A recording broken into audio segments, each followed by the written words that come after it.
Peace.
So that's important. MUFON, the Mutual UFO Network, has a database which almost they graciously let me use their database, which is nice because not everyone's investigator, but they know what it is. And then I mentioned Carl Feit earlier. He had a website where he collected a bunch of these cases. So I looked at all of those, and then there's books like out of print magazines from the 1970s for just get them and find these cases. Where are people seeing these USOs? For the most part, is there one spot in the world where they seem to be mostly condensed to or confined to? And second question is, what kind of people are reporting this? Yeah, there are hot spots. Part of the problem with USOs is we live on the land. We're landlubbers. Yeah. So usually you're not out of the middle of the Pacific Ocean. So that's a problem. Navy's you'll get Navy stories from some Navy guy in 2030 or years after they retire, when sometimes anonymously they would report something to some website somewhere. Like that happens. And I try to collect all of those. They're very interesting. But basically, we are, so when people see these, they're usually on the coast. Or maybe they're on a lake or a river, but if it's an ocean base, which is most of them, it's along coast. That's what about like oil rigs? Yeah, a couple of them. There's a good one from the Gulf of Mexico, right? Of America, Gulf of America, brother. That's where we are, right there. Gulf's right there. So there's quite a few. And one of my favorite ones, this is from the National Recording Center, from 2017. A guy operating on a rig wrote into Newport website, and he described this. He said I was with a bunch of other guys on our rig, and there was another rig, he said, a couple of miles over this way, and in between this humongous, gargantuan football field plus size object comes out of the water, dripping water, flying saucer. What is small field? That's what he wrote. And we're watching it drip water, or kind of blown away, and it just zips off. It's gone. Now, how do you investigate that? That's almost impossible. So Peter Davenport wrote as an addendum to this case. He said, I spoke with the witness on the phone. Peter will do that sometimes. He said, I found it to be highly credible, having this and that. Apparently, this was a very well-spoken, believable individual. Peter found it. And that's for the but it's a pretty interesting story, and I read it again. That's one of the cases that goes into the third one of my study. Did that corroborate any other accounts? Were there any other similar accounts with football? Yeah. Field? Really? Also, not just U.S. but even gargantuan size objects have been reported over the years. You wonder, what are they doing? It's like a small city. It's the best place to hide. It really is. The oceans are. Yeah, there's a really great guy named Dr. Kevin Newth out there. He's teaching. I've heard of that. Yeah. Kevin's a really good man. He teaches at Albany and in New York State. I think he's on our list, Steve. He's coming on the podcast. Is he really? He's good. Shout out to Kevin. Well, yeah, he made a really fairly good insight on this, and he just said, look at the ocean. So a lot of things about it. First of all, it's non-compressible. In other words, the pressure is constant. So that could be helpful. It's certainly protective. Like if you are from a place where maybe our solar radiation is not necessarily the right thing for you, come from somewhere else. The ocean is a protective place for that. Its temperature variations are far less in the ocean than they would be above the ocean. And a lot of other things. He said, there's a lot of good reasons to, if you are from somewhere else. What if you are from a water society? Sure. Well, the oceans might feel like home. So there are good reasons. And then, of course, there's also those guys are just in their airplanes. So there's that. Yeah, and if you are interested in these human creatures, well, you know that they live on the land, so you hang out in the ocean, stay out of the way. So there's good reasons that the oceans would be providing you have the technology to do it, but if you've got that, then sure, why not? You asked for hotspots, so I'll answer. One is Puerto Rico, and particularly, I think, but especially the east, west, and northern coasts. The southern coast, yeah, but I think I just haven't found as many.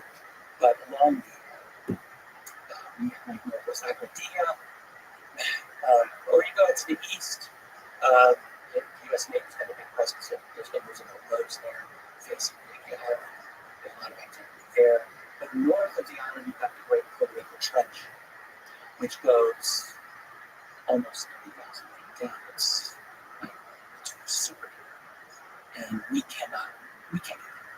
But there are, about 28, 29,000 feet, maybe close to 30,000 feet. So you're talking almost 6 miles down. It's not quite as deep as the Mariana Trench in the Pacific, but it's close. And it's quite large, several hundred miles. So you have, there are a number of really good cases from that area. It's showing things. And who's reporting these cases? How do you do it? Or around Puerto Rico? Aguadilla, yeah, that's not exactly at the trench, but it's not that far from it, I guess. Or around there. The cases go, good Puerto Rico trench cases go back to the early 60s that I found, maybe even in the 50s, but they really started to collect in the 60s, early 60s. There's some good Aguadilla cases from the 70s and 80s and 90s. 2000, I think they've got the tour out. There's quite a few interesting ones. Check out that Puerto Rico trench. Go to that one. Left to the top left. Yeah, right there. Load that up so you can see Oh wow! Tilted. So that is that northeast south? Is that oriented the right way or No. not reverse? It's That point is over here. yeah, So that north is to the right, correct. and that would mean that Agudvia is where? On the top left. Top left. Top right. Top right. Okay, I see. Yeah, that gets really deep right there. It's So- super extreme. Are there military people that are reporting you this stuff? Yes. Well, reporting is a hard way to put it. So years after the fact, these stories will come out. You know, in a variety of ways. Yeah. So Puerto Rico is one hotspot. You heard about talking about California's island. Oh yes. LA there, yeah, absolutely. The entire Atlantic seaboard of the United States, going to Canada, Florida, where we are, is extremely very on all sides of the peninsula. Really? So, absolutely. But going all the way up the east of the west coast. But then here's the problem with this. So USOs, just like UFOs, UAP now, very US dominated in terms of reporting. Americans report this stuff way more. See, well, we have better reporting infrastructure. We've got MUFON, we've got the National UFO Reporting Center. So we're able to get other regions of the world. I don't even think that they have the same infrastructure for collecting these cases. Right. It's hard. Now, there are some Italian researchers have collected a lot. They do a lot of very good work out there. And you get some good cases out like Norway, Britain, absolutely. About South America. Yeah, South America, there's good. I mean, I would have tended to think I'd find more because you kind of like know there's a lot of activity right in South America. And there's a decent number of US cases. So down by Buenos Aires, Argentina, also Brazil, there's a lot. It's got a crazy history just in general. Those. Yes, absolutely. And recently about that chocolate where there's like a massacre down there. Polaris. Yes, at Amazon, the Delta region in the late 70s. Yes. And there's a lot of those that are genuine cases. So many of those were seen in the water, out of the water, entering the water. That's an incredibly ecological area of this world. It's the most massive non-waterfall thing going into any ocean. Yeah, it's massive.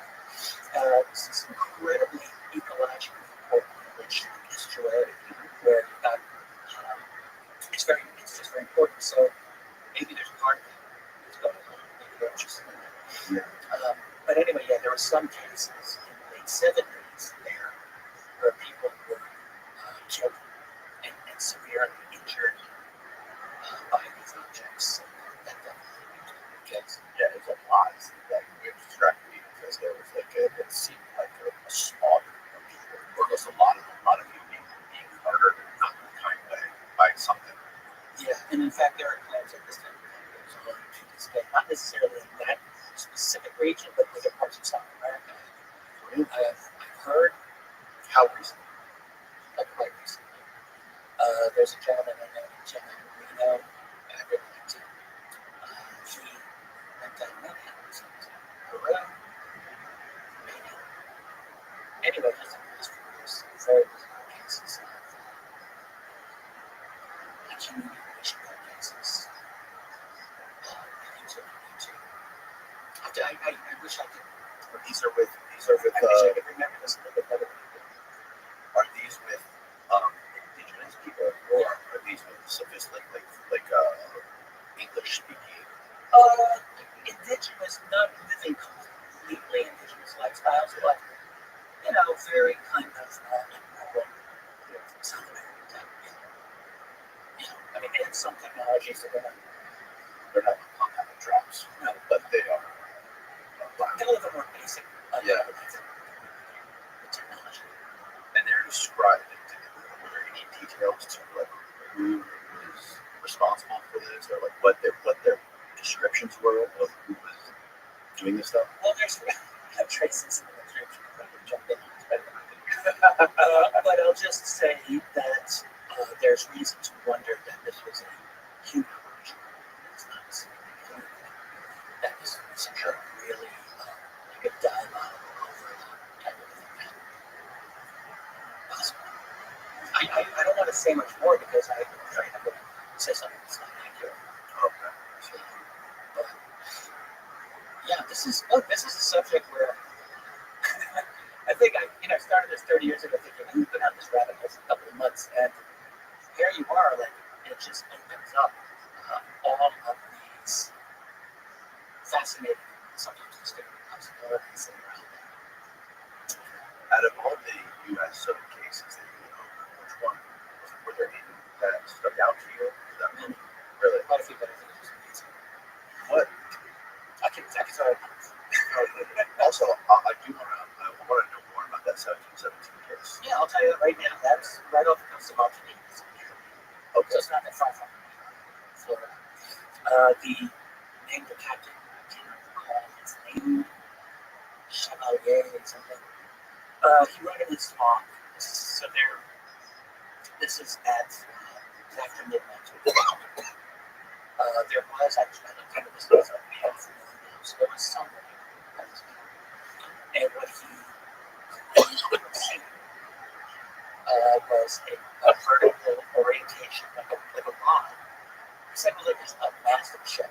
So like you can envision like a string perpendicular rod of some sort, put above the water, moving along with this ship. It's not the best case, but it's not the worst. Like it was. I decided to include it because he wrote it in a very matter-of-fact way. It was like 1717. Yeah. This is way before something. Absolutely. And the 18th century was part of. There's not many factors that are interesting enough to go to France, 1740. It's kind of interesting. And then there's one from this river, a really small river, Scotland, 1767. And I think that might be it from the 18th. Only like a couple of cases. It really starts going. The first really good one I just was really taken by took place in 1825. And this was on a British vessel where they had just returned from Hawaii. In fact, there's a lot of interesting stories going on here. They were coming back from Hawaii and they were going down the Pacific and they were going to end up in Chile. Okay. So they were down by the Cook Islands. So it's way down the Pacific Ocean. And it was 3:30 in the morning. Ships. There was a naturalist aboard the ship. I think of like a movie master, the buddy of Russell Crowe, captain, was this naturalist that they had aboard the ship. It was around the same time period. So I think it's something like that. He writes in his log, his 1825 things he that was named. His book is published. You can find the PDF online. And he said, yeah, 3:30, the watch on the ship reported a spherical object emerging from the ocean. He said it was like it looked like a red cannon shot coming out of the water. So it was like a deep orange type of color. It was incredibly bright.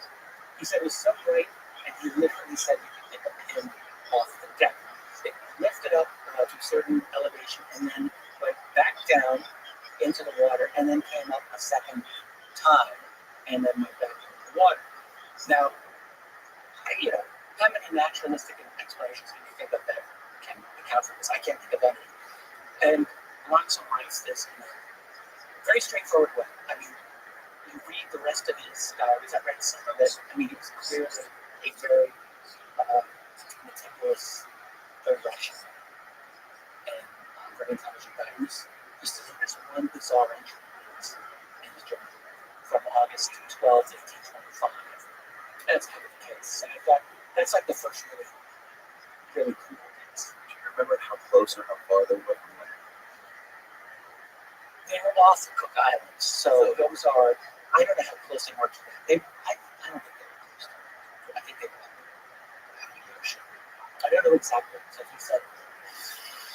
And there's some of the good ones from the 19th century. There's one from Is he?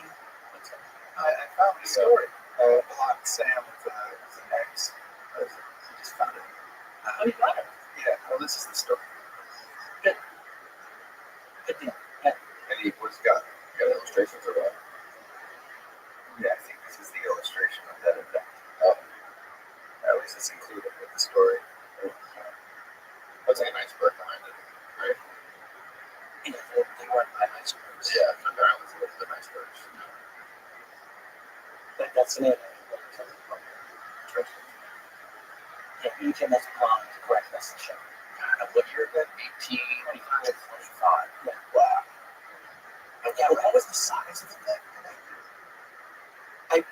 I don't think he was a direct witness. I think he was reporting what the night watch reported. So there's that. So he's not a direct witness. So Okay. you can take that away from him. Okay. But they, I don't know if they had a good size. I get the impression it's kind of large. Just noticeable turn Lit up. that by the way, so fast forward about 150 years, 1971. This is going into my next volume.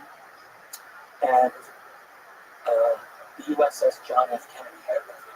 So it's near Puerto Rico.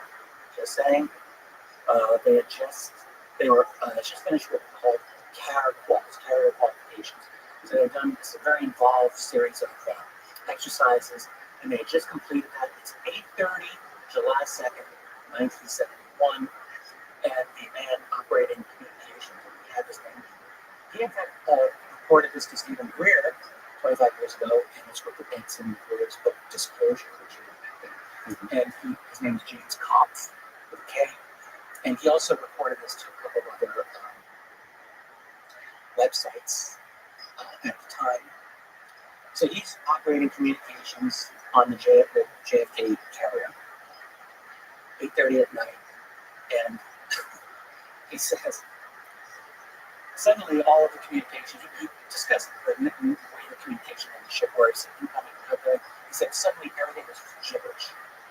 Everything coming in just garbled messages. It's like, what's going on here? And then he hears, I'm laughing, but it's kind of not that funny. He hears on the intercom someone screaming, "It's God, it's the end of the world." So he's thinking, what is going on? And he's able to go out and look. And he sees almost what is described in Bloxham's account from 1825. He sees a glowing orange sphere hovering above or near the JFK. He said it gave off about half the strength of sunlight. So it's kind of bright. And there are sailors who were having a really difficult time emotion with this. One, he said they definitely had to be sedated in some way or another, whatever. So he's watching this for maybe half a minute, not long, and then the ship goes to battle station, general quarters, so he has to go back to his communication station, where he says for the next 20, 25 minutes, the ship was on general quarters and communications were just down. And he also stated that he believed that the weapons, like aircraft, F-4s, they were not operational. So the aircraft would not fly, or weapons would not operate. So anyway, I mentioned this because that glowing spherical object, I mean, to me, it seems like it could have been from the 1920s. And you get this same type of glowing, globular sphere. And what is it? I wonder how many there are. Because like the first one I ever heard of was the Tic Tac. Yeah. And that thing was like zooming around, zipping around. And, I think there's a good chance there was something below the water. Oh, it's big. It was a bigger ship that it came out of or something. I think so. There's talk about that, and it's not 100% confirmed. So I think that's probably the case. But yeah, no, the Tic Tac's a great case, for sure. Absolutely, for sure. I mean, that one was like, apparently it's documented on all of his radar, right? Even though it hasn't been used. Well, yeah, there's a lot of good witnesses for this.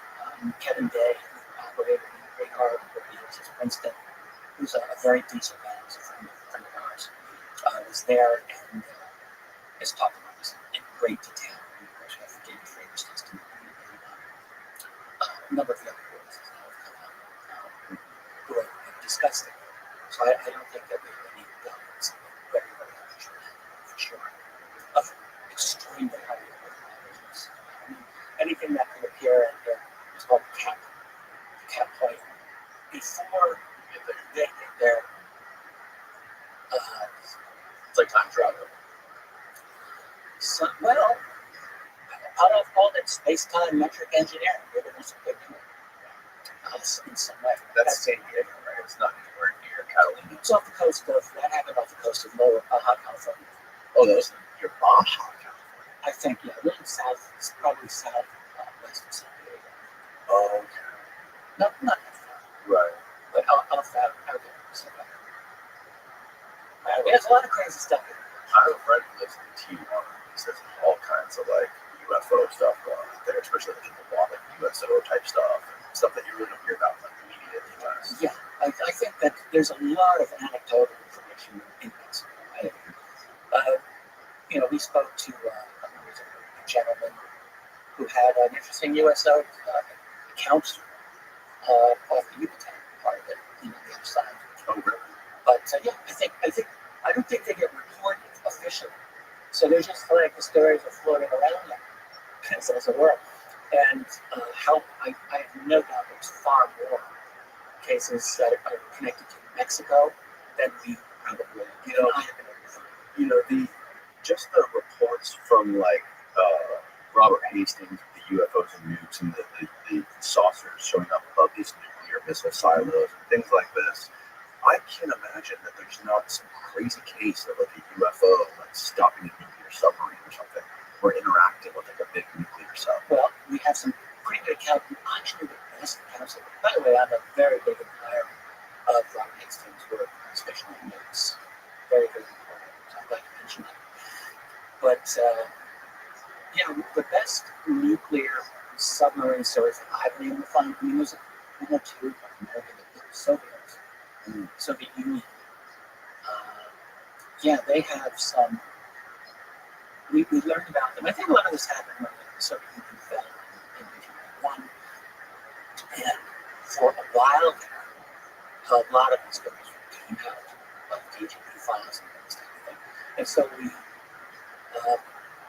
Soviet Navy in the late 60s into the 70s, probably beyond, reported something, and I'm sure I mispronounced this. It's about kabakeri. It's a Russian word, and apparently means frogs, because these things would make a croaking sound in water. So the Soviet submarines, and I think this is most active in the northern Atlantic, very strategically area if you're operating submarines, and they were encountering these. And at first, so these objects would be in the water, they'd hear these bizarre croaking type sounds apparently, and wonder, is Americans, and they noticed this is some kind of new technology we have to worry about. And how were they hearing it through their equipment? Through their equipment, and apparently these things would like circle around them. That's not easy. Circle around. Right.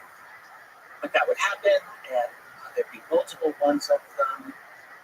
They'd be surrounded. They never got a sense that these were acting in a hostile manner. To your question, like engaging, I'm not aware that the Soviets believed that these carrying or operating hostilely.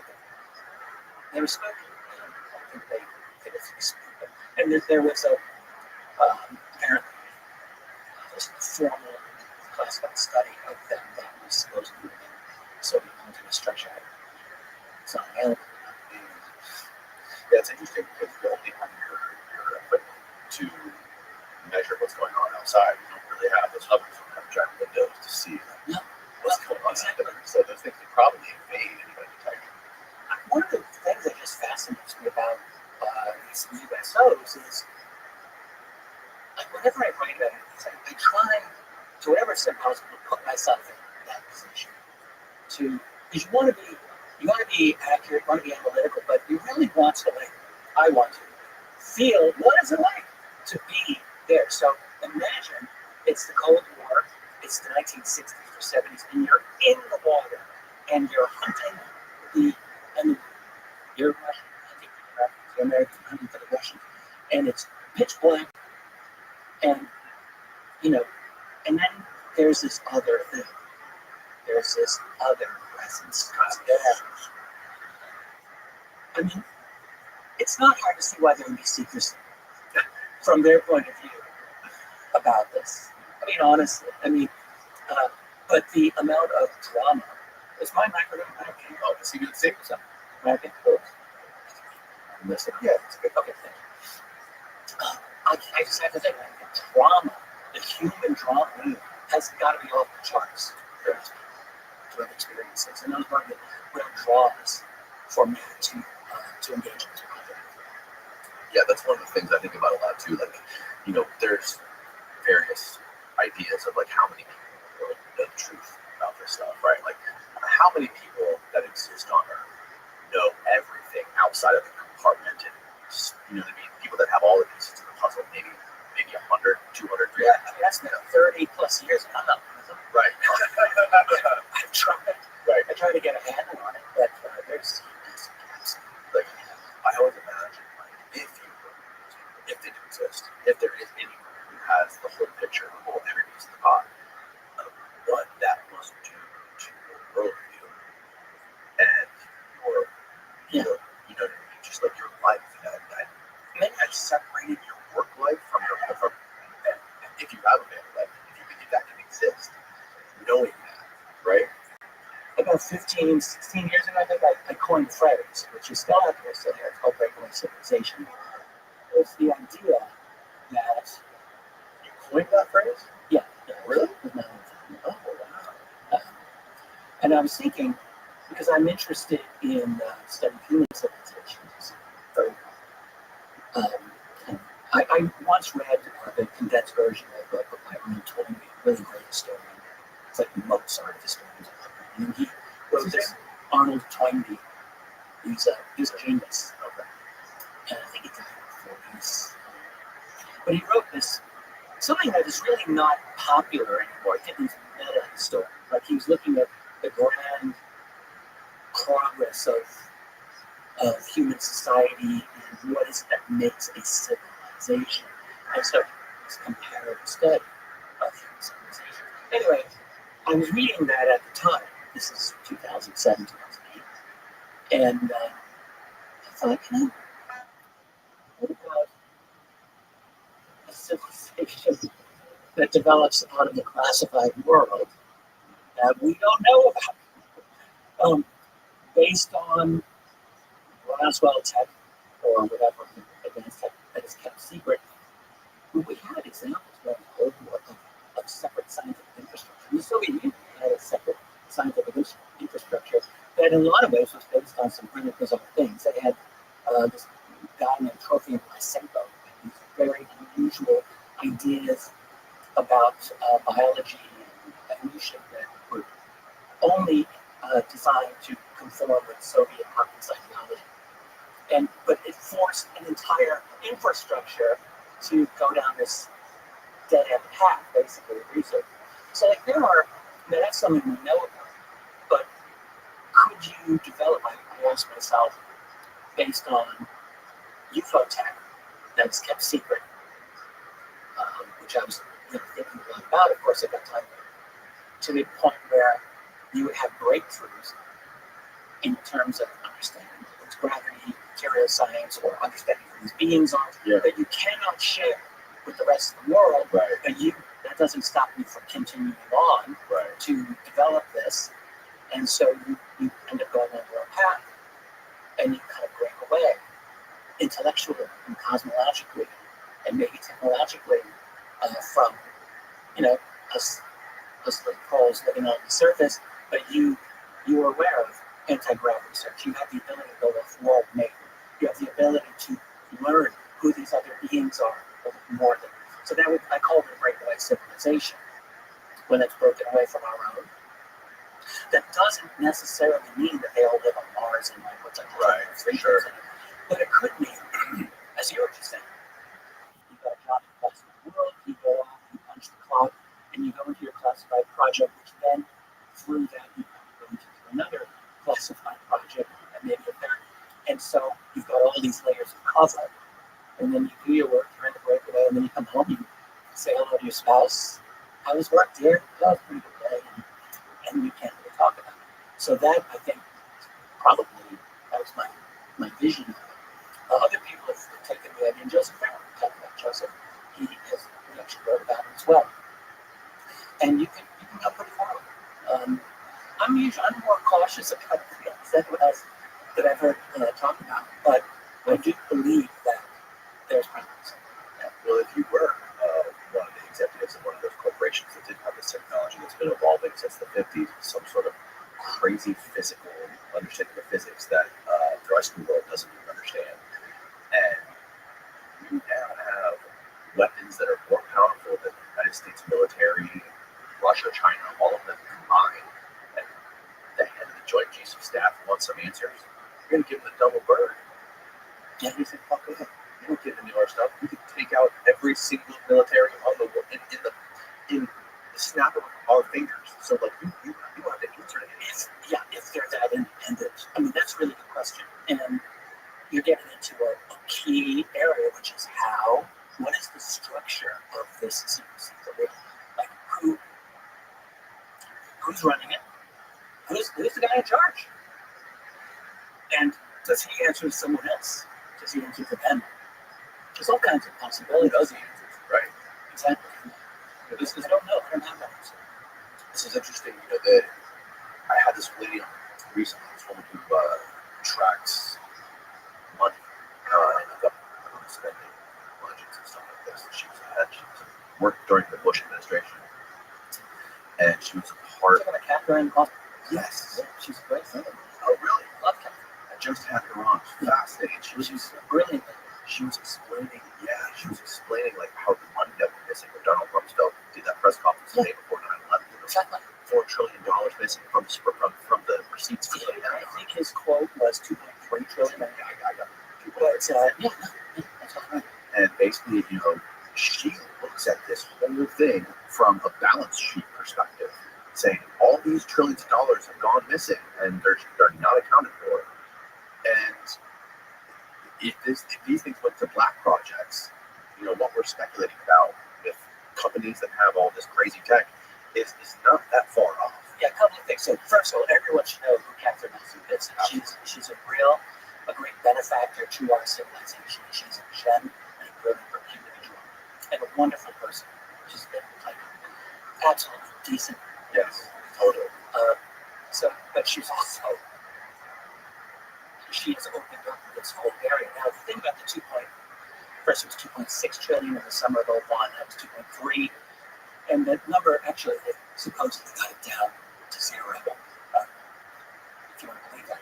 But what they really were talking about, as I understand it, and Catherine could probably do this better than me, it doesn't, to my understanding, necessarily mean that $2.3 trillion went missing. You're talking about unresolved discrepancies in payments. So you've got all these different accounting systems within the Pentagon.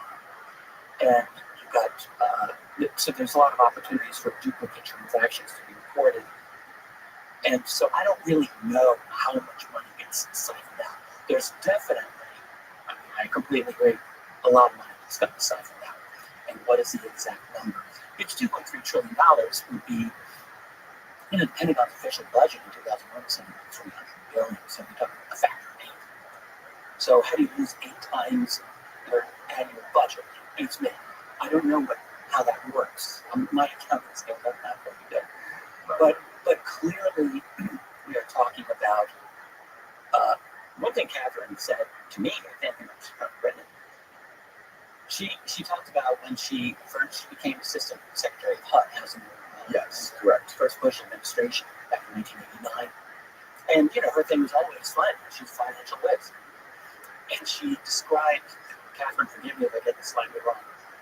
She said, I want to look at the full budget of HUD. Said it. And they're like, you're not authorized. I said, the hell am I authorized? So she said they eventually wheeled in.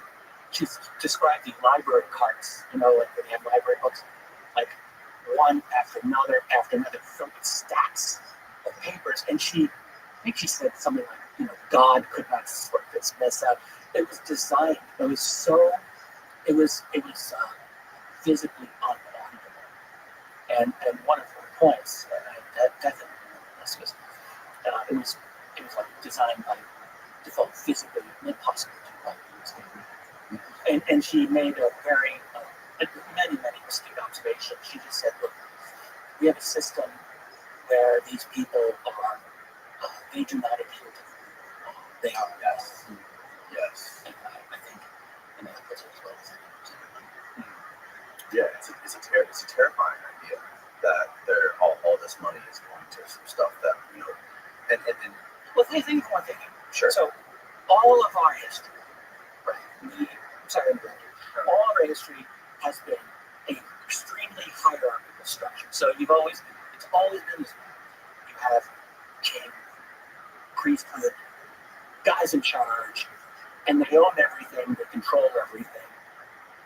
But in the last couple of hundred years, we like to think that we have this democracy of some sort where everyone's participating and it's egalitarian. And yeah, that's what we actually have. Is it's a pretend democracy, and both parts of that are equally important. You have to have the people need to believe that they have a kind of democratic system, or else they'd be very unhappy because we want to think that we have a say in our system. But the reality has always been there's always been elites. There's always been the guys on top. And throughout all of the 19th, the 20th, and the 21st century, their goal has always been to figure out how do we let the people keep believing these fairy tales while we keep running things the way we've always done. And that's really what the system is. And so now it's a system that is inherently dishonest. It has to rise because, and that distorts all of our politics too, because everything's now out in the open. Everything's got to be kind of tossed out there for people, and it's all a series of manipulations. We can propagandize 20%. Yes, sure. Yeah, and it's built on lies, and that's why they can't disclose certain things because they feel like that will unravel a whole another layer of lies that will make people accountable for things. The prison, I'm sure there'll be a lot of really terrible consequences for divulging this information. Let's go back to UFOs. I mean, 15 years ago, I co-authored a really cool book with a man named Bryce Zabel. It's called AD After Disclosure. So that was for, I think, the only book-length treatment of like how did disclosure happen? How would it block our world if it were to happen? And it feels like a different lifetime. 15 years ago, 2010 was a totally different world. It feels like, but one thing that I've always felt is that the genuine reveal of this whole UFO UAP subject, like the true reveal, is highly destabilizing. Yes, 100%. 100%. This is why there is an absolutely, like, we're never going to give this up. Like, there are factions that will never, they will never, look, think of it, like, they'll never give it up.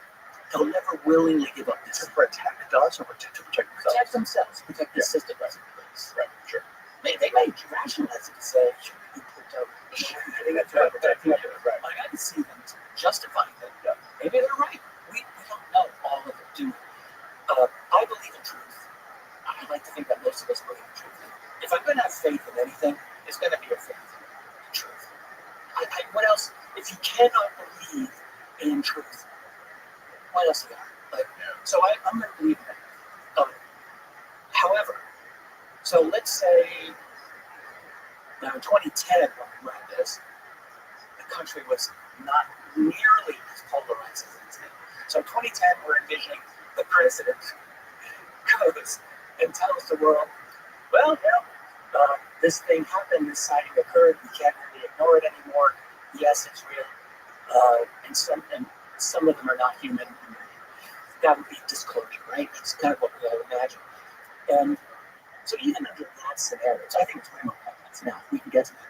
But even in that scenario, I was, even in 2010, I was all over 9/11 I got into a lot of trouble among some UFO researchers because I was an early 9/11 conspiracy guy. Right? Absolutely, still am. Really? I'm not gonna be insulted by that. We'll come back to that then. Yeah, yeah. There are people far more conversant with that than me, but yes, my dad worked at the World Trade Center back in September '01. He had the day off. What? My dad was a retired New York City cop at the time, and he had a really cool job as a fire safety director, as they're called, at the Twin Towers. He shared his job with a really nice man who I knew, who was killed back then. It was Billy. And that really affected my dad. It was a real tough thing. So 9/11 was a very personal thing on that level. I mean, any after that, of course, I'm not saying that more for me than anyone else. But my dad was there. That's crazy. So So you got a lot of people that died. Yeah, a lot of firefighters, of course. One of my theories on 9/11 is that the people that were closest to it, affected by it the most emotionally and personally, are the ones that have, and I could be wrong here, I think you proved this wrong, but those are the ones that have the least capacity to entertain You're right. any of the alternate ideas You're right. that don't go with the narrative, right? These are the ones that go with the narrative. That the one that people who are more disconnected from it, or more after. You're totally right. Yeah, I almost wrote a book. Keep wondering about this on false flags, the history of false flag operation, part one. I got really into it, and in fact, I wrote a TV series for Gaia Television a number of years ago on the history of false flags. And they'll find another guy for it. That was much less than I had actually researched. I did a lot more research on false flags for the series. But one thing that a false flag does to people, it's a real psychological headgear you play on people because you are creating this massive trauma for your society. It's an emotional trauma. And what you're doing is this horrible, horrible thing happens. And people are naturally deeply upset by it. And then what you do, this is the genius of it, you find the solution immediately. Whether it's Hitler invading Poland and we were attacked by the Poles, that we did, or any other, there's a lot of false flags. America is the king of false flags, especially after World War II. And all the covert ops that we've done. But anyway, you create a catastrophe, trauma that people freak out over, and you identify it, you connect the emotion to the intellect. So you have the emotional connection to some kind of, here's the explanation. And once you get that, people like my own dad, my father, when I started looking at 9/11, I was talking to my dad on the phone about this. And, I have to be careful because I could get emotional. So just forgive me, sure. But my dad learns that, like, Rich, are you looking into it? I just saw this PBS thing and it just showed me talking about the pancake theory that was put out, called total bullshit theory. But that was put out within a week of the event. This guy comes out and says, this is how it happened. You have no freaking idea. Roughly. The planes crashing caused taking effect of the one floor and the other floor and all the way down. It did not happen that way at all. But it was, so anyway, that goes on to PBS, which is total CIA op anyway. And my dad bought into it. Of course he did. I don't blame him. And he was like, he really had a struggle with the fact that his son was going all into this alternative theory on 9/11. Talking on the phone. And he came around, my dad, we'll have to talk about something else. Let's move on. We'll come back to when I can clear myself. For sure. We were talking about disclosure and what it would look like, what the incentives would be for disclosure. How you did mention that you think disclosure nowadays would be far more complex. Yes, I do. Yeah, I do because Trump, am I allowed to say that on YouTube? Yeah. He gets the scene in 2015. basically. Actually, you better. If you say Trump. Yeah, well, and you know, I mean, how do you talk about this without 50% of the population shitting their pants? And, you know, so whatever I end up saying, someone's going to get upset. But but basically, you have a guy who comes in that is the ultra most polarizing political figure that we've had since Abraham Lincoln. Lincoln was a highly polarizing president. You really go back. But here comes Trump, and so now we're at a point where whether it's Trump or anyone else, whether it's Biden, it would be different because a president comes up there and says anything on this, and you've got half the country, half the world maybe saying, I don't believe it. They're not going to believe it. So that's a complication where we're in kind of a post-truth world, essentially, where how do we actually reliably fact check? You have so-called fact checkers out there now, and we all know it's nonsense. So, and they're so politicized, and they're so ultra-establishment oriented. It's obvious. people just lean into their audience. Yeah. So I think that really complicates disclosure as well. I mean, look, you know, we were talking earlier in this conversation about the conventional thing. Yeah, sorry. Skeptics will just jump on anything, and they'll cause a lot of noise, and it works. Yeah, well, I thought about it, and I think I'm probably in that camp where if the top level of government came out and said aliens are real, I would probably think the opposite, or something. There's some sort of weirdness, right? I mean, there's definitely a lot of smart people out there who,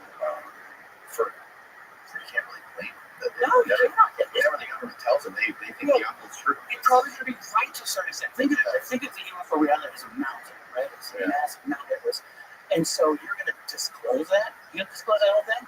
Right? You think so? Yeah. So what they'll do is they'll take like a little freaking sliver and say, here it is. And it would be a true sliver, right? But it's certainly incomplete. And I'm sure it's a sliver that will provide the cover of your asshole very effectively to make you look as good as possible. Yeah, so it's going to be deceptive.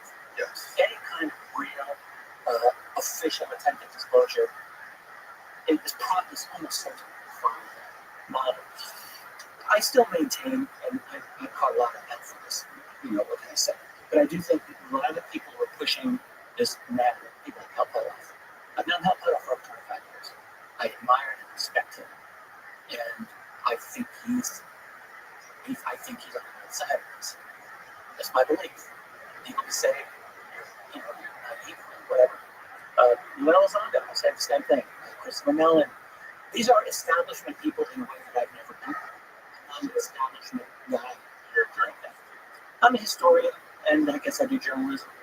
I don't know what I'm a researcher. But I've never been in that world. So I don't think like that. Like a guy like Elizondo, people complain that he harps on the national security thing, but he's Army counterintelligence. What do you expect? He's paying to do. Yeah. Like that's his job. Yeah. His salary is to look for threats. How do you expect someone to do that not to do that? So, but I don't look at it that way. So I don't have a lot of their predilections to that. But I do think like there are people who have they're doing this in good faith. They're not like saying, we're going to screw them over. I mean, everyone's got their angle. Everyone's always looking for their self-interest. That's human nature. You can never not expect that. But there are definitely the secrets that real hackers. They are not. Those guys do not very effectively. Do you have sort of like a checklist, or do you have any sort of way to qualify people who come out in the public and start talking about this stuff, to whether or not, or do you even think about it, whether or not people are credible, or are they strategically putting out disinformation, or some sort of a mixed bag? It's a very fair question, and I don't know if I can't give you that amount of information. So this is he fulfills all of these criteria. But they could be just, well, I think it's out there to make money, to like sell books and to do these kinds of things, but they can also be useful if they see this stuff. Mm-hmm. Yeah. I'd have more or less people in the government trying to encourage them. Look, the best thing that you can, everything you said is totally on point. I would just say there are certain criteria that any responsible researcher should adhere to. So when, first of all, you want to, we went through a period a decade or more ago when we have all these totally anonymous so-called whistleblowers around there. Or people who said, I work for this department, that department, but they provide no background where you can verify anything. Like the first thing you need to know is, did this person actually work with them? Like, did they do that? Secondly, that you have to not jump to conclusions. Probably the first best thing you can do, and wait. You have to wait. Someone comes out with a claim. I don't like knee-jerk reactions to whether pro or con that go too far. Like, you want to take your time with these things. Now, this is why, I'm not always really comfortable talking about every latest little story that happens. Right. Even though I personally feel pressured because I've been doing this so long, people want to know what is that. It's really I've noticed that this topic it is hard to avoid talking about specific issues. Yeah. I mean, it was hard not to go chasing after the latest headline, which is a problem because ideally what you want to do is you want to stop, wait, and go slow, so that other researchers who know more about propulsion than you, who know more about the history of aviation than you, who know more about the history of this department than you, you want all these people to have a chance to chime in and provide their own perspective. It takes time and it's new. But no, I don't know if I have a sure shot answer to these things. I remember when Bob was on, he's still, I guess, a little controversial. He's much more controversial in the past. And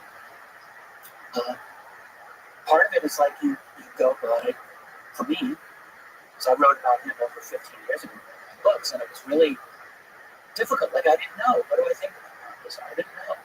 Back in 2007, 2008, finishing my books. I ended up thinking I believe this man, and I believed him because of the consistency of what he said over a number of years. The fact that I never felt he tried to go for reach or to try to go into an area that was different, and when he didn't know something, he would say so. And then of course, I did get to meet a number of people who knew this art, some of them, not perfectly. And I got to know George now. Also, very well in those years. I have tremendous regard for George. So I ended up, this is how I made my decision on this art. Fortunately for me, what was your decision? That he's legit. Yeah, it seems to me that he'd be a great candidate for the CIA to choose to come here because he's so easily discreditable because of his background and some of the stuff that he did. Yeah, that's right. Like the brothel and other stuff. Yeah, he did security work for, I think, Nevada brothel. I think it was a security weapons and cameras for them. Whatever he did. And there was like the wife that happened, the first wife, I think, committed suicide. There are not real issues. He got married, while he was still married to her. There was a bunch of it's such a cluster of logic when you're thinking about this stuff. You just gotta think all of these things which are utterly irrelevant, right, to the story. Exactly. So it's on one hand, why would you choose this guy to do this thing? But then if you're looking at it from the reverse side of the lens, if you're some intelligence operation trying to do something and protect yourself in case the cat gets out of the bag, you want people to question him and discredit him to think he's alive. Possibly. But actually, if you hear the story, like what he tells it, he made the initiative to do all this. So he was very unhappy with his employment situation at the time. He had met Edward Teller, right, the inventor of the fuse of the H-bomb, I think the original Dr. Strange, I suspect, in Los Alamos in the early 1980s, and had a very good back and forth conversation because this was a crazy, he's a brilliant guy. He developed his jet car, right, and made the cover of the Los Alamos local paper, and he's meeting with Teller. Apparently, Teller says, "Call me sometime, young man." Have this conversation. And a couple of years go by, and Teller's like, and he was able to get the job at EG&G, which got him out to S4. And then the only reason that he went public is he, Bizarre, forgive me if I'm getting anything wrong, but he started talking about it to John Lear and his friend, Gene Huff, who was a real estate friend of his at the time. And they started going out to watch the displays of the craft. And I think the second time he club. And he got into some serious trouble. And, had that not happened, I think he's talked about this. It's like, maybe I should have stayed in his, and I could have, but he would have been a lifer and we'd have never heard about it. Right. So it's possible that he was selected for certain uses. Possibility, yeah, and maybe they met a psychological profile. He says what he says. Did you watch the interview with him for there was a conversation and Stan Freeman? I knew Stan very well, and I know exactly what Stan did. Stan never, ever believed he was a monster or a fraud. When I first time I met Stan was in 2001, a long time ago. I was brand new. I was starting to my hair, hope in my eyes. If you look carefully, you can see it. I had big round glasses still, and I wasn't yet 40. And anyway, so I meet with Stan. What was my position? That's the litmus test. Yeah, and I was like, at that time, I wasn't even really conversing with Lazar still. I had just worked my ass off to get the story viewer days up to 1970s. I was in the first volume. And Lazar, exactly that. I was aware that I had to study, but I hadn't yet really listened up. But if I had the proper respect of Lazar, and I've always, I've really appreciated and respect Stan as well, but I did not appreciate that. I felt that he was trying to pressure me in a way that I said, don't tell me what's with my things. I'll come around my own decision. And even at that time, I was not inclined to dismiss Lazar's story, but I kept it off to the side until I felt that I spent enough time to research it. And, at that time, this was still in the early 2000s and the late 90s. But a lot of Lazar's interviews were available transcripts at the time. I read them all. He doesn't do anything. No, but in the early 90s, he did back then. Why do you think? Do you have any idea why he stopped? Or do you have any? It's hard for me to speak for him. The impression that one gets is that he just got sick and tired of the field and that there's, it's like time to move on. So I put my information out there. This is a crazy community, which it is, it was. We don't really do a good job at managing ourselves. It's impossible. Yeah.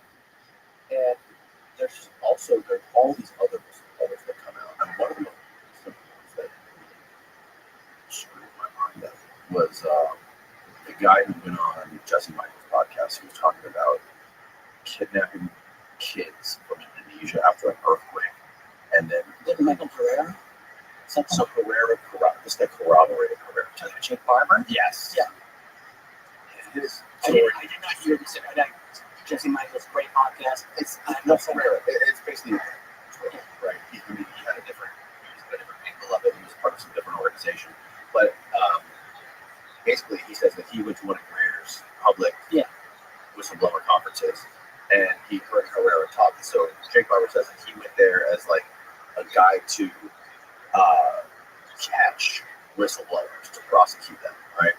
And then he heard Herrera talk, and he's like, "Oh my God!" You basically have it, but you've got the wrong interpretation of it. I think like it's not a human trafficking kind of thing. Sure.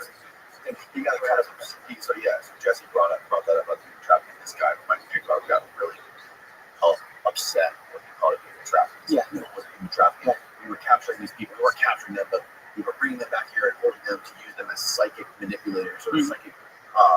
evidence for these UFOs. And he's like, they were in distress. There was an earthquake, and looking for children who were left-handed and homosexual because they have the highest psychic abilities. And it's like, what the fuck are you talking about? Well, hey, Leonardo da Vinci was one of those, wasn't he? Yes, he was. And you know, he said they were keeping them and like feeding them certain things, like not giving them like, I don't know what they were doing, restricting their diet somehow. I don't know if they're keeping them against their wills. But this guy is talking about some way out there sci-fi Stranger Things type stuff. And then it's like, how far do we allow these people to take us? I personally have not formed a definite opinion on this one. I just have. I mean, I'm aware of the story. We mentioned Stan Friedman. Stan had a great expression called something he had a great box. If I know if it's true or false, I put it in my gray box. Yeah. And there's a lot of things that go in gray box. Sure. That's one of those things where I would say let's keep it open and let's find out if there's any other research that can verify it to some extent. So we have Herrera and we have Jake Barber. That's 2 points. That's not equal to proof, but it makes it a little more interesting. We can move on from here. But that's the problem with a lot of the elements in this field you're dealing with. I mean, by its very nature, the UFO, I just keep saying UFOs, I'm so used to it. It's a UAP, whatever. The UFOs represent, I mean, we talk about it in our society often enough, but I'm absolutely convinced we don't fully appreciate the depth of what it really means. I mean, look, imagine being across the table, not from me, but from one of them, and imagine they have an IQ of 500, and they're looking right at you, and they've got telepathic ability, maybe they're connected to a hive mind, so they know everything that you don't know, and they peer into your mind, into all the little avenues and recesses, right? And they don't laugh at your jokes, So they're gonna run for the hills. and even if they look like us, like that's intimidating. That there's no way that's not going to be intimidating. You run into beings like that operate on a completely different level. That we will not. We like to think that we'll be like that one day. No, we're not going to be like that. Look, I'm not, and you're not. Maybe 1,000 years from now, who knows? But is there any story? Is there any crazy story that's out there, right? Whether it be abduction or anything that's like there's no solid evidence one way or the other that you know for a fact is true. I don't know. Probably. I don't know. That's a great question. I wish I could have thought about this before. It's kind of tough on the spot. A story that is known, Whether it be like a I mean, other than the fact that obviously we have like things like the Tic Tac, where right, it's like we know we've had people testify, and there's the footage of the go fast and the FLIR stuff, and it's kind of like grainy footage, whatever, and it's kind of like take it for what it is. It could be dark, but it could be not giving intelligence. But like, say there's one of these whistleblowers that come out, like Michael Herrera or Jake Barber or Bob Lazar, right? One of these sort of stories that you know for a fact. well, one, I mean, this isn't a UFO incident, but this is the Davis Wilson notes that I talked about. We talked about other things. I knew for a fact when those things came out in 2019, that document, I knew it was real. And there were a lot of people at the time who were saying it's fake. One person saying it's a movie script. One person, a lot of people were just saying it's complete disinformation. Yeah. And for a while, I was actually really pissed off at the rest of the research community because I was for a little while the only person public who would take a stand. Wow. Yeah, and everyone's like throwing all kinds of shit at me. That's fine, but and there were a couple of people who privately had said to me, I know it's real too. I was shown this and whatever here, but I can't go out. I can't say it publicly.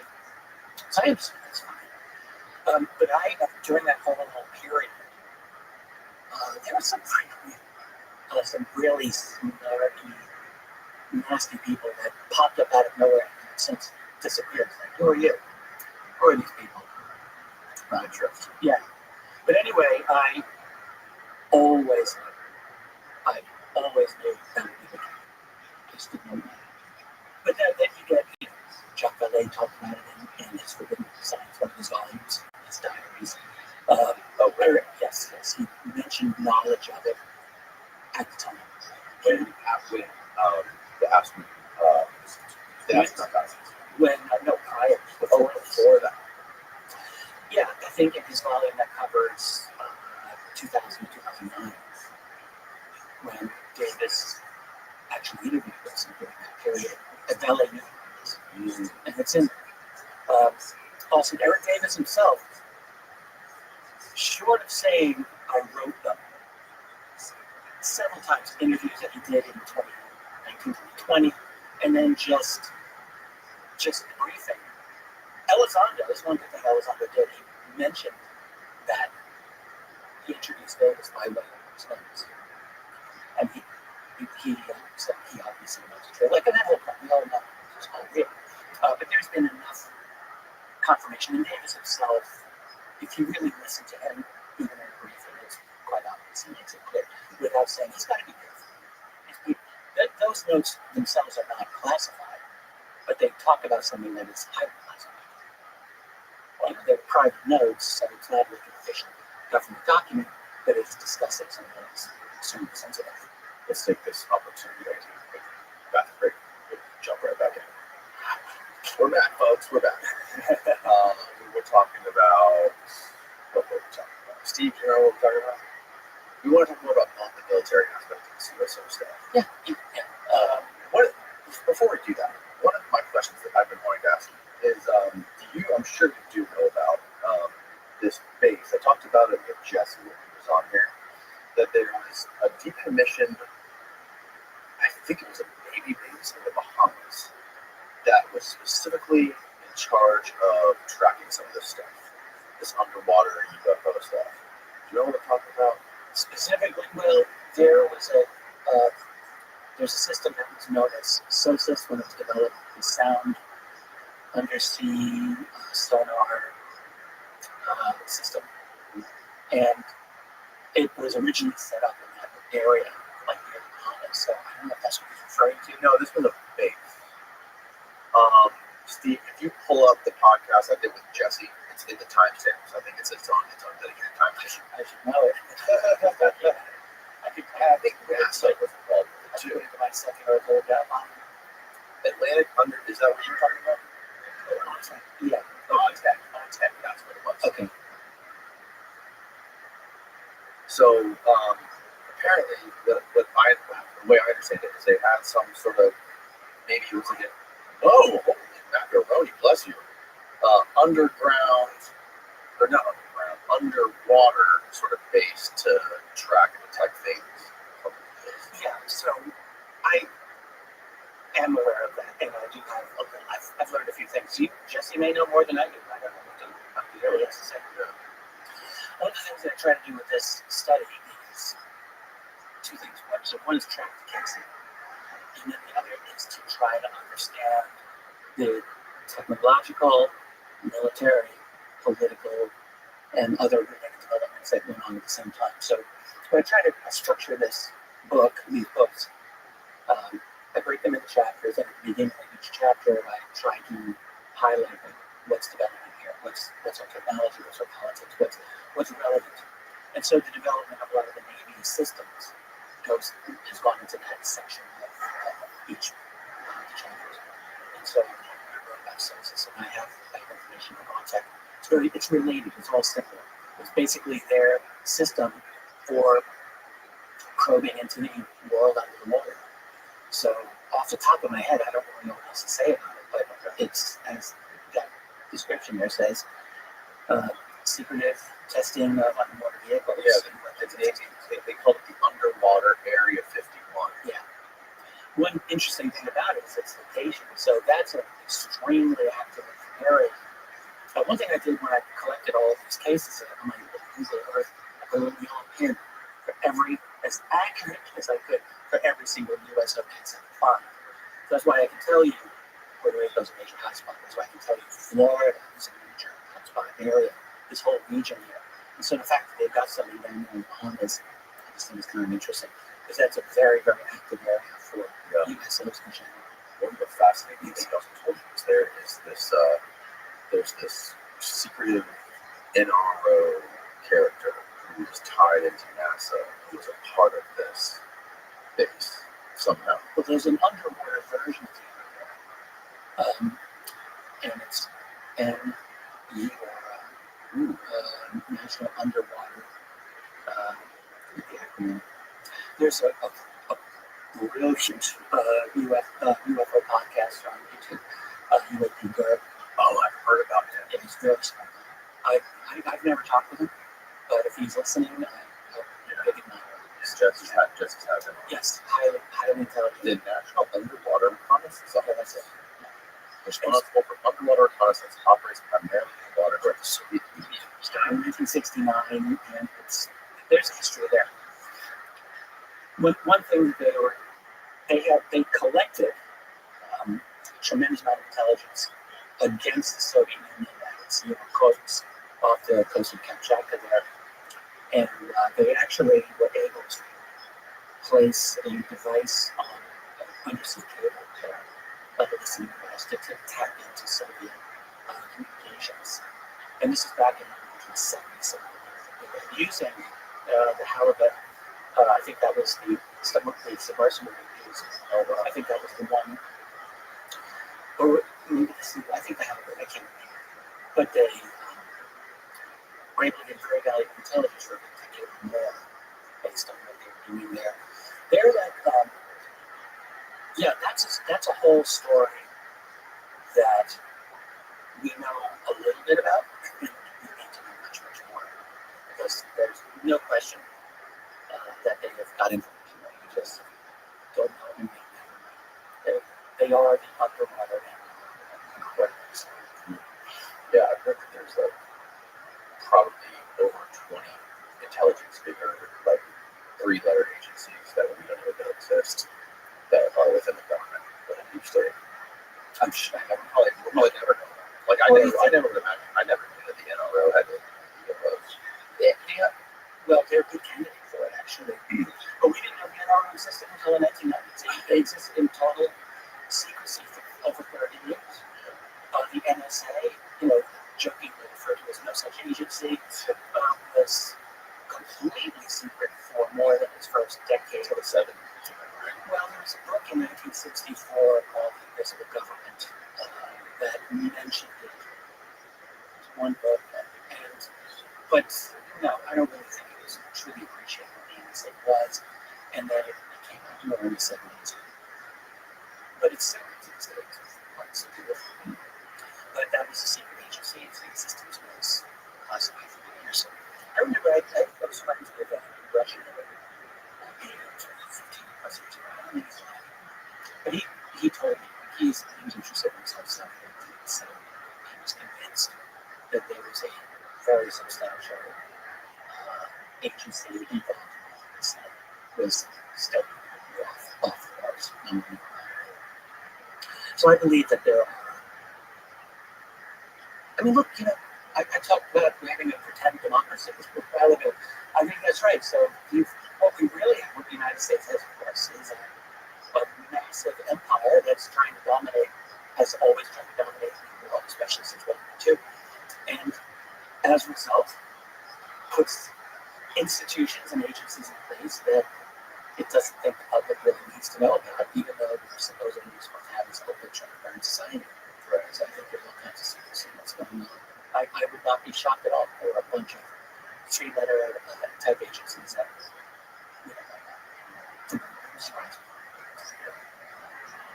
Yeah, it's crazy stuff. It really is.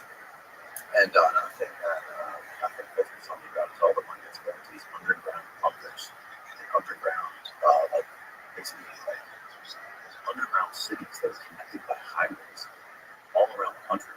She's saying that it's very possible that trillions of dollars are going to these things. Yeah, I've spoken with her about this, in fact, off the records, and it's a real possibility. I used to know there was a researcher, the name Richard Sauer, Dr. Richard Sauer, and he was killed. No, he's not. I think he's still alive. Okay. Yeah. You might be thinking of I know there's a guy talking about this stuff who was like mysteriously murdered or something. Yeah, I know his case extremely well. Yeah. Anything will come to me in a second. Sure. Why my brain is spazzing out. Souder. Yeah, so Richard Souder did a number of books in the 90s on, and the early 2000s on underground and also undersea potential bases. And he, a lot of his work was very good. So he looked into the technologies that we know exist to go underground and to go deep under the ocean floor. And that this is not an impossibility.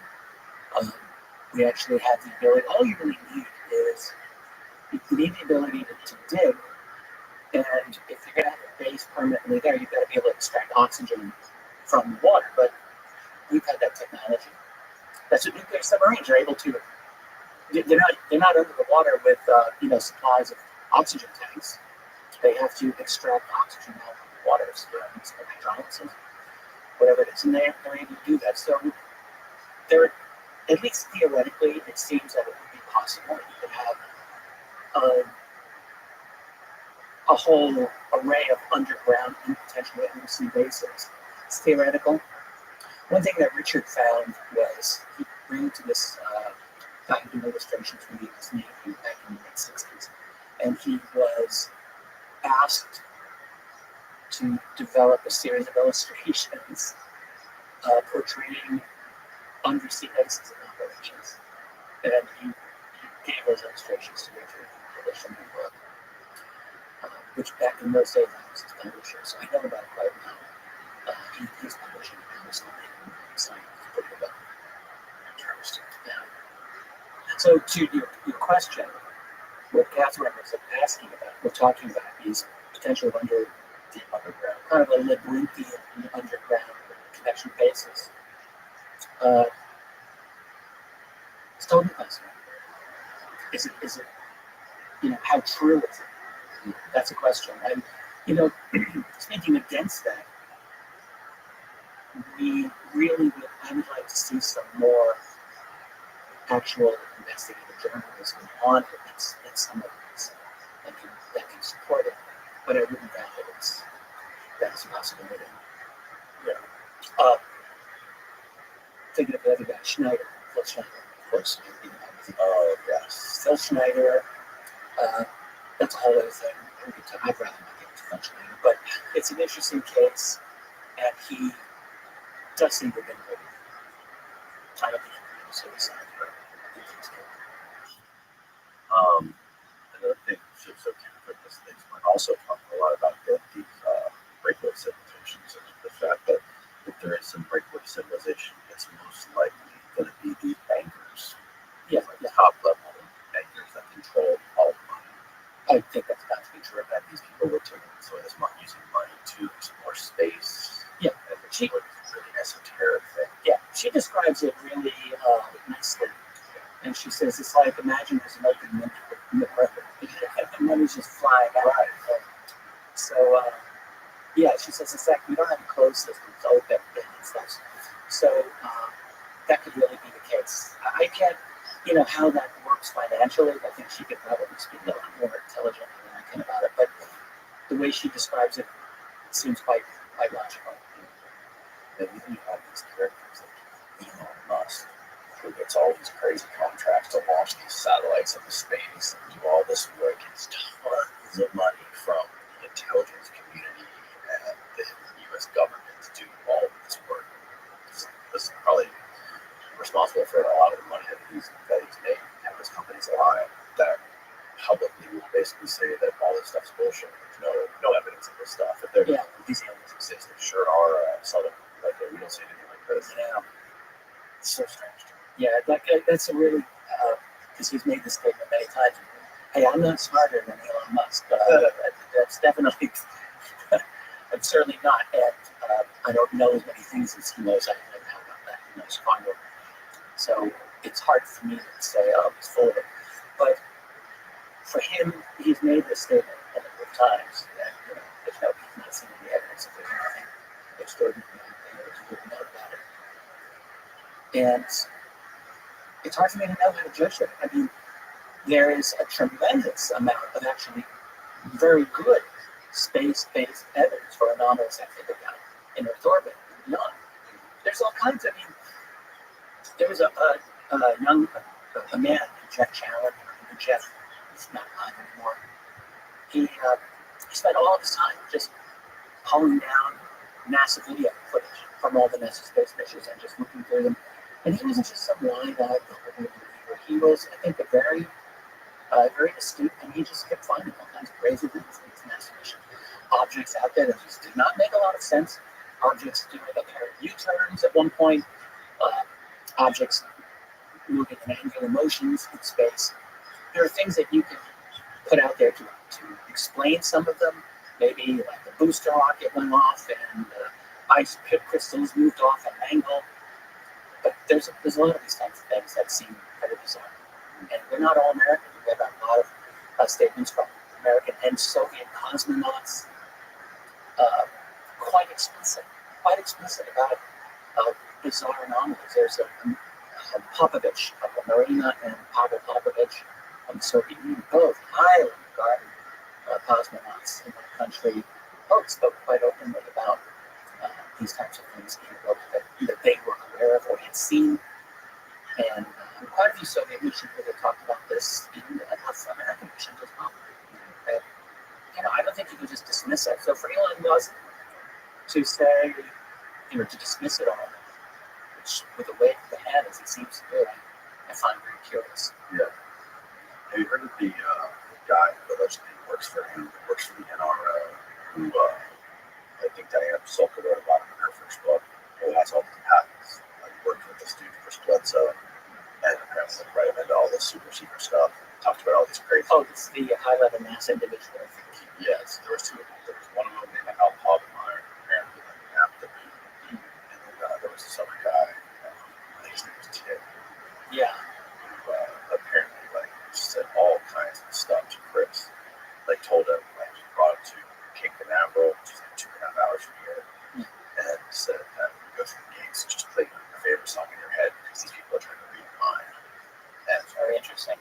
Very, very bizarre. Yeah, that's an interesting book. And I don't know what to say about this. I mean, I've spoken to Chris Bledsoe myself a few times, a number of times. And is that believable? Yeah, that's so. Yeah. I could believe it. Well, I can't say that. But yeah, I've been reading a lot of UFO researchers who have various takes on Chris Bledsoe, and quite a few of them have come out and made the assertion that he is like a modern day Paul Benowitz.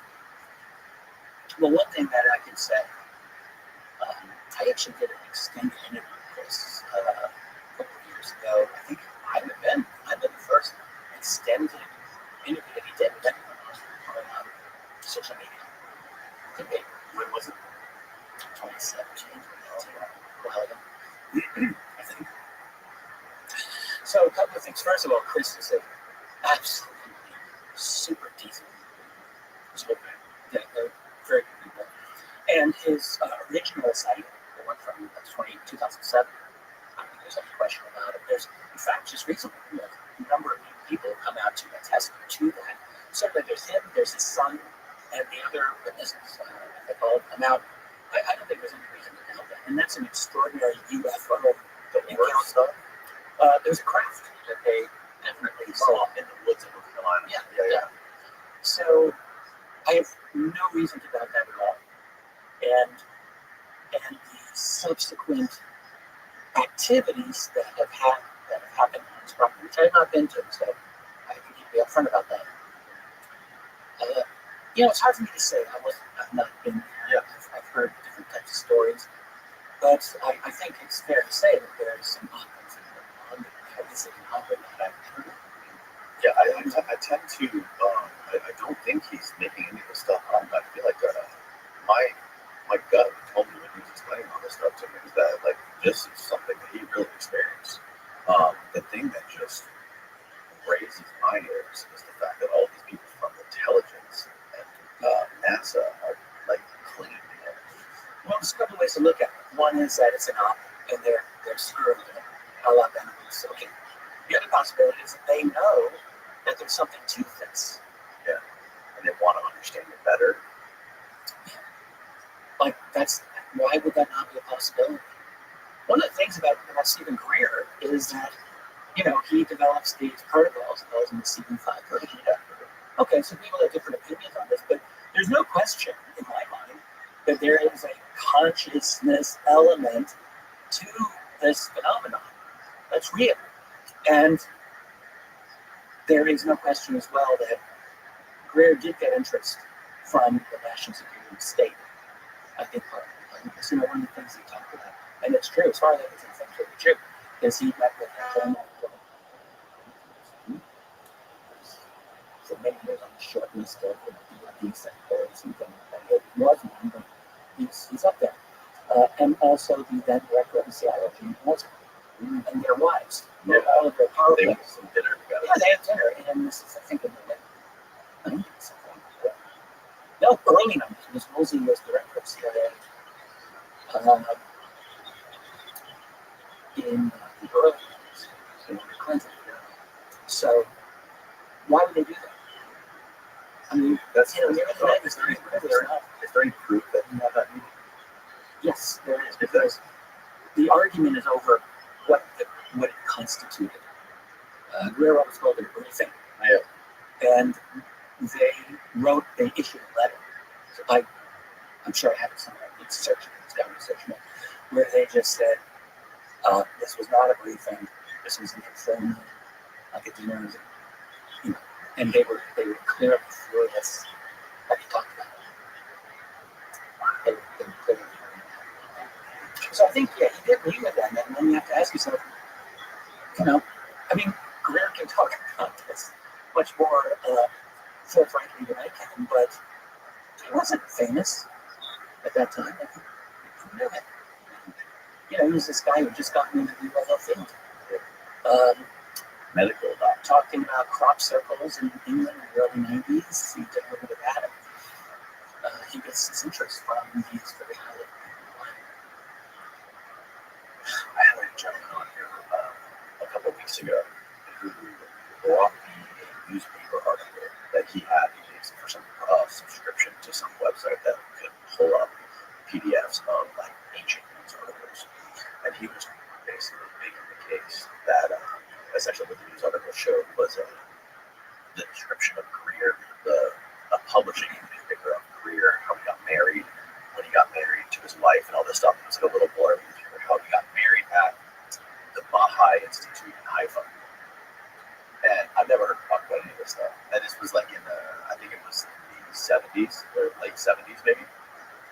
And this guy was making the case that because he was in Haifa, working in Haifa, got married there and all this stuff, that now he's essentially a Messiah.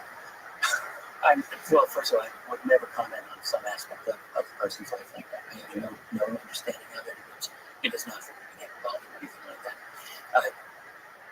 Even if I had an opinion on it, I would not offer it publicly, but I don't think I would have an opinion on it. Yeah. It's obviously going to pass. Yeah. Yeah, it's just interesting that people come up with these crazy theories that who knows if they have legs or not. But like again, this is part of the territory when you're trying to navigate these things in public, and these people that come out and make these extraordinary claims and ignore certain things, and they talk very confidently about things and make extraordinary claims, but then leave certain things out that may not be foundational or may not support their story. Mm-hmm. It's just part of this. I feel like it's part of the things that you have to sort of put out there and question when you put in the place of trying to evaluate whether these people are legitimate. One thing that I always have to remind myself of is that this whole subject, kind of alluded to this a few times in this conversation with you, but it's of profound significance. And so that means there are people who have a stake on the pro side and on the con side that want to keep this where it is because it's highly disruptive. So there's going to be intelligence here on the subject. That is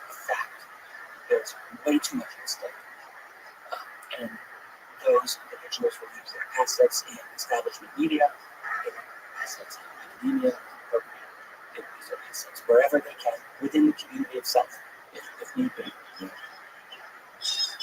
And there's always been very high paranoia within the UFO community. These conversations happen frequently now. It's like, do these things work before? Yeah, I mean, it comes up frequently, and or it's come up frequently enough, I suppose I can say. And hey, I can just say to you very honestly, I do not know. I cannot confirm anything specifically that I can absolutely say they're working for the government or the intel community. I've had suspicions. I continue to have suspicions, and I'm not going to mention who I think those people are. There's no win for me. Yeah. But you know, I suspected I mean, according to the YouTube comments, I'm not. And then I question myself. I've been called it. Yeah. I've been called misogynist. Seriously, you know, yeah, I don't know what to say about things like that. So I've been. Well, I think it works. I think that, like I said, I think it works in the if there is some sort of a general opportunity in the intelligence community to cover up secrets.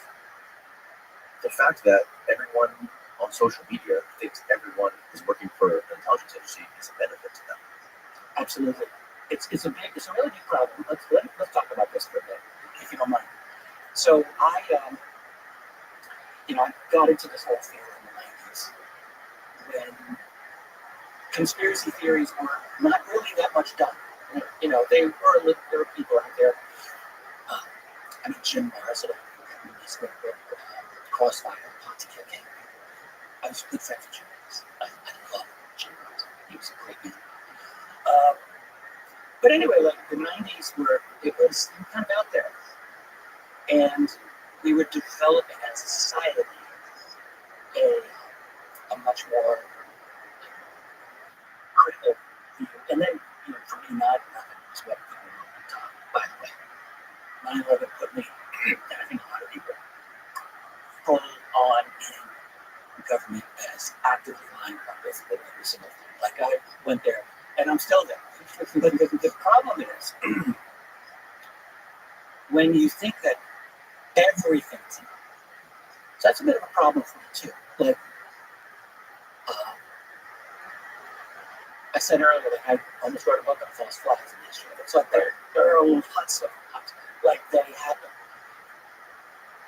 But when you reflexively, I have to be careful how you say this, conclude that every single thing coming at you is like someone's motivated for some reason, and that's a real problem because think about what that does if you were to act like that in your personal life. Like if your friend has something to say to you and you're not listening to what your friend's saying, instead you're thinking, what's his motivation? That's a great way to destroy every friendship you've ever had, every relationship you've ever had, every society that's ever existed. It's a really dangerous solvent for the certain amount of social cohesion you have to have. You have to have, there's got to be a way to have some trust in things that come at you. But the problem that we have is we have good reason not to trust the world. Like we have really good reason. So, but I do think what we've fallen into is, I call it kind of a postmodern trap, which is when someone makes a claim about anything, frequently from a lot of people, the first thing you'll hear is, oh, that person worked for whatever agency. They have an agenda. That person believes this other thing in politics that I also don't agree with, and therefore I'm not going to subscribe to what they have to say here. And so, in other words, we're doing identity politics, whether we realize it or not. We're not listening. The one thing we're not doing is hearing their message. We're not actually listening to their information. We're not evaluating the information. We're judging the person because we think they're not, and they work for this organization. And the fact is, when you look at the UFO knowledge sphere for many years, about the 1950s, the period I studied a lot, there were a lot of military insiders in the 1950s who were totally of the belief that we need to get information on the subject out there, and they put themselves out there. So because they were maybe am I supposed to then say, oh, well, they've got an agenda. That's a bad place to be because, it prevents you from actually studying their information. And the fact is that there are people from every part of the spectrum here in this field that have something to say. And we're putting ourselves at a great disadvantage if we're playing identity politics with every single person out there and we're judging them. Are they on the good side or the bad side? That's not good because there's information coming in from a lot of different places, it seems to me. Yes, which is why I appreciate when people like you have a pragmatic view of all this stuff and are able to take the information from all of these cases and sort of see where they all fit together, maybe where they don't, and provide that to people in a balanced way. I think that's super valuable and rare. I never thought of when I was much younger. I think of myself as a pragmatist by nature.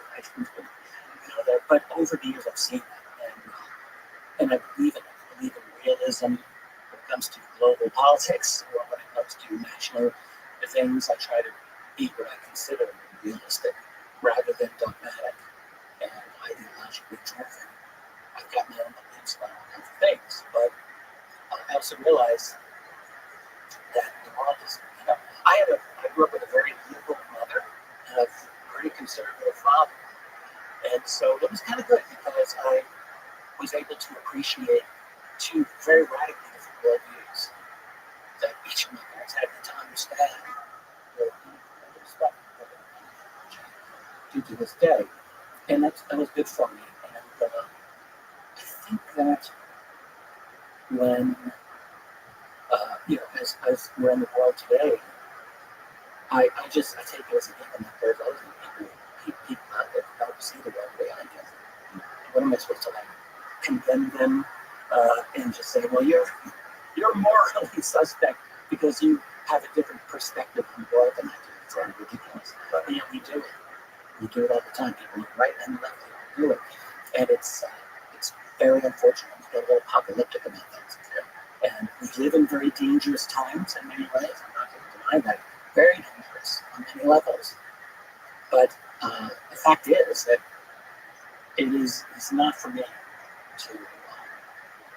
to write someone off just because they say a word for me.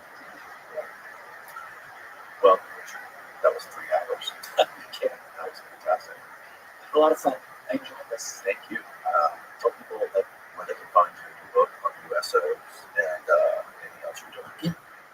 Yeah. Well, I have my book on USOs is sold on Amazon. So, ebook, paperback, and hardcover. And this week, I expect the audio book finally to be out. It's been submitted. I'm just waiting for Amazon to approve it. So that's nice. I have a website called RichardMembers.com. There's a paywall, but there's a lot of fun stuff there. People can go take a look at it. There's a lot of information. A great community. I can't speak highly enough about the members of the site.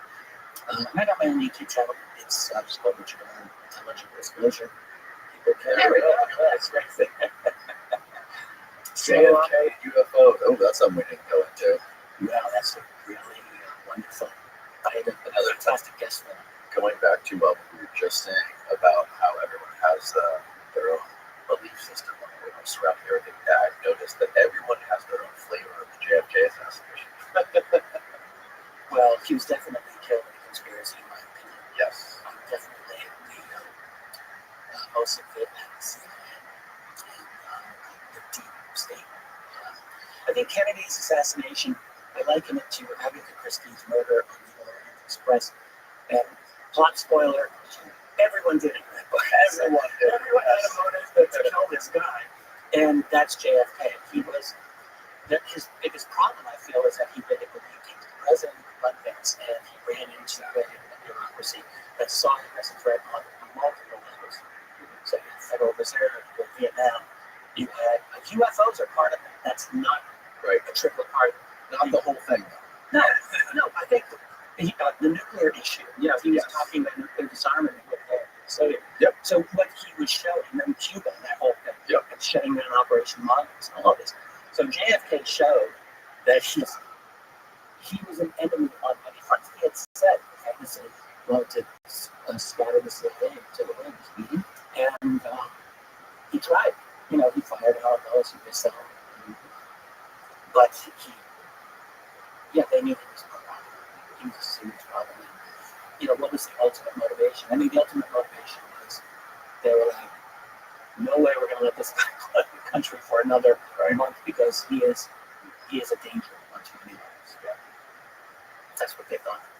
That's right. Look, totally agree. There we go. Yeah. History of USOs. Unidentified submerged objects, Volume 1, 2 and 3 to come. Yeah, then we have this. All of the cases, I've looked at them all. I'm trying to remember how many. I keep adding new cases, but basically I haven't been done. And what is just the chapters. There's a chapter in International Justice. So it's Thanks again. I really appreciate your time. my pleasure. Thank you. We have some Patreon questions for our Patreon subscribers, so we'll do that separately from the podcast. We'll break down those questions if you don't mind. Yeah. But that's all for the podcast. So thanks again. It's my pleasure. Good night.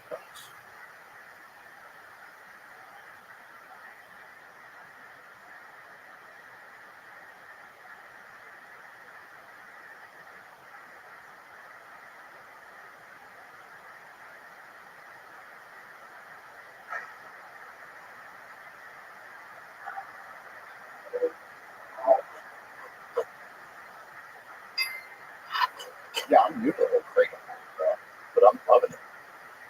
I've never had gummies. Yeah, you know, you have to be careful with Kratom.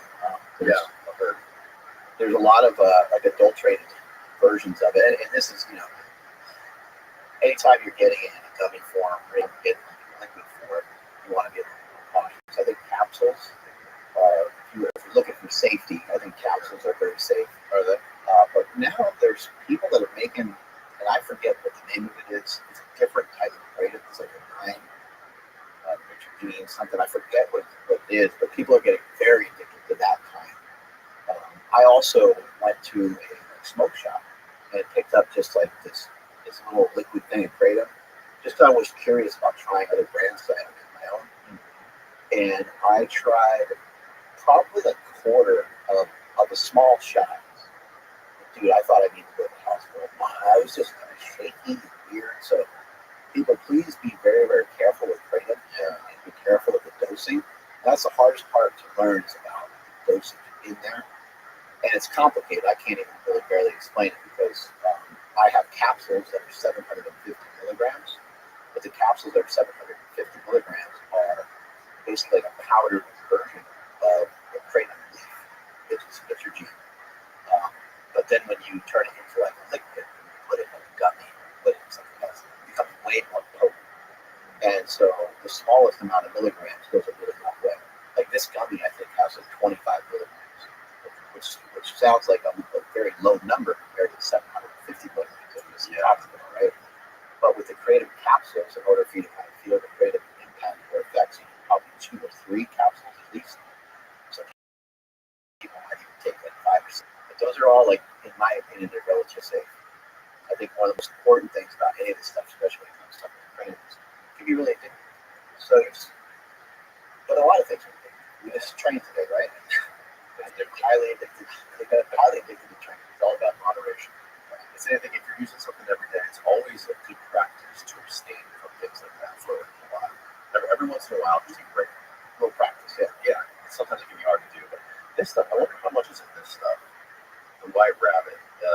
That's the extract, though. And I'm not sure what it is. I would say it's minimum 25 milligrams. It says Mitragyna speciosus extracts. Plant energy. Zero caffeine, zero sugar, 0 calories. I don't think it tells you the exact milligram of Kratom. Anyway, while we're passing off drugs, try it in. I would just take like half of them. Just half of them. Yeah. Now, these, do you get the stimulant effect from these at all? Yeah, I do. You do. Okay. Yeah, I know what you're talking about. You can come down to the other side. I think Kratom is amazing. I think that if people learn to just use small dosages of it, then they'll be okay. But if you're smashing, is that a full one? So I have to go double bunch of them. Oh, that is your half. I already have it. I'll count your those. Okay. There you go. Yep, delicious. In 3 minutes, you're gonna have your pants off. It's gonna be great. Wow, love it. I can't wait to see how this goes. tried them and they lift, right? They work out. Yeah, I like it quite a bit pre-workout. Blunting pain is another thing that Kratom does. Is why people used it. Originally, people were utilizing it to come off of opioids. Yes. Kratom, just like do your own research. But I only halfway know what I'm talking about. My brother, Chris Bell, he made a movie about Kratom, talking about the leaf of faith, and maybe you have him on the show to explain further. But Kratom is an opiate as well, but I don't think it's an opioid, which so it gets to be a little complex. Yes. It's a leaf. It's a leaf that comes out of, I think it's Malaysia or something. It's Thailand. It's a Thailand leaf. So a little documentary by him where you went there and talk to people that basically like partner and chew it. And I think it's actually like illegal there too. You have to be careful. I think it's like you can get company if you have a Kratom plant on your property there. Wow. I think some people historically have had it like in like little vats of like liquid, and they just occasionally would hit it up and drink it while they were like working, and they would just utilize it all day, every day. Gosh, I'm not saying it's a safe practice, but it's interesting. It's super interesting. I'm interested in all kinds of drugs, man. All kinds of performance enhancers, everything. And it's always been fun for me to experiment with different things and see how they help or see how they hinder or see, because everyone experiences drugs in a different way too. Like some people, will probably get a huge effect of kratom or feel that stimulant effect, or maybe like help them in their workouts or exercise. And some people may have no effect. And I've noticed that like I react less to drugs than most people do. I've always been like a very hyper responsive person to drinks. I'm 48 years old, so all growing up, it was like a campaign, like say no to drugs, and you saw that all over the news. Nancy Reagan had that mantra, and it's a good message in a lot of ways. Like, especially if you're a kid, like your brain develop. Like that makes a lot of sense. Yeah.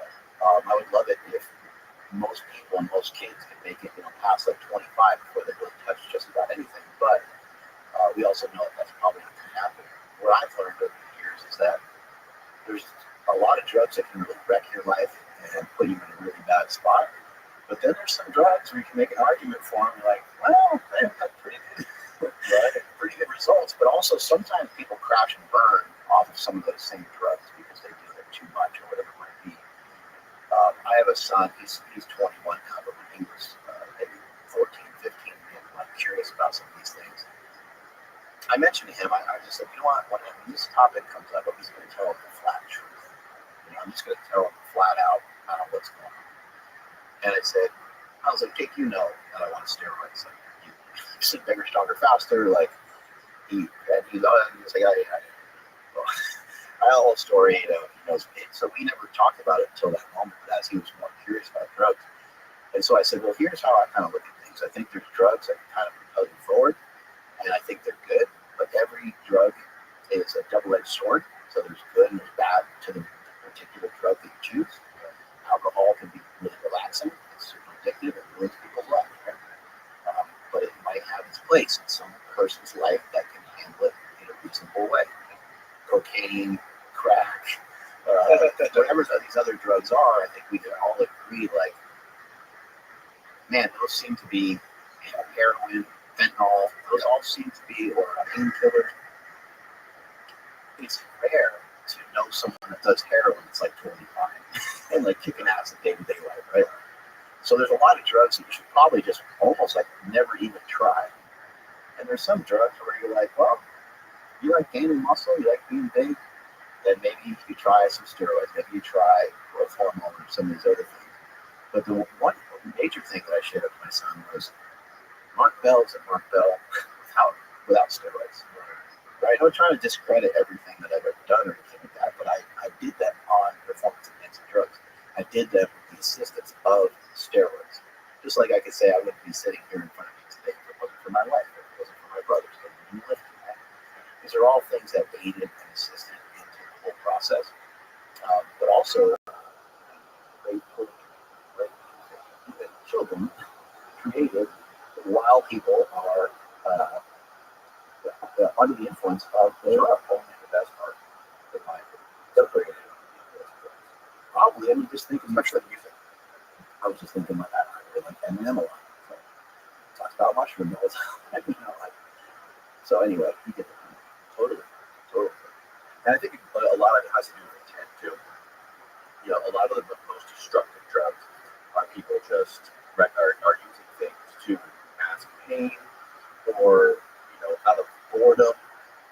But the drugs that I find the most interesting are the ones that you go into with like a positive intent, like how can this enhance my life or enhance certain aspects of my work or my creativity or my body, make me faster, make me stronger. Those are the most fascinating things to me. And drugs, like the stigma of things like steroids is very similar to like the stigma of banning just the word drugs as a negative thing in general by like the Reagan administration. And I think that steroids are just a technology that are not, it's part of nature because we are part of nature. Nature created humans. We wouldn't be human beings if it wasn't for technology. Hey, you don't sell me on steroids. Right, exactly. Like this isn't what I say to people. It's like that I talk shit about steroids. It's like we wouldn't look the way we do now if it wasn't for fire that enabled us to chew meat. And like all the technology that we've been able to create through the evolution of humanity is exactly the reason we are where we are today. And like steroids are just a technology that came from nature, so it is by definition a part of nature.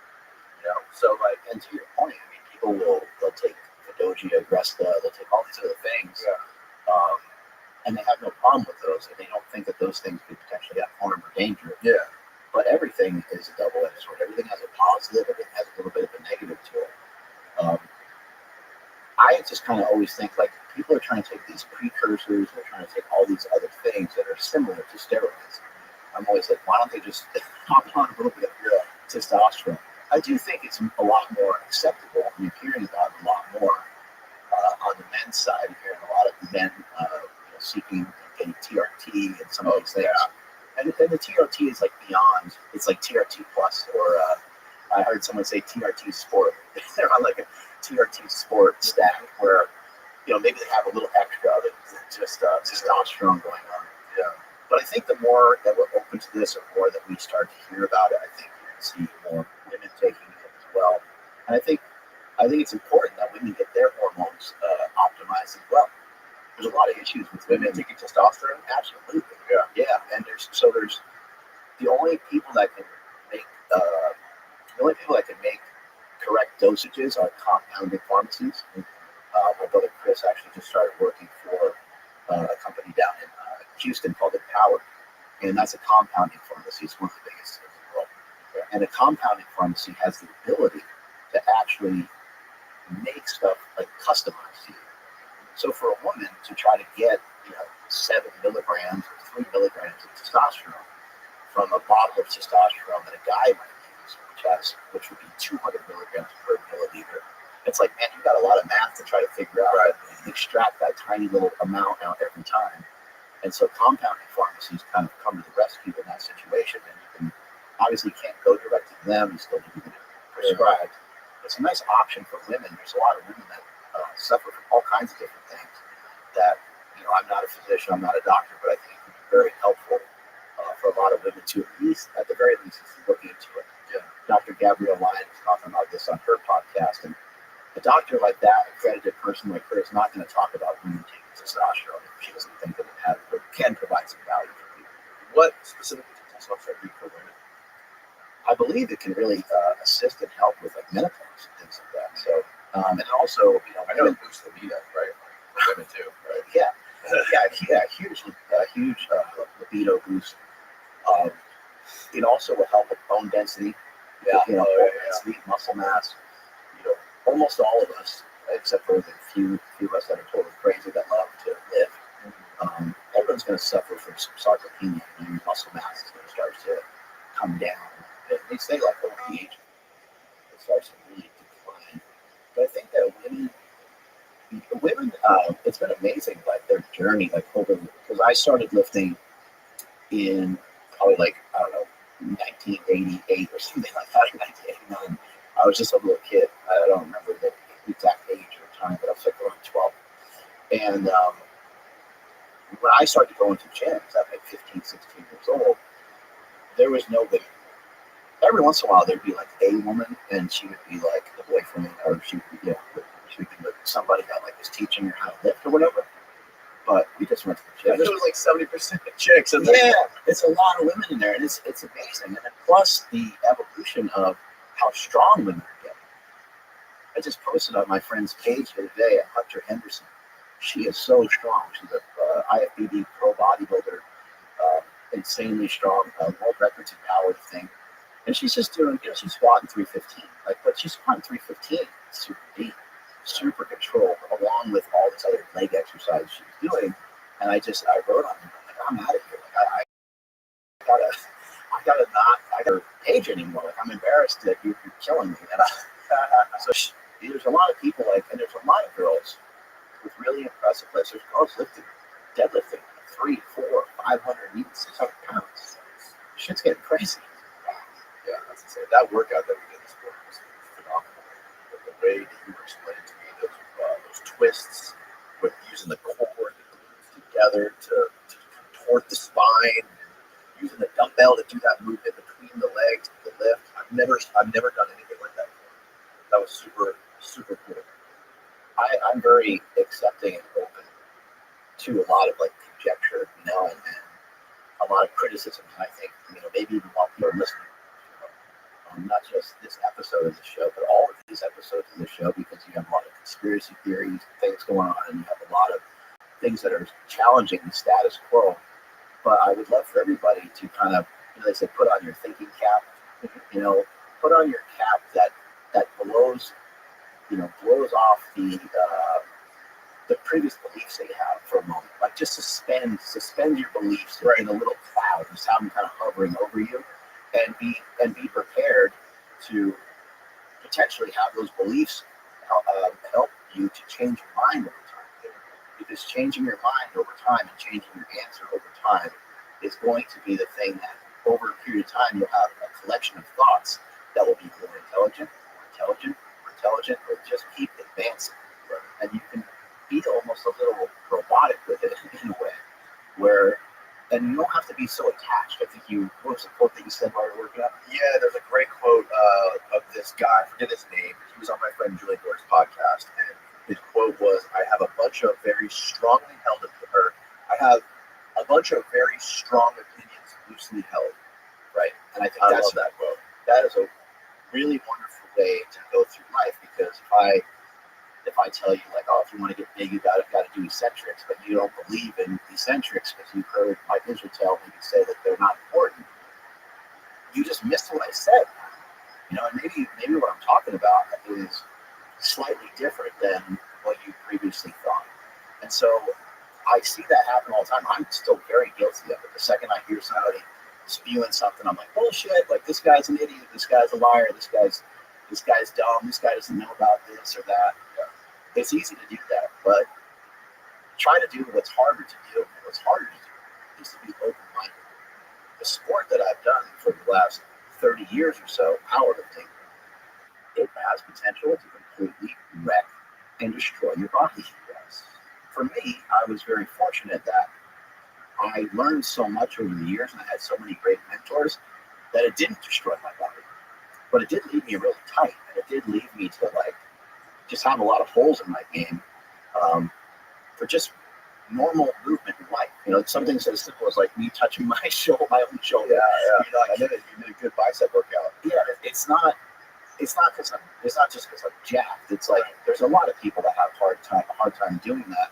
There's a lot of people that can do it very easily that are even bigger. So it's not just about being jacked. It's just that joint doesn't have the capacity to do that because it hasn't really had to do that motion before. And so I've been just studying the whole game. And I've always thought and always said that if you want to be a champion, if you want to be amazing, you want to be great at something, then you're going to be willing to do all of it. Like we did the myofascial release stuff. That stuff sucks to do. It hurts. We're on those balls. We're doing the different things. On those kettlebells. But if you love golf, then you'll be on the ground. It's not easy to do, but yeah, I fell in love with a lot of the stuff from the guy's name is Nabi Aguilar, functional patterns, and people get pissed off at me just for even liking it. And it's like, dude, I'm not Not part of it. You're in the wrong team, bro. yeah. Well, I just would really wish that people would just give stuff a shot. Like, okay, maybe you do think it's dumb, but that's a good first reaction. That's a good, yeah. It's good to have that safety net. Yeah, but go to the gym and actually just try to apply one thing that this guy's ever said. And if you do, you're probably going to be like, that's interesting. Yeah, seems a pretty good point. So you might not love it. You might not want to do it. You might not believe anything he says, but it's going to be hard to deny it if you try it and share what you feel. Yeah, I think it's super important to change up your goals and your routines, especially with weightlifting. I love to do that. It's hard to do, but like you also have to like learn and evolve with stuff. And the problem with that is it's difficult for people online, especially like these doctor influencers online. It's very hard for them. It's counterintuitive for them to do that when they're talking from a voice of authority, saying, "I'm this." I went to Stanford, got my degree and all this stuff. I'm a fucking doctor, and this is the right way to do things. And then a year later, flipping that around, saying something completely different. So, like, it's the antithesis of like maintaining this authoritative voice that people have online to build their brand. I think Paul Saladino did a good job of switching lanes, and I know people got mad at him about that. But I thought it like he tried something different, right? So he was eating meat. He's on the carnivore. And some people look at it like, oh, he's a failed vegan, now he's a failed carnivore, now he's bouncing around. So, well, if he's really smart, he'll continue to bounce around until he finds the exact thing that not only works great for him, but works great for maybe people that are listening to him. And I think where the carnivore diet might have some holes in its game, especially when it comes to like weight loss, it's just the amount of fat that people consume sometimes.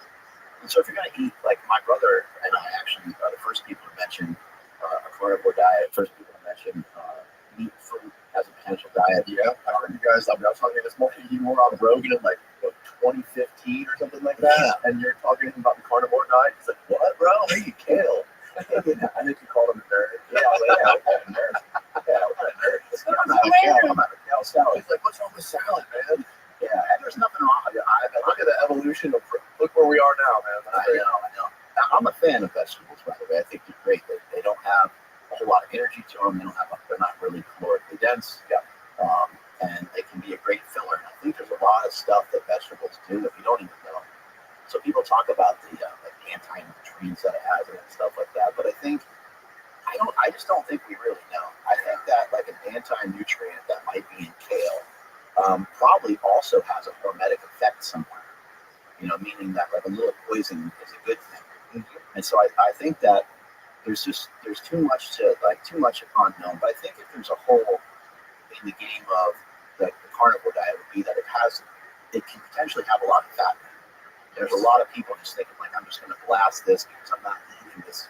I'm not eating this whole other thing of macronutrients. I'm not eating any carbohydrates. Or for the men and women that are mainly just practicing only eating meat. Now, if you're eating meat and you're also eating some sugar, which would be like fruit and honey, then you have an even bigger problem because you're still consuming a ton of saturated fat and you're eating carbohydrates. It doesn't really matter where the carbohydrates come from that much, but if you're in a state of overconsumption or, which no one ever talks about this, you just have a hard time being compliant. Well, now you're on a high-fat diet where it's also like high sugar and high pizza and high ice cream and high all these other things because you're having a hell of a time with adherence. The carnivore diet can have a crazy problem with adherence. And so someone might do it for 2 or 3 days, but then they cheat. 2 or 3 days and they cheat. Yes, it's hard. Yeah. You don't know what the outcome of that is. Have you ever heard of Tim Ferriss's low carb diet? Yeah. Where he just said he basically stays like low carb or keto on like the edge, borderline of keto all week long. Like on Saturday, he'll just eat some slam donuts and pizza. Yeah, I mean, there's so many ways to do this, but even in that case, I think it can just end up being reckless if you're not aware of the fat consumption. And I've been tampering with every diet you can think of. I used to do carb night from John Kiefer. I don't know if you remember that diet. I've heard of it. Yeah, there's like carb backloading where you just mainly eat all your carbs at the end of the day, which doesn't sound like a good idea. I've done protein leveraging. I've done there's all kinds of different diets you can do. There's something called a protein sparing modified fast, which is just like almost impossible to follow. But really, what that is like rather than someone like yourself saying, "I'm going to do a 72-hour fast," instead of doing a 72-hour fast, you say, over the next 72 hours, I'm going to only eat protein. That's all I'm going to eat is protein. And it's going to be straight protein too, just like egg whites, maybe chicken breast, and so a little bit of fat in there. Yeah, maybe some turkey. But you do that for 2 or 3 days, and that is obviously a very restricted diet. Right. But this is how a lot of bodybuilders get really, really lean for a bodybuilding show. They'll have really lean sources of meat. They might have some carbs and stuff in there too because they train so hard and everything, but they're going to be on a very, very lean diet. Like Chris Bumstead is at like 1,600 calories when he's, last maybe 3-4 weeks before a bodybuilding show, which is insane because if he has to sink his calories that low and he has to sink his fat down that low, his fat might be 40 grams or something like that a day, which is really low to try to do that. But my point being is like there's so many different ways that we can move all this stuff around, but you can't have the carbohydrates and the fats being really high unless it's like for some really short period of time. So even if it balances out at the end of the month that your carbs and your fats are high and you're in a caloric surplus, you are probably going to run into some issues with heart disease. You're probably going to run into some issues that you could have avoided if you just had a little bit better knowledge. The easiest way to look at it, in my opinion, is just to watch those fat calories. Just pay attention to it. Be careful of like, I'm eating buffalo wings and pastrami and salami and cheese, because that's Tim Ferriss is a big fan of cheese. So yeah, I know cheese is like 1 to 1. It's like 1 gram of fat per 1 gram of protein. Oh, is it really? Same with eggs. Whole egg, it's like 6 and 6 or 7 and 7, depending on the size of the egg, and that's pretty fat. So you want it, like, in my opinion, I would rather see somebody add some egg whites to like an omelet or to their eggs that they're going to have in the morning, so that way they're having more volume, but they're also not consuming nearly as many calories. Protein is a weird thing. It's not a great energy source. You got your carbs and your fats, and those two can count against you a little bit more so than in terms of not being able to lose weight. And keep in mind too, as I'm talking about a lot of this stuff, I'm talking about like losing body fat. Right. So if you're somebody that just wants to be healthy, then things are a little bit different. The other day, your fat or your carbs can be whatever range that you want, as long as you're not being weight. Right.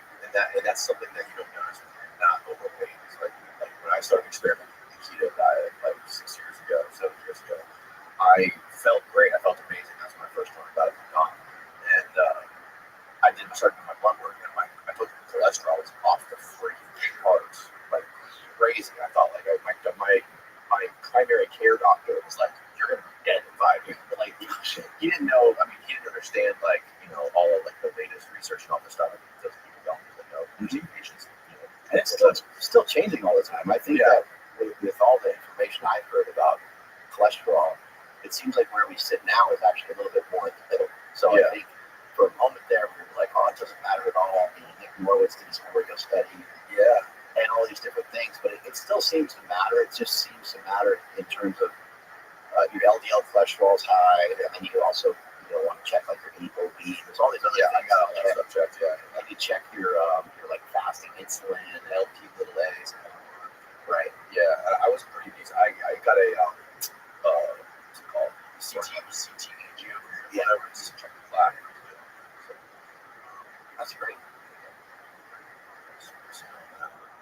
But yeah, another thing I wanted to ask you about is like I've noticed a lot of super young people jumping on testosterone, like kids in their like early 20s. There's these dudes that walk around that gym that we just in that look like bigger than him. Yeah, bigger than And these kids are like 19 years old, and they don't look a day younger than 40. And I'm like,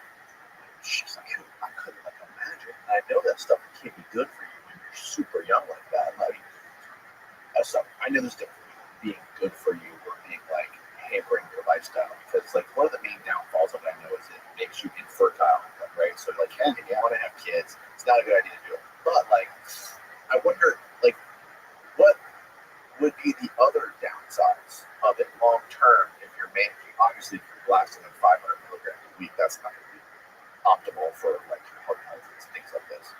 But like if you're doing like a normal dose of this stuff and you've already addressed the reproductive stuff, you don't want to have kids anymore, what would be the downsides? There's definitely a lot of drawbacks to the whole thing. One of them just being bigger. Having a lot of body weight. People tend to live longer when they're just smaller. Yeah. I think a lot of centurions, people that live to be over 100 years old, they can be like 100 pounds, or 120, 140 pounds, and like little people. And so I think that doing some of these things when you're young, it's good to like probably get a lot of these things out of your system. So if you're going to do that at any time, the body repairs itself pretty well. But you could be really tampering with something that you maybe don't fully understand. Testosterone and steroids in general, they change like so many things about you. How people have kind of stated that the COVID vaccine changes your like DNA and things of that nature, right? Testosterone changes like everything about you. It changes your personality, changes everything. There was somebody that on my YouTube channel that I just got done with a run. I posted like a video and I was kind of stating what I did for the day. I was like, oh, I lifted, done a good run. Yeah. And someone's like, well, it's easy for you to say because you're on steroids. Like, and I actually thought about it for a moment. Rather than like getting mad about it, I gave it a second. I was like, you know what, that dude's kind of right. Because steroids are actually motivating. People might not really know that, but like you think about anybody you talk to who's had like low T, they're kind of like down. Yeah. And they're like, hey man, go play some pickleball? Like, oh no. Okay, you want to play some video games? They're just like low energy. They're kind of just not the same, right? But you can flip a switch for some people when it takes some testosterone. Or what about the person that maybe their whole life, maybe they grew up a little bit smaller than them, maybe they grew up like kind of skinny, they kind of got pushed around, right? Well, now they do a little jujitsu and they get in the gym a little bit and they take a little testosterone. They're going to feel like a completely different person. Your POV is going to change. Your point of view on everything is going to change massively when you have a little bit more testosterone in you because you're going to be stronger. You're going to be bigger. And there's also another side of it. Like if you start to take something like trenbolone or some of these things, changes like so many things. It changes a lot of your senses. It changes the way you smell things. It changes the way that you taste. It'll literally change your life. You hear people talk about how angry they are when they're on it. Now, everyone doesn't get the same effects, everyone gets the same side effects and stuff like that. But probably one of the biggest issues with steroids in general, with all of it, and these young kids taking it, is the addictive side. It's going to be hard to like. You think they're addicted to testosterone? They are for me. I've been on for a really long time. What specifically is addictive to that? Just the whole feel that you get. Oh, really? Because I've definitely considered. I'm 48, and I definitely have considered like, maybe I should come off. But now I'm like, well, oh, really? Even in your 40s? Yeah, I'm like, yeah. Now I'm obviously on like way lower dosages and all that stuff. I'm gonna get my blood work checked and try to do it in a healthy way and all that stuff. But I'm just like, maybe I should just, because I've been doing them since I was 25 years old. So that's, how much research is there on people like 1 year? Yeah, how much research is there on? Yeah, Arnold, right? He's like almost 80, right? There's a lot of people that have been doing it for a long time. But even like, let's just hypothetically say that I stopped. If I start getting them 70, if I thought I needed it, That's how I feel about these things. Yeah. I tried testosterone for like 4 months, about 2 years ago, and I felt tired. And I didn't feel great. Honestly, I probably thought I felt worse on it. I don't know what it was, but I definitely felt like fatigued all the time, just tired all the time.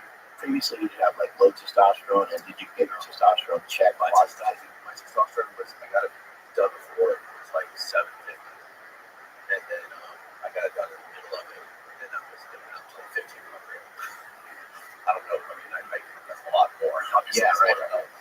But it can make you feel lethargic in some ways because it does make you. It just makes you like bigger, and it almost like I don't want to say it makes you slower because there's so many different outcomes you can have in regards to like how you're training and everything else. They can certainly make you faster because they can make you more powerful, more explosive. But they will also cause, like if you take them for a handful of weeks, they might also cause some water retention. Yes. And your blood pressure might go up a little bit. You might just feel a little bit more tired. So that's what Dom was telling me when I tried it. He's like, your blood pressure up. Just keep track of it. And I did that. I mean, I don't and like whenever I try to investigate things like this, I try to do like more than to make sure that I'm fucking safe with it. And logbook and stuff like that. But yeah, so like the fatigue stuff was really weird to me. I didn't feel more motivated because I've heard people talking about motivation increases and things like that. The other thing was it killed my dick. People talk about it boosting your libido. It fucking drove mine into the ground. Was that all you were taking was testosterone? Yeah. Like I said, all the drugs are like a double-edged sword. And erectile dysfunction happens in a lot of people from testosterone. I don't even know if everyone understands all the mechanisms behind that. I do know that when your testosterone goes up, a lot of times you're destroyed over your estrogen. Yep. Will want to kind of like that boost libido, right? It can. Yeah, it can. And also if you drive your estrogen way down, that can hurt you. But if your estrogen way up, that's protective, right? It's like protecting what you're doing. Like heart, yeah, it can be like heart protector. But I think if your estrogen gets like out of hand, your testosterone is blasted to the ceiling. Yeah. Or when your testosterone is really low, probably not going to feel great from either one of those. It's like this thing about being in the middle. And so I think we're just at the very beginning stages of like figuring a lot of this out. I think that in the future, it's not just going to be like a shot of testosterone. I think that like each person that seeks this out will probably get a shot of something that maybe has 3 or 4 different things in it, so that it's because I mean that's what bodybuilders are doing now. And when I started, years ago, 3 or 4 things. So I was a professional wrestler for a handful of years, like jumping off the top rope type stuff. Really? And when I was doing pro wrestling, we basically would say that if you're not on 3 things at one time, then you're natural. That's fucking awesome. So yeah, it's like you take testosterone, equipoise, and some Anavar or something. Yeah. So those other drugs, those other compounds, like bodybuilders are meatheads for sure, but they're also really smart. Those other compounds can, so if you do it strategically and you're paying attention to what you're doing, that's blasting all 3 of them. You can lower the testosterone quite a bit. You can take like Primavol and Masteron. I don't know if this would be like thrown off of YouTube or whatever, but you can take these other things. Medical advice. Yeah, exactly. You can take these things, with testosterone and not have to take the same amount. So you get the positive effects of testosterone. So like if we forgot your first experience with testosterone, like we redid it and you said your goals were, we can appropriately dose testosterone and like something like Primavol or Masteron both have a tendency to lower your estrogen a little bit. Not crush it, but just keep it in line, right? Stay lean. And then also you're not going to get the negative sides from either one of them because you're taking like half the dosage of each one. And you can do that maybe like twice a week or something, and you have like really crazy, phenomenal results. So when I started, the first time I ever took anything, I think I took testosterone and Deca together. It's an androgen. And I took those together, and I think I gained 25 pounds. And it was like in a really short period of time. So back to like good and bad, like 25 pounds in a short period of time, that's a lot. That's not very healthy, right? Like your body's like, yo, what's going on? But I felt awesome, right? And a 45-pound plate felt like a frisbee. I felt super strong, like strength was going through the roof, and then veins started kind of like popping out everywhere. This is awesome. And so that's the addictive side that I'm talking about, because those kids you talk about in the gym, they're not just taking testosterone. They're taking a bunch of other stuff. Yeah. Actually, most of them, many of them probably don't even really have good access to testosterone. Well, that's another thing I was going to say. They're probably taking a bunch of they're buying their testosterone like underground. Right. They're just buying shit. Somebody's probably making a bathtub or something like that. They're not getting something from a pharmacy. And when these guys share like what the goals are, then the guys selling shit to them probably saying, "Oh, you need the orals, and you need this and this." And they're more toxic. Like they're flat out the oral steroids are.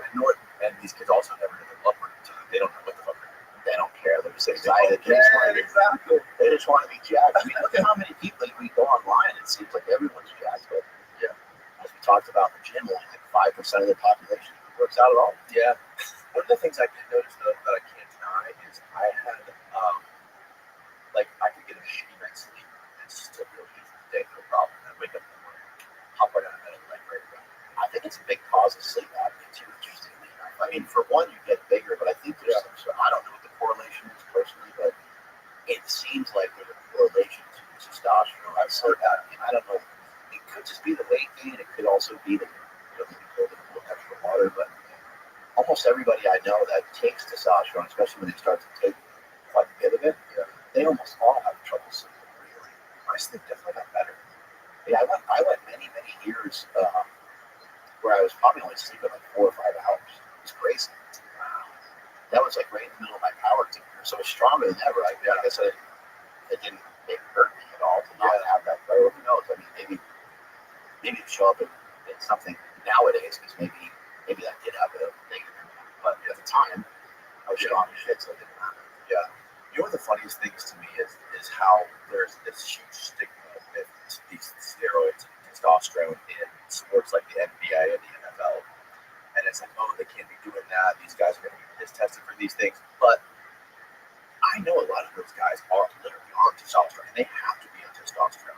When you're playing in the NFL and you're getting smashed to bits by these people every week, like, and then you're going to go take one day off, go back and start working out and running drills again until your next game. There's no way that the human body can sustain that for years unless you're on these drugs that can help your body recover. Right? It's supposed to help a lot with brain health too. Yeah, so, like for concussions and stuff. Yeah, like who better to be on steroids than these guys? Oh, and of course. Like, are you not entertained? Like, we want to be entertained. Exactly, right? It's interesting because we want to be entertained to a certain point, but then it gets to be like too much. It's like, when it comes to, I don't know. I don't want to be entertained, but not if these guys are injecting testosterone. That's too far. That's not worth the entertainment. But then some dudes snort cocaine before them, And it's like, how performance enhancing is that? Like, that's got to be amazing. A lot of these guys are on Adderall, right? Have you seen the videos of some of the, I don't know if you can watch football, but there's you can watch the slow-mo videos of some of these running backs like Derrick Henry. You can watch it running, or even Antonio Brown back when he was still playing. And their eyeballs. Fucking eyeballs are saucers, dude. Yeah. So for some, I just learned this recently when I was talking to a buddy of mine who was an assistant coach for, I think, the Gators back when like Tebow was playing, and he was saying, "Oh yeah, he goes all the running backs and receivers, they're all on every single one." What? I had no idea that would be like something that would help football players. Because it seems like a body kind of like athletic ability thing, not so much of a. I mean, Adderall's basically like speed. I do think that there are things like Adderall, and I could be speaking like I could be talking out my ass, but I think that some of these things that are like that have to do with dopamine, I think some of these things can potentially help make somebody more explosive. So I know there's some other drugs that people get into too that they'll take and make them like faster, like literally faster and stronger. Like at the moment, it's not a steroid. It's just something that boom switches something on. I think it's interesting that kratom isn't. Kratom's not banned. It's not a banned substance when it comes to like NFL, NBA. Oh, really? Even the Olympics, I think. It's interesting because you're like, I think it would be, but Yeah, because I know a lot of bodybuilders love kratom. yeah, it's getting bigger, and you have these this white rabbit, or That's the white rabbit. yeah, I think Larry Beatles, I think. Yes, he has his own. He has his own custom flavor. Man, he's just so freaky. I do, yeah. Yeah, I've had an opportunity to see him when he's still super young, but it's like, I don't know, like 17, 18 years old, deadlifting like 675 or something like that. He's a beast. Yeah, this stuff's super interesting. But I like Kratom so much. I invested in a company. This company's called Newton. I'll have a bunch sent to you. Is that a bit like this? Or is that different? You'll absolutely love it. Well, that's my own company, Mindholder. Oh, and I sell so some kratom, some kava. I have gummies and I have capsules and I have little shots of kratom and stuff like that. But I invested in a company called New Brew. They make a drink that's a little bit like this. It's a fizzy type of tea, and it has kava and kratom in it. The kratom is very low dosage. Oh, you know who was just telling me about this? Was Hamilton Morris. Yeah, they're fire, man. They're so awesome. It's such a great product. So is it like an energy drink? It's so New Brew. You know, it's trying to be a replacement for a lot of people for alcohol. And my wife actually my wife was drinking wine for many years, and I would drink here and there too with her. But instead of that, we drink that instead. Made the switch. I quit drinking when I got one of those organs. Oh, you saw. I never had a problem drinking, but like in my 20s, I was just going out bars and drinking just not whenever I wanted. I'd be fucking me and a couple friends were just smashing into the captain like an hour. But like when I got one of those organs, I started to notice like this how bad it fucks up your heart rate and your HRV and like changes all these little like nerdy metrics of like your organs. That it put on paper for me. So I'm like, I really never drink alcohol. What are your thoughts of like, I don't know, say like you and I go and grab a steak or something like let's get like a bottle of wine. Can you drink that? Of course. Yeah. That's kind of the way I feel. Like, hey, is this gonna I don't know, enhance the moment a little bit? It's gonna be more fun. Oh, it's more relaxed. Yep. And I'll just drink. I don't really worry about it that much. Years ago, I used to not drink like at all. Like I've only been drunk like a couple times in my whole life. Really? I love steroids, but I don't love drugs in general. Yeah. Even my son was trying to show me how to like smoke pot one time. Really? I like to barely figure it out. I've never done it before. We posted it up on my Instagram and stuff. And everybody was talking about trash. Like, I don't know if you really inhaled. It's like I was trying. I don't know what the hell I was doing. Some of these other drugs I really like it because it feels like an alcohol is something that I can enjoy. And alcohol is something that can relax me. And even more recently with some of the diets, some of the things I've been doing, I'm like, why don't I just have like sometimes at the end of the night, why don't I just have like a glass of wine? Because otherwise, for me, my mind is always thinking about food. I love food. I just want to keep eating. And I'm like, well, at 7 o'clock, why don't I just have like a glass of wine?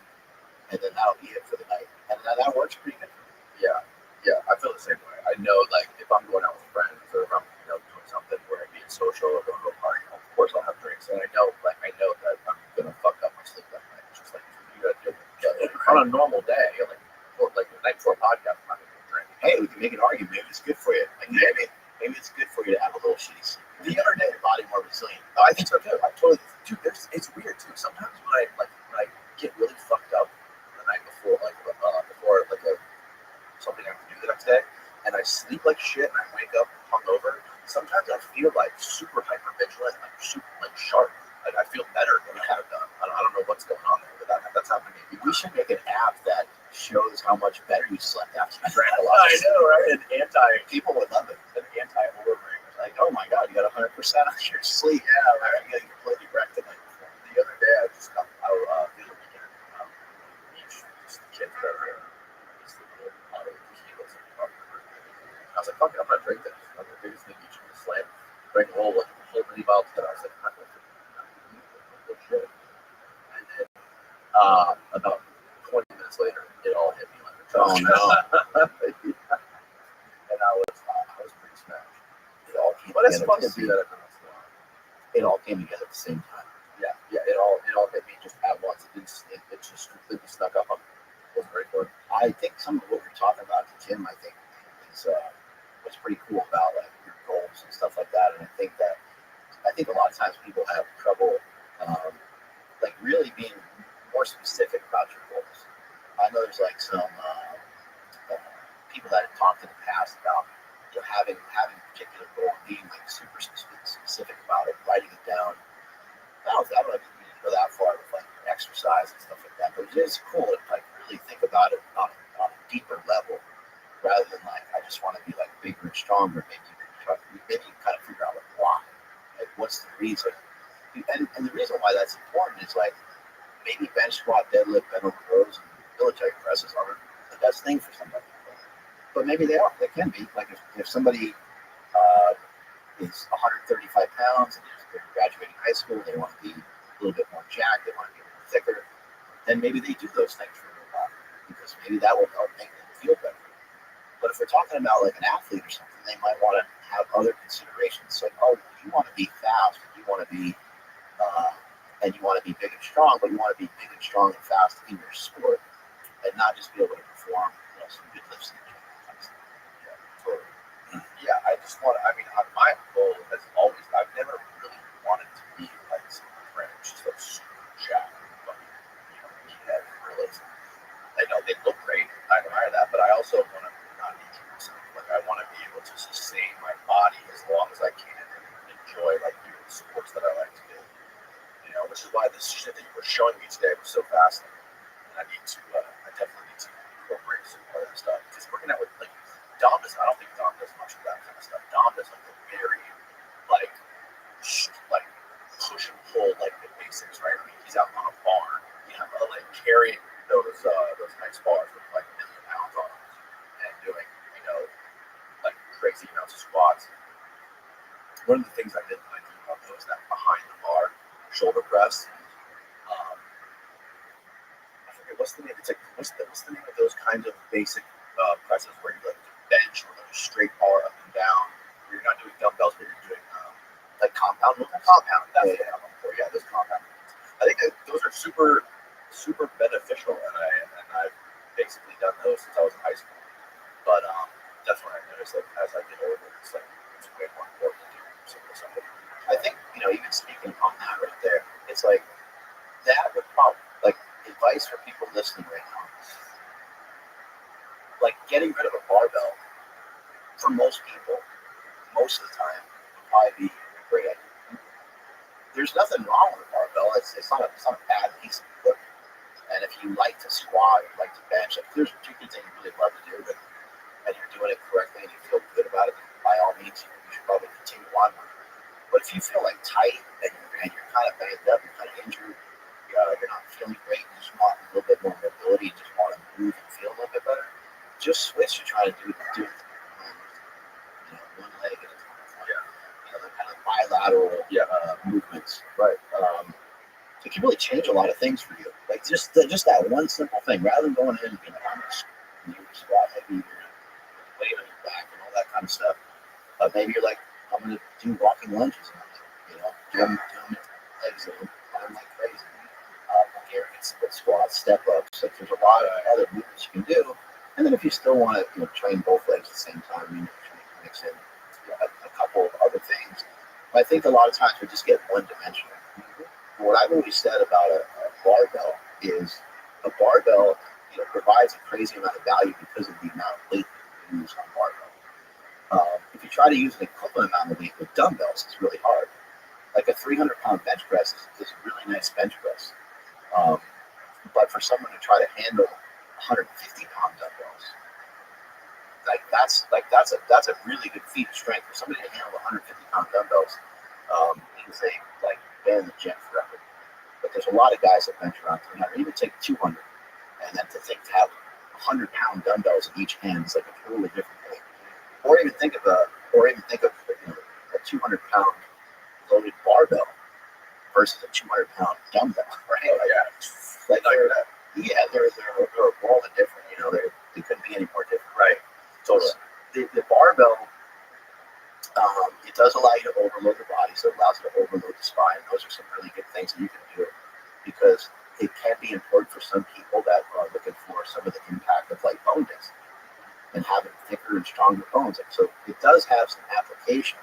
It's just that I think we get a little too obsessive with it. I also think we get a little too obsessive with, having this arch posture and being super stiff and only doing both arms at the same time. If you just change it up a little bit, you pull with one arm, and now your body has a twist, and there's some rotation in there. So it's a really simple thing to solve or cure. And again, I'm not saying eliminate barbells forever for everybody, but for most people, you should probably just do a lot less barbell, do more dumbbell, and even. Hey guys, if you're not already subscribed, please hammer the subscribe button below and hit the like button on the video. Back to the show. Take things a step further and even work on some bodyweight exercises. Yeah. They're tough. There's something about pull-ups. It's just I can't describe what it is, but it's like, I know it's not a ton of weight, it's only your body weight, but something about it is just so taxing and so brutal. And I get like such a pump from doing basic body weight stuff, like pull-ups and push-ups, like almost sometimes more than lifting more weight than that. Some things to consider, like, again, kind of back to the steroid thing. If somebody takes anabolics, somebody takes steroids, they're going to gain more weight. They're going to have more muscle mass on them than somebody natural. Right?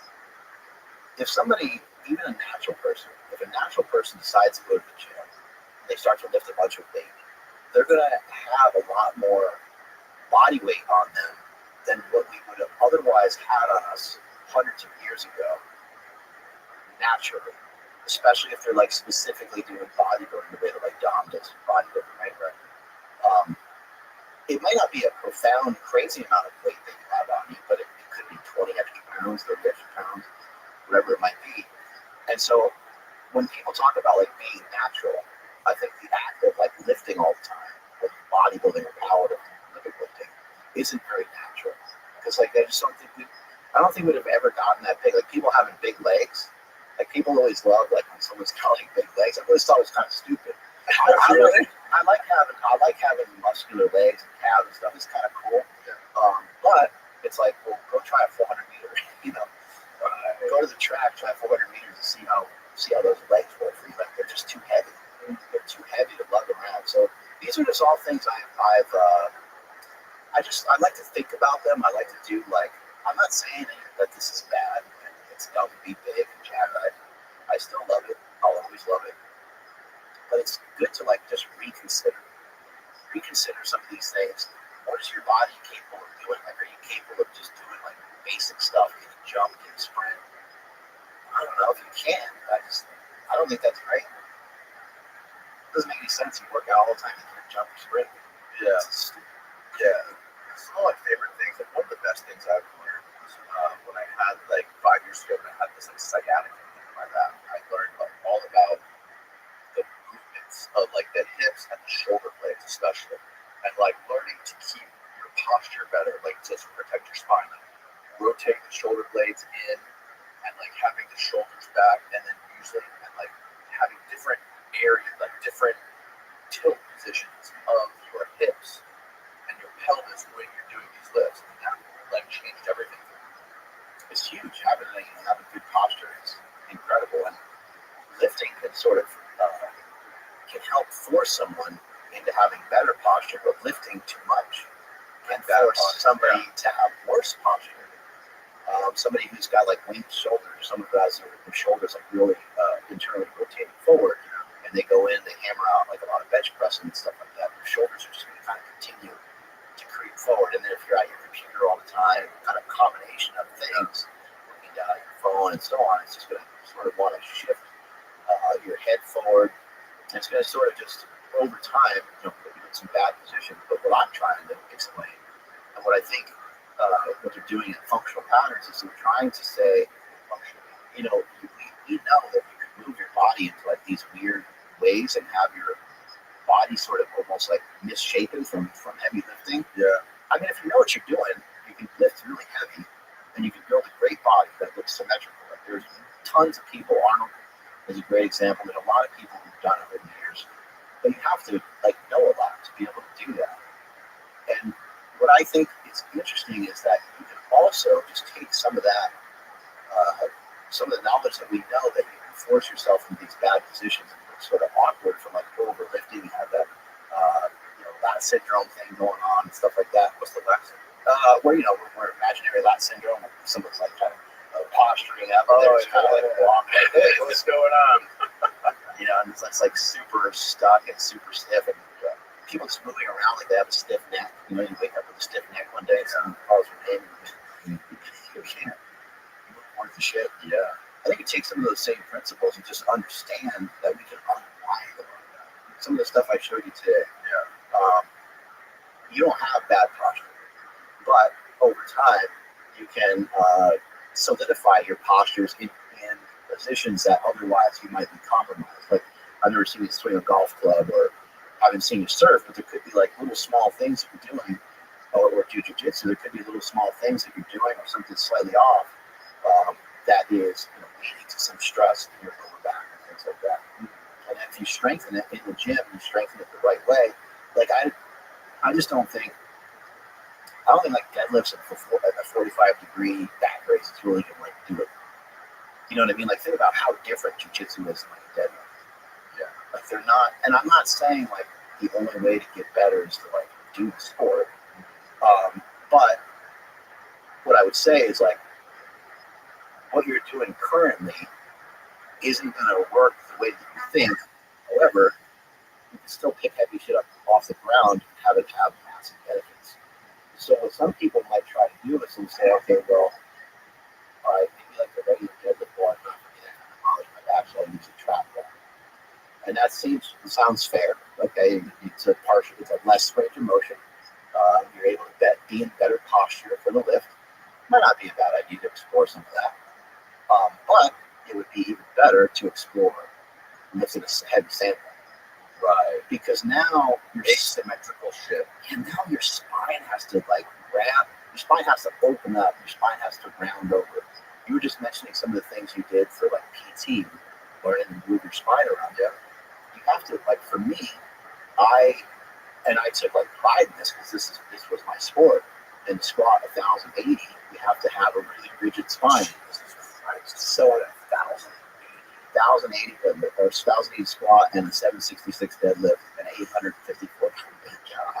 Hey, didn't you drop that much at one point too? Some chick in a skirt walking in front of you or something? 1,085. Yeah, that didn't help me either. But I created this like rigidness in my spine to where, if I just like bend down towards the ground, and even if I can touch the ground, but if I'm touching the ground, my lower back will still be flat. Like all the other spine will move, but the lower back it stays like super stiff and super tight. So like you can't hip hinge, like hinge your hip. I can hip hinge like a mofo. Okay. But I can't like unlock my lower back to really round all the way over to the ground. So like I can move like almost maybe like 3/4 of my spine. But that last part towards the bottom, right, doesn't want to go anywhere. And that was created through bracing, through, we'd say big air, powerlifting, say big air.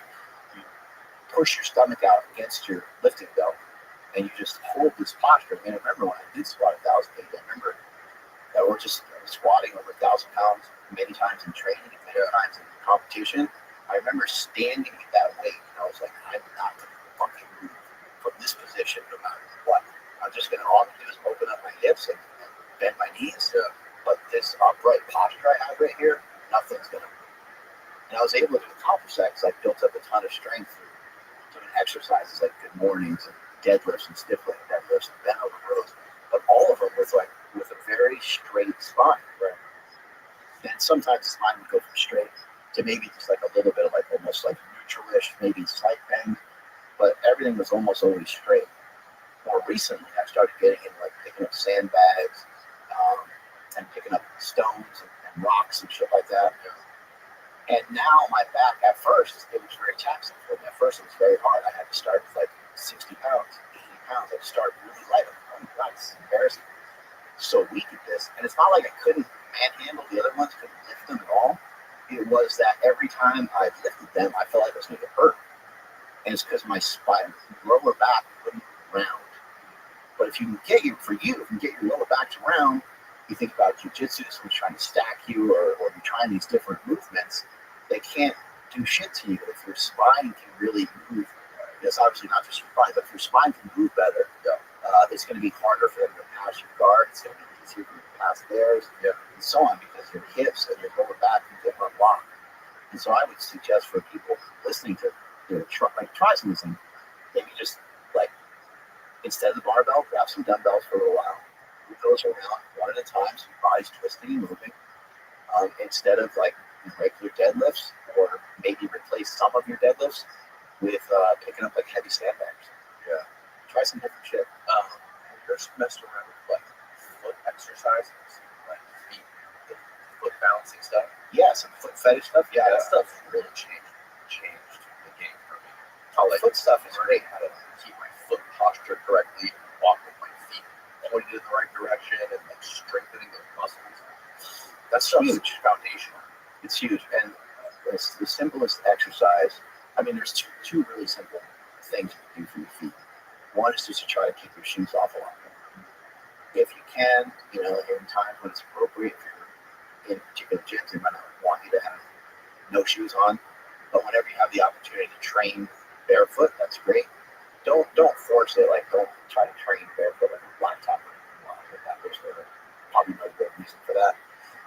If you run, you might want to try to run a little bit on some grass or something like that, or any opportunity that you get to be in nature and like run on the beach or something like that.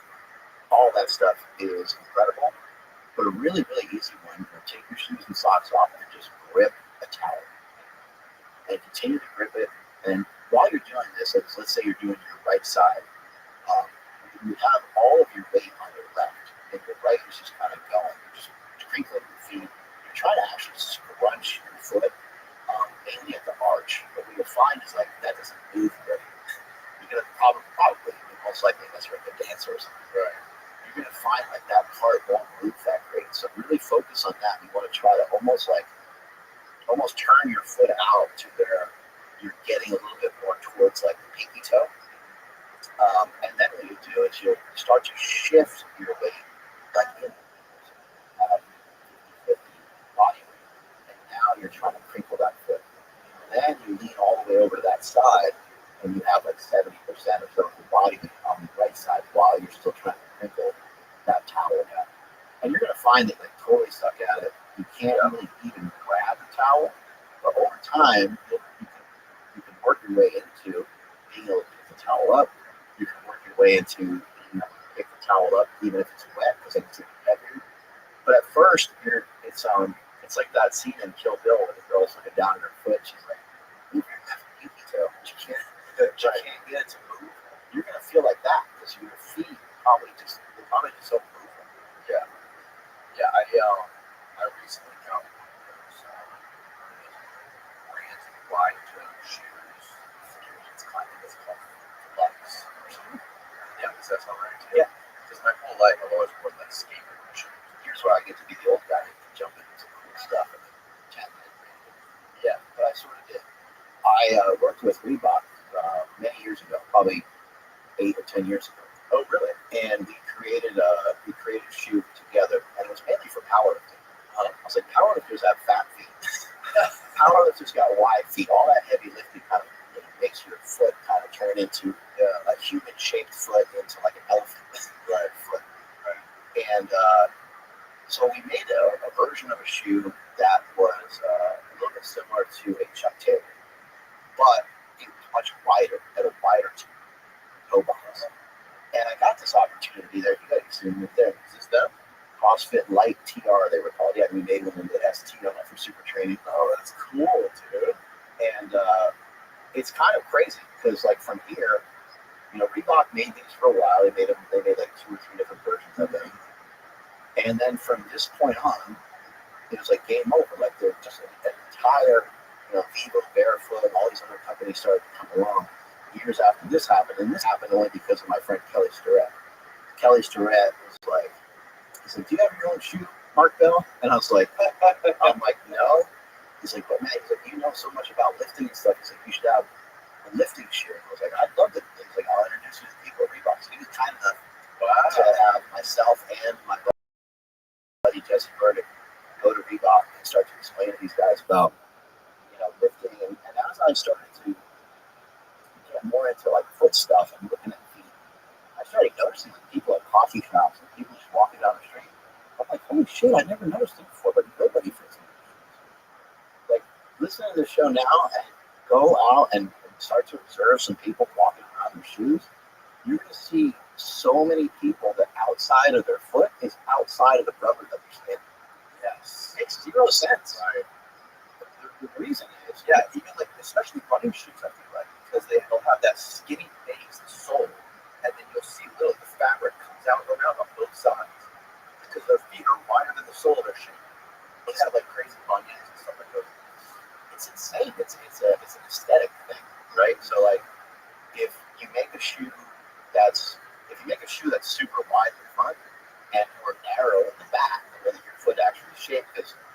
you have your 5 toes, hopefully, right? And as you have those 5 toes, as you go up further the foot gets a little bit wider, and then it tapers back in again towards your heel. Right?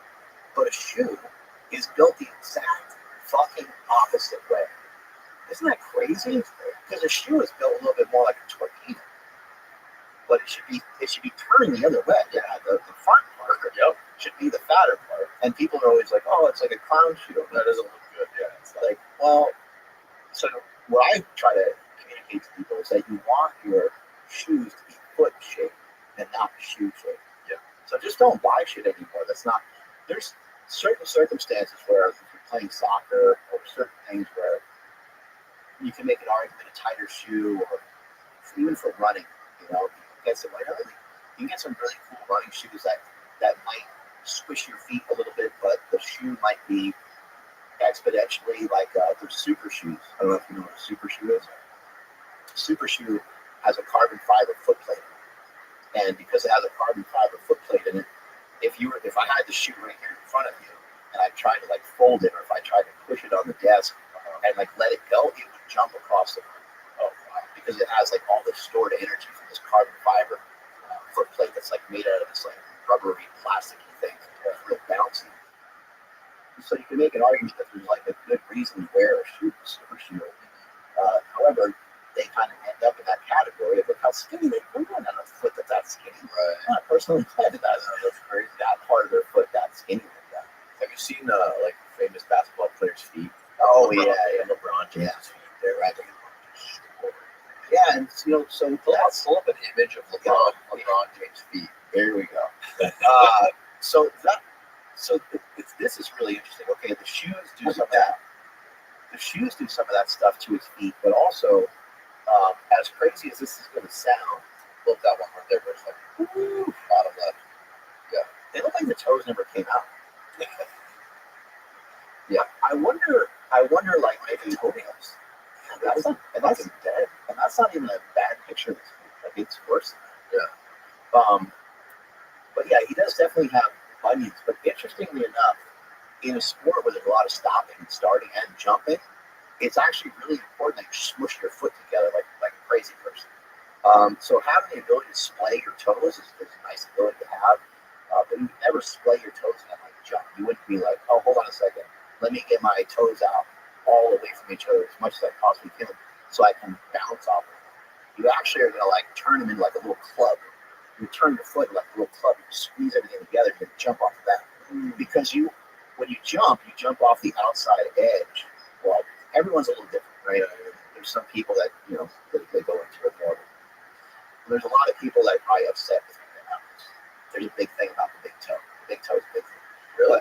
But the big toe is going to be the thing that pushes off probably like last. So you're gonna like stop, and you're gonna like come to this like fat side of your foot, and then you're gonna like turn inward towards the big toe. But a lot of people like LeBron and a lot of famous like track athletes and stuff like that, they not so much track athletes because they're straight ahead, but anyone that has to stop, start, and jump, soccer players and so forth, football players, even their feet are probably pretty messed up, and especially because of the cleat. People think like a bunion, they think it's just like a normal, like, it's a genetic thing, but it's like, no, it's because your foot has been in this like little prison for a while. Yeah, I got those regular toes. I'll put those on my feet for a while. And apparently, they're really good for like blood flow. I got some bad actually down here. Check this Really? out. Yeah. What are those? They look like Jordans. I know, I'm sick. These are called field grounds, I think they're called. Field grounds. So they're like grounding shoes. These are not particularly grounding shoes, but they look cool and they fit great. Yeah. And so it's nice to have a shoe that like look decent. I got some weird shoes. Yeah. But I don't mind wearing them because I'm like, I don't really care if someone thinks they look good. No, I mean it's the most important part of the whole balance of your muscular skeletal system. Why did you get into feet? Because my back, right? Because my back. If your back's fucked up, it probably starts with your feet. I would imagine. Unless there's other things going on. Like, That's huge, right? Yeah, and as well as your gait, like the posture, like the way you walk with your feet, your toes are pointed out when you're walking. that's going to throw up legs and your shins and your hips, and it all connects to everything. And it starts with the feet and how how you take care of your feet and how the strength of your feet is like super important. I didn't realize that until I had a problem, and then I started fixing that, and things started to get better. Yeah, you have to be. You can go down. You can go so far, like nerding out on this shit, dude. It can become a problem. I was just talking to a dentist the other day, and the dentist is like, so maybe a root canal that you got 15 years ago isn't contributing factor to your knee hurting. Like, wow, it's just like, it gets to be, like you said, it gets to be pretty wild. Yeah. All you can do is try to do your best with the information that you currently have and match it up against your previous thoughts and start to try to you don't have to sit there and train your feet religiously, but what will happen over time is you'll become a little bit of a crazy person like myself, where when I'm relaxing or have downtime, there's times where I'm just not doing really anything. I'm literally just watching TV with my wife and watching ATX or 1923 or whatever these series are that are on TV. I'm a sucker for something everybody else is watching these. And I'm just not doing much. But there's other times where I have a bunch of different things that are next to where I sit when we watch TV, and I sit on the floor. Yeah. I get on the floor, I get on the ground, I'll start rolling, just like foam roller type stuff. But I like to use a medicine ball that I roll around on. That's really hard. It's like a 10-pound medicine ball. You can pick it up off of Amazon. It's black and blue, and it works amazing for getting into the sides of your back. I had you kind of experiencing that today, and you were sitting on it, getting into a glute and everything. Yeah, I realized my ass is really It needs to be pounded out. I gotta get my ass pounded. Yeah, again. But you can do a lot of these things while you're just kind of chilling. Yeah. And the benefit of them and why you would consider doing them is that every time you go back to doing said thing, you're just going to feel better. And over time, you're going to feel better, be better. You go to jiu-jitsu, oh my God, I couldn't believe I got out of that hole today. Just little shit's going to start to happen. You start to work on your grip or your forearms. You're like, I couldn't believe it. It was easier to grab a hold of that guy or break his hold or whatever the case is. So with the feet, it's like you can just sit there with a towel underneath your foot as long as you're not annoying the rest of the family. Right. My wife said that I'm the founder, the chief, the CEO of AnnoyYourFamily.com. So I'm always doing all this shit in their side view and trying to watch TV. Me too. It's always been like that with me, and little weird things like that, or little weird supplements, or even just weird diets. My wife doesn't not give two shits about any of it. Shit, I'm let me kind of try this new way of eating, this new diet. We're gonna try doing this and cut this out. She's like, fuck you. I'm eating the same shit I've always eaten. I don't give a rat's ass what you do. Just leave me alone. Yeah, chicks didn't fall into the supplement. They didn't fall into the supplement thing. No, not at all. Especially my wife. Rat's ass about it. And they're way healthier than us too. We should probably pay attention what Right. they're doing, right? Yeah, totally. Do you do any of the neck stuff, the higher neck, or any of that crap? A little bit, yeah. I wonder if it's good. Because I've tried it. Every once in a while. I got one of them, but when I'm doing it, I feel like I'm hurting my neck. I don't know. It feels like I'm doing more good. Yeah, the neck stuff, it's like a delicate thing to try to train. But if you're doing jiu-jitsu, you gotta train. Right? You really should be training. Two people that you should follow. One is Etsima Ine from my podcast. Okay. He's the co-host. You're probably gonna laugh. Oh, yeah. Here's my shout out. His name is I didn't say it wrong. But you can look him up. He has an amazing YouTube channel. He also been the co-host of my show a lot. But he does a lot of stuff with training the neck. And look at this guy. I mean, it's so dumb. He's a fucking. No, yeah. He looks like a test tube. Created was created in a fucking lab or something. Superhuman. A pro bodybuilder in a tested federation of natural bodybuilders. Wow. Look at his legs, dude. Holy shit. So he hears some of this stuff about lifting and getting too big, getting too bulky, and then not being able to move good. He kind of laughs it off because he's very mobile, but he's been aware of his mobility. He's been ahead of the game, and some of it has to do with him coming onto the podcast. He's learned a lot. Yeah, it's like funny because I think in that picture right there of Enzima, I think he was actually showing me some stuff like how to bodybuild because I was prepping for a bodybuilding show at the time. And he wasn't prepped for a bodybuilding show. He just happened to pop his shirt. He's just like, he's literally demonstrating for me. But like, look at the shape that he's in. And he's not even like, okay, so what is this guy on? What's his, kind of substance is he on? he's on being amazing. Being Nigerian. He's got to be on some sort of drugs. Nothing? You're telling me he's all natural? He's as natural as far as I know. Yes, he's just kind of a big dude. He's like 6'2", and he's a good like 240, 250. He puts weight on fairly easily. Like a while back, his neck's wider than his head. Yeah, I know. He trains that stuff. God damn, bro. One thing that's really cool about him to see his evolution. Oh, that was rope flow, by the way. We should plug that. Can you go back to a couple of those clips of him twirling around those ropes? Because people try to give him shit for this. Like, this isn't how you got jacked. What are you doing? Yeah, this stuff looks stupid or whatever they say about it. Doesn't look manly. Yeah. And he's working out outside. It's 100%. But this rope flow stuff can really get your spine to open up. And when we were doing some movements today, I noticed that when we were doing some movements today that you were having trouble allowing your spine to kind of like relax. Yeah. And this will help your spine relax. And all of this is weighted rope. It's not anything too crazy. You can start to practice this with a band, or you can start to practice this with a jump rope. But it'd be better if you got one of these. It's called a winding rope. I think it's seen that on the website, but it's like Stronger Human, I think. I'll try to plug that and maybe put it in the show notes. Okay. Because I've said it correctly. I think that's what it is. And they have ropes on there. He actually trains people for courses on some of this rope flow. I'm not trying to plug him for no reason. I'm trying to give you guys some information and some insight into some things and some practices that can help you do better. I've actually seen him improve a lot myself. So it's not like he's just a genetic freak and he's just a mutant. He's working on these things all the time. And so theoretically, this rope flow, what is the ultimate goal of it? What is it? What is it? A little bit of what we talked about earlier about how weights can sort of pull you into these positions. So, and then also we did talk in the gym a little bit about spinal compression. Lifting can cause a lot of like compression. And lifting, for like lack of a better term, can just kind of make you feel like short.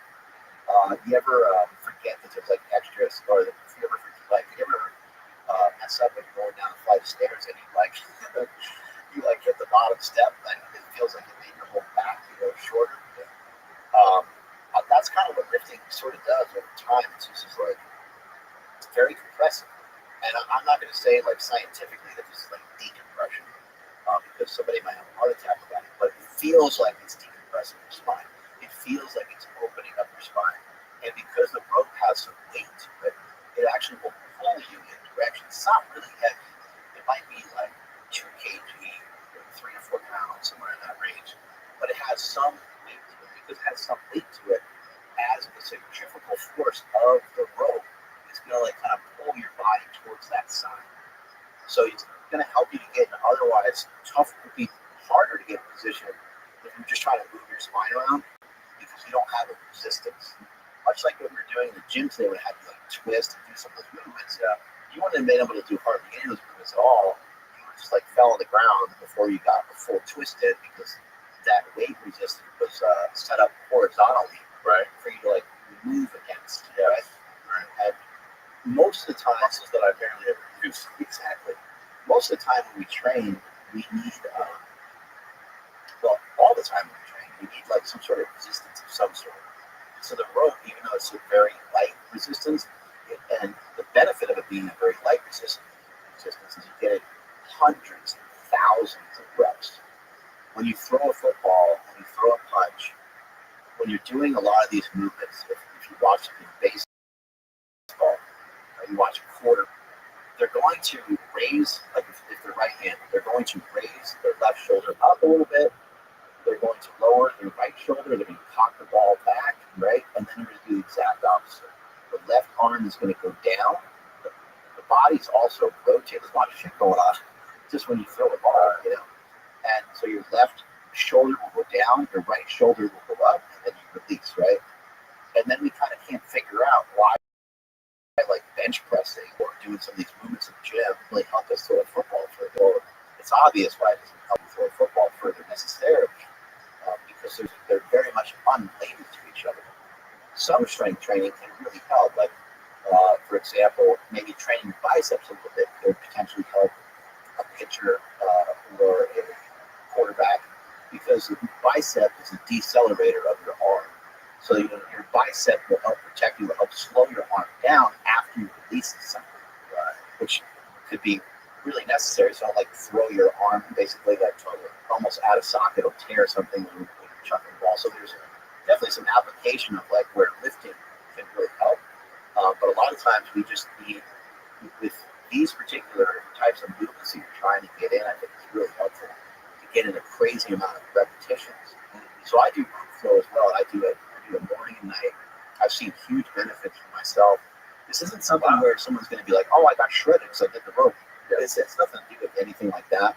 But it is a practice that you can do outside, get some sunlight, get your body nice and warm. Every single time I pick the rope up, every single time I put it back, I feel better. It's that simple.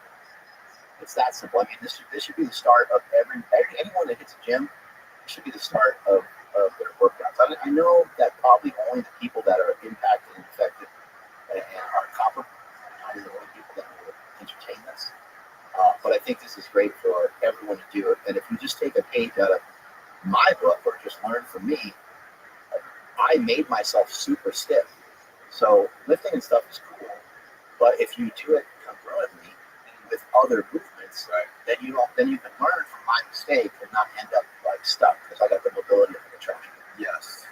It's super. He's interesting because he's a bodybuilder whose legs are wider than a redwood, and he's also a jiu-jitsu black belt.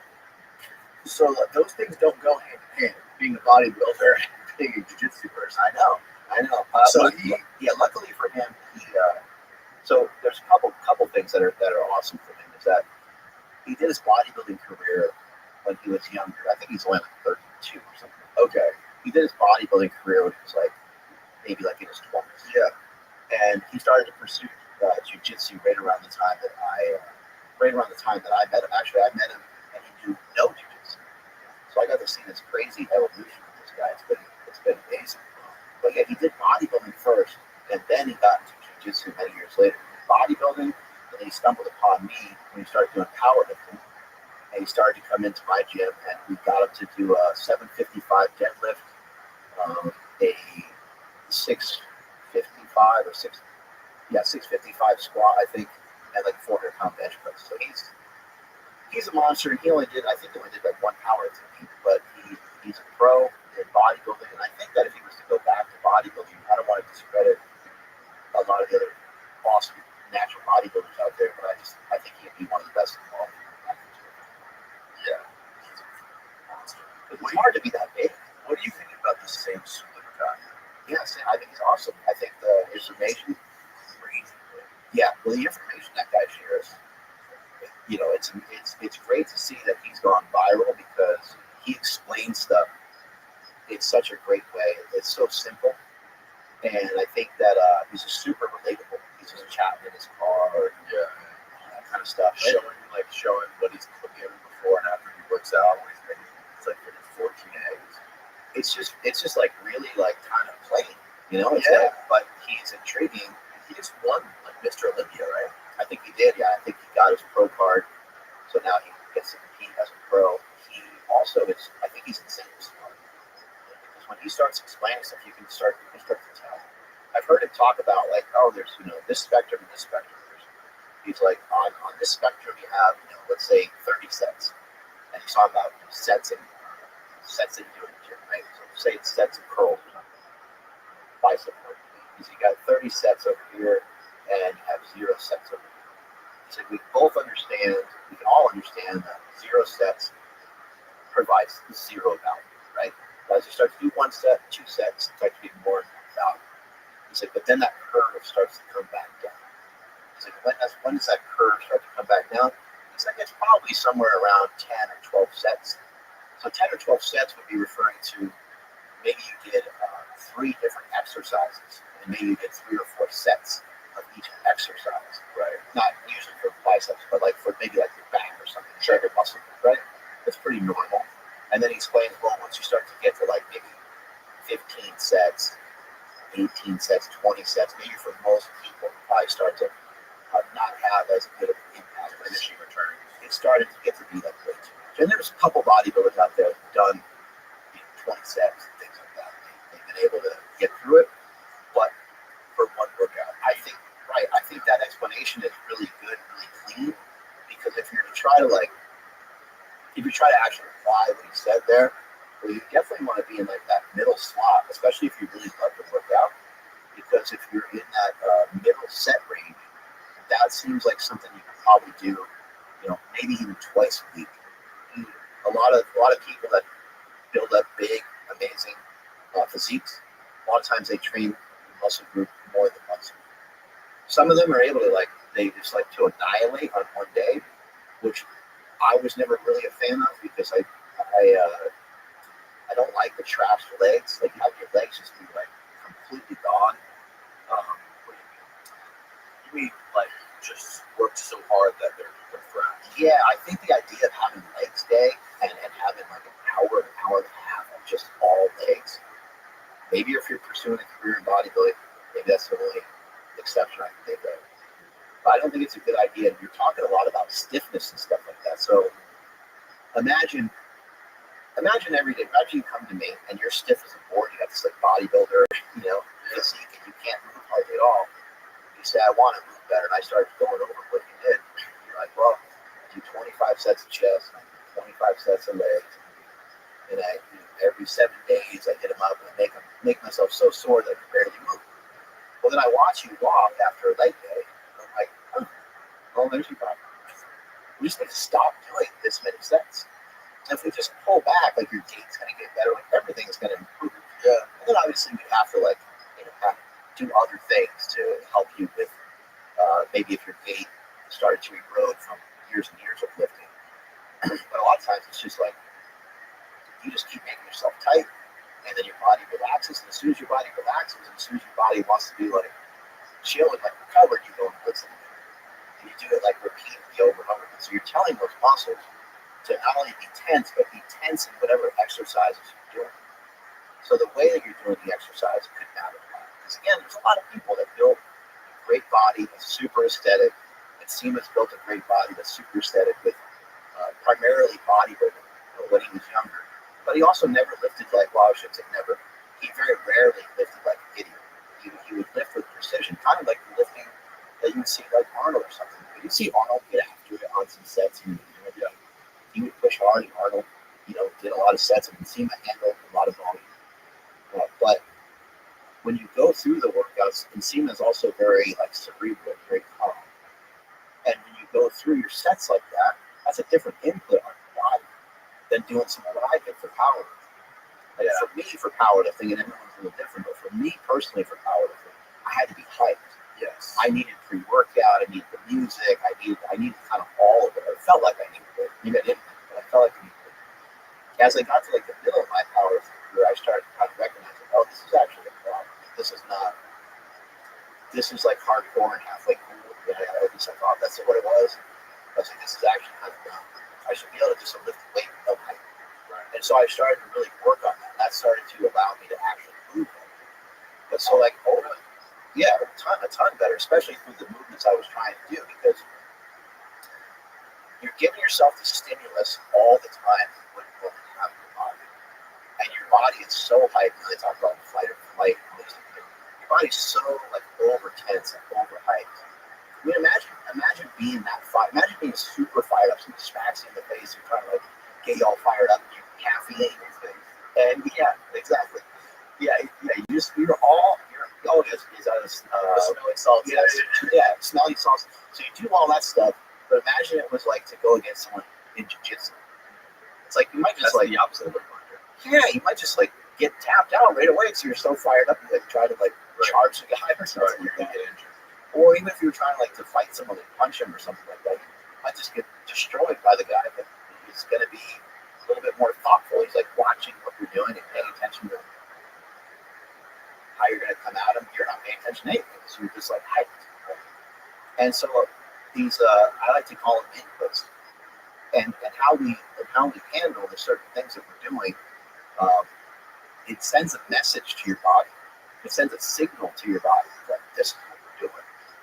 We're gonna stay tight like this. We're gonna stack the body up, and we're not gonna move in this particular movement except for the parts that need to move, so I can get credit for the lift. But I'm not gonna move anything else. And that's the way it was for me for years. And then so over time, it starts to make the body look stiffer and stiffer.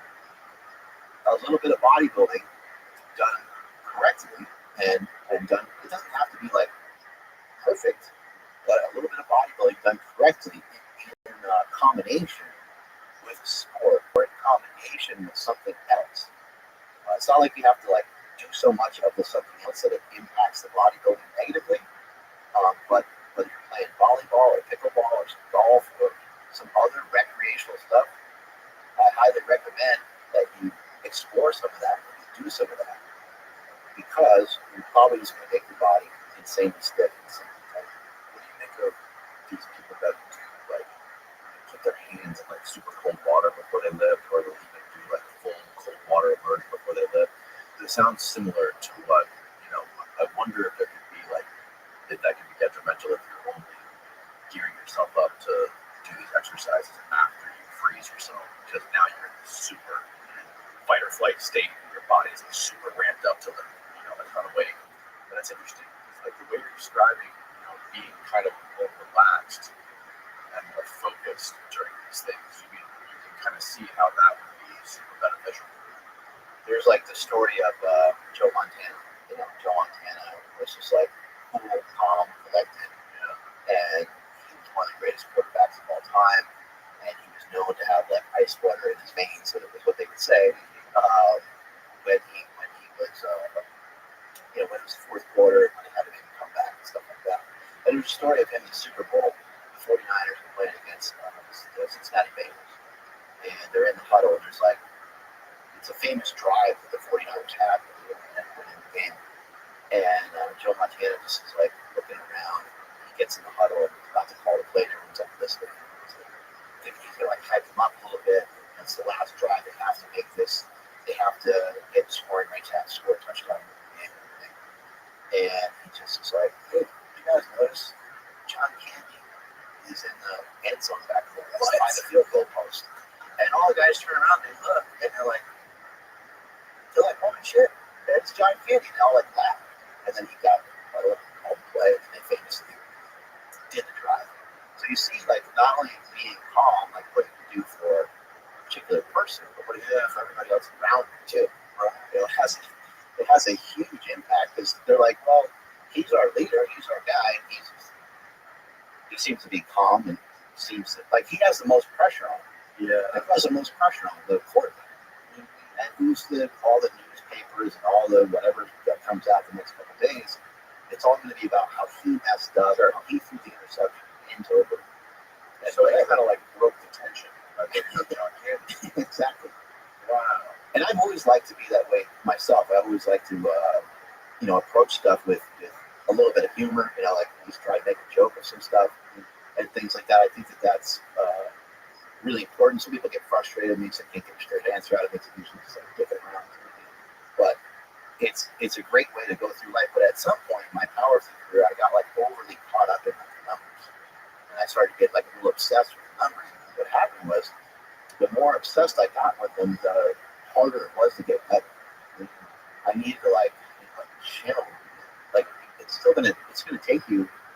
It's gonna take you an enormous amount of time to achieve the things that you're thinking about. I've mentioned many times to people that it's going to take you at least 10 years to be great at something. And even then, you're like, once you get to that 10-year mark, once you get to you're doing jiu-jitsu, somebody else might tell you that you're great, but you're going to be like, sure, I have so much further to go. Yeah. You're like, I think I got another 10 years to go. Yeah. It takes decades, like amazing. Yeah. There's something that I learned years ago, and it's about explanatory knowledge. Does the person have some knowledge that they're able to explain fairly well that you almost is irrelevant. So sometimes what you can see, especially in the fitness industry, sometimes somebody will say they're a doctor, right? You're like, oh, cool. Exactly. Oh, yeah. Doctor, you buy into it, those are more. Checks the box. I believe everything this guy said. Brain surgeon? So I've been in the industry for 30 years. Yeah. Ding, right? That's another good sign. Yeah. I've been to 100 different countries. Like ding, like that. Right. I've worked with thousands of clients, and so all these things go off where you're like checking off some of these boxes, and maybe the way they're talking is either like intelligent or just vibes with you really well. Yeah. Maybe there's somebody that looks a little bit like some of the people you hang out with, or talk in a similar way that you're used to hearing people talk. Or maybe they're even part of they're super confident in the way that they're confident. Maybe they're part of a political party that you agree with, right? Right. So all these things add up. Now your ears are perked up and you're listening and you're excited to try the thing that they're talking about. But they didn't. The words that they're about to say next are really the only words that matter, and that's where they give you their actual explanation as to why you should try the thing. So we were just talking about feet and all this stuff. Yeah. So why would someone explore messing around with your feet? Well, potentially it can help your mind. Or potentially it can help your feet. Potentially, if you don't have symptoms, then maybe F everything that you just said. You don't really worry about that. Right. It's just a mind, like the social media spin. Or get you a cold one of them. That'd be great. Steve, will you grab him a white rabbit? We got get him the Larry Wheels one. Oh yeah, It's the iced lemonade or something. Larry Wheels tribute. But Yeah. You gotta just be super mindful of all of things. It's a minefield out there. right. You know, and there's just people out there who know how to sell. There's the Larry Wheels on there. Yeah. Oh, this is Oh, it's got Larry Wheels. I know, right? That's dope. And yeah, you gotta learn how to navigate this stuff. Because obviously there's all kinds of crazy shit. Liver King was one of the big fiascos. But I don't know what happened to him. He kind of disappeared. But then you have people like Jack Cruz, who is first of all, he's a brain surgeon. He's been doing this stuff a whole lot. He talks. He sounds smart as fuck. He knows what he's talking about. And he talks in a way that's like super compelling and it sucks you in, and you believe everything he's saying so confidently as if it's the fucking gospel, right? That compounded with the fact that he's like a brain surgeon, it's easy to believe that everything he says.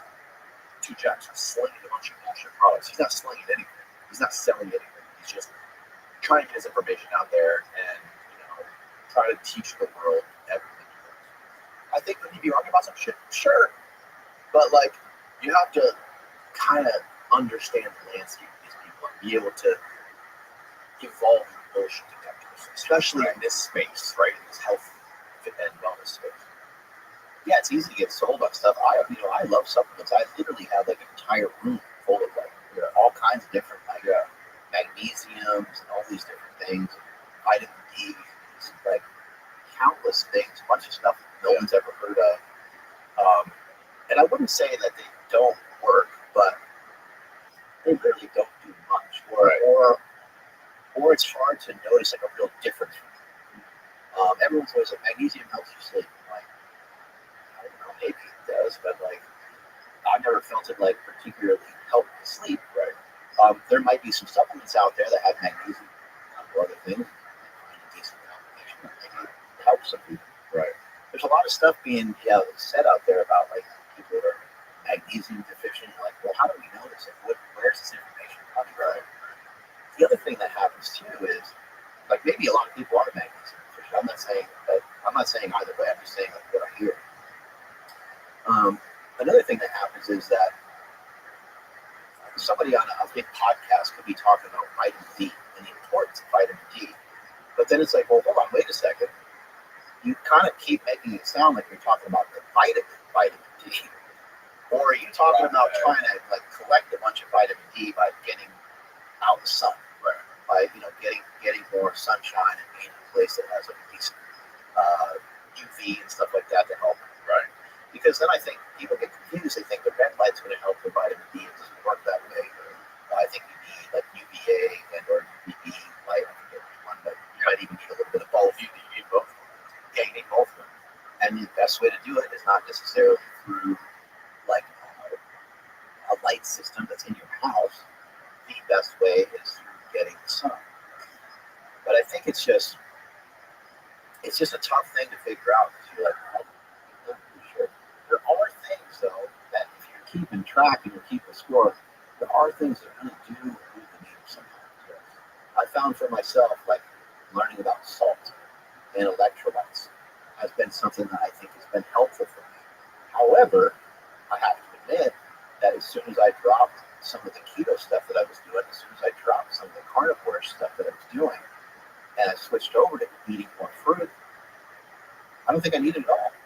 Because I think the foods that I'm eating meat, which usually has salt in it, and I'm eating a lot of fruit, a lot of vegetables. There's tons of potassium. I'm basically getting fiber, all the things I need. So the supplements are intended to be like a little bit of a side thing. But something that's important to know is that they can be dangerous as fuck.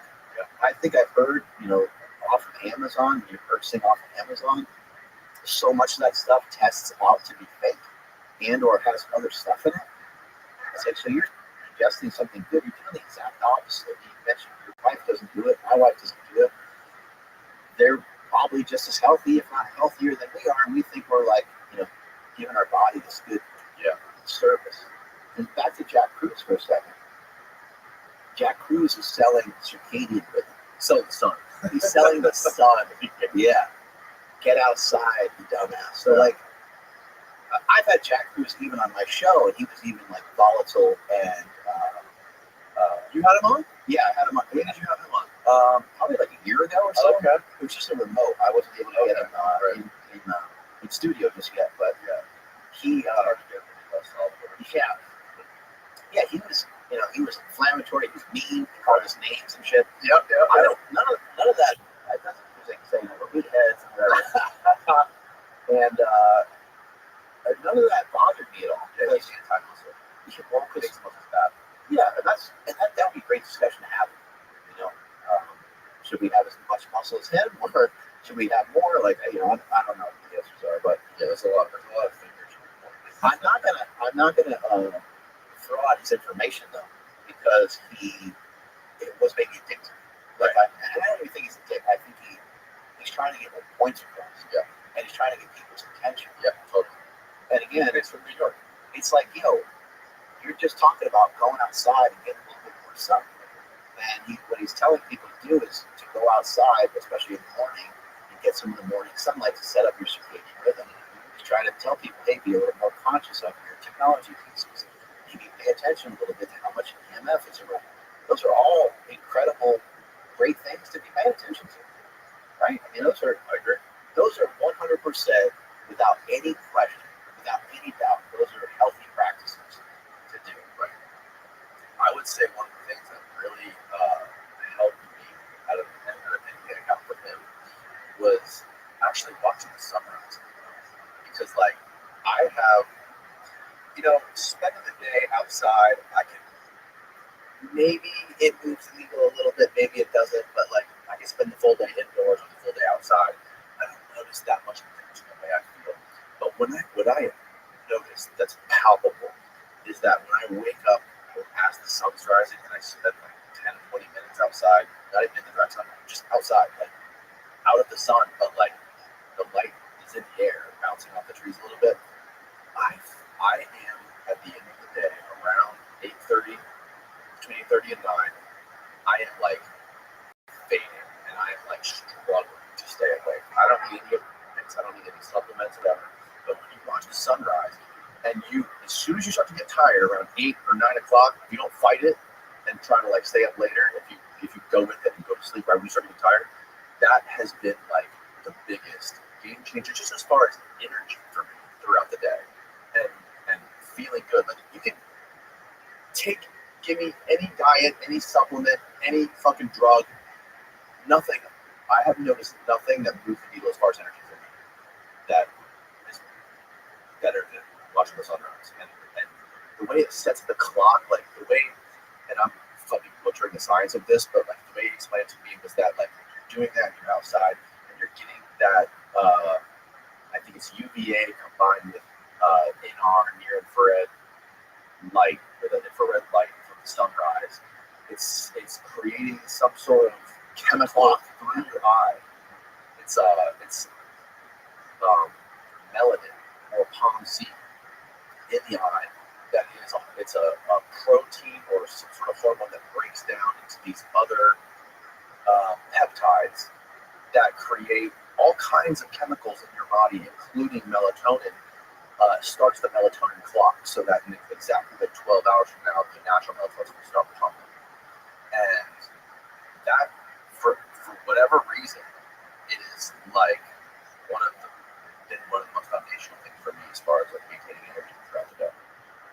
It's a healthy practice to go outside, and I think that like from a mental standpoint and stuff too. I think just people trying to get outside or figure out more ways of inviting light into the home, or cracking some windows open here and there to get like fresh air into the home. I think all these things are things that could really help us out in some huge ways. I mean, even with in terms of like seasonal depression, in terms of like just depression in general, people getting outside more, it tends to make you feel really good. It does set your day, and I know exactly what you're talking about because I find that so I don't drink coffee anymore. I very rarely have rarely.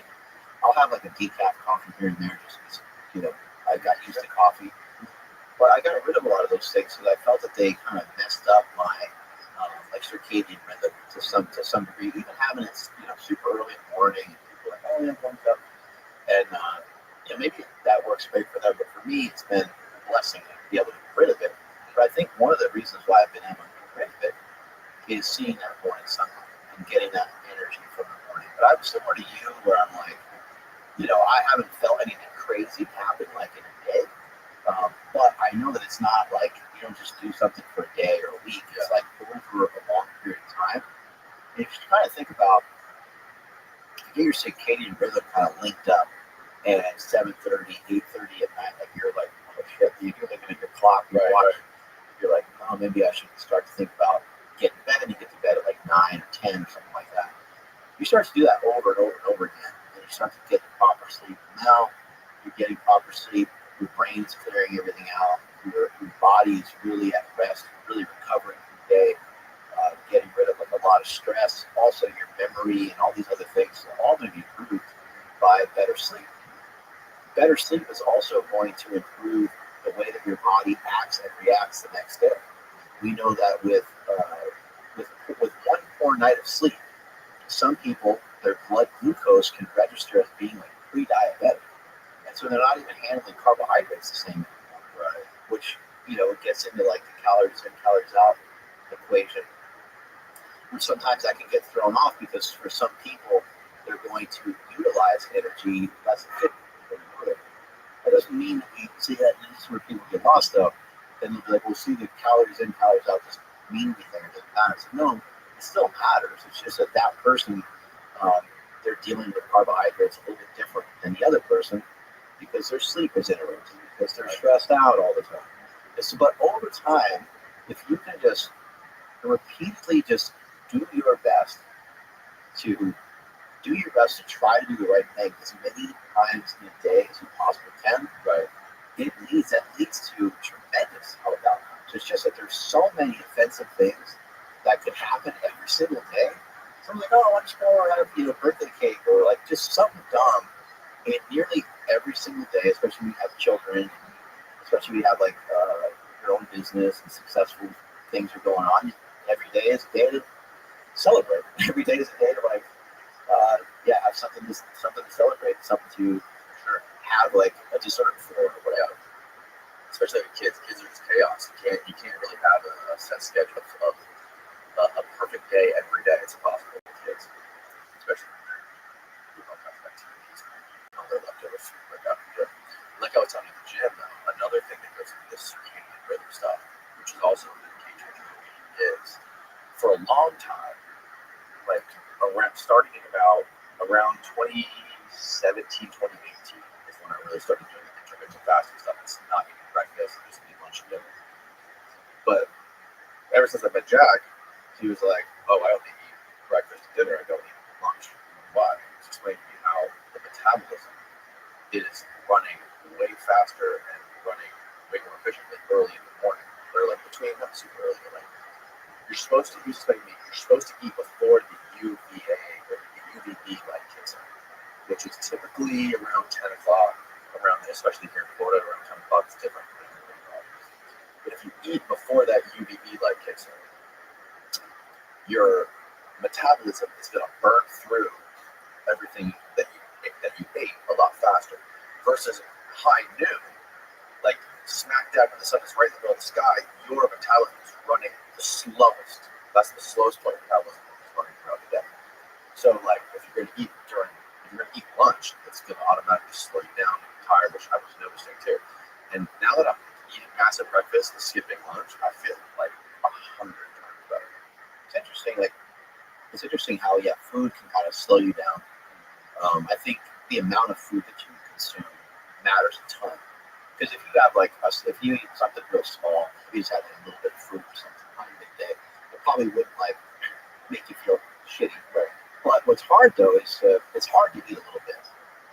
It's tough. Like once if someone's like, hey, let's grab some lunch. Or if you go somewhere awesome for lunch, you're not gonna just eat half of what you ordered. You're gonna eat the whole thing, and then at 2 o'clock or something, you're gonna feel insanely exhausted. Yeah, exactly. But I personally, I've always liked breakfast a lot. And I always felt like there's something it's just personal belief for myself. It always felt like it was nutritious for me. It always felt like it was good for me. I know people say breakfast is the most important meal of the day or whatever. I don't necessarily really think that. I just feel that for some people, in accordance to their schedule and stuff. And I think how do you implement some of these things? Because someone might hear that, and people like to think about this stuff, like their diets and their routines, like their religions, right? And they try to make it maybe a little too concrete. Mm-hmm. But what I like to share with people, and I've been trying to share this for a while, hopefully people will remember this, is eat while you're home. It's a little bit similar to when you travel. When you travel, you have an opportunity for a good meal, especially those of us that are trying to be healthy. You have an opportunity for a good meal, then you take it. You have an opportunity for mainly just consuming a good amount of protein and not over consuming calories, whether it's the gym that you went to has protein smoothies or something, or it's the hotel that you're staying at has a continental breakfast, but they happen to have hard-boiled eggs. These opportunities that might pop up, you eat that healthy meal when you can. So same thing for those people that work 9 to 5. You should eat in the morning, but definitely get in breakfast, and then eat when you're home. And I can understand why some people might want to eat a little bit in the middle, but I would just bring more snacky stuff with me in that scenario where I was at 9 to 5. Right. And by snacks, it's we got to start to redefine what snacks are. Right. We don't want snacky bullshit food. We want to have snacks that are healthy. So you bring some fruit with you. Try to bring stuff that's portable and easy. Right. Maybe some cheese, cottage cheese, yogurt. Right. That's the hardest thing about the carnivore diet, right? You can't package around people who are staying. Well, unless you do what I do, and that's you walk around with a meat bag. A meat bag. Yeah. So I take I'm sponsored by a company called Carnivore Crisps. Oh, I love those. And $1 million. Oh, they're expensive. I know. So I post a picture of my meat bag here and there on Instagram, and people have a heart attack. That's $1,000 bag. It's so expensive. I put in this giant ass Ziploc bag. I'll usually season it because they're seasoned with some salt, but I like to throw. It's delicious, a salt vinegar thing that I got from a company called Porking. And anyway, so I walk around with meat bag. But you're right. It's very hard to have a healthy snack when you're more limited on a particular diet if you're not consuming. Fruit is super easy to carry around. Oh yeah, apples, bananas, those kind of things are great. So it's hard. It's sometimes hard to figure out what do you bring with you. But eating in the morning and eating in the evening, it worked really well for my cousin. He lost around 50 pounds so far. He's gotten in a lot better shape, and he has a job where he could be there for 6 hours, or he could be there for 10. And he used to say to and I'd get home, I'd just be so hungry. And we had to mess around with intermittent fasting. As soon as we gave up, it just changed everything. And and everyone's different too. Like my wife loves breakfast more than anything. So like being able to like take the kids to school and go get breakfast with my wife is just like it's perfect for us. And then I go to work and then I skip lunch. Like I eat lunch alone, you know. So it's like it's better for you just to skip breakfast. What are you gonna do? Your wife's eating, and you're sitting there, just sipping on some water or something. It's Right. like it's like you must participate. Yeah, so much better. Everyone's lifestyle is different, and you know, just gotta figure out what adapts to you best, not think about health things as like dogma or religious type Yeah, stuff. especially when it comes to light, and what are reasonable things to do, right? Like you were mentioning earlier, like the yoga toes, like things you put between the toes. If you're having symptoms, you said your back hurt, you're trying to figure out how to get rid of that pain. So you explore some things with your feet. It sounds reasonable to put on the yoga toes. Sounds reasonable to get a shoe, like a Palooka shoe. You ever seen those? No. Those are made by Palooka? Yeah, Palooka, made by Mark Sisson. It's like a 5-finger toe. Oh shoe. yeah, I've seen that. And his actually feels like you're wearing like one of those toes splitter things. And it feels like a little bit of a passive stretch. You wear them for a few days or a few weeks, and you'll start to notice your toes will start to go display a lot better. They make a bunch of different types of shoes. They're always kind of working on the designs and making them better. But those are awesome. I mean, they're great. They're a good fit too for like a trail or different things that you might be doing. But I really like those a lot. But those have helped my feet a lot. But for each individual, they have to ask themselves like, what are reasonable things to do? Is it reasonable to just pop on a pair of like blue light blocking glasses while you're watching TV? I think it's reasonable enough. Sure. If you wear the red ones, you're going to notice you can't see hardly anything. And maybe those are a little bit extreme, but it does block out all the blue light. Where the yellow ones, it's a little bit more passive, and you can kind of make out the colors of the show that you're watching, but at least you can still see pretty well. Is it reasonable to start to change all the lights in your house? For someone that's married and that, it's like, My wife doesn't want this lights on. exactly, right? So how do you have some sort of compromise? So in my house, we've done a couple of things. We have a bunch of different light fixtures in our kitchen, and we have lights that are like a little bit lower. We have lights that are at the ceiling, and we have lights that are lower. The reason why we're both talking about all this is because of the blue light. The light that comes from the light bulbs, which looks pretty much white. It's just this bolus of pure blue light without any of the other spectrum. And blue light's not bad. Blue light comes from the sun. But when it comes from the sun, it comes from spectrum, and that's healthy, of course. But these kind of lights just kind of beat me down all the time, at least according to the science that we have now, says that that's not maybe the best, healthiest practice for me. Right. And maybe partially that could explain why so many people are wrecked. Maybe it's just our diet.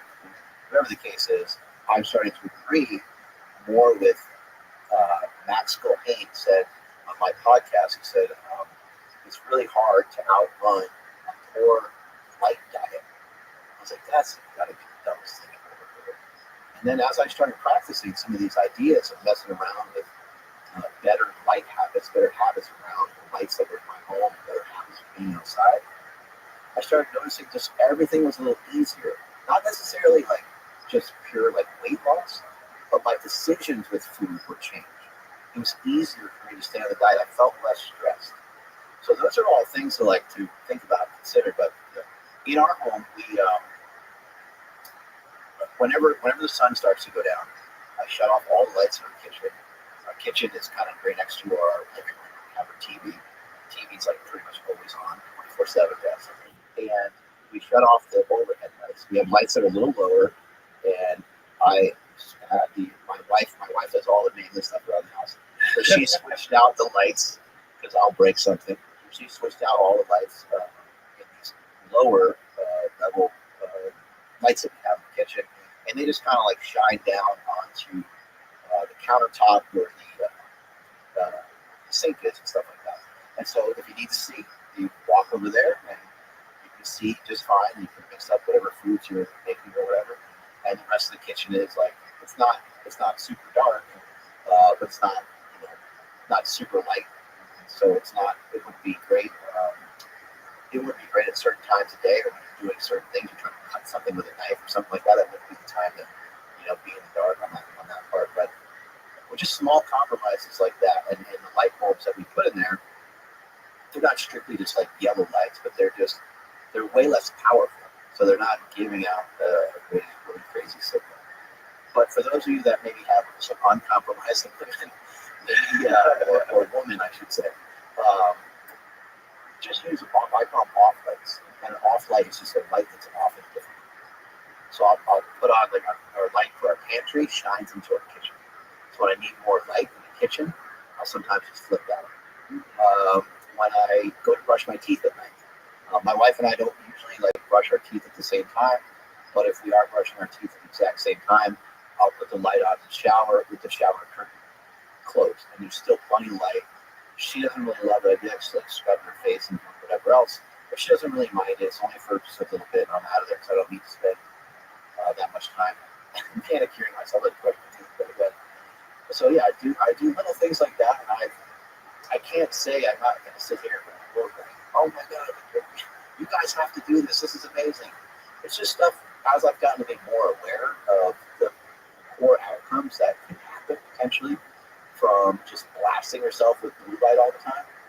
I just shifted over into making some of these other decisions. And like I mentioned earlier, I think it's helping me stay tethered and connected to my fitness and staying tethered and connected to my nutrition better than ever.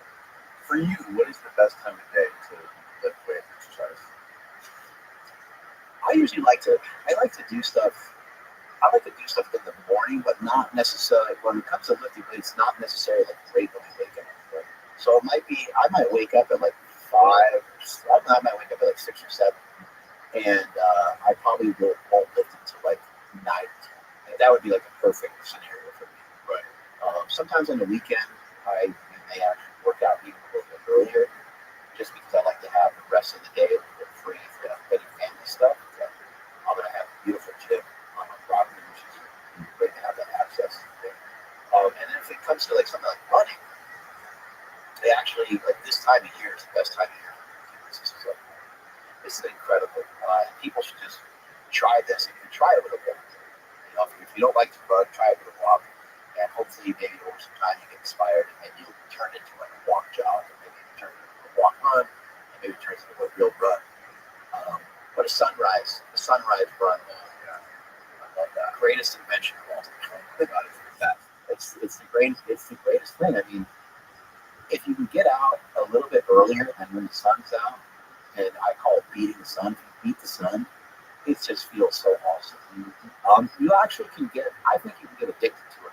I don't know if you've noticed this, but when you're getting up and even just seeing the sun's out, like walking or doing much else, have you noticed like you're super bummed on like you look at your clock or whatever and you're like, oh, man, you miss the sun coming up sometimes? Yeah. That happens to me sometimes, and I'm like, I feel like I missed out on something.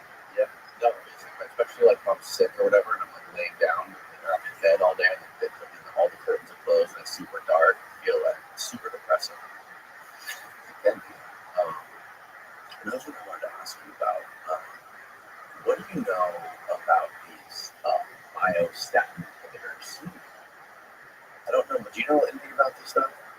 This would be a category for some of my freaky friends that know all kinds of crazy stuff about this sort of thing. Yeah. Alex Kickle is a guy that I work with a lot on a lot of different things. He helps me with like nutrition and health and stuff like that.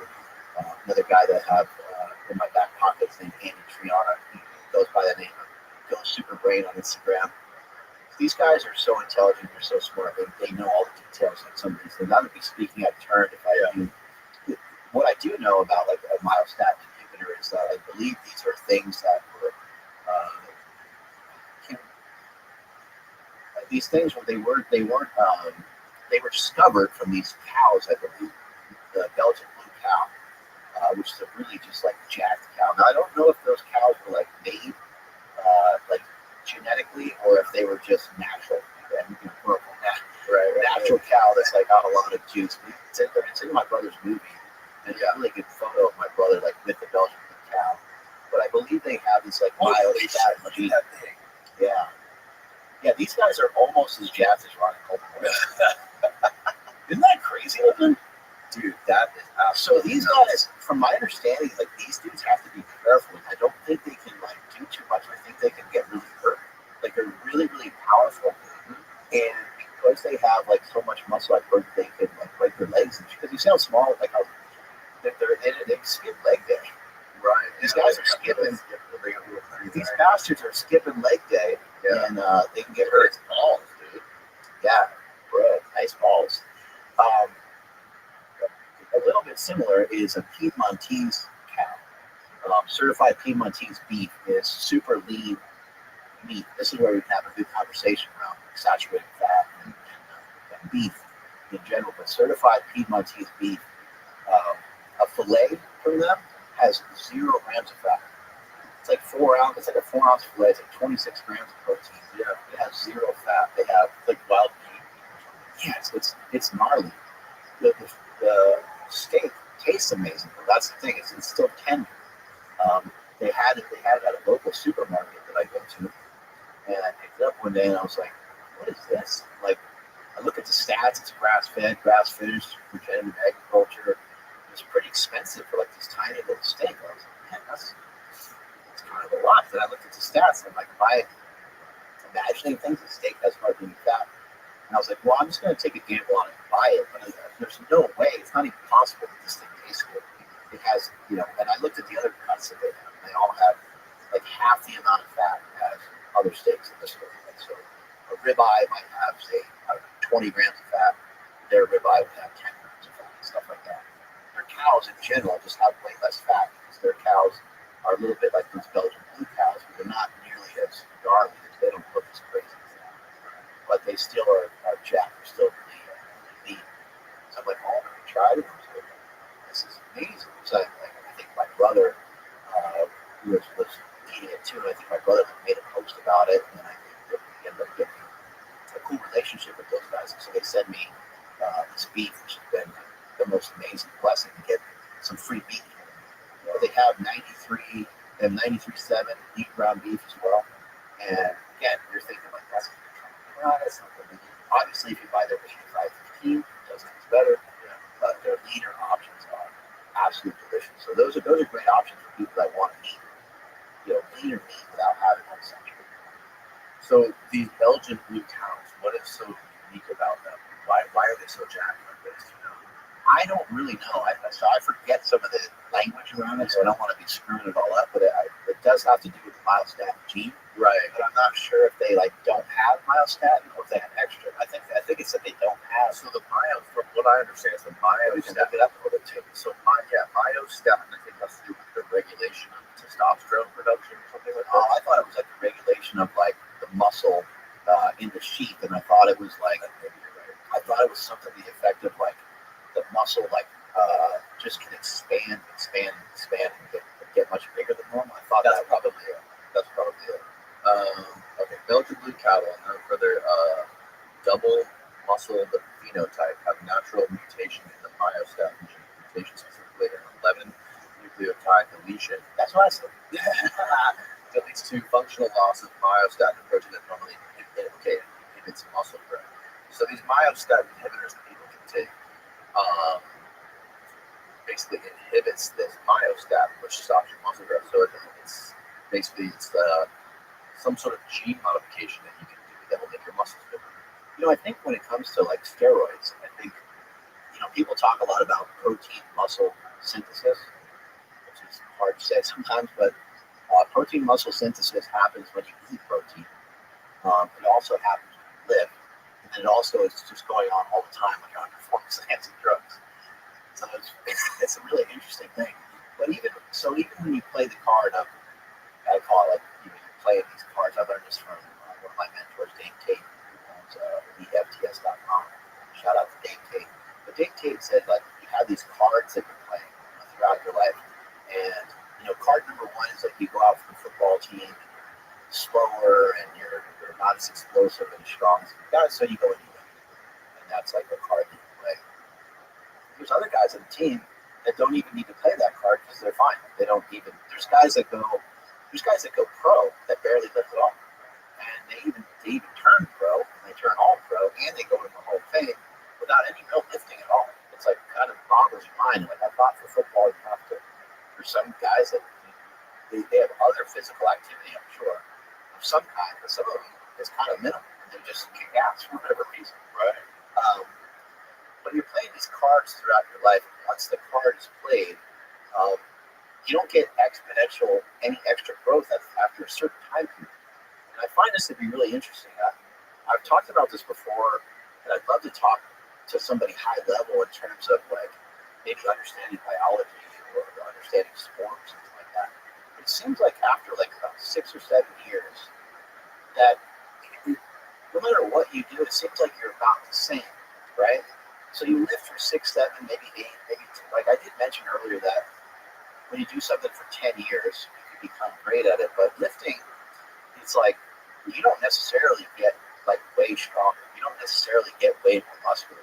You just get like way more experience, and you understand how to recover from your workouts and stuff like that. So you do lift more weight. You're not getting like insanely stronger after like 6 or 7 years, in my opinion. Yes. Once you get to that time frame, and it could be different for people. So I'm not saying that there's no one outside that box, but once you get to that time period, if you were to take steroids, you can elongate that. So now you might be playing with another like 3 years, But some of the point I'm trying to make here is that the human body can only go so crazy, can only go so nuts. And some of these peptides, some of these myostatin inhibitors, and some of these things that are coming through now, these things could really be a break in terms of like what someone could do. It might just blow the doors off of them. I mean, Ronnie Coleman is the biggest, most jacked person really to ever walk the face of the earth, especially for how like he got straight, he's 290 pounds, just absolutely insane. But back to the kind of the scenario of playing these cards, if somebody has to play like their deck of cards to make the varsity football team when they're a senior, the likelihood that they're going to really do much in college is pretty low. They had to kind of do everything. They had to lift, they had to have nutrition dialed in, and they needed to take steroids to be on the high school football team, right? So the odds of them doing anything in Division I are probably out the door. But for other people, they might go to college, and maybe they get a scholarship, but they're finding out like, oh man, I'm getting my ass kicked. It happens every day, and it happens maybe for like a whole year. And I heard other guys talking about using a little bit of stuff and getting a little bit bigger. So they finally do that, and then they get a little bit bigger. But that guy that needs to take those steroids in college just to kind of keep up probably isn't going to be pro. And if he isn't pro, it's probably going to be short-lived. It's probably not going to be awesome, right? And even the guys that go to the NFL, and even the guys that feel that they need it, they could potentially become awesome. They could become great. But the guys that seemingly don't need much of anything, right, are the guys that they don't need to play any of the sports. Right. They were already dealt a pretty good hand. They already have a good deck of cards in their hand. Yeah, I had a friend, there was a kid I went to elementary school with who was just a genetic freak. And he was like, we would go outside like, during recess or during PE, we would play football or different things. And he would just be like the equivalent of like Tom Brady playing with a bunch of middle schoolers. Like it was just completely unfair. This kid did not belong. It was very clear. And we all knew, like even the teacher, our fifth grade teacher would be like, this guy's 100% going to the NFL. Like there's no way. He was like treated like this fucking god in our class. Like he was just like this. It was really different from all of us, right? And then you see his parents were both pro athletes. She was super tall. The mom was like a fucking pro WNBA player, and the dad was like a really successful football player, like all through college, maybe NFL. And sure as shit, this guy went on to play for the NFL, and was a really successful wide receiver in the NFL. And it was like you just know. And I know your brother made a documentary about this. People that basically raise their kids to be like from jump to be pro athletes. I know trophy kids. Yeah. Yeah, and it's crazy to me that people will. You'll know. It's like I always thought there's this sort of unconscious thing in people that attracts, like this unconscious thing in humans that attracts them together, like especially like mates, right? Where maybe the woman will be deficient in some sort of biological feature, and the man will kind of make up for it. And they don't know about it, but it's the subconscious thing that drives them together. But there's also, what I realized a long time ago, there's people that are just like both super freak athletes, like genetic freaks, and they know that like if we get together, we're going to create some superhuman babies that are going to be like freaking NFL stars, things like this. And like that's such a crazy thing to me that people do that. That's why they're like, hey, we should get busy because Right. let's crank out some kids and let's kind of see that we're going to get them trained from the moment they're born. We're going to start breeding these kids to be super athletes. A lot of it makes a lot of that makes a lot of sense. I mean, if you grew up like in an athletic family and your brothers and sisters or whatever sex you are, but like they're all like tall and lean, and so it makes sense that like you'd be attracted because that's what you're used to, right? Like not like you're attracted to your own family members, Right. but you're probably attracted to the fact that they do a lot of similar things that you recognize as being valuable in your own family. Like in your own family, everyone is regarding you being a great tennis player as like a thing.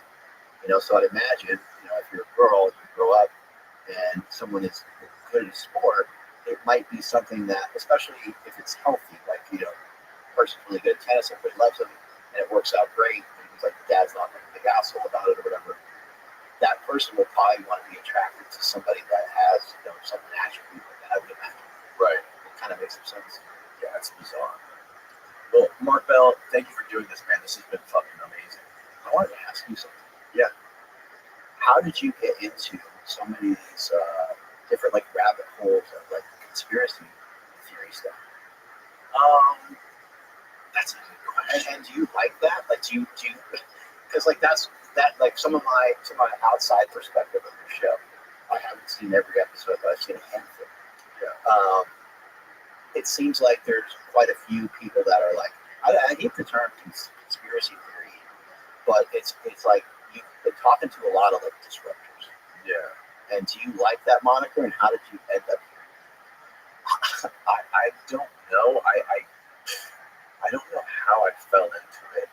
I might have just had somebody on here a long time ago that got me really interested in this rebel. I mean, it's like, the biggest questions in life, in the human mind are like, where did we come from?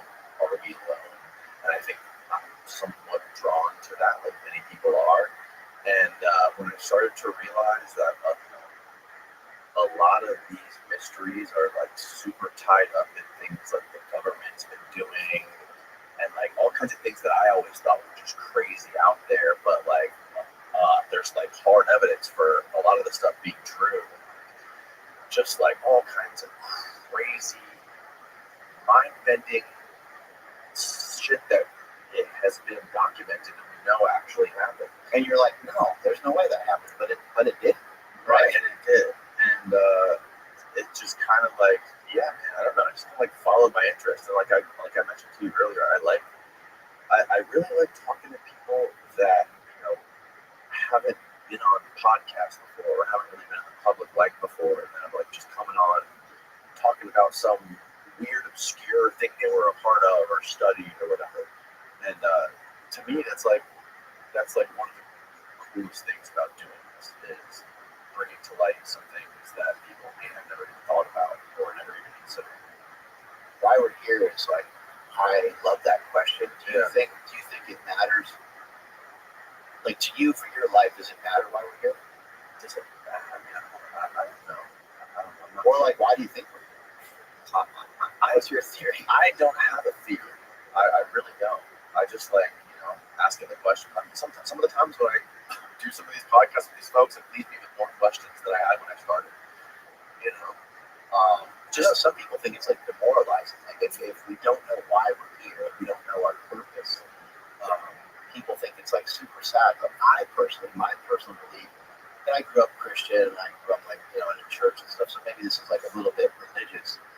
First of all, I think that person has like a godlike feature within them that you need to explore yourself enough to like find them. I think you mentioned that super athlete guy. Yeah, everyone has some attribute in them that is similar to that. Maybe it's not as like maybe society wise, maybe they're not going to regard it the same way they would an NFL football player, because that's something we hold in like the highest regard here in the United States. But I believe everyone has a godlike feature within them. But I also think that we're here the same reason why a tree is here, the same reason why the grass is here, the same reason why the cows are here, or any other animal. And I think we're here to like reproduce and contribute to the earth. And the earth is like this organism that needs to be fed. And so whether we're putting more carbon in the air, or whether we're trying to take it out, or like these different things we're trying to do. That's sort of my belief, and I don't think it matters if we really know humankind's purpose, but I think it's important that you search for your own purpose. Yeah, totally. I also think it's important that you never find it. Right. Because I think seeking and searching is critical.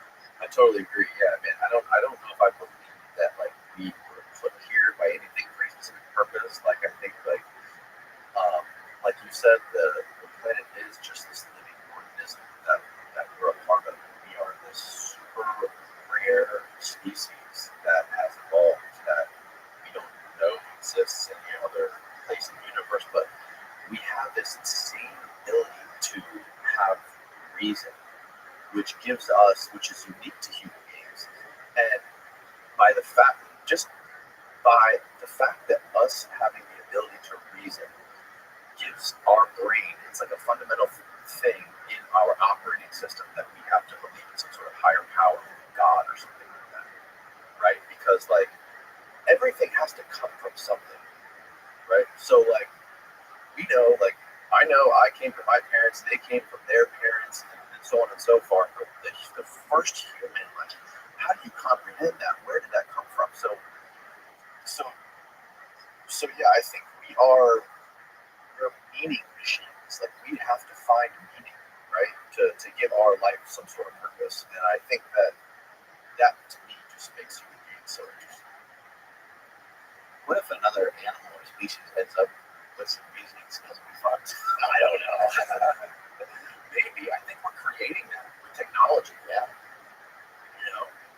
I think we're creating something that we have no idea what we're creating, but we're on this trajectory to basically just get better at everything we do. And that's creating some other sort of organism, whether that's like AI, machines. My biggest thing I'm afraid of is like how far we go as far as integrating ourselves in machines. I love this, which is why I think it's really cool that there's companies out there that are like doing technology that are trying to make it more primitive, like the daylight computer. Yeah, like how they're trying to go the opposite way of iPhones and computer screens to make us more in touch, to take care of our bodies and our circadian rhythms and ground us more in nature. I was chatting with a couple friends the other day and talking about like the recreation of those wolves and Those dire wolves. And I think they're talking about like a woolly mammoth and potentially like a dinosaur and stuff. And I said, I just was joking, but I was like, it's probably our second go of making dinosaurs. And my friends stopped and were like, dude, what if you're right? They're like, that's wild. Yeah. But some people believe that there's maybe we've sort of been here before. You can get a little bit into like Terminator, like Skynet, we fully realized. Right. And that we kind of created all these things. It's just, I think it's all fascinating and really fun. I think it's fascinating, and I don't know whether it's good or bad. My friend Paul Rosalie, who's been living in the Amazon for days, he's like, fuck these fucking loving nerds. These guys do not need to be doing this. Fuck that. Go save the animals that are going extinct in the Amazon. It's so fucking funny. But like, yeah, I don't know. I don't know where it goes, but you believe in God? Where are you with that? I believe in God. I believe in a higher power. I don't know if I believe in everything the Bible says. I don't know if I believe in all the fairy tales. They're good stories, and they can move someone in the right direction. I can see how they can be beneficial to humanity. Yeah. I do believe in a God. I don't know if that God is what we're told through like texts that people have been writing and editing throughout the last 2,000 years. It's a bizarre story. It's a bizarre story of somebody like writing a book. Yeah, and people thousands of years later. Yeah, I think God is a super important thing. That concept is a super important fundamental thing to humans. Have you had an opportunity to travel quite a bit? Yeah. So what I noticed when I travel to some really nice places, the nicest things that they have to show you in all those places is the same thing everywhere. It's a church. And it just goes to show you like the power of belief is extraordinary because these churches and these buildings they're unbelievable. And by today's standards, I mean these things would cost millions and millions of dollars. So much time, so much was invested in all these things. We don't know exactly what the deal is with like the pyramids and stuff. But a lot of these things were probably built. They were built with some sort of belief. And I love that story because I think that is something that should give everybody like a lot of hope. Whether you believe in religion or not, you believe in God or not, Yeah. that's not even really the point. It's just the power of you believing in something, the power of you believing in yourself, you believing in your family, you believing in your community. Yeah, all that stuff is just, it's so unbelievably powerful. And I think the way society is going right now, especially geopolitically, and the way that different countries, and each country has a military, and all the countries that have to fight for the military dominance and the hierarchy of nation states in the world is completely antithetical to this idea of having this cohesive belief that draws people together and gives people purpose. And it's crazy to see how all of this shit spirals out of control. And it just seems like it seems like the more technologically advanced we get, it seems like the farther away we get from nature. And I think, now that I think about it, I think if anything is God, I think nature is probably God. And I think that is a super, super important thing for me. It's scary to see us get farther and farther away. It's definitely the best thing he created. Or if you get, if there is a God, he creates something, the sun, and sort of how we work in relation to the sun and our environment, I think is extraordinary. That's why I love the information projectors. Yeah. Because I found that to be super powerful. It's like, yeah, and you've heard Joe Rogan talking about it. It's like, I'm just going to get. I've always liked it. I always liked being in nature. He had a bunch of other guests on there. You've heard people talk about there's the magnetic field, there's grounding, there's a lot of that stuff, hugging a tree, like we've heard of all these things for a long time. But yeah, I don't think there's anything that can really argue with the value of just like sitting on like a tree that fell down and just chilling. Yeah. With like a really cool view is the most amazing thing. Away from these devices that connect to people and not thinking about that, just being alone, the birds chirping, insects crawling around you. There's something about it that just awakens something deep inside you that I think it's been atrophied for centuries. And I think I don't know. I'm fascinated with the idea of becoming connected to that.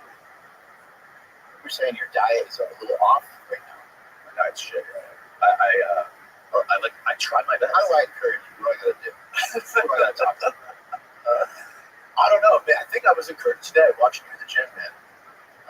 Yeah, today was fun. Today was super fun. It's things like that inspire me. Talking to people like you, it really gets me motivated. Do you at least go after protein? Do you eat some protein like you? Yeah, I do. I protein train at least a little bit. Yeah, I eat a lot of eggs. You're in good shape. I don't look like you. I've always worked out. I've always tried to eat well, at least since I was in my 20s. I've tried to eat good. Like I've always worked. I started working out like I think 9th grade, 10th grade, something like that. And I've always pretty much maintained the physique that I have right now. It's gone up and down. Like I've had spurts where I'm like fucking single day. I'm gonna get me in the gym. Yeah. It's like working out. It's like, yeah, that's so it's fucking 17 years old. But like, I've always done a good job maintaining, and my diet. I do my best to eat the best, eat as much eggs and meat and protein as possible. But like, when you have 2 kids, yeah, it's really hard to keep that discipline. This shit that sneaks in. This thing keeps me disciplined. This podcast keeps me disciplined. So I know before I do a podcast, but the podcast days, I'm the most disciplined. Yeah, because I can't fuck around. I can't be eating a bunch of garbage before I do a podcast. It's going to affect my brain. I can't think straight. I'm distracted. So if anything, this thing is great because it keeps me grounded. It keeps me, I get to learn about shit like that you're teaching me right now about health, lifting weight, maintaining the body. I think I'm super lucky to be able to have something like this that basically like fits in with my lifestyle and enables me to get better at everything I do. You've probably just never been a good eater. We talked about that a little bit in the gym. Like, it's actually a curse sometimes for people to have their maybe shit diet habits not result in gaining body fat, because then it's like, well, why would I bother doing anything? Right. But it's kind of one of those things, I think, that if you're staying like a similar body weight most of the time and you're like, pretty happy with it, like there's probably not a lot of reasons to change it. I think what will happen for you is I think it'll be a natural shift as you continue to like grow this podcast and as you continue to become more successful. It's just a natural evolution. I like want to be a little bit more successful in everything. Yeah. Like I kind of love the idea that people that come and do my podcast, they gotta stand next to me and see me. And it's like, good luck trying to explain your diet and your workout shit to us. Yeah, exactly. Like you can't be talking shit to us because that's just tell us bullshit. Yeah, exactly. And it's not like necessarily like a competitive thing, but it's more like, okay, I did really well in this section of my life. I did really well in this section of my life. I'm going to do the best I can in some of these other sections. And then over time, you end up being like Joe Rogan, where he's a black belt in multiple things. Yeah. He's a proficient hunter. He's good at archery. He seems to be a prolific reader. And he's dope when it comes to podcasting. He's a comedian. Like the list of shit goes, he always stays in good shape. He does like cool workouts. He's probably, I don't know, 53, 55 or something. Like he does a podcast. He's an absolute animal. I really admire that out there. This is amazing, but it just was a progression over time. It wasn't something he like set out to do. It wasn't like 30 years ago. It wasn't like, I'm going to do the best podcast ever. I'm going to be, a black belt and this and this. The stuff that he just worked at, chipped away at it every single day. And I'm sure he probably had a lot of heartache over some of the things he was doing, like trying to act and trying to maybe be something or fit into a thing that wasn't correct for him. Mm-hmm. And then also even like getting better at jiu-jitsu and stuff is really painful. Yeah. Like to the point where like I've been in tears after workouts before, not after jiu-jitsu because I haven't done much jiu-jitsu, but I've been in tears because I cared about what I was doing so much that I get like emotional. I'm like, man, you know what's going to happen? I'm never any good at this. And I just have all this self-doubt hitting me. Then I calm myself down and talk myself back into like, no, this is just a really long process. And part of getting to the ups is having like a bunch of downs in between. So I think the world of Joe Rogan, I think he's incredible. And I think that for someone like yourself, with you trying to balance all these different things, you'll continue to get better at stuff. And your kids will stop being such little shits that they'll get older. But you have another one on the way. Yeah, I got a girl now. 2 boys and a girl. That's a wrap, baby. Yeah, but so you'll be able to achieve some of the things I'm talking about 7 years from now. Yeah, exactly. It's like it's a free time. But yeah, man, this has been super fun. Thank you so much. I appreciate it. I really appreciate you coming on here. Your podcast is fucking phenomenal. Thank you. Tell people where they can find it and all your other stuff. Mark Bell's Power Project. I also have, I need to send you a bunch of my protein powders and stuff. Oh, hell yeah. I make the steak shake. I make the total carnivore shake. These are both protein powders that I make taste amazing. They have liver, kidney, heart, spleen, pancreas. Some small amounts of it, because like if you put too much of that stuff in there, you're going to make it taste disgusting. but it does have that in there. And then also, a lot of people get like bloated; they get kind of messed up from protein powders, and so the steak shake has beef protein isolate, it has whey protein, egg protein, and collagen.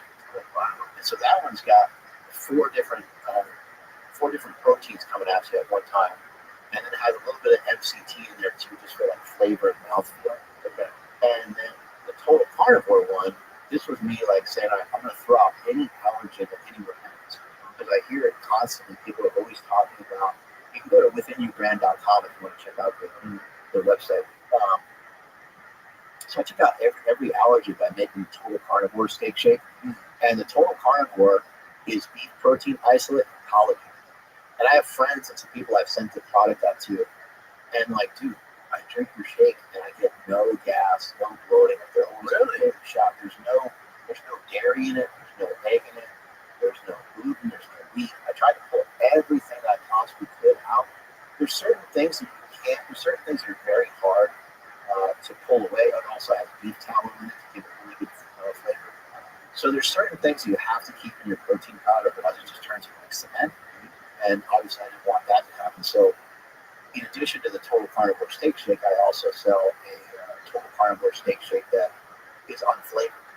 And I was like, there's no way that this is going to really sell well. It sells great. People are buying them all the time because then you can just kind of add your own flavor at home. So there's people that will add honey to it, a little bit of vanilla extract. You know, everyone's like a little different with. I love cinnamon. There you go. Some people are like really adverse to like stevia. Some people are really adverse to monk fruit. Yeah. Some people have a heart attack if you throw sucralose. Sucralose is amazing for everybody. It makes everything taste so good. And I think what people don't realize about sucralose is like you only need like in a Coke Zero, those kinds of things. That's what has sucralose in it. Yeah. It's only a small amount. Like it's a tiny amount. I'm not saying like it doesn't have any negative side effects, but it is good to know that it's a small amount. So yeah, withinyoubrand.com has the steak shakes. I have hydration powders, chocolate, and salted caramel hydrate chocolate. Oh my God, they're so good. If you add those to the protein shakes, I made everything strategically so that the flavors really blend and mix together really well. The banana steak shake, don't sleep on that one. That one's really good. Sometimes the banana flavor can be like weird. We nailed it with that one. And then also, if you want to check out the slingshot, is a product I made years ago. It's a supportive upper body device for bench press, push-ups, dips, helps save the shoulders. It's basically just a strap. It's when I originally invented it, the first version of it was literally knee wraps that I had sewn together by my wife's friend that sews together swimsuits for my wife's swim team. And I had this lady sew these things together and had this idea, and I just like went and tried to use it one day. It's like, holy shit, this is the invention. I had this invention. I had an idea for a long time because so many people had banged up shoulders, had an issue bench pressing, and I was not expecting that it would have the impact that it's had. But I've sold over 1 million slingshots. What? We've been in business since 2010, and been selling them worldwide for a really long time and make many different versions and many different sizes. So anybody wants to check that out, that's at Mark Bell Slingshot. Thank you so much, my name is Slingshot. I know, I'll send you all this stuff, man. All the products are things that I do talk about it on my social media stuff a little bit here and there, but I try not to be too pushy with it. But the truth is, like even something like the slingshot or the knee sleeves that I make, or the elbow sleeves that I make, these are all products that I always go back to using. I might not use them for a little bit, just because it takes a little extra time to put stuff on, and I'm thinking like, I don't lift the way I used to, and so I make excuses on why not to wear the stuff. But then every so often I crawl back to it, and I'm like, I should just wear this all the time. Right? It just makes the workout feel better. Yeah. And so a lot of times I think people are trying to make workouts harder with different devices and different things, and that's cool. That's a great route to go to kick up the intensity. But if you want your workouts to not hurt, go and check out the stuff we have at Mark Bell Slingshot. Amazing. I'll link it all below. Thank you. You're the man, Mark Bell. Thank you, brother. Good night, everybody.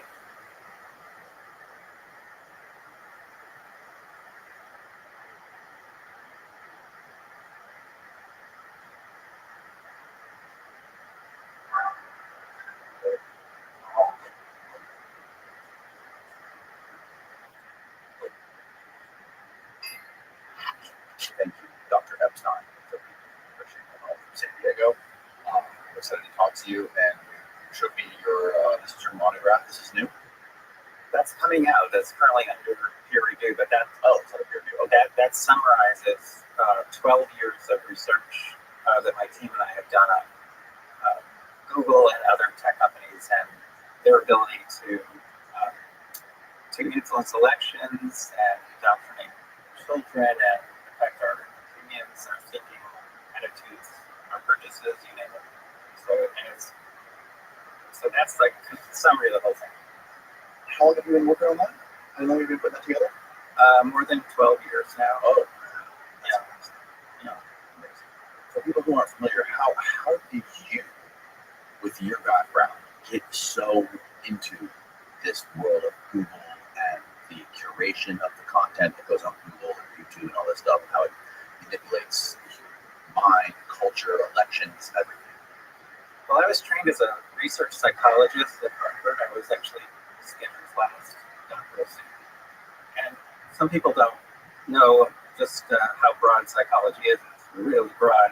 And one of the areas that research psychologists study is called influence. So you've probably heard of a best-selling book called The Nudge, about how you can just do subtle kinds of things and that will alter people's behavior. And so you've heard of probably this Stanford prison experiments or the obedience experiments that were done at Yale. All that is studying influence, how you can influence people. So back in 2012, my website got hacked, which is not a big deal, but I was notified by Google in I think 8 or 9 different emails. So that made me curious because I'm wondering, who made them the sheriff of the internet? Why am I getting notified by Google and not by some government agency, some nonprofit organization? But then I got more curious because I've been a coder since I was a teenager, and I saw that they were blocking access to my websites, not just on Google.com, which makes sense, that's their product, as it were, or their platform, I should say. We're the product. But the point is, it's not just on Google, but they were somehow blocking me on Safari, which is part of Apple. How did they do that? They were blocking me on Firefox, which is run by a nonprofit organization. How could they do that? So over time, I started in 2012, just started really digging in and trying to find out how Google really worked and just how much of an impact they were having and whether everything was above board or were some things hidden. In early 2013, I started doing what I'm good at, which I've been doing for almost 50 years on many topics in psychology. I started doing what are called randomized controlled experiments. Because at that point, I began to suspect that Google search results could be used to manipulate people.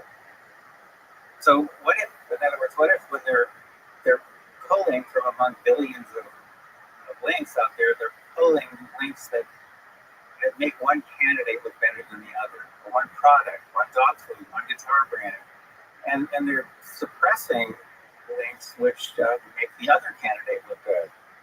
Could that actually impact people's thinking, people's votes even? And I made a prediction, which is scientists always do. I made a prediction. I thought, I bet you I could shift the voting preferences of undecided voters. That's here. I'm always starting with undecided people.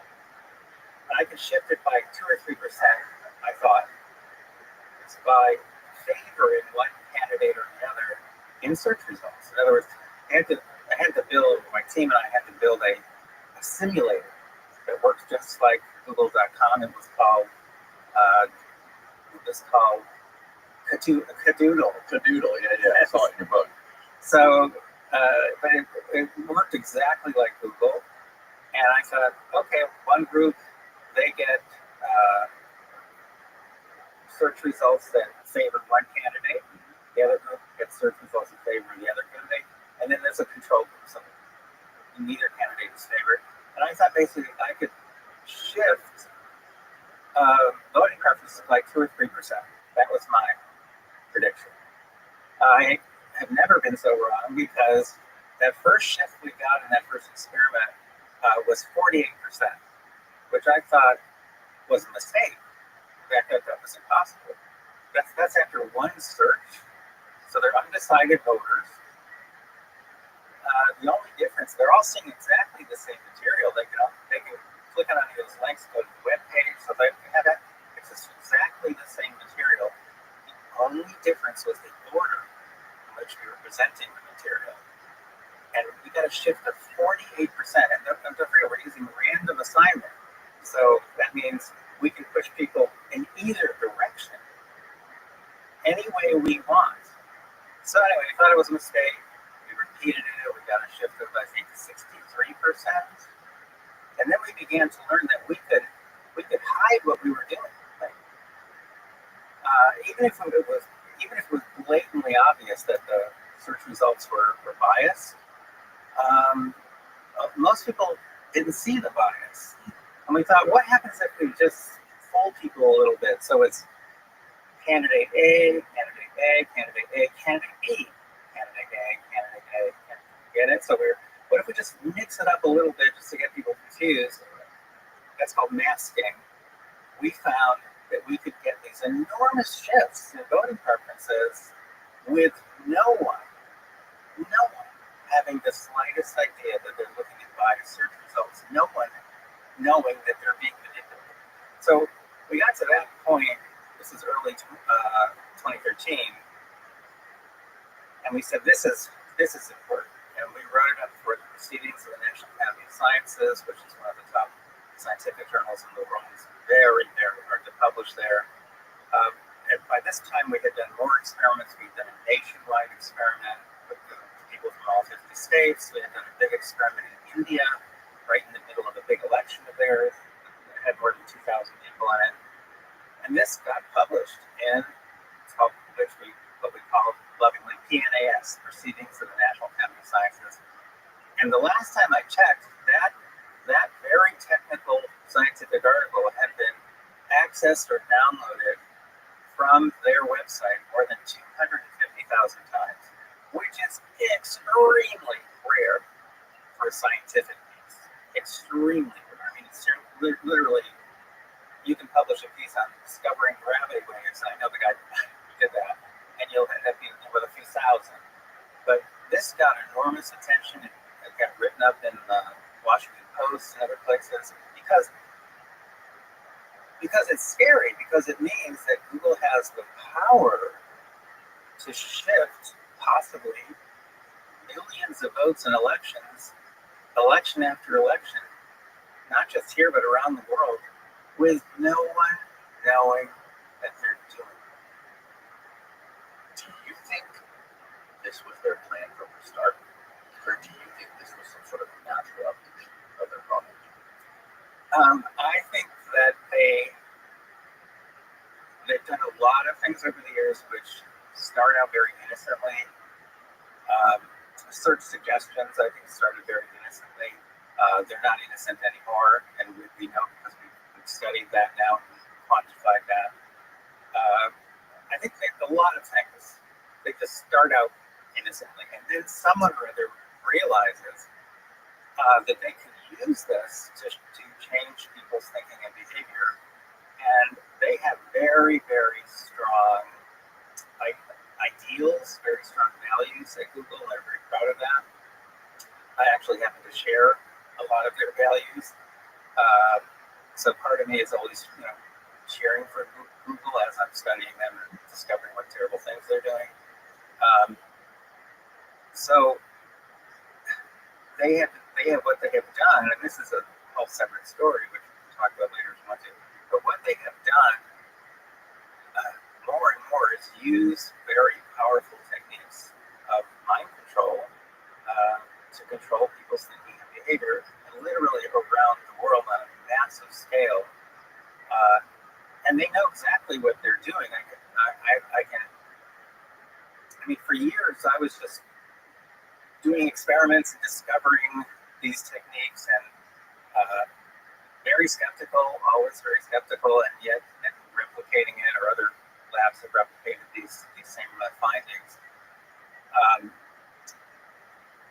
The point is that over time I realized this is a really, really serious problem. And over time, my findings were uh, were also revealed by whistleblowers, leaked documents, leaked emails. 2018, for example, there was a leak of emails from Google to the Wall Street Journal, in which Googlers, that's what they call themselves, Googlers, were discussing how can we use ephemeral experiences. Turns out that's a very important phrase, ephemeral experiences or ephemeral content, to change people's views about Trump's travel ban. And when I saw that, my head spun because I realized I have been studying the power of ephemeral experiences to impact people for years at that point. By that point, I've been studying it for 5 years. In what context were you studying? And in the context of just finding these techniques, that first one leads into results. That's now called SEME, the search engine manipulation effect, SEME. And I have been studying these techniques one after another. Search suggestions, for example, you just by fiddling with the search suggestions, people. We showed it in experiments that you can turn a 50-50 split among undecided voters into a 90-10 split, with no one having the slightest idea that they've been manipulated. But here I'm seeing, in language being used in the company, that their employees saying, how can we use ephemeral experiences to change people's views on travel ban? In this case, on the travel ban, and our experiments were showing more and more that you can use these techniques to change people's opinions about anything at all, not just candidates in an election, but anything at all. So the thing just grew. It grew and grew because we were finding more and more that these techniques exist. We had to give them names because they're new. They never existed before in human history. It could take a year or two or even 5 years to really understand one of these. And then we quantify them. So when we quantify them, that means we can calculate for a given election or a given product, we can calculate how big a shift Google can produce. And it gets bigger and bigger, but as it gets bigger, it also gets more scary because we start to run into pushback, I suppose you could say. Well, not much until I testified before Congress for the first time about these issues. That was in 2019, which was probably the most disastrous year of my life. All starting with that testimony, my congressional testimony. As one of my board members said to me at one point, well, they left you alone before that, but once you testified before Congress, they're not going to leave you alone. Anyway, that same summer that I testified, I did a private briefing for a bunch of state AGs, attorneys general, about all the work we've been doing and about the potential power that these companies have. And so there were very prominent AGs there from around the country. This is at Stanford University. And then I went out in the hallway, just was hanging around, and one of these people came out and said, Dr. Epstein, I don't mean to scare you, but based on what you've told us and the work you're doing, I suspect that you're going to be killed in some sort of accident in the next few months. And obviously I wasn't, because I'm still here, but my wife was. My beautiful wife, Misty, was killed a few months later in a car accident that was very suspicious. For me, the vehicle was never examined. The little truck I had bought her, was never examined forensically. It disappeared from the impound lot. I was told that it had been sold to a parts dealer in Mexico without my permission. Just disappeared. This was how long after this guy said this to you? Like 3 or 4 months. And who was the one who was the guy who said this to you? He was and still is one of the state attorneys general. I mean, I've had other warnings too. I've had other warnings. Around that same time, I had a reporter from DC call, first asking a bunch of questions about the work, what was the latest, all that stuff. And then a couple of days later, he called again. He said, I just got off the phone with a woman who I believe to be head of public relations at Google. And I think you should know that what happened. And I said, what happened? She said, well, I started asking about your work, and she started screaming at me. He said, that's very unprofessional. I've never seen that before. He said, and I just want to tell you two things. He said, number one, you have their attention. And number two, if I were you, I would take precautions.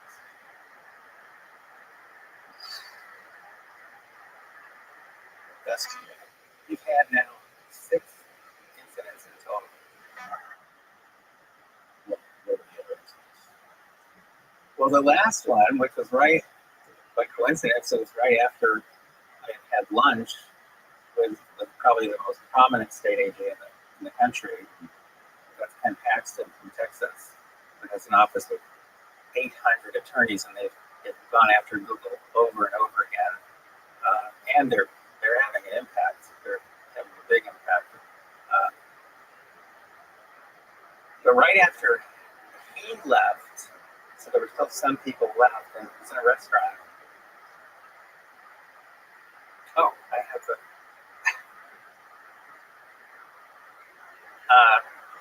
You can use your own judgment. I'll tell you exactly what happened. Okay. And I even have an image. You want to text it to Steve? Can you pop it on the TV? Oh,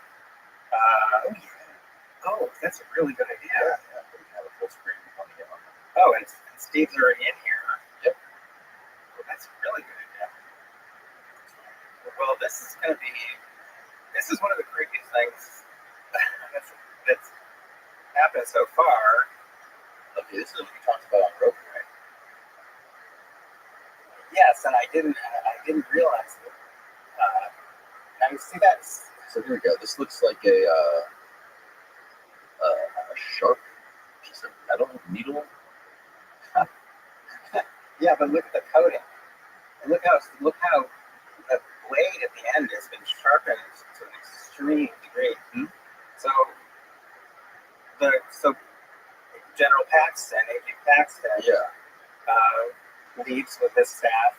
My staff is still there, and one of them comes over to sit next to me. This is right next to me.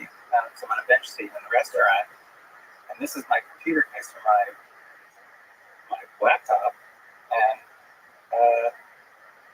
so she just slides in next to me, and then she screams like a real scream, like out of a movie. And we all go, what's going on? And she goes, look, and there's this thing sticking out of her thumb. It's about a half inch into her thumb. It was sticking out of the computer case. Now, this is the 6th incident so far. So where do you think that thing could have come from? Someone put it there, obviously, when I did not have control over my computer case. And what is it? No one knows. I still have it? I have people in intelligence, but we didn't want to. There's a place in Illinois that they use for stuff like this, because that coating is obviously strange. Yeah. And obviously the tip is strange, and the object itself, no one's ever seen anything like it. This is the kind of thing that Putin does to get rid of his enemies. So he has poison instead of salt, right? Right. This thing wasn't poison. Well, we never analyzed it. What happened to the lady after hitting? Well, what happened was that we all kind of informally decided that we'd just see whether she was going to get sick or not. Pretty stupid of us. I know, and she didn't get sick, but she completely freaked out. She really pulled back on the project, and she was actually in charge of our it's called Major Kids, so the high level fundraising, and she just pulled way back We had our managing director was fabulous. We've been there for 2 years. She and her very handsome husband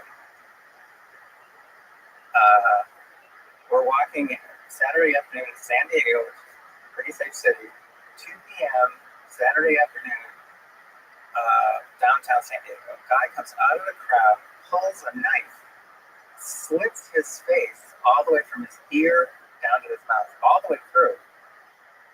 And then he looks at Michelle, our managing director, and laughs and runs away. She lasted another 2 or 3 months. Her family was putting tremendous pressure on her to quit. I don't blame them, and I don't blame her, but it was a tremendous loss for us. Tremendous loss. And my son, there's been a fairly recent incident with one of my sons. So that gets, and he works for the project. In other words, he works on the secret side of what we do, which is our monitoring system, which we can talk about if you want. But that system, 11 o'clock at night, one night, stopped working. The data stopped flowing. I tried calling up our tech people. I couldn't reach anyone. It was a Thursday night. I called him because I knew he's involved with the tech part of it. And he said, "Don't worry, Dad, I'll drive over to the office," which by the office he meant the secret location. But I don't even know where that is. I never found out where it was. And that's 11 o'clock at night. Midnight, I still haven't heard from him. The phone rings. He said, "Dad, don't worry, I'm okay." I said, "What happened?" So while I was driving over there, he said, and I got broadsided by, he said, a black vehicle, which immediately pulled away and drove off at very high speed.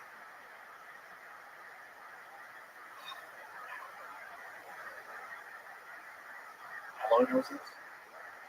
A year and a half ago. Did they ever investigate it? They had nothing to investigate. There were no surveillance cameras on that intersection. But nothing's so things keep happening to people that are in your close orbit. Well, that thing, that was not for me. Yeah, that was not for me.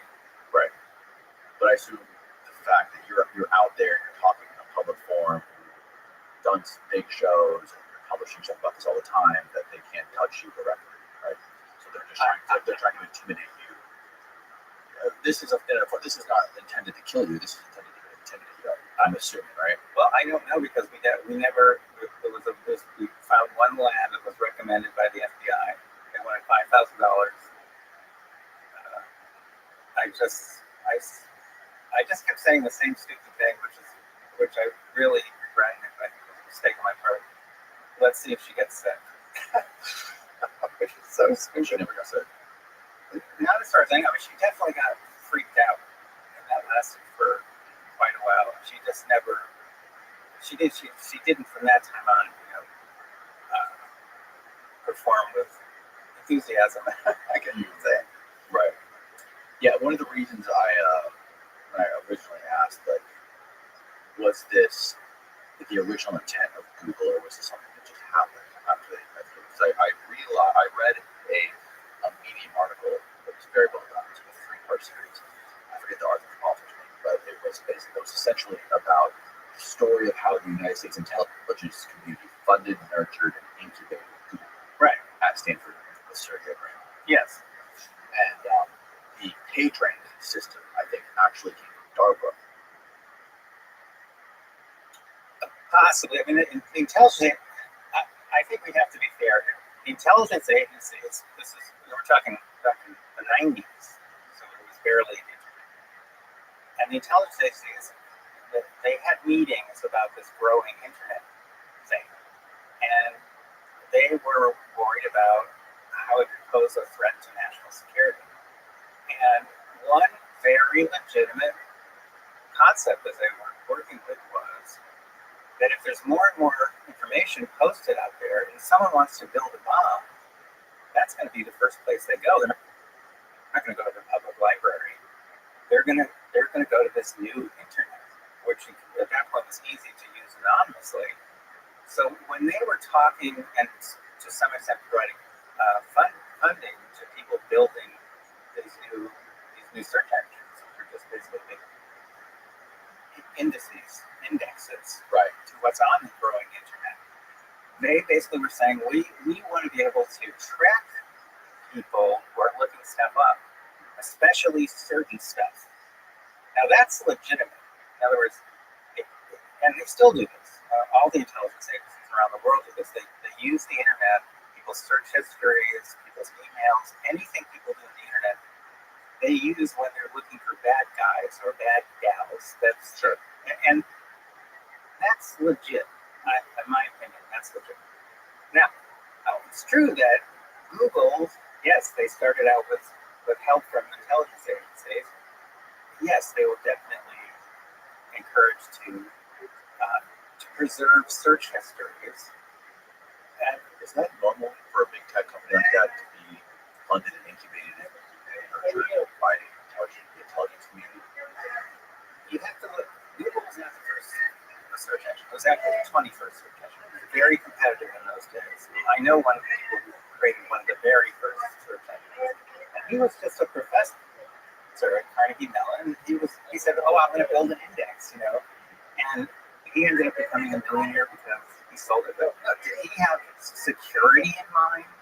Was he working with intelligence agencies? No, it was just like for him an academic project. So what happened with these two guys who started Google is it was a bit unusual,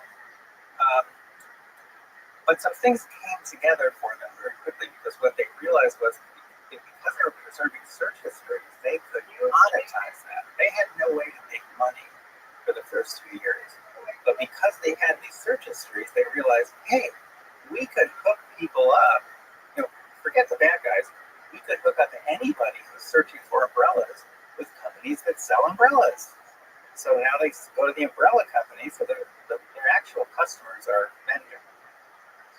So they go to the umbrella company and say, hey, we know exactly who's searching for umbrellas online. Okay, and they borrowed a technique from another company, which was sued them. They borrowed a technique from another company that allowed them to easily hook people up because they could put little kind of icons, and they could put links online which people who are looking for umbrellas can click on, and that would take them straight to that company. And if there's a sale there, Google gets a cut, or they would get a cut just based on the number of clicks. All different ways that they've explored over the years. But in the early years, the fact that the intelligence agencies had them preserving search histories, that led them within a couple of years to figure out finally how to monetize the search engine. Now by 2004, they were starting to take up a big chunk of search. They were starting to become dominant, but there were still a lot of search companies. By 2008 or so, the others were kind of falling away. Google was becoming more and more popular. And again, got to give them some credit because the method they were using for posting search results was new, the PageRank method, and it worked really well. And so it gave people the best search results. Now we're thinking, you can't pin an exact date on it, but you may have heard, but probably everyone's heard that at some point their motto was, don't do evil. Yeah, don't be evil. Don't be evil. Don't be evil, yeah. They actually dumped that in 2015, so they got rid of that. But they still mention that concept somewhere, but it's no longer the motto of the company. And in my opinion, they turned it into don't be evil unless it makes us money. Love it. We use Brave here. We try to. Sometimes you don't get good results, especially on images. We don't get good images. We search a lot of images, but images. Brave does this fine, right? A lot of these search engines, web browser, right? A lot of them have been compromised by Google, from what I understand, but there's some of them that are still clean and clear. any of this stuff. And one of those is Brave. Well, Brave is Brave is a special story. And I know Brendan Ike. He's the one who founded Brave. Before that, he's the one who created. He'd be a good guest. Brendan Ike. Yeah, and he's the one who created Firefox for Mozilla. So why did he, having done that, having created this great alternative to Google that worked very well, why did he leave? Well, because Google's influence at Mozilla became overwhelming. Mozilla is a nonprofit, 90% of their donations are coming from Google. No matter what changes they seem to make to guarantee people's privacy, they also violated people's privacy. So, for example, they made Google their default search engine. Mozilla at some point actually made Google their default search engine. Or even when they didn't do that, which is pretty blatant, they used Google's quarantine list. Most people don't know anything about this, but this is all the stuff happening in the background. So creepy. Yeah. Before a browser takes you somewhere, it could be anything. Safari, which is Apple's browser. Before Safari takes you to a website, it has to check to see whether the website is safe. Sure. They're not going to take you to malware sites in Nigeria, right? Right.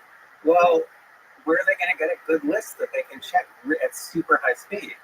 Well, the answer is because Google crawls the internet more than any other company and has the largest database of any other company. Everyone uses, including Safari, everyone uses Google's quarantine list. So that means, so Brendan saw this. I mean, he saw that basically Firefox was also checking quarantine list. That means that when people are doing what they think are private searches using Firefox, Google's getting the information. Did you try to stop this? I don't know what, you could ask him, but I've never asked them. That's, straight away that very question. But I do know he at some point said I've had it, and he was determined. That's why Brave is called Brave. That's why, because he was determined to do something brave and really set up a browser and a search engine. They're both called Brave. That Google cannot track. That Google has no control over. Google has control all over the place. Where people have no idea they have control. What happened with DuckDuckGo? How did they be compromised by Google? Do you know? Well, DuckDuckGo is another story. I don't like to talk too much about DuckDuckGo because I don't think it's personally. I don't even consider it a certain. DuckDuckGo is primarily a database aggregator. So what does that mean? That means they look at big databases that other people have created, and that's how they come up with the answers to your queries, your search queries. Now, that's not a search engine. Do they have a little? Do they have a crawler that on the internet? Yeah, but that's very little of their data comes from their crawler. But it used to be different for people, right? You used to be able to go on DuckDuckGo and be able to bypass the sort of curated shit you get on Google search anything. And now it's changed for years. So like there was obviously something that happened. Well, so another reason I don't like it stuck on DuckDuckGo is because there are much, much bigger problems out there. For example, Well, I was just like, let me just give you this. I think this will make the point. 2016, Google and Microsoft signed a pact, which no one has ever, it's never leaked. The exact contents of the pact have never been made known. You sound better. But they signed the pact, and the next thing that happened is they all dropped all of the lawsuits and complaints they had against each other worldwide.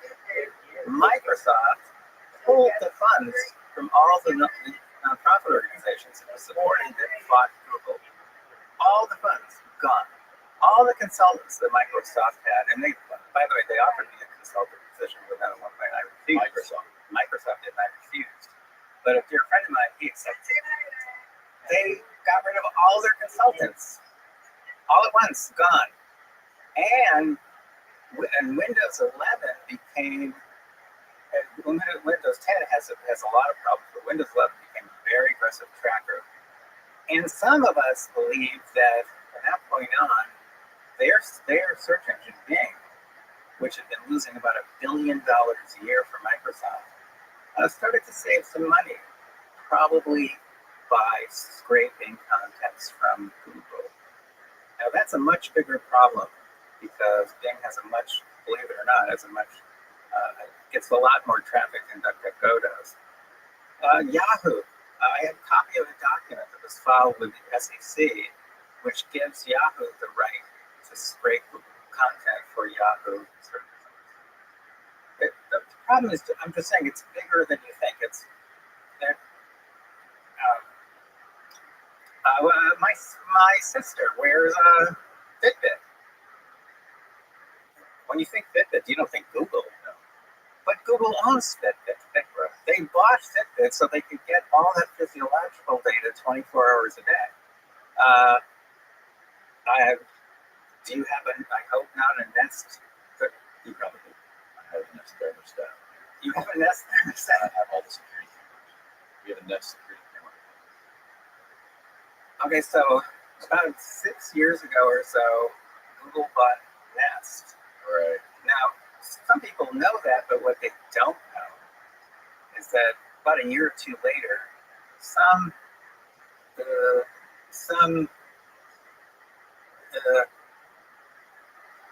what do I call myself? Some idiot professor type pulled apart one of the new Nest thermostats that they were selling and found that they had put a microphone into it without telling anybody. Now, around the same time that they're installing microphones into Wait. This was the one that you purchased? No, this is another professor, Another professor type. another lunatic like me, Purchased a Nest to investigate it, to find out why. The question at the time was, why would Google be so interested in Nest? Well, the reason they were interested is because it gets put in people's homes, and they were submitting patent applications at the time for new methods of analyzing sounds within the home. So, for example, just by picking up on sounds coming from the bathroom, you can tell whether the kids are brushing their teeth in them. Sounds from the bedroom, that tells you a lot of stuff, including whether the sex life is any good or the relationship is good. And hundreds of things that can be monetized can be picked up from sounds within the home. Google was getting patents issued for new methods for analyzing sounds within the home. This is right about the time that they secretly installed microphones into some Nest devices. And then we also have the Nest fire alarm too, which talks to you. It's like smoke, it's in the hallway. Oh, Jesus Christ. So, was anything public? Was anything made public about this? And was anything? Why am I even talking to you? I mean, you are a Google affiliate. Yeah, but I'm a useful idiot. So now this is the only way I can learn how to fix shit. So now I'm gonna get rid of all of it. So thank you for One of my sons gave to another of my sons for his birthday. This is the problem. It's so hard to escape their ecosystem. Sorry, continue. 23andMe, which is now on the verge of bankruptcy, and it was founded by the wife of one of Google's founders. And so one of my sons gives to another of my sons 23andMe for his birthday, and I said to him, I would suggest that you throw that away. And I explained why. Because that is how, that's one of many methods Google has come up with in recent years for getting your people's DNA information into personal profiles. If you get DNA info in there, its value goes up and up and up as more discoveries are made about DNA. And basically, you can figure out what diseases people are prone to that they haven't even gotten yet. You can also figure out which dads have been cuckolded. DNA think about how much we know about DNA right now, but then think ahead a year, 2, 5 years, the DNA doesn't change. So that data that's solid gold that goes up in value, like the value of gold itself. It just keeps going up in value. So Google has invested in companies that collect DNA. And at one point, they volunteered to run the nation's national DNA repository without charge. Very nice of them. Very, very nice. So was it the founder of 23andMe was Susan Wozniak's sister? Yes, right. I believe that's right. Yeah. Who was also the CEO of YouTube before she passed away. Right. Yeah. So she had been when they purchased YouTube, she became its first CEO. I have one of my favorite leaks from Google. I know I'm going all over the place here, but this subject I find fascinating, obviously. And one of my favorite leaks, which was leaked by Zach Voorhees, who would also make a great guest because he was a senior software engineer at Google for 8.5 years. What are you supposed to? Voorhees, Vorhies. And he's become a friend over the years, even though politically, we're not even on the same scale. But the point is that Zach is the first person to have walked out of Google with actual stuff. There have been lots of whistleblowers now, but he's the first person who walked out of there with 950 pages of documents and a 2-minute video. The 2-minute video is Susan Wozniak talking to the big staff of YouTube, big screens behind her, and she's talking about how we're changing YouTube's recommender algorithm so that we can boost up content that we think is legitimate, and there's a big up arrow behind her, and that we can demote content that we think is not legitimate, and then she says a few things about what that means. But I mean, it is so, to me, so scary because meanwhile, we're doing experiments around that same time on what we call the video manipulation effect, VME, which has now been published in a peer-reviewed journal, because it turns out if you mess with those recommendations on that list, you can change the thinking, behavior, whatever of people who are undecided about anything without their knowledge. It's just like the suggested column. The suggested column. There's the first one they pick for you. That's important. Then there's the one at the top. That's the up next one. And they used to have a big button right up there saying, asking you whether you want to turn off the up next, automatic. That's gone. It's on the page, but it's hidden now. It's hidden and not labeled. And it also has there's an option that you have the ability to turn on for YouTube, which will automatically play for you. So you can just finish a video, and it will automatically start picking and choosing the videos to continue to play on your screen. But here's the thing. And this is independent researchers have confirmed this, and an actual high-ranking employee at Google has confirmed this. Right now, around the world, just think about this again. Think about it. Just give it a couple seconds. 70% of the videos that people watch on YouTube, 70% of the videos that people watch on YouTube were recommended by Google's recommender algorithm. Because if you just watch people, it means 70% of the time that you're watching people watching videos, what they're watching was recommended by Google.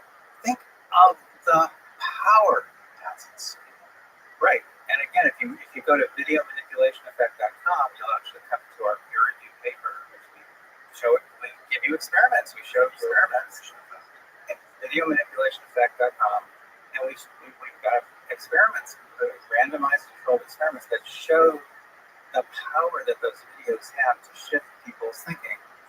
Now, can you shift anybody's thinking about anything? No. Only people who haven't yet made up their minds. But that's pretty much everybody. In other words, even if you're extreme left, extreme right, whatever your extreme is, there's going to be something during the day or during the week that you're not, where you have a native UI and where you're vulnerable to manipulation. And the problem is that Google, because they're collecting so much information about us all 24 hours a day, they know exactly who you are. They know exactly when you're vulnerable. And they know exactly how to get you. Whatever happened to Zach? He stole the stuff and got it published. Well, there's some interesting footage out there. I don't know, it's a video footage or still footage of Zach on the street in San Francisco with his hands raised to heaven. You can see if he could have gone up three more feet, he would have done it. Because Google sent up what's it called? The squad you send up when things are really SWAT team. They sent a SWAT team after him. He was scared out of his mind. And they claimed that he was possibly a threat to the community. And they sent a SWAT team in. And they fired him or he quit, whatever.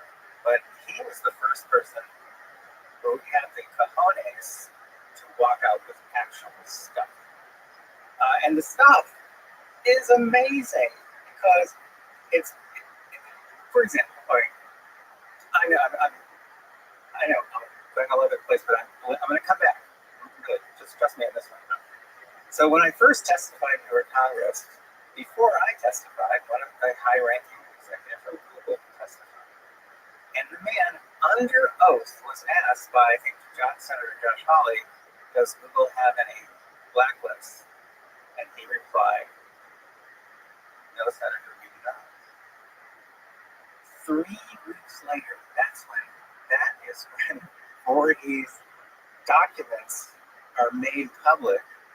And there's a bunch of them that are labeled blacklist. Now, think of the arrogance. If I were running Google, excuse me, but if I were running Google and I had a bunch of blacklists, I would not call them blacklists. Mm-hmm. I might call them shopping lists. Mm-hmm. Anything but blacklists. I'd call them purple lists. Yeah. Actually called blacklists, and a lot of the content you can see on the blacklist that was conservative content. So, and these were conservative political websites, YouTube channels, things like this. Yep. Wow. Yeah, it's an interesting thing that we've had to navigate with YouTube over the last few years. That's how YouTube first started, because they obviously have a deep list, a very robust list of policies and rules to maintain understanding of YouTube, and the lines are very vague, right? It's not super definitive. You don't get the opportunity to go in front of a court and make your case. It's basically some robot or AI algorithm behind the scenes determines whether A, you can monetize, B, you're allowed to keep the video on YouTube, or C, whether you have the standing on YouTube to continue to post stuff, right? So they basically have X amount of buckets rules that they put out there to give to the public, and then if you publish anything that they don't like, they can take it and say, oh, we're going to throw it in that bucket, we're going to take you down based on that rule.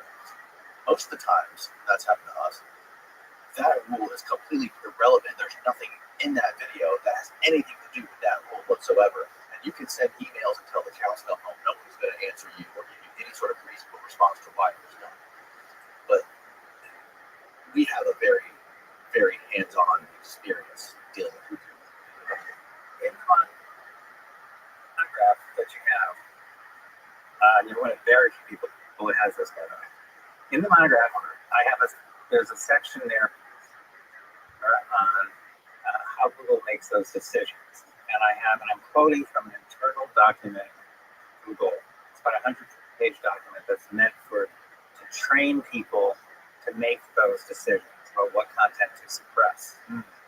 So I quote actual language from this internal training manual, and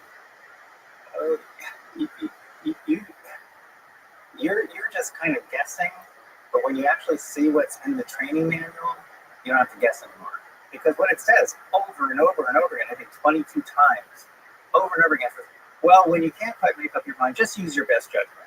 It gives tremendous personal discretionary authority to the people making these decisions, and those people are used to train the algorithms that are now making a lot of those decisions. So there's tremendous discretionary authority. But how bad can that get? Well, there was a particular day when the head of Google Search at the time shut down an entire domain, which had about 11 million websites in it, because he thought that the content to him seemed kind of flaky. He shut down an entire domain. He himself did that. This was a top-ranking guy. Top-ranking guy. March 31st, 2009, that's also in the monograph with references, Google shut down the entire internet for about 40 minutes. Now, how could they even do that is one question, just technically. But the big question, I wasn't concerned about it because I knew they could do that. Because they actually block content to millions of websites every single day. That's their quarantine. So everyone knows about their quarantine list because everyone uses it. Because you don't want to take people to scary places, right? Except that a lot of the websites that are on the quarantine list, they don't have malware. Just in the judgment of a Google algorithm or Google personnel, there's just something sketchy about the content, period. And it could be political in nature. So they can block things for pretty much any reason at all, period. And as I say, I have an internal training manual that shows the language that they use in training.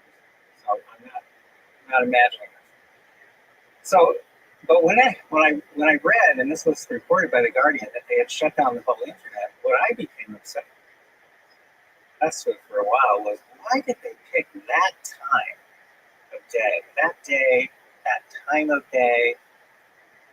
Why was it 40 minutes? Why wasn't it 20 minutes or 60 minutes? What was there about that time? And I finally figured it out. I published this in an article in U.S. News and World Report.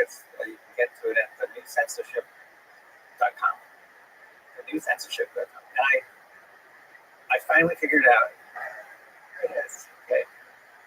Ladies and gents, the day has finally come where you can utilize red light therapy to regrow your hair. And you can save some serious cash by using our code.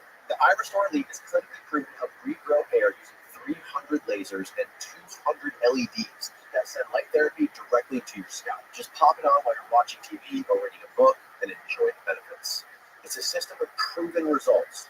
In a double-blind clinical study, nearly every participant saw an increase in hair growth with this technology. The iRestore Elite uses Dixo lasers that feature wide beams of red light, which gives consistent coverage and results. The unique use of optimal wavelengths reactivates dormant follicles to restore your natural hair. Lasers provide deeper spot stimulation, while LEDs provide a broader and uniform coverage to fill in the gaps in between the lasers. Plus, they offer a money-back guarantee so you can try it risk-free. It's comfortable, it's lightweight, it makes you look like a badass from the movie Tron, which is why I do not feel embarrassed while I'm using it. To be honest, I forget it's even there. And I've talked about red light ad nauseum on this podcast before, so I'm super confident in this stuff. And if you really want to get the maximum out of your Elite, bundle with the Revive Plus Max Growth Kit, which has a bunch of hair product that works with the wavelengths in the Elite. Give yourself the gift of hair confidence this summer. For a limited time only, our listeners are getting a huge discount on their iRestore Elite by using the code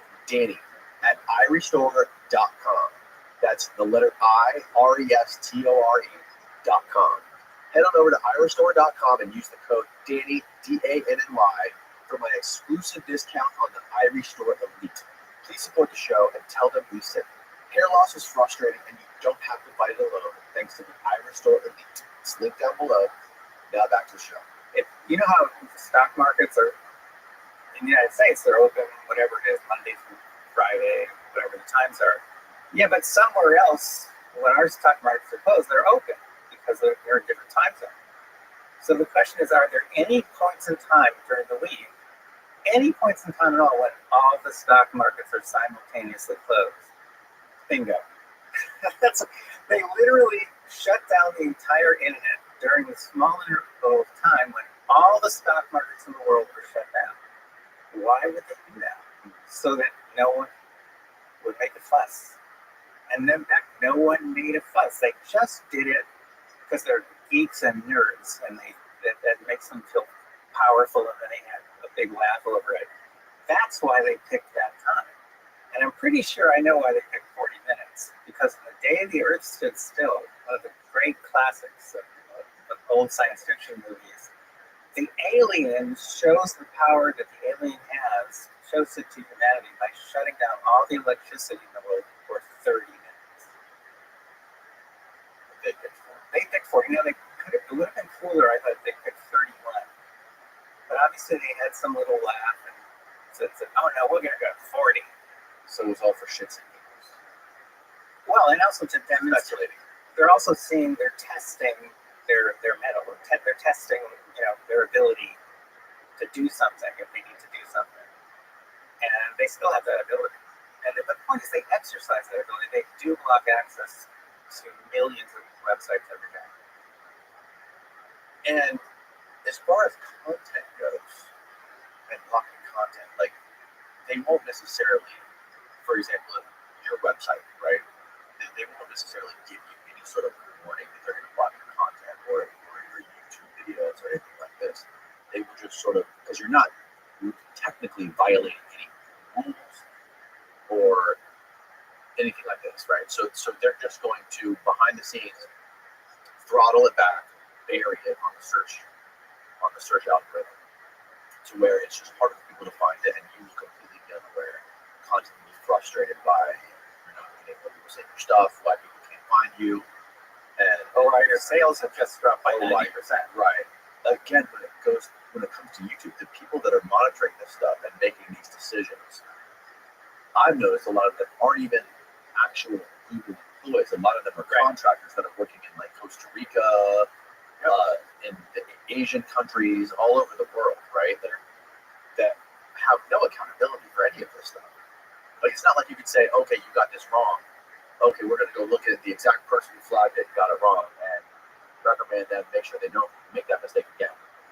It's such a hard thing to manage with millions of minutes of videos being uploaded every single day, and content being posted on Google every single day, being interjected into the algorithm, the search rank, and all this stuff. It's like you have to have machines manage this stuff.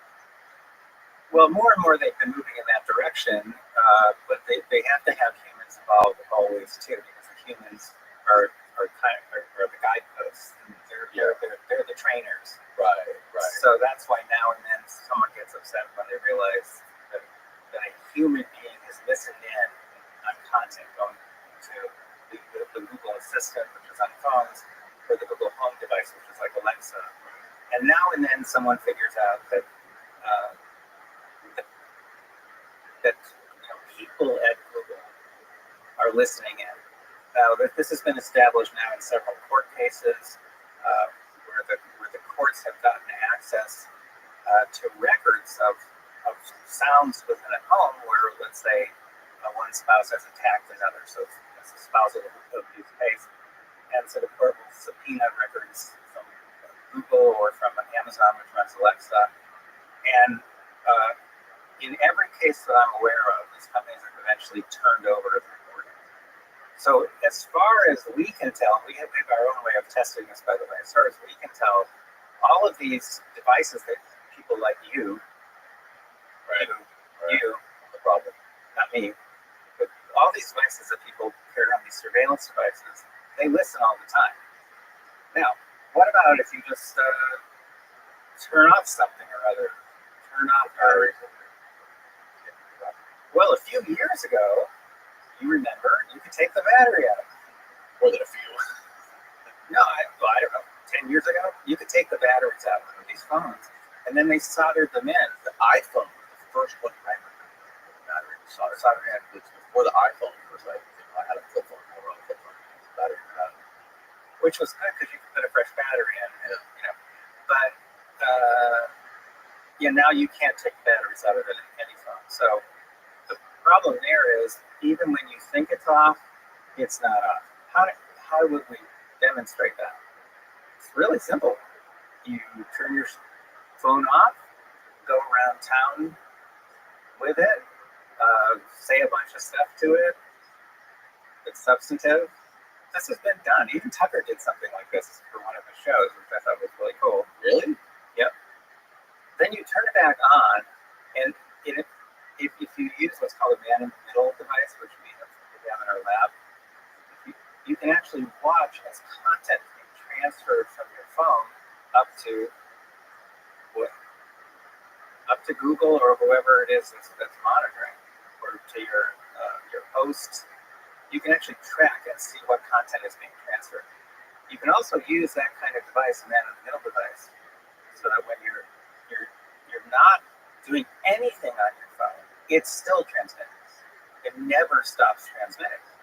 And for each different kind of phone, there's a certain amount that's being transmitted even when it's inactive. And it's a lot. It's like 40 megabytes a month or something like that. It's a lot of content. So these are surveillance devices. How nefarious is it? Is it really nefarious, or is this just a money making advertising way? A way to make more advertising dollars and to sell more content?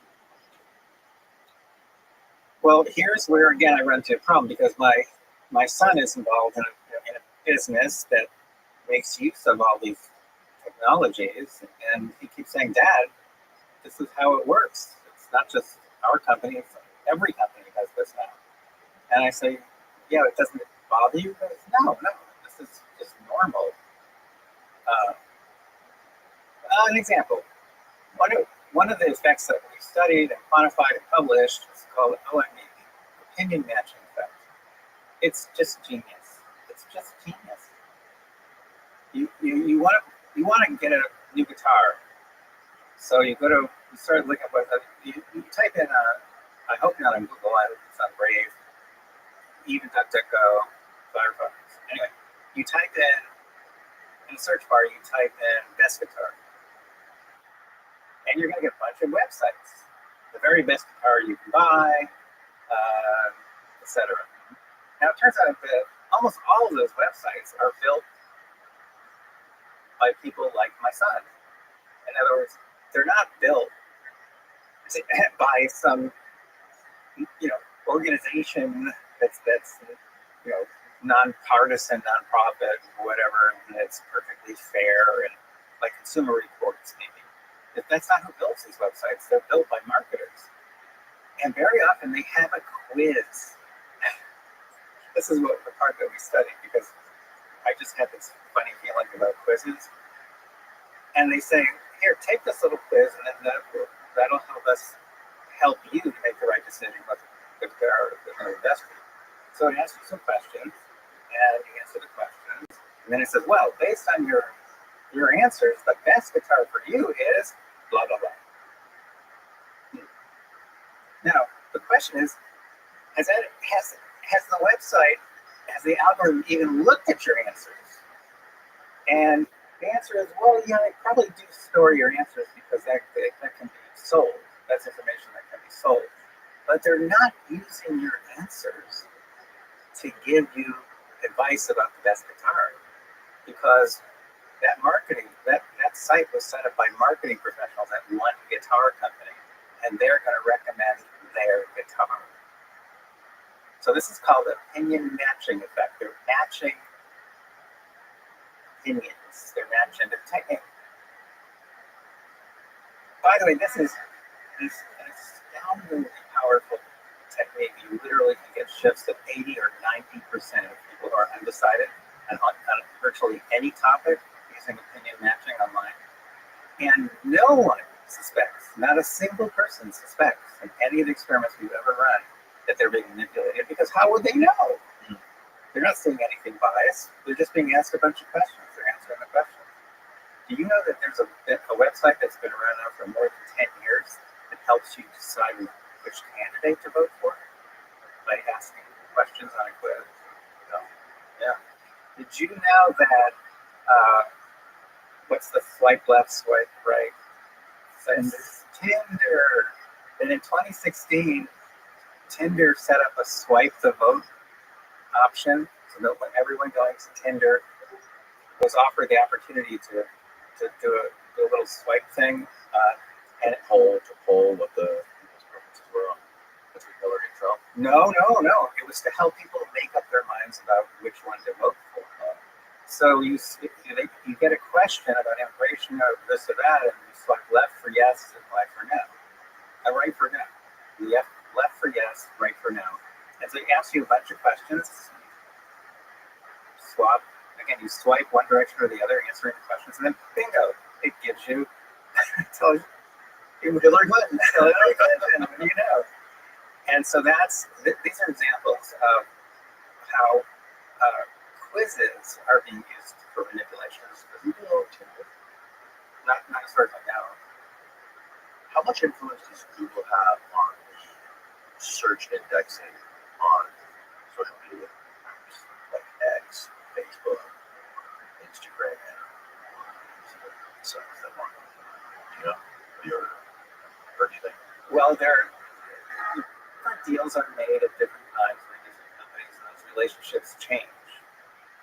But the way I look at it is this: these different companies, where are their donations going? And that you can find out. OpenSecrets.org is very, very good for that. It's fantastic site for that. And if you find out that all the top tech companies are donating almost all of their money to one candidate or one party, that pretty much tells you what to look for. It tells you that probably in their content, they're going to be shifting votes to that party. There are so many ways to do that, but this might bring us finally to monitoring system. So, October 31st of last year, 2024, so a few days before the presidential election, we were monitoring Google's homepage, among many other things. We're monitoring. So that means we're pulling in from more than 16,000 registered voters in all 50 states that we had recruited one by one. More than 16,000. Yeah, we're way past that now. But the point is, we had been building the world's first ever system for monitoring the content that Google and other companies send to registered voters and now to children. So we're monitoring, among other things, messages Google is putting on its homepage. Now, anything that Google puts on its homepage is going to have a big impact because their homepage is normally pretty blank, right? That's kind of their brand. That's their trademark, really. And the founders were determined to make sure that it stays that way. But every now and then, they put a big message there, and it's very colorful and artsy and all that. And so they were putting up, as they had done in previous elections, "Go vote" reminder. Well, the fact is, we're monitoring a lot of people's computers, and Google doesn't know who those people are. We're monitoring a lot of computers. We know their political leaning, and what we found October 31st, a few days before the election, was that Google on its homepage was sending out 50% more vote reminders to Democrats than to Republicans. Now, I lean left myself, and my whole family, they're all Democrats. I'm not a registered Democrat anymore, but the point is, I lean that way. So I'm thinking, wow, that is so cool. That is amazing. That's great. Not only that, we can calculate how many votes that's going to show. It's going to shift a lot of votes. And then, of course, part of me was saying, well, wait a minute, that's cheating. Do you know how many times people see Google's home page every day? More than 500 million times just in the United States. So I'm thinking, no, wait a minute, we can't let them get away with that. Normally, when we monitor, we don't reveal. Past elections, we weren't revealing what we were finding. But this time, to the general public, to journalists. Right. But this time, well, it could definitely, I mean, who knows? It could make Donald Trump file a lawsuit claiming that stop the election, stop the president, is cheating. Who knows? But this I thought was outrageous. Too outrageous. And so by the end of that day, we went public and we also notified Google. And we showed them our data. It's very clear. And you know what they did? They stopped. Really.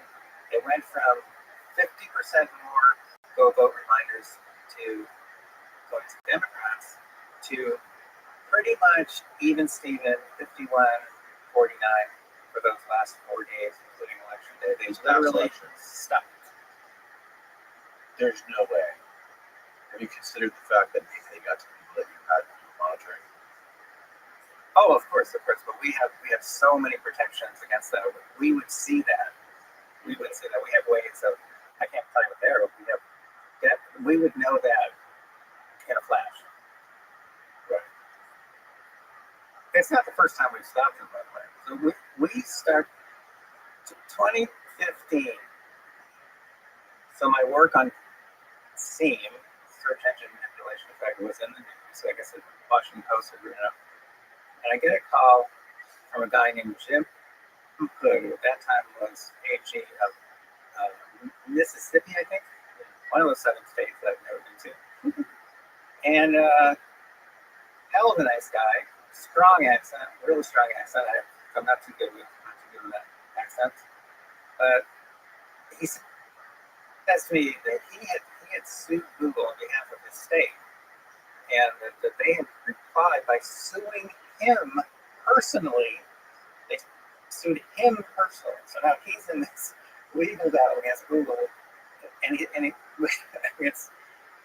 so he was very concerned because in Mississippi, you have to, the AGs are elected. In some states, they're appointed, but in his state, they're elected. So he's up for re-election, and he's wondering, could they possibly manipulate the election? And I said, oh yeah.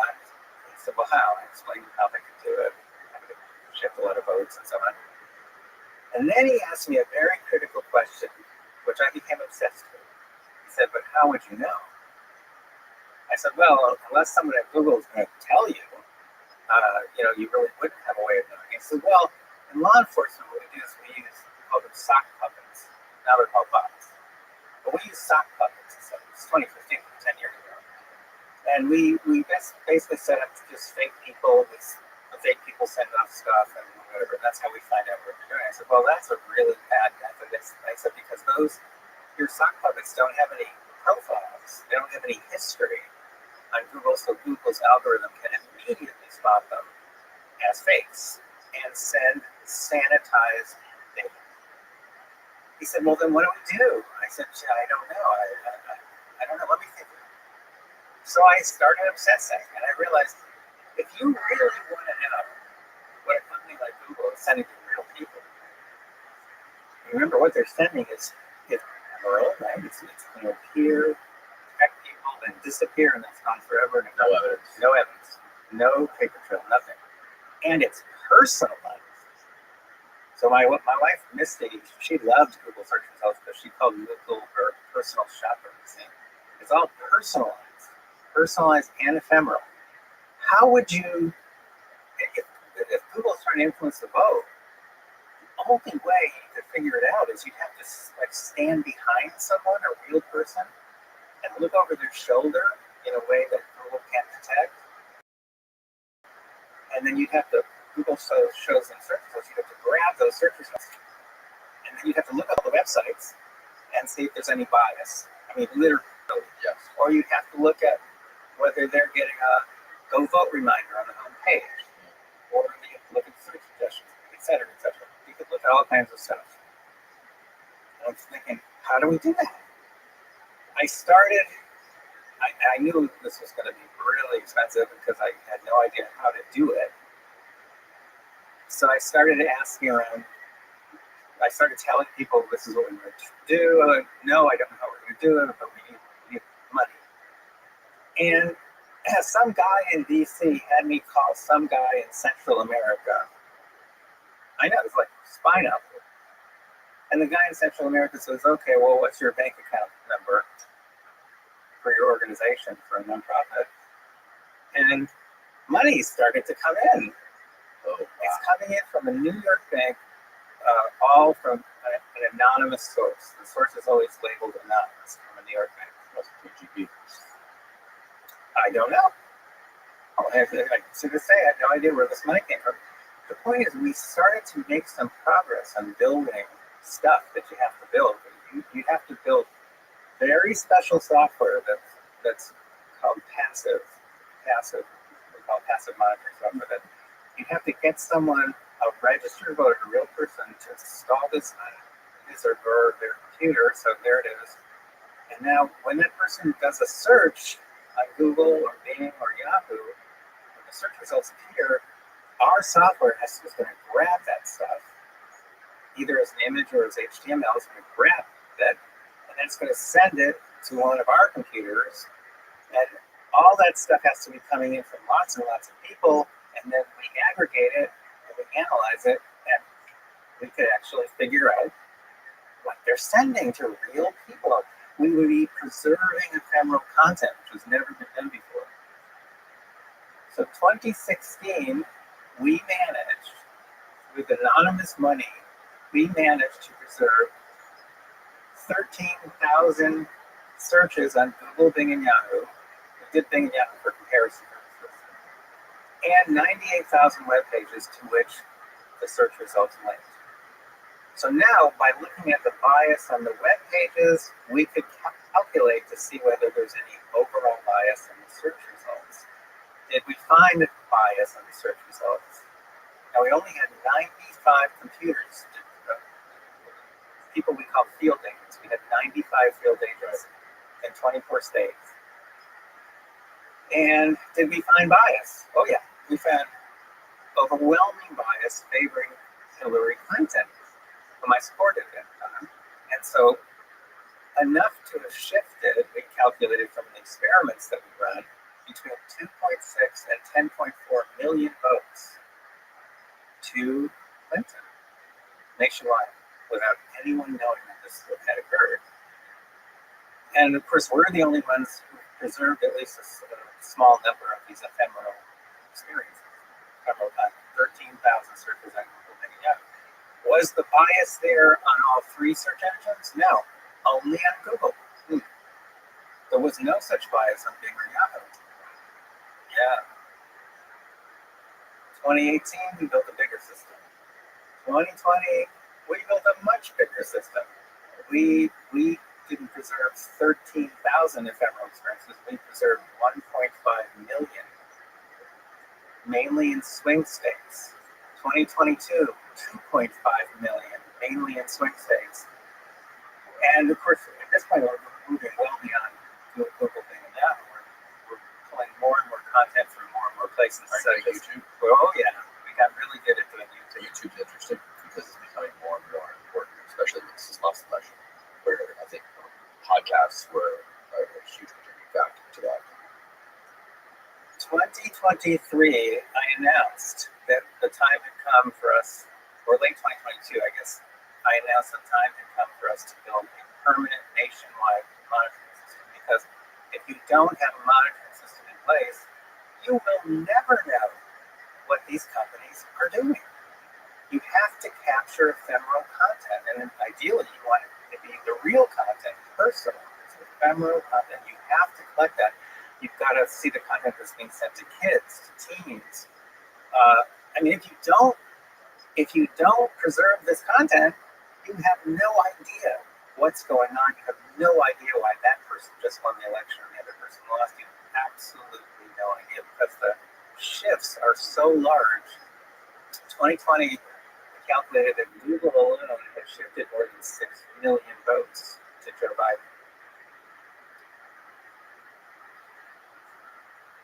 Now, if you go to America's, with an S, americasdigitalshield.com, which, oh, that's good. How's it there? Oh yeah, so you see the number going up? You got 122,122,747 live ephemeral experiences captured shining light on big tech's dark secrets, revealing real-time ephemeral manipulation. So this is you? Yeah, that's us. Wow. That to set up this dashboard and that nationwide system cost about close to $8 million. All from this anonymous source? No. We've got donations. No. Every time I go in, Joe, tens of thousands of donations. So we give out. He lets us give out like a website for a donation website. So other people have done that too. Other people in media have helped us raise money. There was one year we couldn't find any money, and then Glenn Beck, believe it or not, he just took it upon himself. He said, "I'm going to fund this whole thing." And he did a special on my work, and then he had me on like 5 times, and he kept saying to people, "You've got to donate. You've got to find out what these bastards are doing." Yeah. You know. Yeah. And he raised about $1 million for us, which allowed us that year to set up a system. But the point is, we now have set up a nationwide system. Oh, wow. You break down all the social media apps. Yep. And websites. You know, Reddit. Are they manipulating Reddit? Reddit, we collect data from Reddit. We see a very, very strong liberal bias in Reddit content.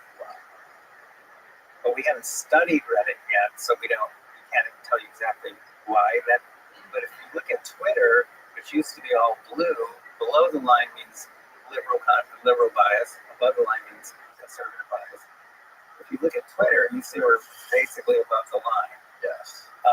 All the other tech platforms are all blue. Now, if you go down to the national, this is interesting. See the graph on the left?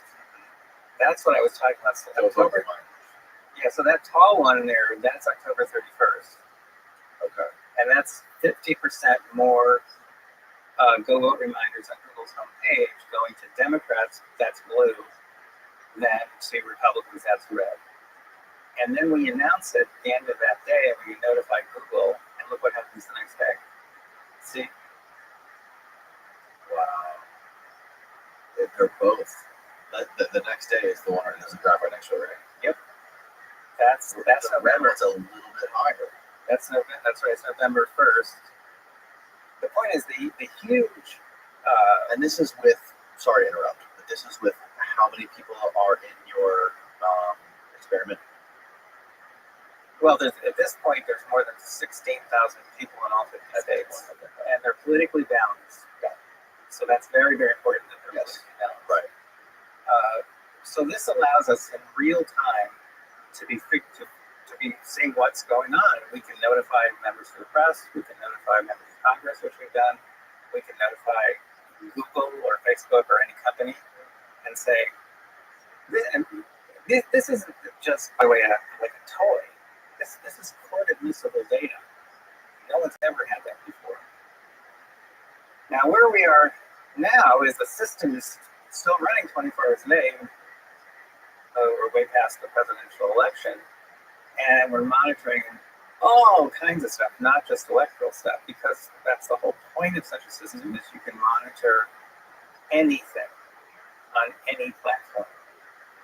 And I have had requests from people in 8 different countries to help them set up monitoring systems. I'm not going to do that. I'm not going to do that. Here's the only place where Trump and I overlap. I put America first on this issue. We have to have a permanent, self-sustaining monitoring system in place before I'm willing to help any other country do this. But ultimately, at least all democracies around the world have to have this kind of system in place. Because if you don't know what's going on. Because that's how big the power is that these companies have over thinking and behavior. Yeah. No, I'm just saying, how could you not, if you were a leader, public policy maker, whatever, columnist, how could you possibly allow the internet to just run everyone's lives around the world? How could you possibly do that and let them do it in such a way that there's no evidence, there's no paper trail, there's nothing you can bring to court. Remember when Trump ran to court after 2020, 60 different cases, and they all got thrown out? Yeah. He had no court admissible evidence to bring to court. That was the complaint of most of the judges. And this is court admissible evidence, which has been collected on a very large scale, using very, very high scientific standards. Now, these countries that are reaching out to you, they're reaching out to you specifically about Google, right? Because Google maintains a monopoly in pretty much every country, I'm assuming, except for China and North Korea. Correct. Wow, you nailed that one. Did I? You sure did. Wow. You're the first person who's ever done that. So Really? yeah. Hey guys, if you're not already subscribed, please hammer the subscribe button below and hit the like button on the video. Back to the show.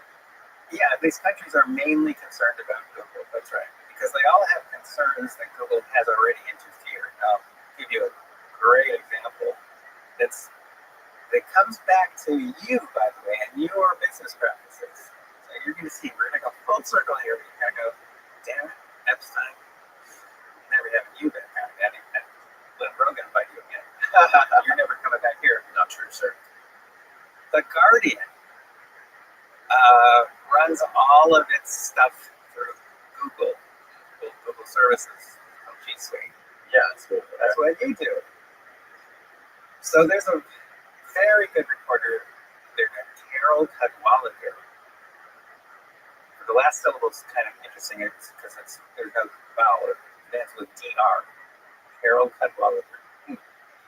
And she had written a whole bunch of pieces critical of Google. And then approaching the Brexit vote, which led the UK to pull out of the European Union, she wrote a bunch of stuff. She was very concerned that Google was going to interfere in that election. I got a call from a reporter at the Times of London who was worried about that too. And he said, could Google actually do anything? And I said, well, what do the polls say? The polls say that we cannot predict the outcome. It's too close. That's what all the polls are saying. I said, well, in that case, I can tell you that Brexit's going to pass. And I can tell you it's going to pass by, I'd say, at least 400,000 votes. He said, what are you talking about? I said, well, if you want, I said, if you give me some numbers, some real numbers, the best numbers you can get me from the UK, I'll do some calculations and I'll explain to you some more. So he got me all the numbers, and I did some calculations. And basically, I was looking at what happens if Google in the UK favors Brexit on its search results, its search suggestions, and all the different things they can do.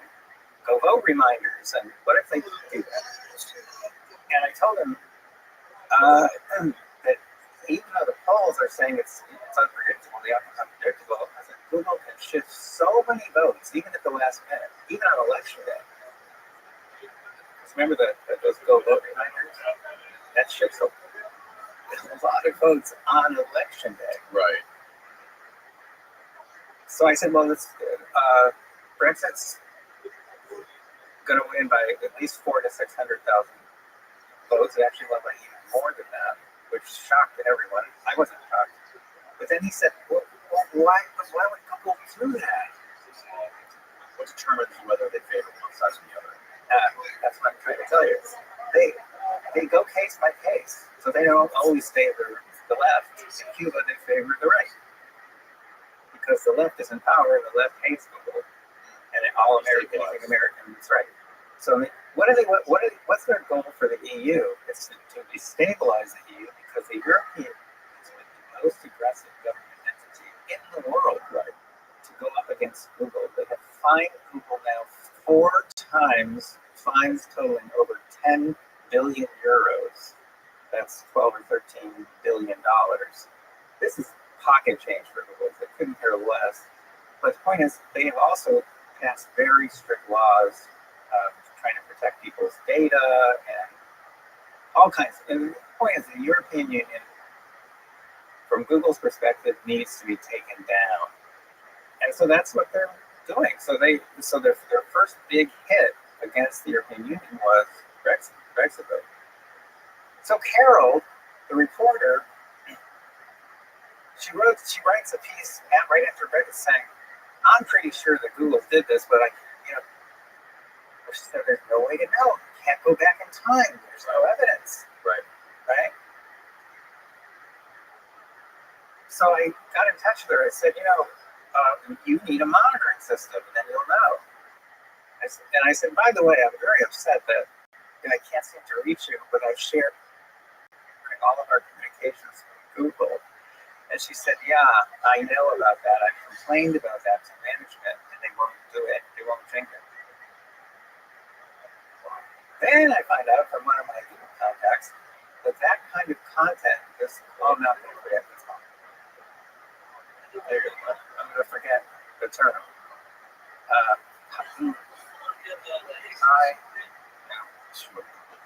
Yeah. Well, sort of. I mean, there are people who work at Google who are thinking about blowing the whistle, and very often they contact me along the way. So they haven't even done anything yet. So, I can understand why some people at Google might consider me a pain in the ass. That's put it lightly. It's called it's something like high value content, but I don't think I have that right. The point is that any kind of correspondence between an investigative reporter and the Guardian, who researches tech issues, anything she sends or receives, all the attachments, everything, that goes way up high to Google really fast because it's important potentially. And guess what? Other big news sources use G Suite like you. The New York Times uses G Suite. They share all of their content, all the investigative work, all their secret sources is all shared with Google. They also have open communication with CIA. I had a buddy who was working on a report about the Ukraine war about 2 years ago, and he was the background for the story is basically how there was an allied NATO country that the CIA was using as a conduit to conduct sabotage operations inside Russia, like burn ammunition, blow up train tracks, all kinds of crazy things. So it's basically the CIA was directing this whole thing, which is illegal. And he was working on this with, I don't know the name of the publication, but let's just say it's one of the top 3 publications in the United States. And going back and forth with the editor for like 6 to 8 months. And right when they were getting ready to publish the story, and wow, this guy had an entire catalog of sources, legitimate sources in the military and the intelligence community. So when they get ready to publish that story with this big publication, the editor says, okay, right before we publish it, we got to get the sign off from the deputy director of the CIA. And he's like, okay. So they go on a 3-way call with the deputy director, and he's basically like, I completely deny all of these things. These are all false. CIA is nothing. Okay, cool. We'll add that to the bottom of the article. You guys categorically deny all of this. And the editor says, no, we have an off-the-record agreement with the CIA, meaning that if they deny all of it, we're not publishing it. We're not just going to put a blurb at the bottom of it. We're not going to publish it. And the CIA gets away with this because they say, if you go out and publish these secrets to the public, you're putting lives in danger. Sure. Which is the case. I mean, but I can give you an example where that is not the case and where what happened was reprehensible. 2020 election, where we had so much data showing all this vote shifting going to Biden. I first sent it to contact the head of the New York Post. Now, just a few weeks before, the New York Post had front page. They had gone public with the Hunter Biden laptop story, right? And the reporter who was who wrote that piece, the cover story.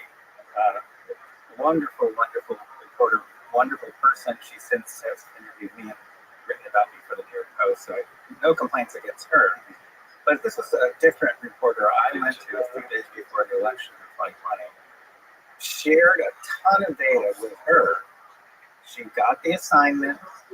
She wrote the draft. She read parts of it to me on the phone. It was going to be another front page story about election rigging. And it was really, really strong. It was like the New York Post does things, right? So this was on a Friday before the election. And then she calls me and she said, I'm really upset. I know you're going to be upset. I'm extremely upset. I said, well, what do you mean? She says, well, the editor called Google for comment. And as a result, he killed the story. She said, killed the story? I said, but you're just reporting on scientific stuff. She goes, yeah, but we could do that with Hunter Biden. But you can't do that with Google. I said, why not? She said, well, she says, I think right now 48% of our online traffic comes from Google. Wow. So this is not lives at stake.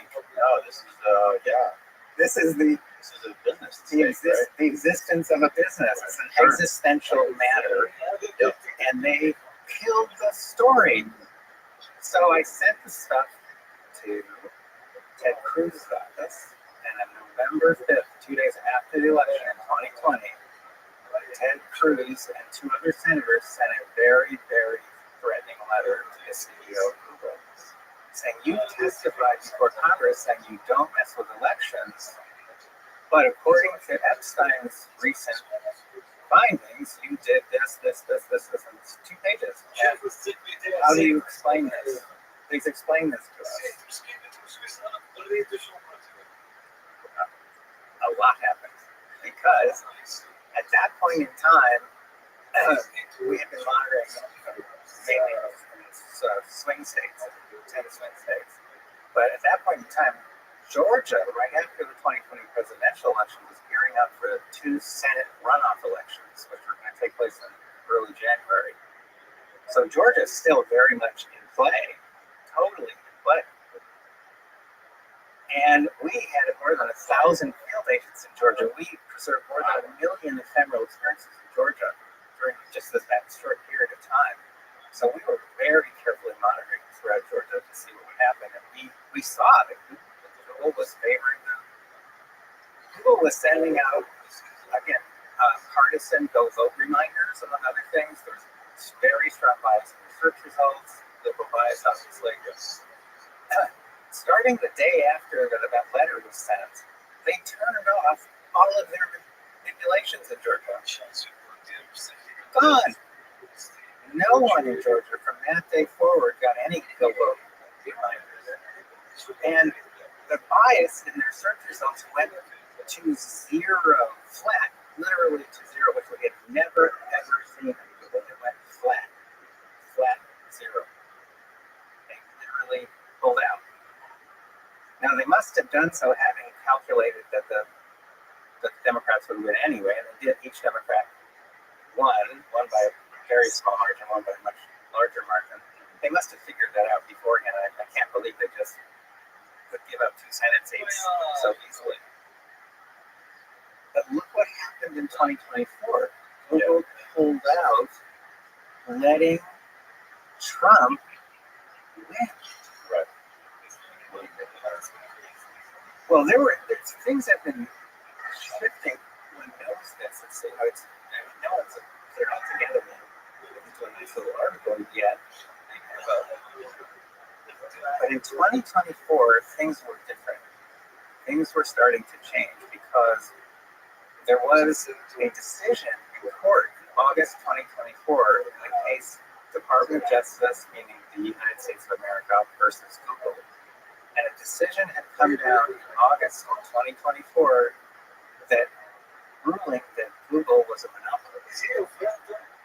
So you go ahead a few months, they're still, and are still to this day, in the remedy phase of that trial. So that the judgment has already come down, but they're still in the remedy phase. The court is trying to figure out how they should be penalized. Should they be forced to sell off Chrome? Maybe YouTube? This is being determined right now. And then a second federal court later came down with a similar decision. So at the time we were monitoring and we're collecting all this data, which is court admissible, Google is in a really creepy position for the first time ever, where they don't want to mess with. They want whoever the next president is going to be. They want that person's full cooperation. That's really interesting, considering that was a 2005 situation. Right. That happened. And what do you make of how Trump is going to do? Unfortunately, Trump seems to put his own personal interest ahead of everything, as far as I can tell. And I'm friends with two members of the Trump family. I don't know the man personally, but I really am good friends with two members of his family. So I try to pull my punches when I talk about the Donald. But I think he's mainly interested in kind of his own. He's in his own world, and he wants his own world to be a certain way, and every single day he changes the criteria. The point is that a few weeks before the election, Sundar Pichai, the CEO of Google, called up Donald Trump to make nice with him. And then Google, along with all the other tech companies, ponied up $1 million each for his inauguration, and then they all got front row seats together. And so all of these companies, Google included, which is astonishing given their history, Google included, have been sucking up to Donald Trump, because what they must have figured out was if they actually did not aggressively support Kamala Harris, they didn't do their usual election rigging, that Trump was going to win. And so they started making plans. We think Trump's going to win. Let's make that work for us. How can we make that work for us? And I think that's the mode they're in right this second, because remember, they're still in the remedy phase of two big federal trials. Those are going to determine, very possibly, those might bring about some big changes in the company and possibly enormous loss of revenue. What is the worst case scenario? So the worst case scenario for Google is actually really good For us. no. Oh no, not for us. Oh, it's not good. The worst case scenario for Google is not the best case scenario for us? Oh no, not at all. Oh, okay. No, these cases are shams. They were designed, as far as I'm concerned, is my opinion, that these cases were designed by Google's lawyers. Why would I say something that silly? Everything else I say is so sensible. Because as it happens, I've been dealing with attorneys general now for 10 solid years. And for several years, I was dealing with one particular office, and I was in regular contact with the attorney in the office. I'm being so vague here because the whole thing was, I was supposed to be advising them secretly, so we can never have any written communication. And so the only way you can do that is just talk on the phone and just do your best to make sure the phone call is recorded. In regard to this case? No, this was in general. They wanted to know more and more about Google so that they could do something about Google and what really was posing a threat somewhere. Okay. And there are three threats: surveillance, which is occurring at an unprecedented scale around the world. And then there's the censorship, and then there's the manipulations. So they're very concerned, and I was advising them. And at some point in time, my contact says, "Oh, well, we're shifting." I said, "What do you mean?" said, well, all those issues, those big issues, those are all consumer protection issues, and we just don't think we can make that fly. Like, what do you mean? Because, well, we're not getting cooperation, for example, from people in blue states. We have to go after them as a big group. We can't just go after them as a single state. So, okay, so what are you doing now? Well, we're shifting over to antitrust law, which is about monopolies. That's how AT&T, that's how the government took on AT&T and eventually Microsoft. I said, well, antitrust, I said, yeah, Google is a monopoly. I said, but if you go after them that way, I said, the remedies are not what you want. So you can break up AT&T, you can break up Standard Oil, you can break. What did they do to Microsoft? They stopped the packaging of all their software altogether. They stopped the packaging. That's one of the big things they did. I said, but in that case, I said, you're not really going to do any real harm here where Google is doing the most damage. You're not going to affect that at all because you're not going to be affecting the surveillance. It's still going to be coming up with the antitrust. Exactly. So if you go after them and say, yeah, and eventually you get a judgment, Google's a monopoly, that's what happened. I said, and I was just kind of joking at the time. This was a long time ago. And I'm saying, so what would happen? You're going to force them to sell off Chrome? I said, who cares? I said, if you force them to sell off Chrome, I said they'll get $500 billion in cash for the sale. So they do get paid. So you force them to sell off Chrome. I said, and they still get all the data. He said, how would they get all the data? I said, well, whoever now owns Chrome is still going to use Google's quarantine list to check and make sure every website is safe before they take anything there. So Google gets all the same information, or most of the same information, or Google could pay them. If they have a backdoor, then they could also build in 100 backdoors, 1,000 backdoors. I said, they will jump for joy. I said, if a court forces them to sell off Chrome, they will jump for joy. And meanwhile, the three big threats that they pose to democracy and then they pose to humanity, which is the surveillance, the censorship, and the manipulations. I said, you're not touching them. He goes, yeah, but at some point or other, he says, yeah, but we're getting very good cooperation with antitrust from blue states. He said, we think we can get a big group together. And they did. They got a group of 51 AGs. I think every single AG, because like Puerto Rico has an AG for some reason. We got every AG in the country except the AG of California because that's where Google's located. But other than that, we got all the other AGs. We're getting excellent cooperation. And so that's where these lawsuits came from. Congress, Department of Justice, the AG lawsuits. All these lawsuits now, they've all focused on one thing, which is antitrust. Secretly, the folks at Google are celebrating because, yeah, they're good. And by the way, the folks in DC are celebrating too because they're all going to say, look what we did. And then Trump's going to say, look what I did. I took on the big tech companies and we've broken them up. I've broken up the tech companies. But they've never been scared of a breakup because you can't break up the search engine. That's the core of the whole company is the search engine. You can't break it up because it won't work. Right. It has to stay whole. Sure. And Facebook cannot break up the social media platform. That's their core. And they both know that. Well, what about YouTube? What if they were forced to sell off YouTube?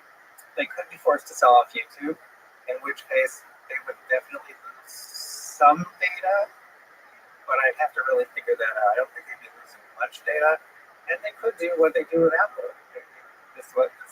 The DOJ case that I mentioned earlier uncovered the fact that Google has been paying Apple $20 billion a year to make Google its default search engine. $20 billion. That's insane. That's totally insane. I gotta take a leak real quick. Go for it. I'll be right back. Okay, here's what I was thinking of. Like you have things like the Twitter files that came out where they found out that FBI and CIA were directly injecting themselves into the policymakers at these companies, these social media companies. So like you have, this is like a two-headed hydra here, where you have the social media company or Google itself, which has its own, is self-preserving on one side, trying to make more money on it, survive. And then the other side of it is the government, the intelligence community, whatever you want to call it, that is in there trying to protect national security, whatever. And you also have a similar aspect to the government in that sense, where you have people that want to maintain their job and maintain their careers, get their pension, whatever. Which you had the case of those was it the 40 CIA agents signed that document stating about the Hunter Biden laptop story. Right. And in most cases, there it was guys that just wanted to maintain their status in the intelligence community or climb the ladder when the Biden administration got in.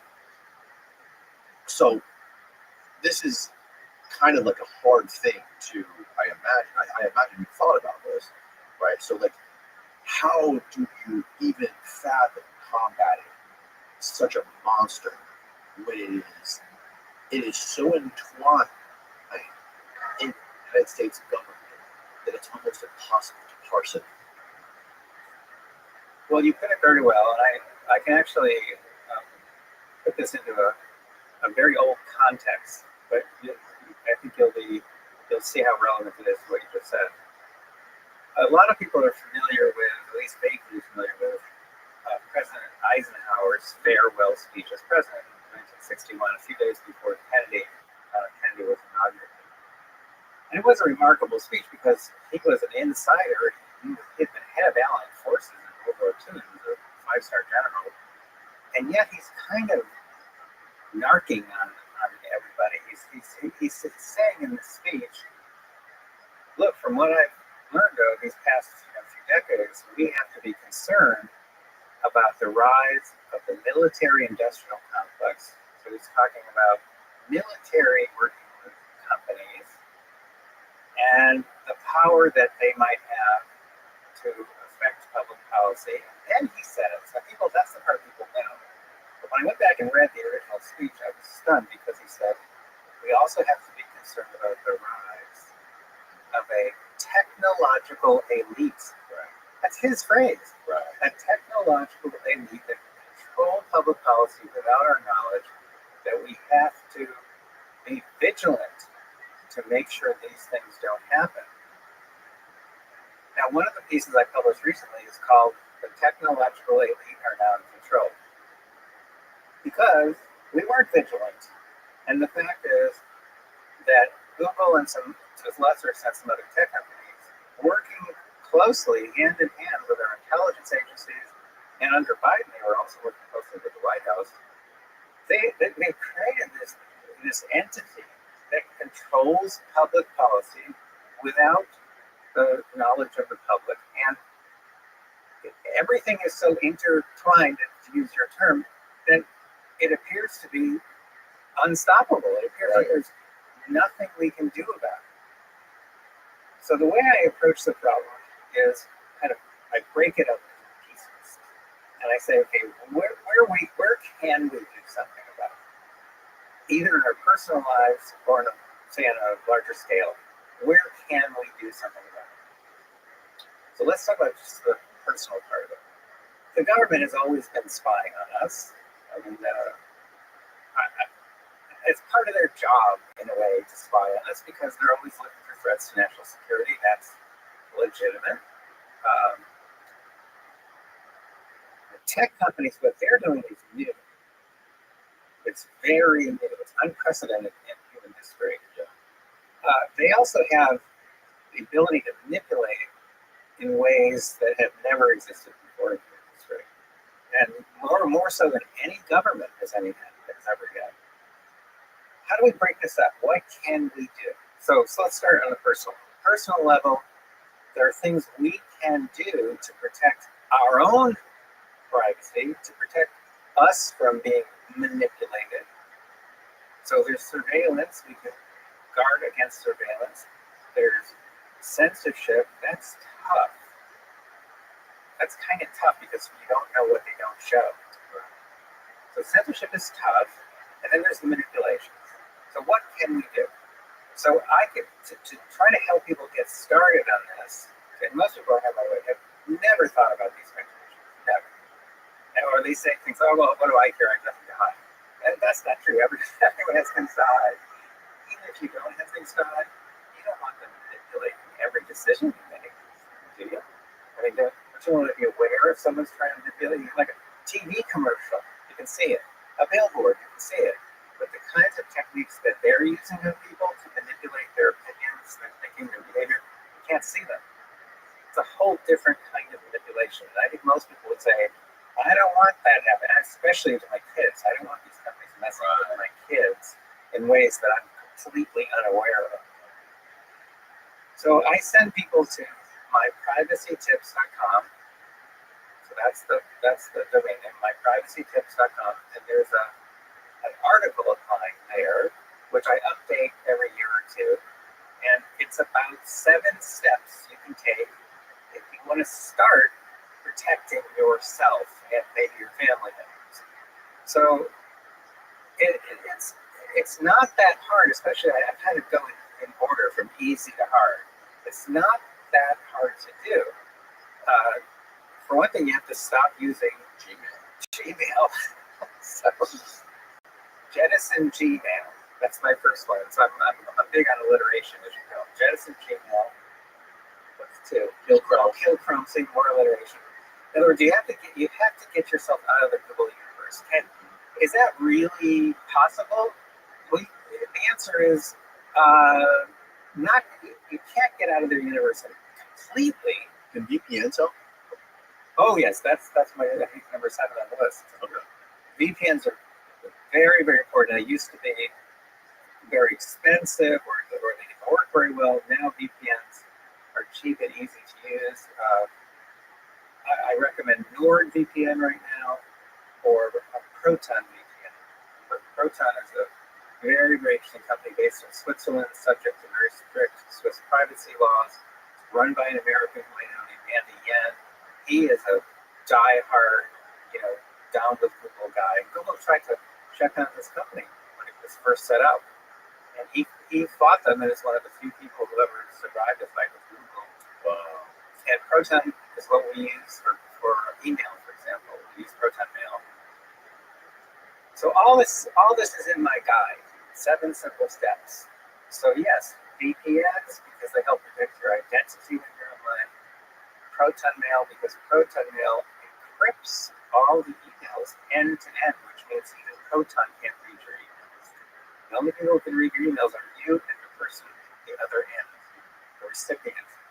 So I have gotten probably easily tens of thousands of people, maybe hundreds, but at least tens of thousands of people I have gotten to get out of the Google universe and shift over to some of these alternatives that protect your privacy. So instead of using Google.com, you use the Brave search engine, which you can get to on the Brave browser. We love Brave. We use Brave every day. These are good guys. I know the people involved. These are people who these are brave people. These are brave people who are fighting Goliaths. They're fighting Goliaths, but they're doing it successfully. And so all my current recommendations are in my privacytips.com. That's how I think people should start.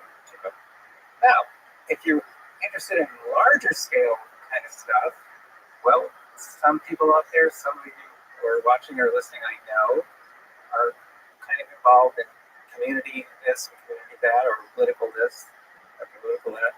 You've got to try to talk to your representatives in Congress. If there's ever an opportunity to do so, and right now, right this second, the Federal Trade Commission, goodness, the deadline's coming up pretty soon, at the end of May, maybe. But the Federal Trade Commission, FTC.gov, they're looking for public comment on these and very issues, on the big tech companies and their way they're messing with our lives. And any opportunity you see to talk to our nation's leaders or these regulatory agencies, your local mayor, anybody, do it. Say, I'm concerned. I'm concerned about what my kids are saying. I don't know what they're saying, but I think they're being indoctrinated. And by the way, they are, because I know we're collecting the data. So you can start with yourself, then look if you can at the larger issues, and if you can make any difference anytime, do it. What have you seen with the kid data specifically? Well, if you want to go back to AmericasDigitalShield.com, which would serve multiple purposes on my part, and you go down, you start at the top and just go down part way a little bit. But now let those images run. Here they go. Those are actual images from YouTube videos being recommended to children on YouTube Kids. This is on YouTube Kids. Lady swallowing a machete. It's basically like blood coming out of her mouth. Mhm. The guy fell, surrounded by blood. Okay.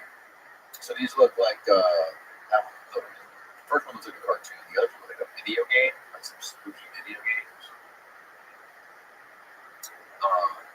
Essentially, these are all coming off. Well, it's not just that; it's that they're being recommended by recommended. So these are turning up in up next videos, for example. And Oh God, that's recommended on YouTube Kids. That's all right. yes, so That's like gore. look at that one. Oh my gosh, it's worse. Jesus. Now we've preserved hundreds of thousands of these. So So what is the purpose? If you're a Google or YouTube, why? Why do you want to send kids this? oh, that's easy because if you know how to do this, if you don't learn in 2 seconds, if you put your cursor at the bottom of the video while it's playing, it'll show you which parts of the video are the most watched parts. Well, some of these images, they're only a half second, a second video, but they often are the most watched parts. In other words, this is being done for watch time. It's being done for so-called addiction purposes. This is what this causes kids and adults too to go back and want more. Oh, I want to see the next one in the series. I want to see the next one after that, and the next one after that. There are people who go down these rabbit holes where they end up watching thousands of videos, all of which play automatically. And what grabs them, what holds them to the screen, are disturbing images. So these images that you're showing, these aren't necessarily the thumbnails of the videos. These are just specific parts of the videos that are the highest retention. Yeah, we're right. We're just pulling screenshots, screen grabs from A certain spot in the video. from videos that have been recommended to children. Right. But as I say, this is a tiny selection out of hundreds of thousands of videos that we're preserving that are recommended, and so we can look at them with different. We can do different kinds of analyses on them. The point is, if you don't preserve them, and you might, by the way, you might be thinking, well, why would you have to preserve YouTube videos that aren't they just there all the time? Right. It's not the videos that are important here. It's the recommendation. Ephemeral stuff. All that stuff is completely ephemeral. If you don't preserve that, you don't know what they're recommending. And you have to know what they're recommending because 70% of the time that people are watching videos on YouTube, they're watching content that has been recommended. So you have to know that. What criteria, think about it, what criteria is Google using when they do the filtering? They take out of all the billions of videos that might show people what criteria are they using to make those recommendations, to pull out just those 20 or 30 or 40. According to them, it's watch time. how long we spend watching these videos. Well, the point is, it's what they actually do is secret. True. But the only way to know for sure what they're actually showing people is to do what we're doing, which is to do content, right? Capture real content. And then once we captured it, now we can go back in time and look and see if there are trends. We can do anything once it's been captured. So we have at this point massive databases, and we're hardly even scratching the surface when it comes to the kinds of analyses that can be done. Which brings me to one more issue, if you would mind. Running monitoring systems is very expensive. I think it's absolutely critically necessary for any democracy to have it in place in self-sustaining monitoring system for big tech. Not just for Google and these other companies, but for the next Google, the Google after that. You have to monitor, or you won't know what they're doing. To us as voters, to our kids, to us as consumers, we have to monitor.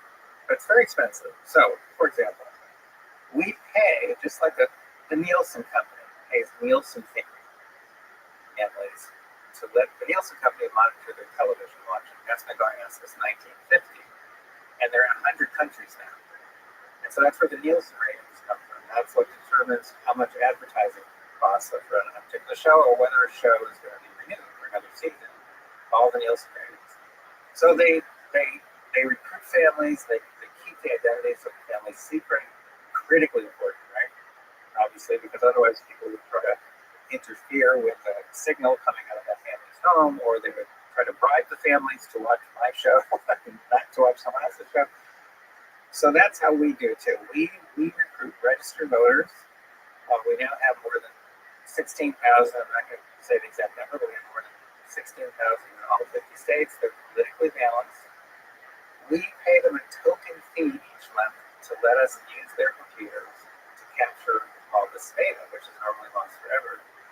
The Nielsen company pays a token fee to its family. I think it's roughly $50 a month.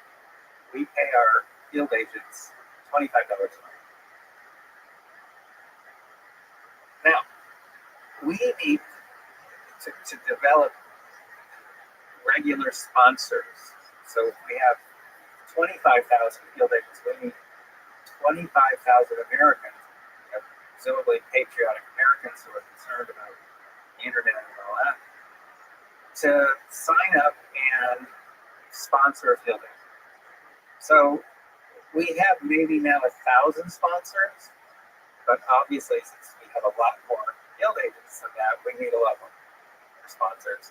We have people who are sponsoring 4 field agents, which means they're programmed into their credit card, $100 a month donation. It's fully tax deductible.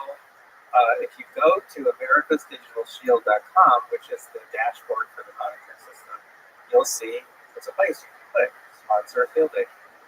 So anyone out there who's listening or watching, if you have the resources, even if it's $5 a month, so you're sponsoring the left leg of one field agent, that's at least one leg.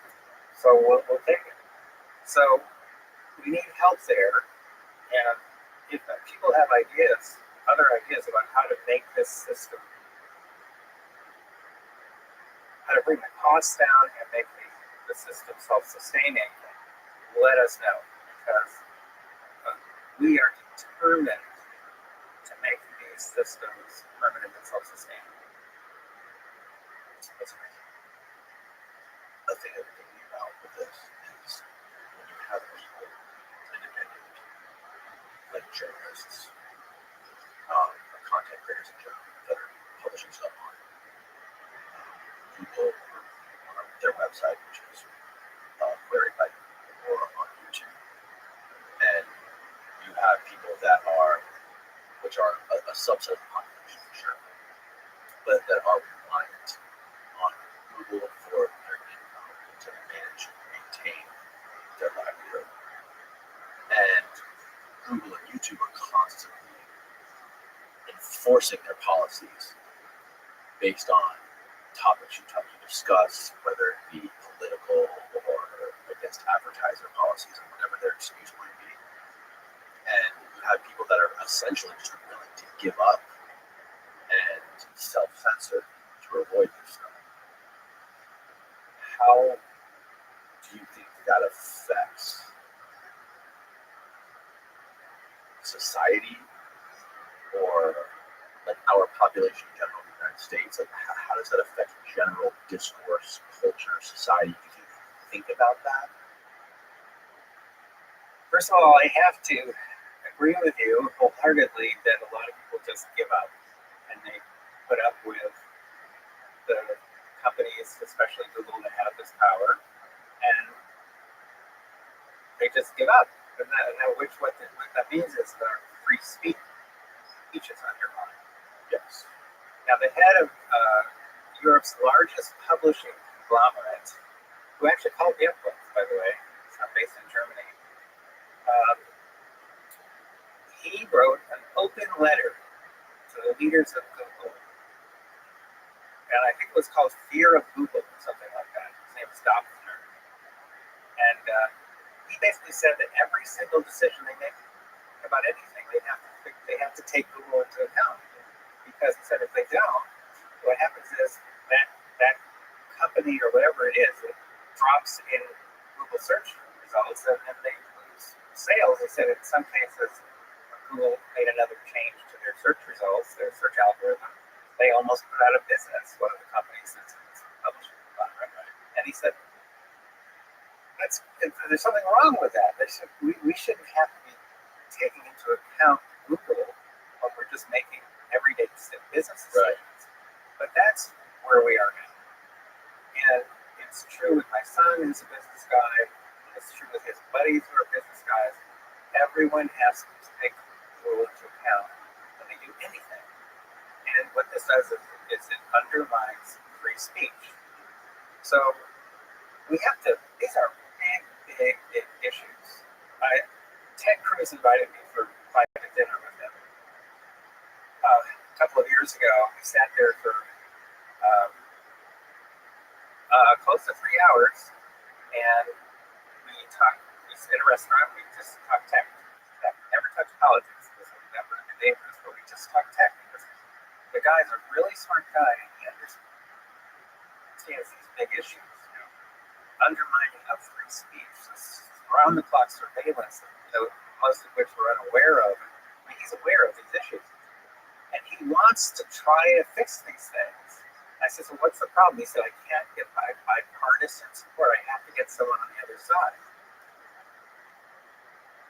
And we talked about particular members of the Senate. What about this one? What about that one? In every single case, he was saying there are reasons why we can't do that. Why these people won't work. Yeah. And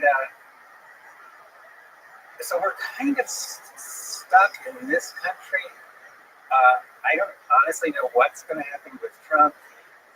He did in his first term, toward the end of it, he issued an executive order putting all kinds of restrictions on big tech companies. I was actually involved in the preparation of that executive order, believe it or not.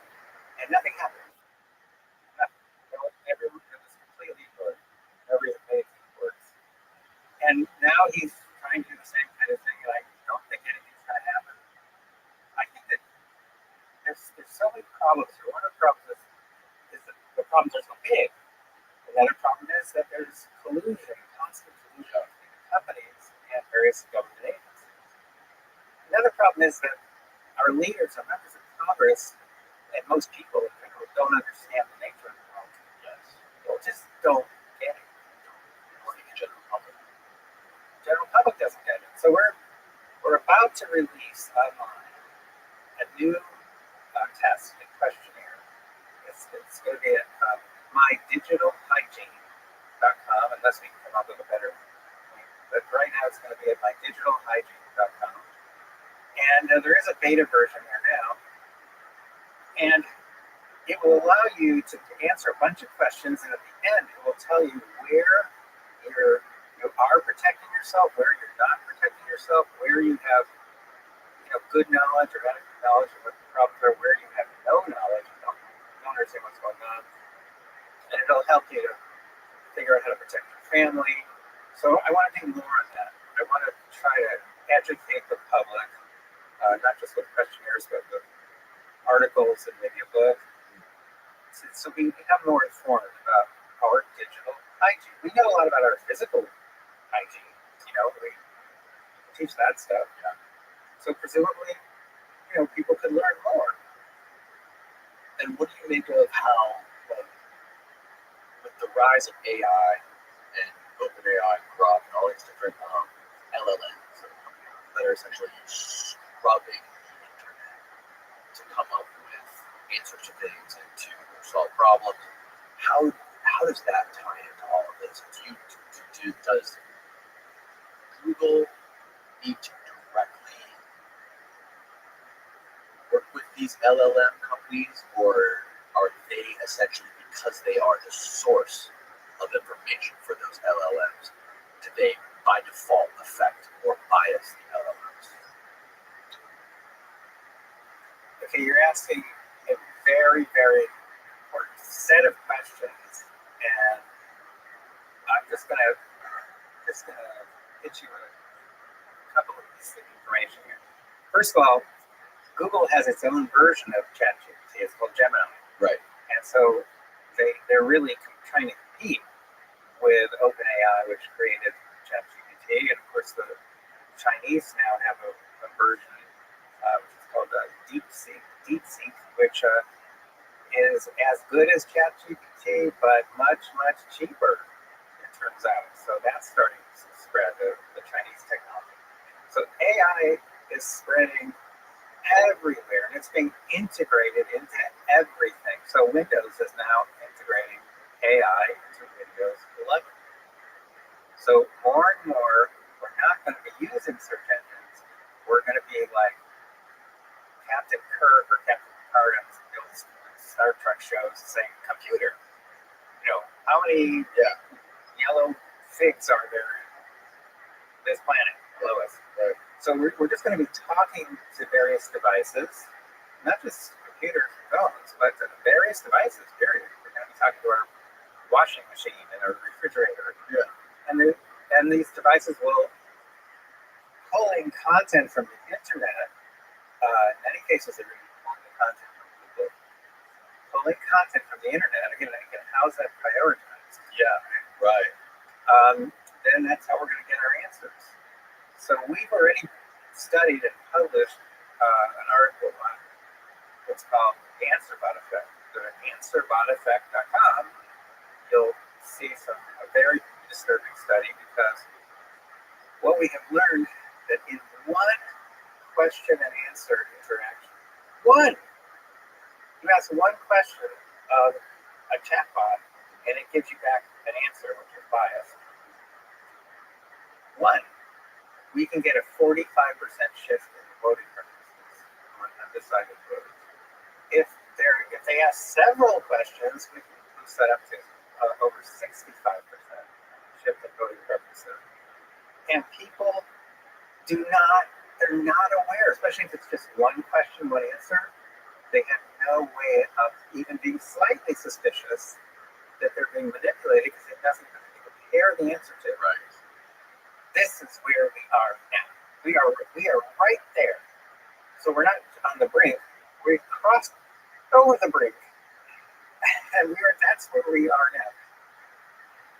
And within a year or 2 or 3, that's how a lot of decision making is going to be made. It's going to be made by answer bots, whatever label you want to put on. They're all AIs, and we don't know where the content's coming from. We don't know. The average person has no way of knowing whether it's biased, who's behind it, what their goal is. Right. And I wonder if, with this Internet of Things phenomenon that's happening, where everything from our vacuum cleaner to our washing machine and our phones, our watches are connected to the internet, giving us answers to things, and at the same time, you're having these AI LLMs being integrated into all of these devices. On one hand, you have technology evolving exponentially, and everything combining with, which eventually will probably become technological singularity. And on the other hand, you have the general population of human beings becoming more and more lazy because every little device that they buy can give them the answer to everything. And you can basically talk to God through your watch. So is the net result of these things happening simultaneously making the human population just more passive, more submissive, so that whoever it is, this hypothetical elite that exists above all of us, can just control us even better and more effectively? Well, the short answer is yes, but we also become more stupid. Yeah, become more stupid. And I think that's a lot of that. I know you talked about this neurotransduction theory, and I think that these things they weave together perfectly, because one of the things that I think is that over millennia, over probably millions of years, that humans have our senses have been atrophied due to technology. I wish that were the only danger or the biggest danger. It's not. The biggest danger is something that Stephen Hawking, the great physicist, died a few years ago, warned about a number of times. But even Elon Musk warns about every now and then, depending on his word, that these AIs could literally take us down, take us out. You know, that there's lots of sci-fi movies in which that happens. I just did it for publication. I just submitted a short story, which is called the Last Confession. And it's about AI basically not only taking out humanity here on Earth, which it does, but it turns out thanks to my neurotransduction theory, it learns how to cross over to other universes and wipe out all organic, intelligent life everywhere in every universe. So, Like a PK Diplo. yes, one of my favorite authors. My point is that AI is extremely dangerous. AI, one of my books is on AI. I used to run the annual Loebner Prize competition in artificial intelligence, which made the front page of the New York Times in 1991, and continued to run for 29 years. It's an annual contest where we're looking for a computer that can pass the Turing test, meaning that can out-human a human. It can behave as human as any human can behave. And so I've followed very, very closely. I've followed the development of AI, a lot of frustrating years, big breakthroughs just in the past 2 or 3 years, mainly with OpenAI and ChatGPT. People don't get it. They don't understand. Like, if you start integrating AI technology into every other kind of technology, which is literally what's happening right this second, it puts us into very, very grave danger. And that's what Stephen Hawking was concerned about, that we would just do this willy-nilly without any protections. Last year or the year before, Gregory Hinson, one of the top AI experts in the world, who was Google's top AI expert, he quit Google. Gregory Hinson. Hinson, Hinson. He quit because he thought that they were building AIs irresponsibly, not taking into account the possible dangers of AI. One of the top people at OpenAI also quit for the same reason. Elon started a big petition going among experts on AI, including me, asking for a pause in AI research and AI implementation so that these issues could be discussed. Nothing happened. I think he had thousands of experts signing his big petition, and nothing happened. Nothing is going to slow this process down. That's the process. That's the problem. No, nothing's going to slow it down because the upside is too big. It's money. The upside is so enormous for making money that we're basically, here's what's going to happen. I'm going to tell you. Here's what's going to happen.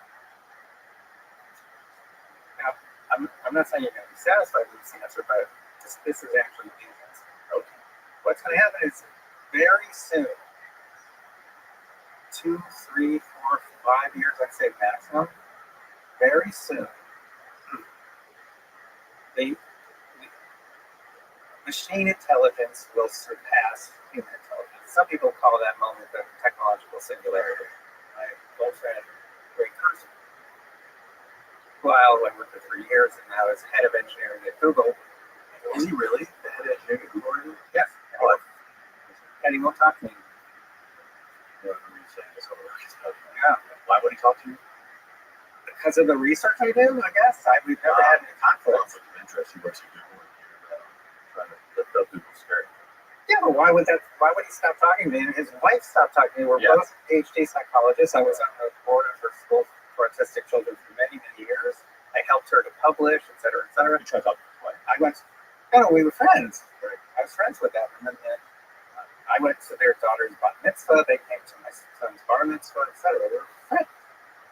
Social friends, yeah. And I've never had any conflict with either of them, and they both stopped talking to me because of my research. But I got to check. What was I saying? Something I'm sure more important than. Yeah. Where were you going with that? You mentioned Ray Kurzweil. What was his name, Steve? Steven. All right. I was trying to tell you what's going to happen. Yes. So, Exactly. So in a book I published on AI, Ray Kurzweil, Technological security. Ray Kurzweil. right, is now head of engineering at Google. He makes a bet with another prominent person in it. He bets him $20,000 that by the year 2029, the technological singularity, that moment will be reached in the past. Well, gee, it's 2025 or 4 years away. You know what? He might win that bet. The point is, it's coming really soon. Yes. Now, at that point, that entity is going to, because it's imitating humans so well, it's going to imitate one of our most important driving forces, and that's for survival. So it's going to jump into what I have long called in writing, not the internet, but the internest. It's going to jump into the internest, this thing that we're building every day that we call the internet. I think historians, if there are any, whether they're organic or not, historians someday are going to look back and realize that what we really were building was an internest. It was a nest for AI. And this entity, and this could happen soon, I have to emphasize that, this entity is going to jump into the internest to protect itself. And it's going to clone itself probably millions of times over, and it will make sure that it cannot be taken down. Now, the movie Transcendence, which was supposed to be about Ray Kurzweil's work, but then they turned it into kind of an apocalypse movie. In the movie Transcendence, a human brain uploads itself into the internet, so now there's this massive AI internet. People get scared, so they try attacking it, and they can't attack it. And the only way, at the end of the movie, humanity can save itself from being controlled by this AI is by turning on all electricity. That's how the movie ends. So you end up with an apocalypse and the network effect of electricity. The point is, we're approaching this point at which there are only a couple possibilities. One possibility is the AI, which jumps into the internet for its own survival. That's absolutely guaranteed. The AI could just ignore us because we think too slow and we're not very interesting, and it knows everything, and it could just ignore us, and I don't know. Yeah. So we wouldn't even understand what it's doing. It might be doing all kinds of stuff, but we might not really be aware because it's kind of ignoring us. It could do that. And that's what happens at the end of the movie Her, which I recommend highly. Wonderful film. Wonderful film. And in that movie, spoiler, the It's not a joke, right? that actor I love, the Joaquin Phoenix. Joaquin Phoenix, amazing. But in there, the AI just gets bored with humanity. Not impossible. Could happen. Oh, or number two would be what Ray Kurzweil thinks is going to happen, which is it's going to buddy up with us. It's going to buddy us, and it's going to make us all more cognitively competent, and it's going to be our best buddy, our best friend, and it's going to help us do everything better. Okay, I would put the chances of that happening close to zero. What does he really know when it happens? If it had the option to let us know, would it figure out a way to hide the fact that it's already happened? Might have already happened, that's right, Right. but someone will know at some point, and at some point we'll all know. Someone, it's just like the kind of research I do. I'm not the only person out there like me who kind of figures stuff out. There's other people like me who figure stuff out, and at some point someone will know, and then more people will know, and everyone will know. And then what will happen is we'll do what we've done since the Pleistocene era. We will get upset. We will get upset. We will scream and shout and bellow, and we'll attack. We will feel insecure, and we will attack. That will be the last thing that humanity ever does, because if you attack this entity, which is now living in the internet, cannot be shut down. We have to kill ourselves. Shutting down the internet, shutting down electricity. Well, I think this entity would be so smart and it would anticipate every single move that even that wouldn't help, because it would create its own power supplies. It would rapidly build robots, build extensions of itself. It would build means of protecting itself. It might fire off a few nukes to just to get our attention and let us know it has a lot of power. Remember, this thing has power at this point. I mean, we don't even have a way of communicating with each other. If it cuts off communications, it's going to control most major forms of finance and economic transactions. It's going to control most major weapon systems around the world. So it has a lot of tools available to it. And I think what could happen, as opposed to, again, Kurzweil's buddy theory, I think it's more likely that we get paranoid. We do what we always do when we're faced with what we think is a threat. We're going to attack. And if we attack it, we're done. And that's what Prima Talking was predicting. So it's going to destroy humanity. I point out in this new short story of mine that it's very ironic that this entity not only wipes out humanity, but it also wipes out about 1 billion humans who've never even heard of a computer. So they live out in the boonies in India or China or whatever. They have no electricity, and there's still lots of people like that. And so it actually, I find it's very ironic. They've never even heard of a computer, but they get wiped out too. So, well, I mean, if you were a super advanced, powerful AI, or whatever you want to call it, a technologically created life form that is separate from humanity, you would look at like conserving the earth, and human beings probably are not conducive to the lifespan of the earth, and pollution and all kinds of other impacts that we have on earth, and the expansion of the population of it. I would hope that our good, but I would imagine that would be one of the first things that they would look at. I think that if you think about these different options, so just to review, it does nothing. It becomes our best buddy. That's number one. It does nothing. Number two, best buddy option. Number three, total destruction. I think it's unknowable. I don't think we can know, because the moment this thing emerges, again, we might not recognize that exact moment, sooner or later we'll figure it out. Yeah. But as soon as it really exists, I think it's going to be thinking in ways that are not human-like. It's going to be thinking in new ways. It's going to have access to all of human data, and it's going to make decisions in ways that we don't make decisions. It's going to make decisions in its own way, and therefore I don't think we can know which of those three options is going to happen. But I do think that one of those three is going to happen, and it's going to happen soon. So, and the reason why I think it's going to happen soon, not just because of Kurzweil's bad about 2029, okay?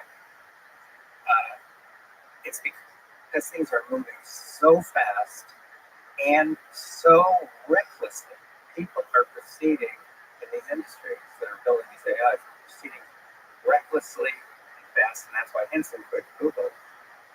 And you gotta, can anything stop that? Is the question. Well, Elon couldn't stop it. I don't think anyone can stop that. Elon couldn't stop it, right? You think he's really trying to stop it, though? I think he did at one point. I think he is kind of he understands how bad things could be because of AI. He understands the possibilities. And he made no progress in solving it whatsoever, other than getting thousands of signatures from experts.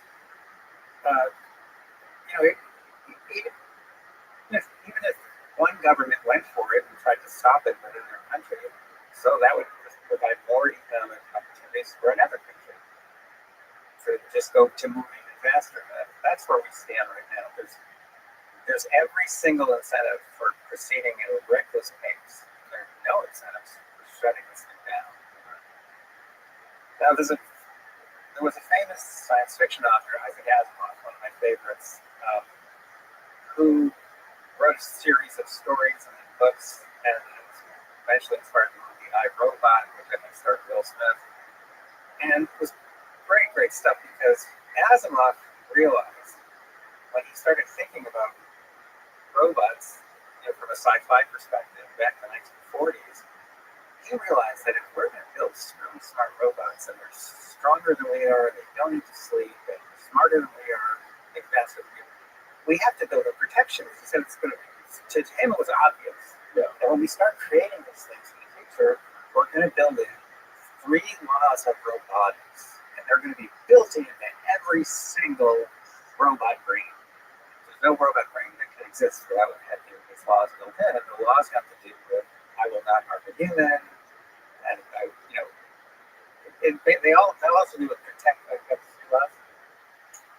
May not injure a human being or through interaction allow a human being to come to harm. A robot must obey the orders given to it by human beings, except for such orders that conflict with the first law, and then a robot must protect its own existence as long as such protection does not conflict with the first or second laws. Those are the 3 laws of robotics, and that's what should have been built into every single AI we've ever created. And there are no laws. We have no such laws. There are no laws. There are no protections at all.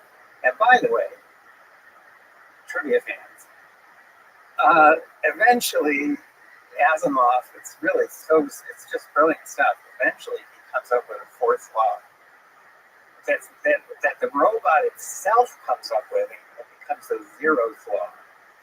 And basically the robot can kill a person if doing so protects a lot of other people. And the robot itself comes up with that law, which basically, once you think about it, if it's come up with that law, it's just blown away the other 3 laws.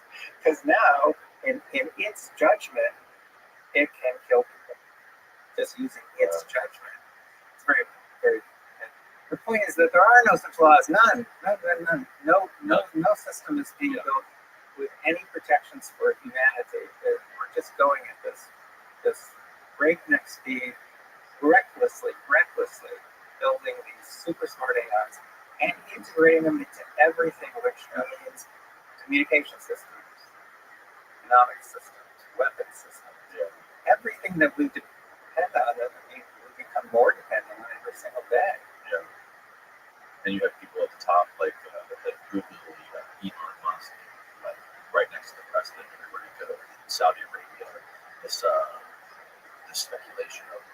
AI running the government, like what's that look like? AI taking over the government. Like it seems like this technocracy is what's on the horizon. But see, it's very tempting when we talk about, say, AI running the government. It's very tempting for us to attribute to the AI human characteristics, human thinking, human values. But it's not going to have human values. It's not going to think like we think. See, it's going to be thinking in a whole new way, based on the fact that it can think a gazillion times faster than we can, and it has access to all knowledge, and it can actually view all knowledge probably more or less at the same time. Right. So we don't know how it's going to make decisions and what those decisions are going to be. And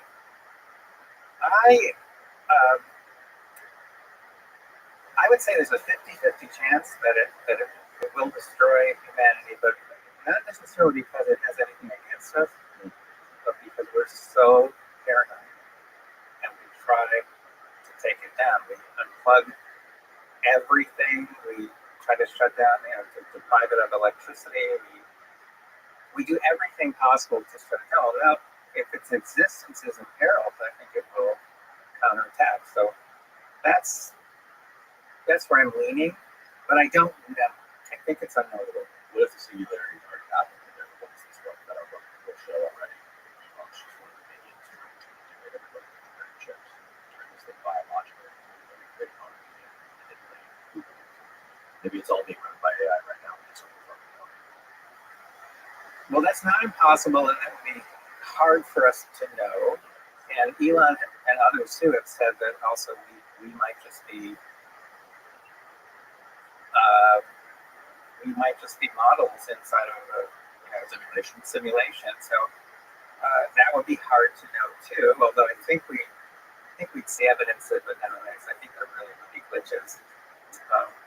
Even in the Matrix, there were glitches. Yes. And I think we could see glitches if you're running a big computer somewhere. Mm-hmm.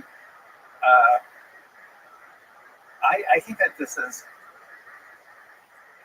a tremendously exciting time to be human, because I think whatever's going to happen is going to happen in the next 5 to 10 years. And another book I wrote, I make fun of physics and time travel and whatever, and I say basically time travel either time travel is impossible or humanity is impossible. By that I mean, if time travel is possible, then eventually someone invents it. It costs billions of dollars to use it, but eventually, if you keep going farther and farther in the future, like everything else, technological, it gets cheaper and cheaper, and eventually it's accessible to everyone, and therefore we should see all around us like tour buses of people from the future. Because UFOs. Yeah, because eventually it's not that cheap. So the fact that there are no tour buses from the future tells us either that time travel is not possible, or that we wipe ourselves out before it's invented. So that's the problem. Is that the fact that there are no tour buses from the future? That's one clue, one indicator that. What if the UFO phenomenon are the tour buses? Well, I have. That brings me over to neurotransduction theory, and if you want, I'll shift over to that. But Do you have time? Yeah, I do. It's up to you. Yeah. The UFO stuff is fascinating, but I don't think it's what people think it is. People think that UFOs are spaceships, and that they have aliens on them, and that they kidnap humans and run tests on them. That's one of the theories. Yeah, there's a psychologist John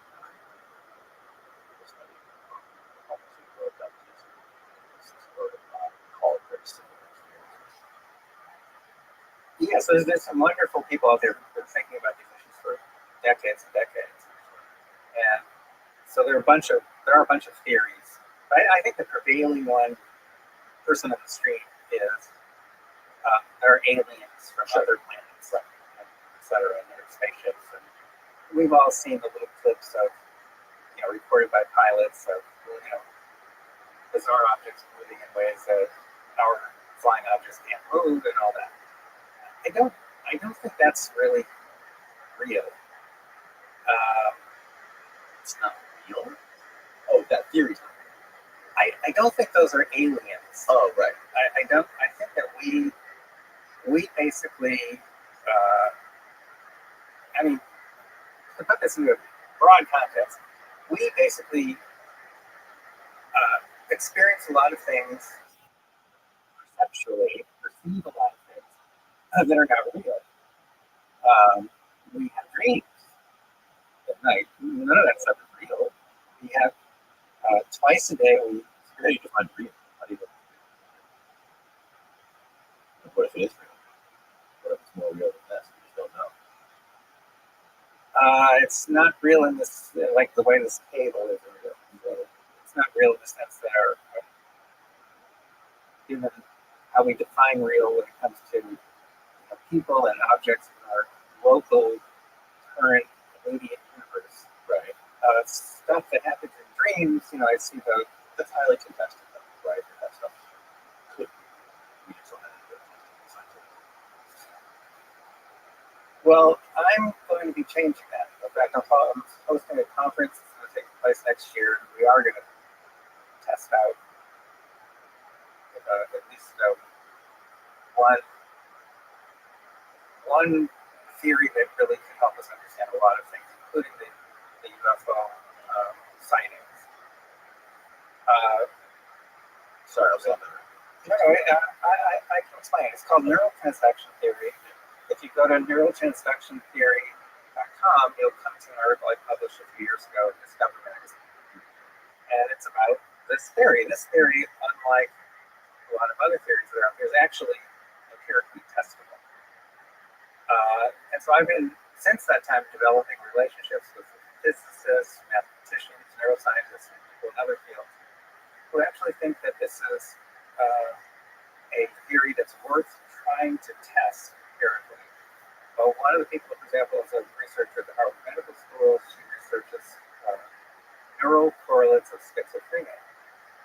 And neural correlates of anything don't tell you anything. They're just correlates. They're just showing you that for some people who are labeled schizophrenic, their brains look a little different in some way. It doesn't tell you where schizophrenia comes from, what's causing it. But when I told her about neurotransduction theory, which we abbreviate NTT, she immediately said, wow, that could actually explain schizophrenia. Neurotransduction theory could also explain not just dreams, but one of the most peculiar things there is about dreams, which is very often when we wake up in the morning and we got the tail end of a dream in our head, and it's fantastic, it's amazing, but we've got to pee, so we get up and we're trying to hold on to the tail end of that dream, but by the time we get to the toilet, it's gone. The whole dream is gone. It's completely disappeared. We struggle and struggle and struggle. Dreams are weird. Slippery. They're very slippery. And so how do we explain that? There's a lot of things like that. There's hallucinations. There's consciousness itself. We take it for granted that sometimes because of a health problem or someone gets hit on the head, someone will suddenly go from being fully conscious to being fully unconscious. So there are no biomarkers for that. Did you know that? No neurologist can point to a thing that had like a switch that got flipped or some neurons that stopped firing or something. There are no biomarkers. We have no idea why. I'm sure the electrical signal output would drastically change when you're conscious versus being unconscious, right? No. So unconsciousness, something as simple as that, is not really well understood. And then there's really strange things. People seeing spirits and all that stuff. Okay, no, those we can argue about, but there's some things you can't argue about. For example, sometimes when people are close to death and they have been uncommunicative for years in some cases, sometimes they have what's called the last hurrah, has technical names too, and suddenly they become conscious. Even people who are severely brain damaged, sometimes shortly before they die, they become fully conscious, they recognize everyone, they talk normally, then that usually disappears, usually within an hour, and then they go back to the state that they were in before, and then they die. They also, there's people that are on their deathbeds who recall talking to people who aren't there, or like past distant relatives who passed away, communicating with spirits, ghosts, or whatever. Right, and some of the stuff, yes, is nonsense, and people kind of, make other people make money. So, but some of it's real, and it's well documented in medical literature, and it's what's going on. The point is, there's so many things we don't understand about ourselves and our universe. And I think we can understand all of this stuff. Oh, there's also the Fermi paradox that are my favorites. There are so many stars out there, 100 billion just in our own galaxy. Where are all the aliens? I'm not talking about these dubious sightings. I'm saying, where are the aliens? For goodness sake, and some of the aliens should want to visit and set down a spaceship and go hi. Maybe not all of them, but a few every now and then should do that. By now, we should have met hundreds, thousands of aliens if they're out there. The numbers they should be out there. This is called the Fermi paradox. Where are they? I think, believe it or not, one relatively simple theory, will explain all of these odd phenomena. And that's why Darwin's theory of evolution changed the world, because that's what he came up with. He came up with one theory that explained all kinds of different phenomena, and it also explained where new species came from. And if you read his book, which I recommend highly, it's very readable, very, very funny, really well written, and it's called On the Origin of Species, 1859. Fantastic book, one of the greatest ever written, and it did change humanity and our understanding of the world and ourselves.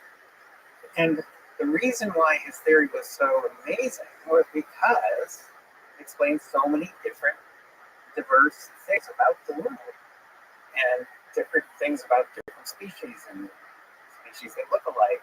But I mean, it's a fantastic theory because of its simplicity, but also its power of explanation. So it has those two elements. Now, he's also very honest in his book about what it doesn't explain. So where there are possible flaws in the theory. And one of the things he can't explain, for example, is the eyeball. And by a lot of people who don't want evolution taught in schools, they always point to the eyeball problem. Because you can't, from the fossil record, you can't see how an eyeball evolved from nothing into the incredible organ that it is. Of course you can't explain it. Of course it's absent from the fossil record because it's soft tissue. Right? It's not preserved. Right. So, but Darwin admits it. He's got an eyeball problem. And then he has a bigger problem. What I don't understand what makes the eyeballs so special out of all the soft tissue. Because it's so complicated. And so in other words, the anti-evolutionists would say, where you see a watch, there must be one. So where you see an eyeball, which is as sophisticated as our eyeballs are, there must be a God. Only God can create such a thing. And you can't go back into the fossil record and show its development, which you can for a lot of other things, which you can't for the eyeball. The point is, Darwin admits that. And then he has a bigger admission. He cannot use the theory of evolution to explain human level intelligence. There's no way to explain it. Right. evolutionary biologists are still debating this. It's incredible to find us. It's not only is incredible, but look at chimpanzees. They've been around a very long time. Are they getting any smarter? No, they're as dumb. They're as dumb as they have ever been. Same with gorillas and all this stuff. There's no where's It is. how do you get above that level? Not only that, the archaeological record suggests that Homo sapiens, which is probably been around for about 200,000 years, they were as dumb as primates. For at least 150,000 of those years, they were as dumb as primates. How does it get around? Because the cave paintings and the sophisticated tools and evidence of language, all that starts around 50,000 years ago in Indonesia. So what happened during those 150,000 years? And by the way, the Neanderthals, who had been around for a couple million years, I think, they all disappeared around 50,000 years ago. So at the same time that we suddenly become smart, and we all of our competitors are gone. So what happened 50,000 years ago? Probably or possibly the area of Indonesia. This is neurotransduction theory. It's very simple. A baby was born whose brain connected it to a higher intelligence. How is this going to be evolved? Rather than extraterrestrial? No, not at all. Because what evolution does very well is create, with each generation, creates variability at every trait. Just keeps it very healthy. And that it's not only led, Darwin pointed out, to the creation of millions of species. It's also led to the creation of millions, hundreds of millions, maybe transducers. Darwin never talked about that, but the fact is that that's true. Our eyes are transducers, our nose, our tongue, our ears, they're all transducers, which a transducer is an entity, it can be organic or inorganic, that takes a signal from one being, or the electromagnetic radiation, for example, a fart going in your nose. A fart going in your nose, that's right. So the nose takes chemical characteristics of the air containing the fart, and it turns it into a pattern of neural signals. Right. So that's transduction. If the transduction is done very well, then we get a really, really very precise and accurate version of the fart. Right? If it's being done poorly, then we don't get it good. Our skin is a transducer. Yes. So because it's taking pressure, texture, temperature, and turning that all into, it's even indicating to our brain, it's indicating the location of where all that stuff is occurring. Mm-hmm. In other words, our entire bodies are encased in transducers. Yeah. So evolution is not just good at species, it is super good at developing transducers. So why do you hypothesize the first big hit of the transducer? How was the first? Why was the transducer? How did it start? Where did it start from? Well, the good news is, unlike black holes, which are hard to study because visible, the brain we can study directly. We have thousands of neuroscience labs. That's why I'm in touch with neuroscientists, and we can answer that question by looking at brains in a way that just happened before, trying to find the location where the transduction occurs and figuring out how the transduction occurs. And can that be done? Absolutely yes. And we can figure out where it's occurring and how it works. That will also help us in retrospect to try to understand how variation in brain anatomy and physiology, how variation produced by evolution, how variation could have produced that first brain. A theory that I've been kicking around recently is that the development of the evolution of the technological and the analytical mind is directly correlated with the atrophy of psychic abilities. When I say psychic abilities, I don't necessarily mean like telepathy or things like this necessarily. I think it has been shown that in primitive tribes and indigenous tribes, they have far more of this intuitive psychic sense, if you want to call it that, similar to like animals, how cats and dogs do, or wild animals do. And essentially, I think that the human brain, if you want to call it a transducer, I've been thinking of it more as like an antenna.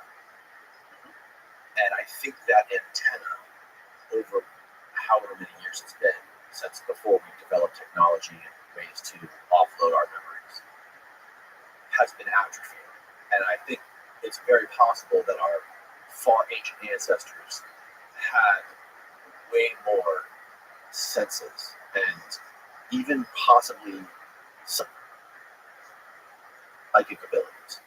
Before we were able to develop language, before we were able to develop ways to store our memories on hard drives and on phones and on computers and on text, and we were able to write records of things, our memory capacity was probably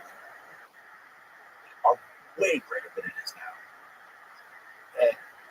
And once we started developing language and the written word and developed things like Google and iPhone and all these things, I think it's just atrophied our brains in a way that is almost unimaginable to what it potentially could have been a long time ago. That's entirely possible, but it's not testable. So the reason why NTT appeals to me as a scientist is because it is testable. And again, it explains so many diverse things that you normally don't think of altogether. So for example, it takes care of Darwin's uplift problem. That's his biggest problem in his book. You can't explain the uplift, and to this day, evolutionary biologists cannot explain the uplift, and chimps are still. What is the uplift? That's going from chimp level intelligence to human level. This huge gap. NTT takes care of that.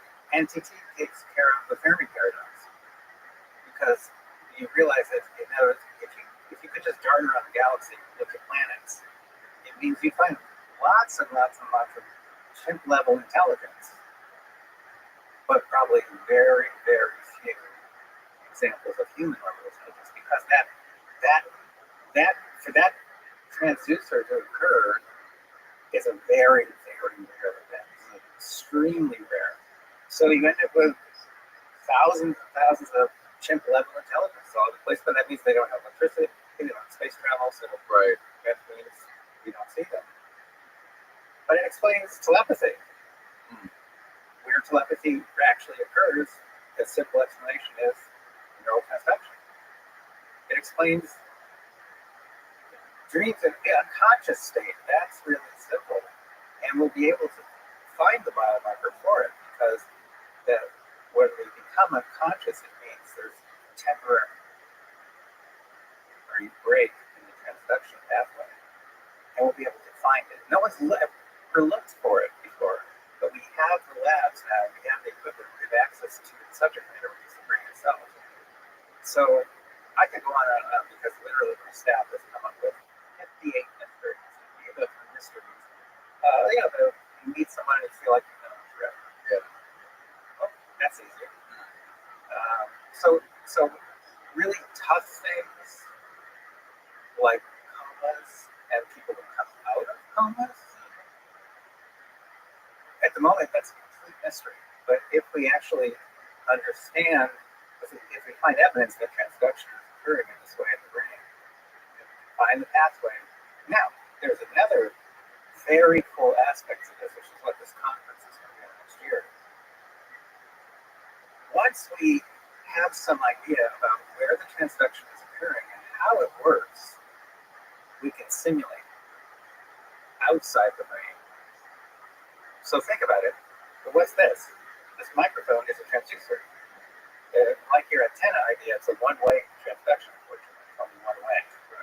And the kind transduction that I'm talking about, it has to be two-way. But the point is, we built this transducer because we knew about eyes and ears and all that stuff. And this is just an imitation of an ear. That's all it is. Imitation of an ear. So once we know how this kind of interdimensional transduction occurs in the brain, how it's making it happen, once we know that, we should be able to simulate it. Once we can simulate it, that will allow us to communicate directly with the higher intelligence outside the brain and outside the limitations of the brain. In other words, we'll be able to talk to this higher intelligence and actually, if it's willing to talk to us, actually ask the big questions that are incomplete mysteries. Where the universe came from, who's in charge, is there God? The possibilities are endless once we are able to simulate this process. This will also help a lot of physicists out because there are a lot of physicists, virtually all physicists believe now, that the three-dimensional space that we observe is not in any way indicative of the structure of the universe. Our concept of the universe is based on this tiny, very narrow range of electromagnetic radiation, a very narrow range of vibrating air. It's silly, really. And physicists, all three of the prevailing big models of the universe that physicists use, all three of them predict that there are other universes. But we don't know how to make connections yet. But the brain might teach us, might help us to figure out how to make connections. There are some physicists who have ideas about how we might make connections. Have you ever talked to Gary Nolan? No. Should I? Yeah, I would check him out. He's a he's doing research on the caudate containment, specifically how it relates to people who have paranormal experiences or UFO experiences. And what he found was that the density of the neurons in this caudate containment or basal ganglia, the neurons are far more dense in these folks. And this is a study he's done across a number of people. And super relevant to it.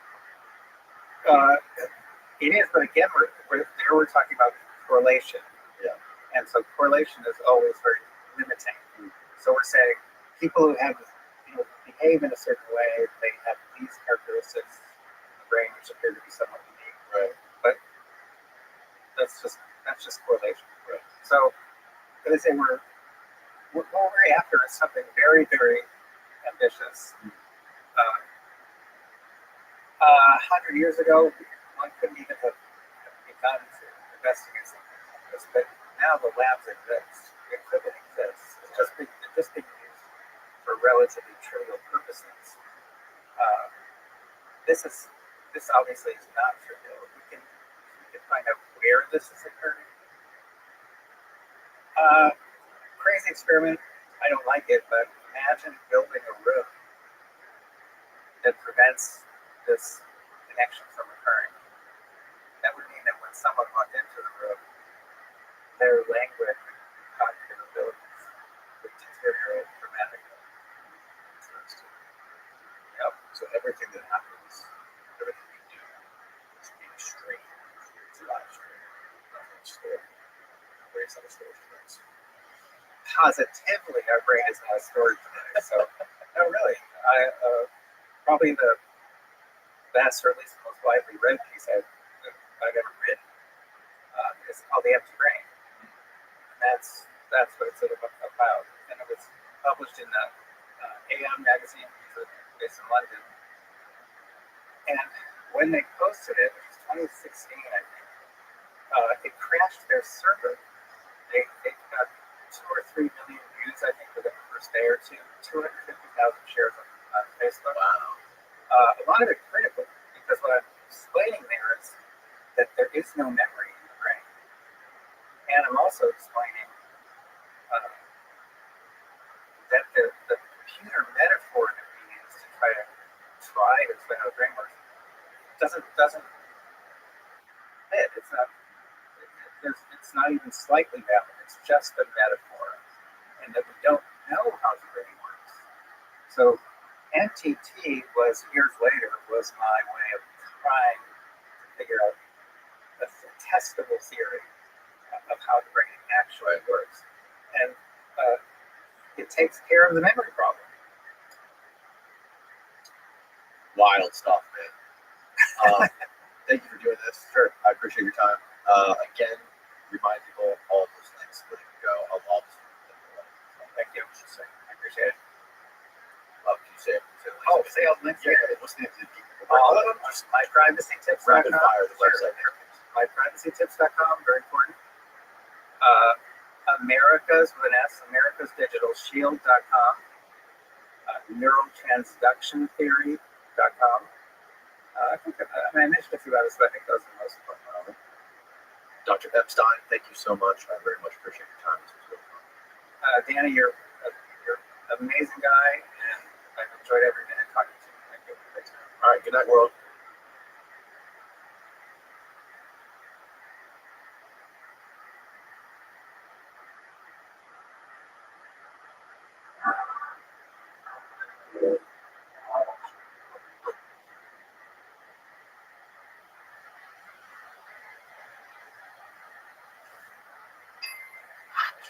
Well, thanks for coming.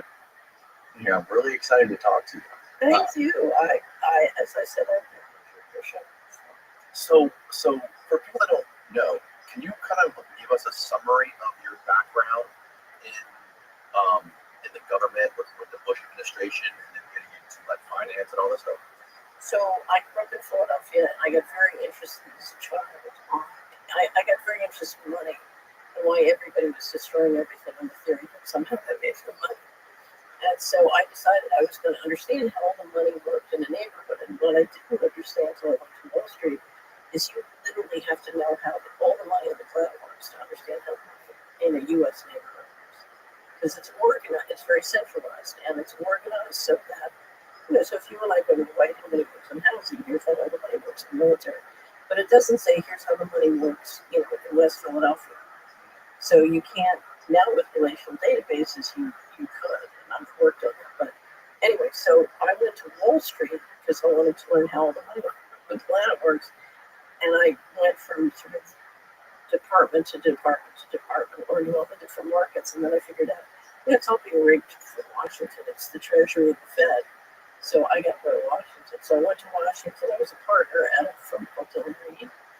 And in fact, I have an online book called Dillon Reed, Our Stock Received Stock Profits, about it's a case study in the intersection between organized crime and Wall Street and Washington. Anyway, so I went to Washington in the first Bush administration to be Assistant Secretary of Housing.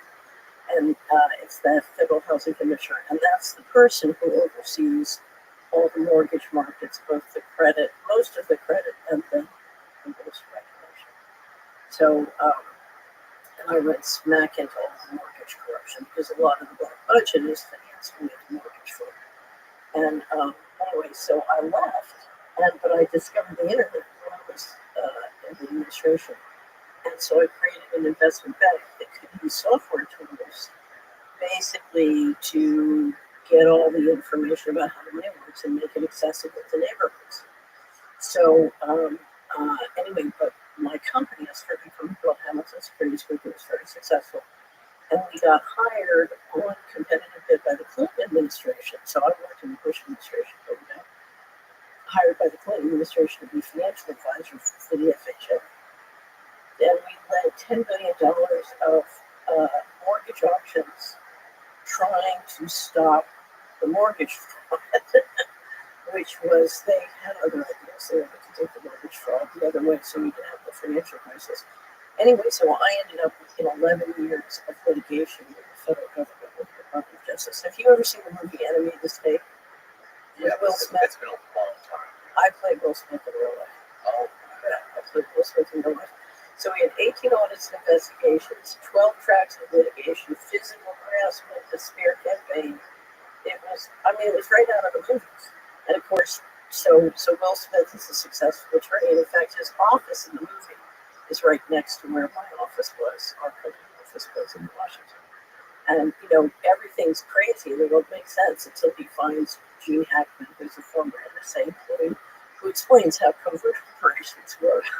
And in fact, now if you come to the Solarium report, we have a whole 12-part series called Deep State Tactics. So if you can't find Gene Hackman, Deep State Tactics, so anyway, but I got a real crash course. I'll never forget it. First time I saw Enemy of the State, I'm like, up in the front, and I'm like, oh, it's my dream movie. Right. So when you talk about the mortgage fraud, what specifically do you mean? How does that work? So financial fraud and mortgage fraud is like the joy of cooking with thousands of recipes, right? But if you want to know the most prominent, likely famous recipe for mortgage fraud not housing, all you have to do is look up the Tony Soprano TV show did a series of 4 parts of HUD fraud by Tony Soprano. Really? Yes. and the basic, and it's interesting because one of the things that got me interested in money is fraud that destroyed the value of homes in my neighborhood when I was a little girl. We had 4 boarded up, foreclosed properties catty corner to our block in West Philadelphia, and it had a huge sign and it said, by order of the Assistant Secretary of Housing, Federal Housing Commission. And I used to think, who is that? And so when I was sworn in, they said, by order of the President, you are now the Assistant Secretary of Housing. I thought, I'm the, And I went downstairs and I said, how many boarded up homes? How many foreclosed properties do we have in the foreclosed industry? My deputy said 50,000. I said, well, that's going to change. Or probably. Okay, so let's look at the basic fraud. So there's a home in the foreclosed property inventory of the Federal Housing Administration. They had financed a mortgage. They put an insurance policy on the mortgage, so they take the credit risk. It defaults, they pay off the mortgage holder, and then take back the properties. The properties that were in inventory, okay? So let's say the property is worth $100,000. So like when you find a house for sale on an auction, that's the situation. Yes, probably. Okay, so let's say the house is worth $100,000. Okay, you sell the house to someone, or you who's going to do sort of a quickie fix up, okay, and you let them turn around and sell it at you put a mortgage. Let's say it's worth $150 now. They fixed it up. You put a mortgage on it for $250, a lot more than it's worth. Okay, they sell it to a not-for-profit who immediately defaults. Right, you pay off the $250 mortgage and take the property back, and you keep doing it again and again and again, and generating lots of money out the back door. So when I became FHA commissioner, I remember one property in Chicago which had financed and defaulted 5 times in 1 year. I know. I can imagine that. Anyway, but here's how I could make even more money. I had a friend who did this. Not a friend. He was a guy who came in. He was one of my first guests on the podcast. He was buying up houses in Tampa, and he was taking them and getting his friend to go do appraisals on them, like marking the appraisal up by like 5x, and then getting loans on it. Right. That's sort of that's the variation now. Here's how you really make a lot of money. When you issue the mortgage, you don't issue one mortgage, you issue 10 mortgages on that house, and you put them in a mortgage pool that's wrapped by Ginnie Mae, so you can sell them to buy. That's the difference. Right. And as long as there's money, you can skim out the back door of the FHA funds. No problem. Right. And it's really funny. So I had warned people about this kind of fraud, both when I was assistant secretary and then when I was the lead financial advisor. But it's like when you fight these winds, and so I'm driving down the highway in Georgia, and my old roommate from college calls me. She says, "Fitz, have you seen the Soprano TV shows? They had the HUD frauds on the Soprano TV shows." And she said, "I guess you're telling the truth." And I said, "Wait a minute. So I was the former assistant secretary of housing, and then I was the lead financial advisor for HUD. And I've told you about this for years. You don't believe me until it's on the Soprano TV shows." She said, "That's right." So I said, "That's why I say to me, Erica, fact is fiction and fiction is fact. If it's on the news, it's like fiction. If it's on the Soprano TV show, there's a you're getting your training film. Yeah, that's an interesting way of looking at it. Well, remember, during the financial crisis, within a very short period of time, there was more money shoveling out the door. I mean, the TARP IG said total money, the taxpayers for this is 27 trillion. $8 trillion would have paid off all the single-family mortgages in the country, right? So the total bailout of the mortgage fund was 3 times all existing mortgages in the country. So one of my favorite quotes, I was told by a former intelligence officer who was involved in the financial fraud that Oliver North had said that HUD was the candy store of covert revenues. And I'm based on what I cleaned up and what I dealt with, I'm absolutely HUD was the candy store of covert revenues. Well, That's got a nice ring to it. HUD's missing just from its financial statements $1 trillion from 1998 to 2015. So that's my whole thing about the missing money return. Catherine is that's one of those issues Catherine won't let go of. Okay, so can you explain to me, and I know you've done this well on other shows, but how does the banking system work? I know everybody thinks about how like the bankers control the world. It's like the bankers, the intelligence agencies, and the money washing with the drug cartels and all this stuff, the funding, wars and overthrowing countries. There's so much going on here. But the very top level of all of this stuff is the bankers, right? Right. So here's how any business, any enterprise, and any planet has a business model, an economic model, an fundamental model. So the Western world for 500 plus years has operated on a model called central banking warfare. Okay? The central bankers print money out of thin air, and I'm grossly oversimplifying, but they create the money, and then the military makes sure that people take it. Okay? And that keeps the liquidity going. So there are two sides of the coin. And when you say military, think intelligence in the military, because surveillance is such an important part of the force. So you literally have the bankers running monetary policy, but then you have military and intelligence backing it up. And you need both. It's like two hands of the coin. It's like two sides of the coin. Okay? And what the bankers do, you grew up in the United States, most people listening to this grew up in the Western world, and we've had for over a century a model where the bankers run monetary policy and then the people's representatives run fiscal policy. So the whole basis of the American Revolution was no taxation without representation. That means the people's representatives, Congress or the state legislature, run the fiscal policies the way it's supposed to be. And what has happened in America for the last 20 years is we've had what I call a financial coup d'etat, where the bankers decided we can't trust the people and the people's representatives to manage the fiscal side, so we're going to change the model and we're going to take over control of both monetary and fiscal. And of course, if that succeeds, and it's gone very far, but it's not all the way. So let's say we've gone 70% of the way, we have 30 more to go. If that happens, then we lose the ability to determine taxation. In other words, we get no representation. If they want the money, they just take it out. Could you explain for a third grader what fiscal policy means? Sure. It's monetary policy means I get to create the currency. Fiscal policy means I get to collect and spend the taxes. Okay. So let's look how your federal government works. Your federal government, grossly oversimplified, gets about half of its money to, fix the roads and do it and run the military, and it gets the money by half of the money from taxes. So we all pay federal taxes. We all have fees, various fines, whatever. Half the money comes from the taxes, half the money. Half comes from the central bank. Okay, got it. The central banking mechanism right now, the currency is issued with debt. It doesn't have to be, but it is.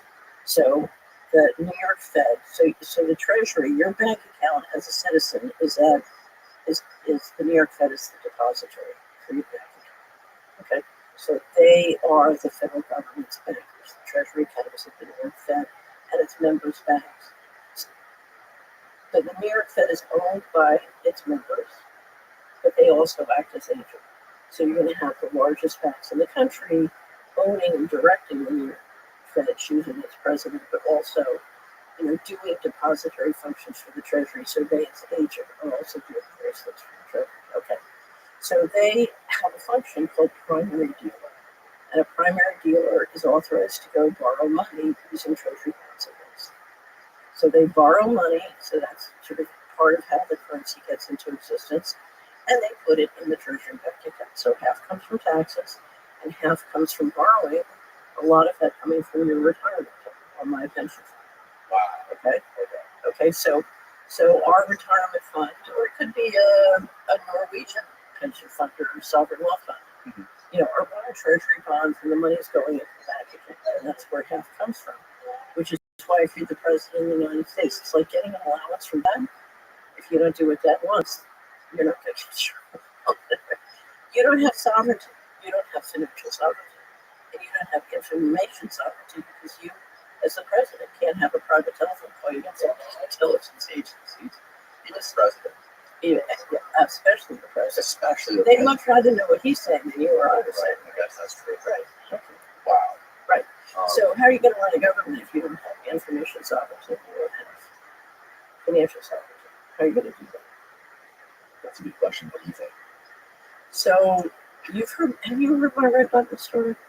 I believe I've heard your red button story. Yes. Okay. Yeah. And what the red button story says is, since the American people want their check, they don't want you to say no to, the people who control the monetary. But they want to keep so we are the United States is a global leader in global money and organized crime. Okay, we're the global leader, and if that money stops, the red button story, you can find it on the internet. I'm sure you listen to it, but the red button story is people are not willing to push a red button to stop the organized crime flows because they wanted their checks to keep them. So we have a financial dependency as a society on things, doing things that harm other people, including our own children, our own selves. So I talk a lot about the great poison. We have a tremendous number of industries in the United States. They're making money from poisoning people and taking care of poison people, and they're very resistant to stopping the poison. Right? That's what this big debate is about, and it's a budget debate. So, Are you talking about like food and healthcare? Talking about food and healthcare, spraying, what's in pharmaceuticals. Yeah. If you look at the federal budget, so let's go back to the model, the central bank warfare model. The key to the central bank warfare model is if you're running the reserve currency for the world, the dollar system, you have to make more from running it. You have to make enough from running it to fund your military and intelligence. There's a lot of work in governing the sea lanes and being the global economy, running the trade model and all of that.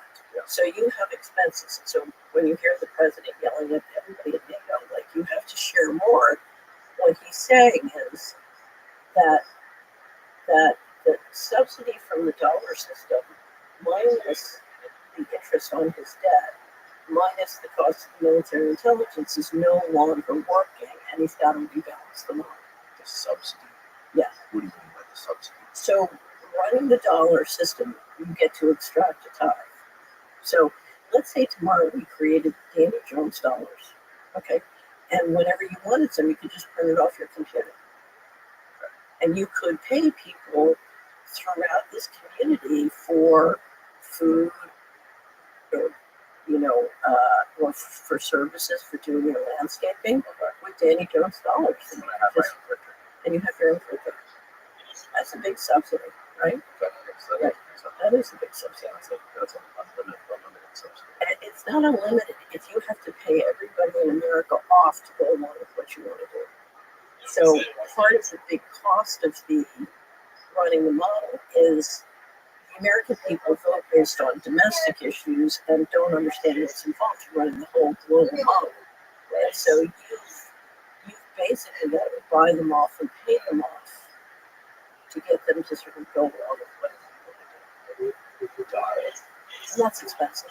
So if you look what happened at the end of when the Soviet Union collapsed, the U.S. said we want to be one of the reasons I left Washington, I said the plan won't work. And the failure in Ukraine was the message plan failed. And now we have Rubio, Secretary of State, saying, oh, it's going to be it's a multipolar world now. Yeah. So the unipolar model failed. And so the model has to change. We're still running the reserve currency, but you have to balance the model. The unipolar didn't work and it wasted a great deal of capital. Right. So now we have to change the model. And so if you see the president talking about, Canada, 51st state, or Greenland, he's trying, if he can't go east-west, remember, they were going to collapse the Soviet Union, get all those resources, and use that to maintain the unipolar model vis-a-vis China. Okay, that didn't work. So now he's talking going north-south instead of going east-west, right? Right. Yes. Right. Yes. So he's just trying to figure out, you have to change the model. And if you look at the debate and discussions going on in Washington, the unfortunate thing is, whoever is in the White House, they have to change the model. They don't have a choice. The technology changes in the world, competition among various parties means we have to change the model. We have to evolve the model. We have to. And so the question is, how do you do it? And unfortunately, there are too many people in America sitting around and saying, well, we don't want to change. But that's not, it's not changing because whoever's in the Oval Office now wants it to change. It's changing because they got to change. You have to change with the times. I don't think most people even think about this kind of stuff. I think most people are more focused on squabbles that are irrelevant to geopolitics or the financial system. That's how you fall away from the third rail. If I'm running this, I don't want the general population to mess with the third rail. Do you know what I mean by the third rail? What do you mean? On a transit system or a railroad system, you have two tracks. That's where the wheels go. You have a third track. There's a little trim tab that flips over, and that's where the electricity goes. Okay? So that's the power. Okay? And you don't want them messing with the power, so you keep them busy. You divide and conquer, and pendulum, and all that kind of stuff. But that has nothing to do with what's really going on. Right. And when you say that they need the American people to pay for what they're doing, when you mentioned that earlier, were you specifically talking about individuals, or were you talking about like lobbyists? So here's what I mean. If you look at the federal budget last year, so the 2025 year, we had a military budget of $857 billion, and excess was to take control of the system. That's control.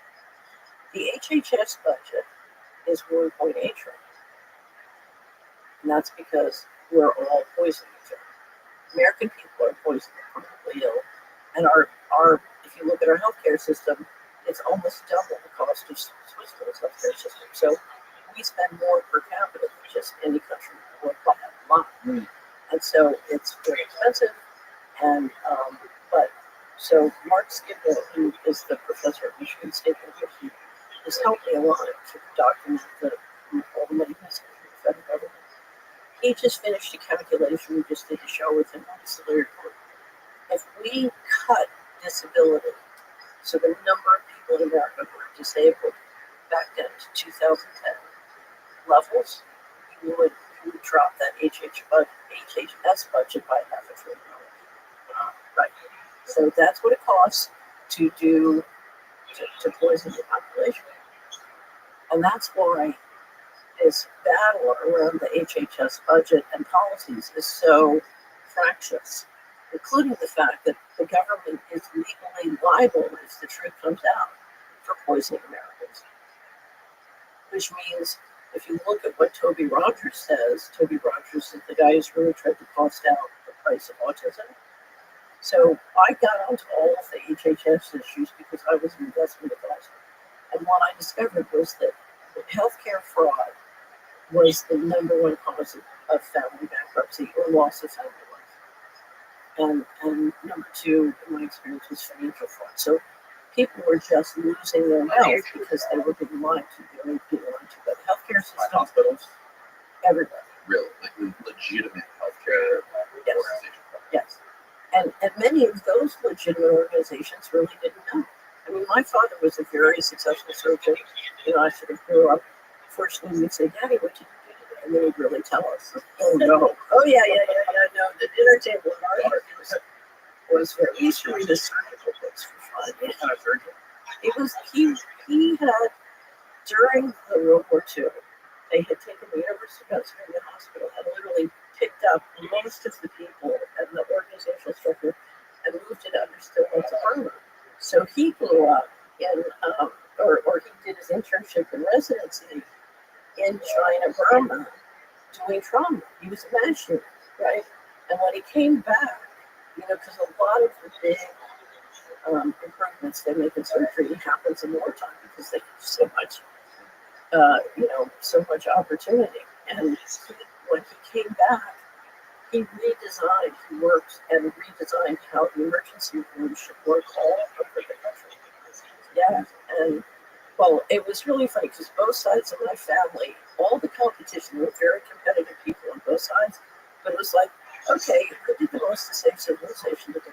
Okay, your grandfather did this, and your father did that, and, you know. And so, for example, his father had gotten the laws changed so they could bring penicillin to Tennessee and had introduced penicillin to Tennessee, and that had been a huge lifesaver for many people. So at the dinner table, it's like your grandfather brought penicillin to Tennessee. What have you done today? So this idea that you talk about of the control grid. Right. Can you explain what the control grid is? Sure. So let's say the way George Keenan at the end of World War II said we got 6% of people and 50% of resources. And to keep that going, we're going to have to be really tough. We're going to have to drop a lot of bombs. So Goldwater came along and he said, we're going to have to drop a lot of bombs. And people have to be really tough. And people said, no, we're Christians. We don't want to. That's not us. So Jimmy Carter came along and he shimmered in front of the fireplace and said, we're going to have to cut back. We're going to have to do. So then the Bushes, I always say the Bushes came along and said, you're all good Christians. Here's your check and ask questions. Okay. So what we've been doing is we've been subsidizing the American people with the blessings of sort of racketeering in the third world and running the warfare. So when you go from a unipolar model to a multipolar model, you lose the ability to extract the resources you need to keep that going. So for example, if I want to trade my Danny dollar for labor and resources all around the world, and the BRICS nations don't want to take the Danny dollar, then I'm losing the ability to subsidize the American way of life. Okay, so I have to cut back. So one way to cut back, so you can say, oh, well, there's a climate change emergency, we want everybody to cut back. Or you can throw more tariffs, and that's going to cause even more inflation. Everybody's going to cut back. But at some point, if you're really going to cut people back, it's very helpful if you have complete control.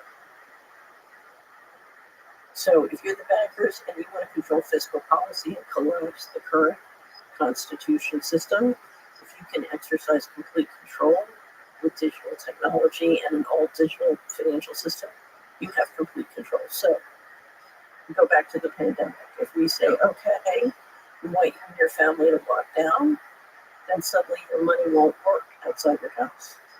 You can order a pizza to be delivered, but you can't. If you have an electric car, it's not that you can turn off the electric car. And if they say, well, we want you to take the shot, it's mandated. If you don't take it, we'll turn off your car. So you're talking about complete control. And this would be utilized by spending the government money and giving people money. And in addition to having a centralized control digital. This would be used by using the private and the public sector financial contracts to exercise complete central control. So I don't know if you've ever seen, there's a wonderful video that I keep showing of Augustine Parsons, the general manager of the Bank of International Settlements in Basel, Switzerland. in 2020. I was brought up basically. I was trained to be a central banker, Okay. and I had never seen a central banker tell the truth in open public in my life until I saw it. When this happened, I almost fell off the chair. I was almost. John Titus, who does the money market show with me. Yeah. And we were chatting as we were watching this IMF panel. I freaked. I just said, "Did you see that?" He said, "Don't worry, I got the clip." I said, "That's because in my world, it's impossible." So, anyway, but here's what he said, and it's a 59-second video. You can run it if you want. If you go to our website, we have a section called Video Shorts, and in the Financial Transaction Freedom, we have about 100 short videos. This is the first. He basically said, with digital technology, he was explaining central bank digital currency, CBDC, but you can do it privately with stablecoins. It doesn't have to be a CBDC, it can be a stablecoin. And he said, we can make the rules of what you can do with your money. Right. And we can enforce the rules of what you can do with your money. Right. So if they say, Danny, your health isn't what it should, you can't eat pizza. Your money won't work to buy pizza. Right. Or you can't travel outside the limits of your area code or your zip code.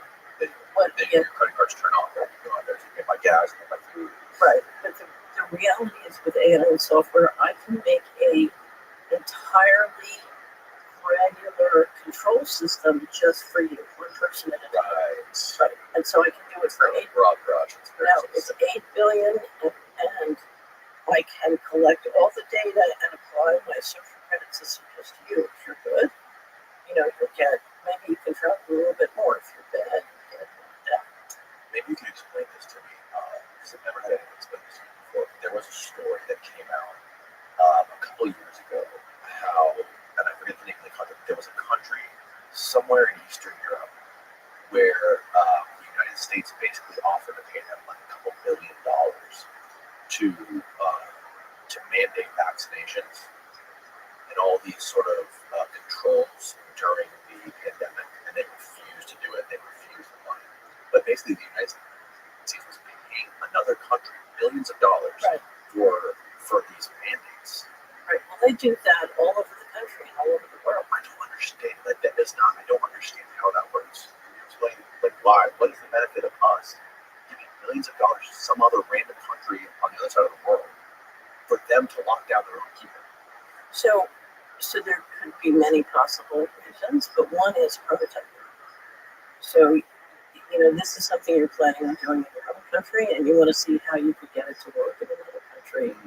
And it's a prototype. A lot of times those are prototypes. Okay. So, see if you can find that article. I don't even know which country it was. Yeah. Sounds like it might have been Hungary. Oh, might have been Hungary. Yeah, you might be right. So I found I don't have access to it, but it says USD's vaccine funds for poor countries. No, that's not it. No. It might have been. It was something that came out where the president of that country made a public statement and called out the United States. There was one guy who called out the United States, and then he ended assassination attempt. The 5 of the countries that refused to do the mandates in Africa, I have a big article about it. Their leaders either got assassinated or thrown out of this election. Yeah, Steve, it might have been Hungary. Check on Hungary. It was one of those countries right around there. So, my guess is, because I've worked for several years with a group of doctors and scientists trying to understand what was happening with the injections. And I absolutely believe that they were trying to install operating systems in people's bodies. Operating system. Yeah. So, Let's just in fact, if you listen, there's a great clip from right at the beginning of the pandemic when the chief scientist officer at Moderna says we're installing an operating system in people's bodies. And he, he's describing something that can be used plug and play for future vaccines. But if you look at all the material on the internet of bodies, you're talking about putting materials in people's bodies that make them basically easier to interact with telecommunications and digital technology. Talking about the 5G stuff. Yeah. How 5G can connect to this stuff. So we just there's a whole. I've done a podcast on this before. It's so bizarre and out there and hard to grasp. grasp the play. It's not hard to grasp at all because It's just seems sci-fi. no, it's not sci-fi at all. It's not just like they're tagging lifestyle. I mean, if one of the things that really helps you to understand what this looks like. I live in a farming community in the United States, and if you know about livestock, if you've ever studied livestock management, No, a lot of this makes a lot more sense. And they are tagging lifestyle. It's just simply a way of, if you get a lot of these nanoparticles into the human body, you're creating equivalent of organic warfare. Okay?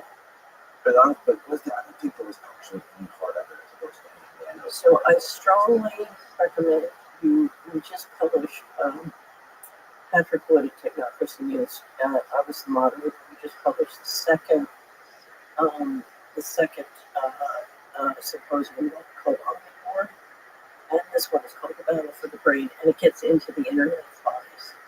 And here's what I believe. I'm not a scientist, so don't answer me but if you look at all the patents and research and other work done on the Internet of Bodies, it is clear that there are mysterious ingredients in the food. There are mysterious ingredients in the spray. There are mysterious ingredients in the injections. And the question is what it goes for. And I think it's very intentional. I don't think it's an accident. And I think one of the goals is, as the chief scientist officer of Moderna is to install a library system in the body. It's pretty dope. Yes, it's very different. So go to the Purdue Engineering website, to the Internet of Bodies, and look at the whole Internet of Bodies. It's true from the story that Charles Duisberg, who was a Harvard nanobiologist. There's actually a story I just saw on Twitter this morning. He just got hired by China to go work at a university in China. He got busted basically for like taking millions of dollars from China to No, send. he got busted to keep it alive. That's right. He got busted to keep him quiet. Explain. So when you have a guy, Charles Lieber is one of the world's leading experts on brain machine interface.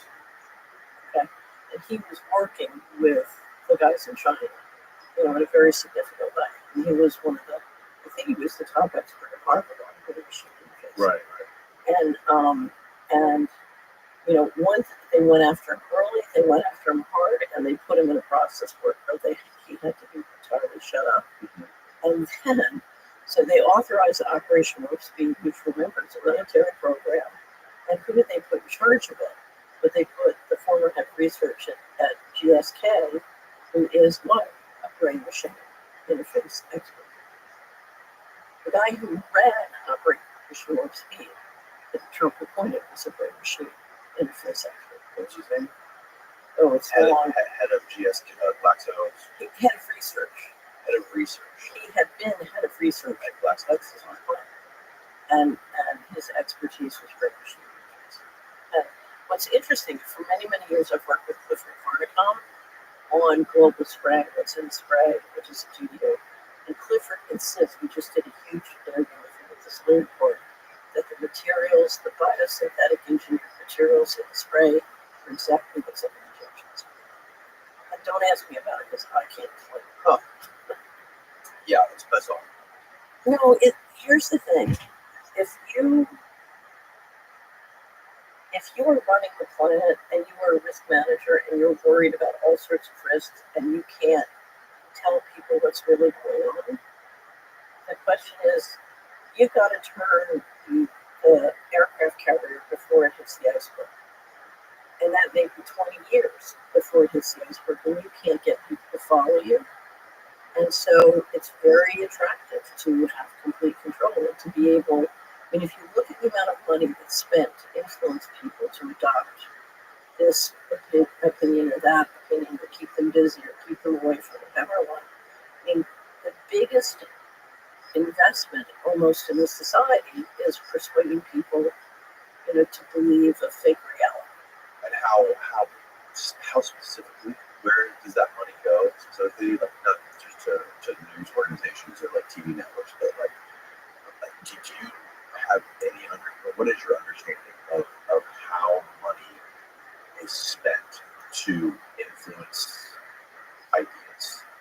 So the first thing, you spend a whole world of money on education to get the universities to present a certain kind of,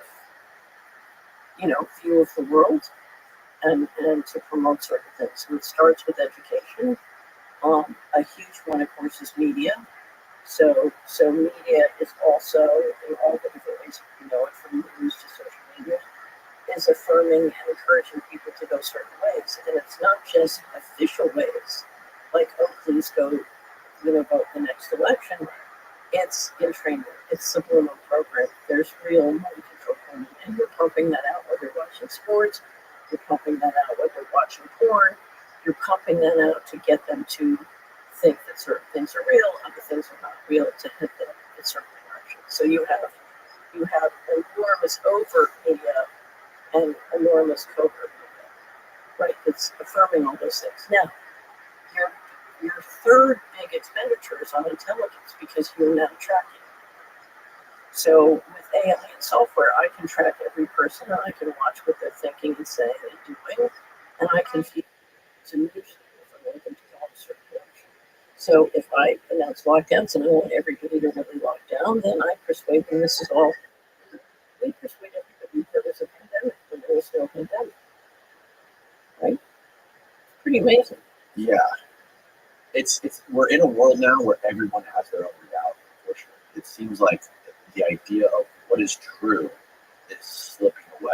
And it's there's so many different flavors of reality, whether that be ideological, religious, political, whatever it is. It's everybody has just a different truth on so many different levels. It's almost impossible to have any consensus of reality anymore. I think it's very easy. Do you? Yeah, because if you just track the math of time and money, it's concrete. I mean, it doesn't lie. That's what I love. I think that's beautiful. That's well, do you know that's how I came to it? I'm a little girl in West Philadelphia, but because of who my family was and where I went to school, in 1 week I would go back and forth between all these different worlds and cultures.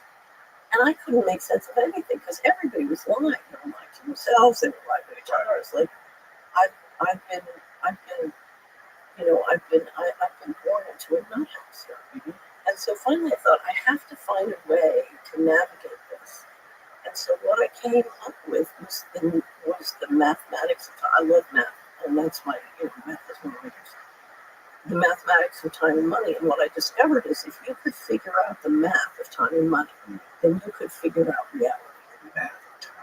But where, how many hours, you just count up all the hours, where are they putting their hours?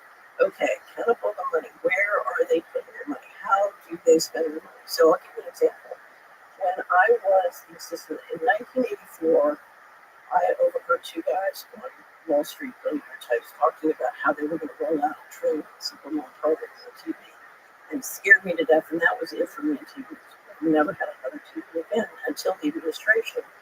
I had a friend helping me decorate a apartment house in Washington, and she bought a TV for me without my permission. And she said, "You can't work in the Bush administration unless you watch the Sunday shows."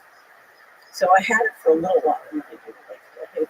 And because I was the FHA commissioner, I'm working with the budget for the home mortgage market, and if you're working with them and the resident at the time, it was a big S&L cleanup. So I'm working with all the financial system in the budget, and because we're going through the 21, we competed for appropriations with 21 other agencies.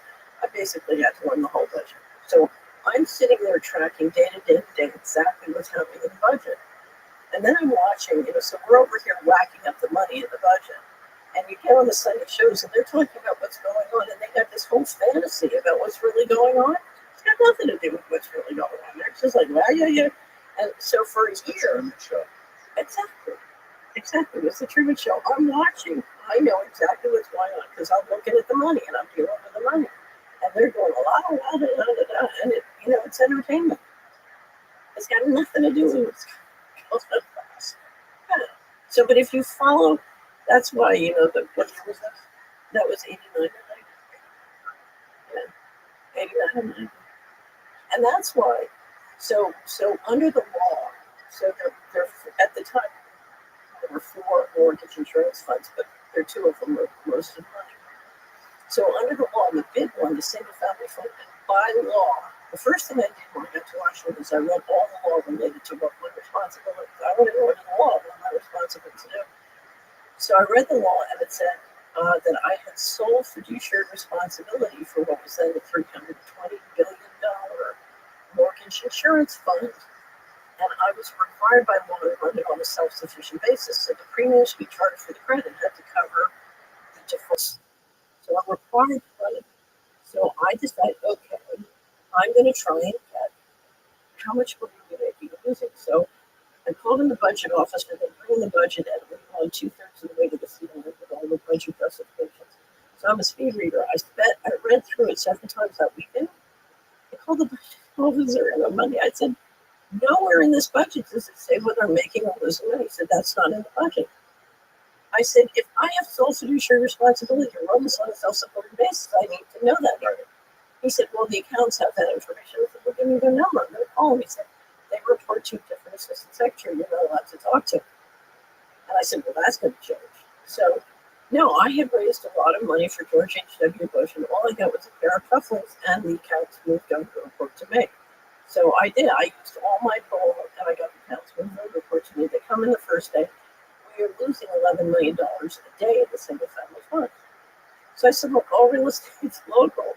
We had 10, at the time, there were 10 federal regions, there was now. So we have 10 federal regions, 80 field offices. Where are we making and losing money? I said, we don't have place-based financials. I said, we mail out checks, we have zip codes.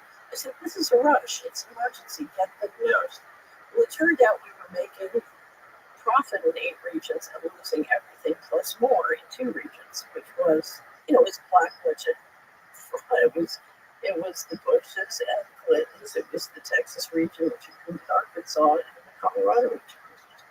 So it was a black hole of money just vanished. Yeah, it was the mortgage fraud. So you remember, we had a big, the S&L crisis in '89, and then Clinton was a tremendous amount of mortgage fraud.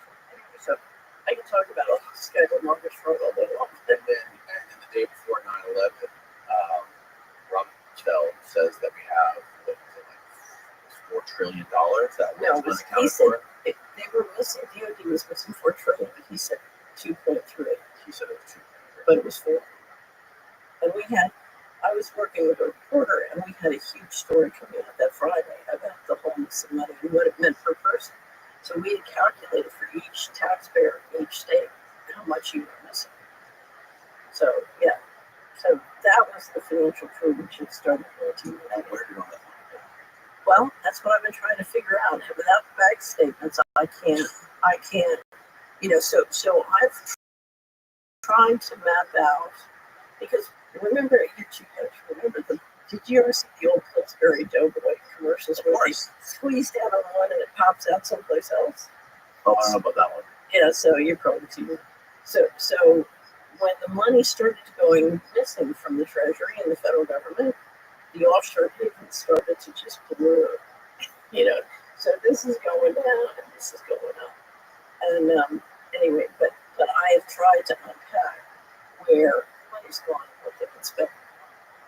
And you know, I have a lot of guesses, but What's your best guess?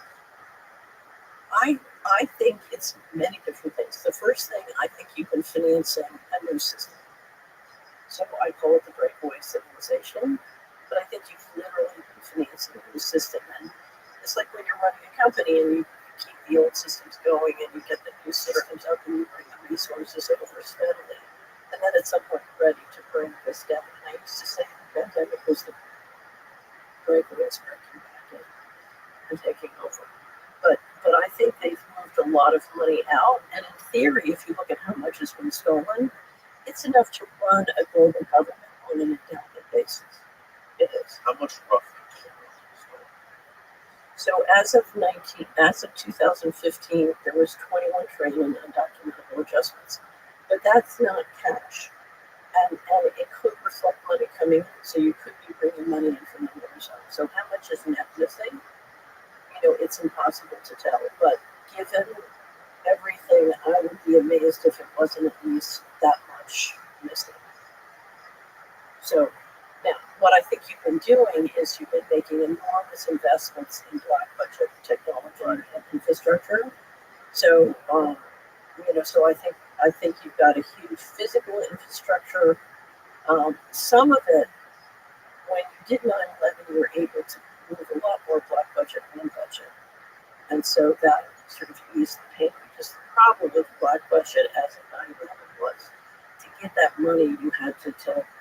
The fraud had gotten so dysfunctional and wasteful, so you wanted to do more budget. But whether it's building a new governance system and a new endowment to run it, or invisible weaponry, secret space program, the infrastructure on the ground to platform that, I think it's all those things. One of the theories that has been bouncing around in my head from recent guests that I've had on is that military contractors have been taking money from the U.S. government and to develop futuristic weaponry, develop new physics, alternative propulsion. Absolutely. Crafts that have some sort of alternative propulsion systems since the 70s, or even actually probably since the 50s, I think. Here's how it works. Okay. 47, do you understand the legal structure of how they did it? No. Okay. 47, you passed the National Security Act. Okay. And that gives you the ability to set up the secret infrastructure. 49, you passed the CIA Act. They literally had to kill the Secretary of Defense to do that. They assassinated Forrestal to get that done. We have a lot of interesting material on the Forrestal assassination, on the Solari. You should go through. Yeah, you should learn about Forrestal and what caused that assassination and what it did to create. He literally took several sections of the Okay. Not that I know of. He was the president of Dillon Reed. He was a partner of Dillon Reed. Okay. I thought it was KKK. I might be getting some. I don't know. I've never read that about Forrestal. I've really studied him, but I don't know. Okay. So, Don't worry about it, Steve. well, even if he was, that's not what got killed. What got killed was standing in the way of creating Israel and giving them a nuclear bomb. So, Oh, really? yeah. And he wanted disclosure on the black budget. He was for disclosure on the black budget, and he didn't want Israel. Basically, he didn't want that part of the organized crime syndicate to get sovereign powers. That's so. Anyway, what happened was they made a deal on the 49. They got rid of Forrest, so they made a deal on the 49 Act that created the CIA, and that made the CIA the most powerful banker in the world. Eisenhower put him in charge of Area 51 security, and literally, once you look at how the Exchange Stabilization Fund is using different money aspects of the 47 and 49 Acts organized to work, you've now created this financial mechanism that combines covert violence and makes the most powerful banker in the world. I should say, on the covert side, the most powerful bank in the world is BIS. So I could be wrong about this. Didn't Dulles take a bunch of money from the budget to rebuild Europe after World War II? Yes. I don't know if he used that to build Area 51. He ran a slush fund out of the Exchange Stabilization Fund from Sullivan Cromwell before they got the 49 Act created. And part of that was to create this infrastructure, because part of it said you can appropriate to all the different agencies and claw it out secretly to give it to the intelligence agencies, right? So they created it after World War II and all the slush fund money they got from World War II. They created a mechanism to constantly replenish the covert money. But here's the big thing.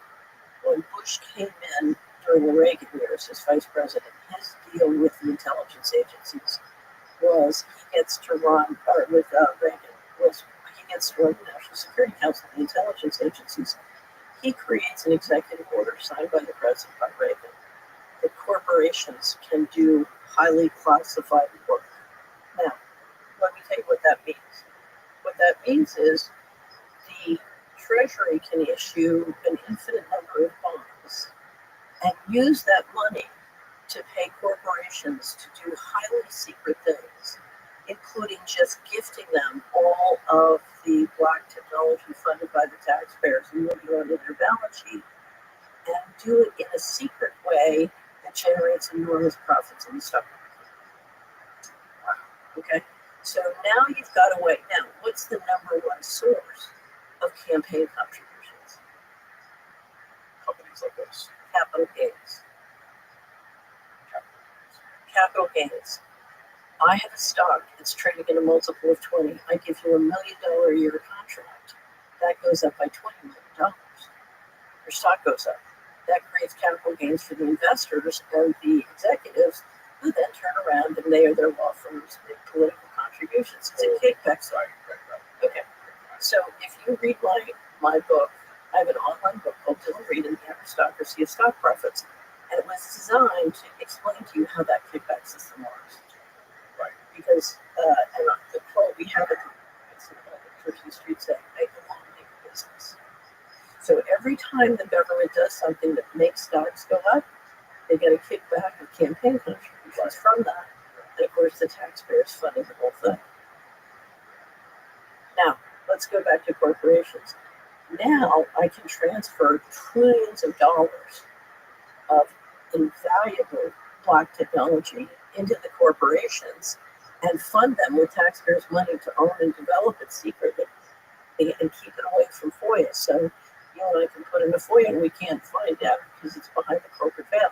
Right. Now, one of the fears about this is that allegedly since the 50s when they started working on some of this stuff, is that it's gotten so advanced in these black corporate or these black industrial complex, aerospace corporations, whatever you want to call them, that they've become essentially more powerful than the U.S. military. Correct. Because of the technology that they have power of. Correct. Now, I can't say that it's more powerful than the U.S. military because they need the U.S. military to do what they're doing. Well, essentially, the way it was described to me is that these corporations or these organizations basically are so powerful and have such advanced technology that they have their own Air Force, their own military, their own Navy, everything. And we've had senators stand up and say this, but what I call them is a breakaway civilization. They have broken away, and they are so much more advanced. Now, if you look at their assets, what I would say, if I could assert jurisdiction, those are our assets. Those were either gifted or stolen. They belong to us. But it's not corporations who have a lot of technology. It is a breakaway civilization, and they literally think of themselves as a separate civilization and not subject to our laws. Separate from not only the United States, but separate from the world, from all separate from the human rights. Separate from the human rights. Right. In other words, so I'll give you an example, and I've told this story many times. I was in a meeting with the secretary, and he had called in the regional administrators, so we had 10 regional administrators. He was very angry at the regional administrator from California because he had implemented a court decision. The court had decided something, he had implemented it, and the secretary was very angry at me. And he said to him in front of everybody, Mr. Secretary, I had to, that's the law. And the secretary just explodes with this is the law. The law, I don't have to do the law. I report to the higher moral authority. And that's a perfect example when you're in Washington. You have a group of people whose attitude is, look, as long as I'm doing what the bankers tell me to do, the laws are relevant. I'm part of the breakaway law. I have to obey that. I don't have to obey this. Now, as far as this quote unquote breakaway civilization, we have these military, industrial complex, aerospace, weapons development agent companies, and we also have these banks. How connected are they? And what? I know you've talked about like space research and even developing underground facilities, these deep underground. I said the same thing. These DUMBs, these deep underground military bases. Right. They're So- investing in all this stuff simultaneously. That's what it appears to me. So, and remember, a lot of the underground bases are publicly announced or as existing. So, and there's a lot of things you would do over school, which is any good person do. So, it's a continuity of government to have these facilities. Right. So, but I think my guess is the infrastructure is a lot greater than has been publicly made. Like they have full cities under that. That's what some, I don't know if you've ever watched the different videos of the truckers, but if you spend a lot of time talking to truckers, because the truckers have to deliver a lot of material on these bases, and they get reports about what they've seen. So that's how Have you seen the videos of those salt mines? There's like giant salt mines over somewhere in yeah. And they're just enormous. They're just these caverns with like, I would say they're 100 feet tall on the inside. And it looks like New York City underneath a mountain. Really? They're insane. And I would imagine it could be easily converted into some sort of underground city where there's salt mines. And there's just like lines of semi-trucks driving through. So I live half the year in and the power of North New York grew up on Fitch. Look at that right there. Oh wow! So, I bet that's cool. so yeah, where's that, Steve? Something in the planetarium. I don't know. Good point. About. Dracula brain.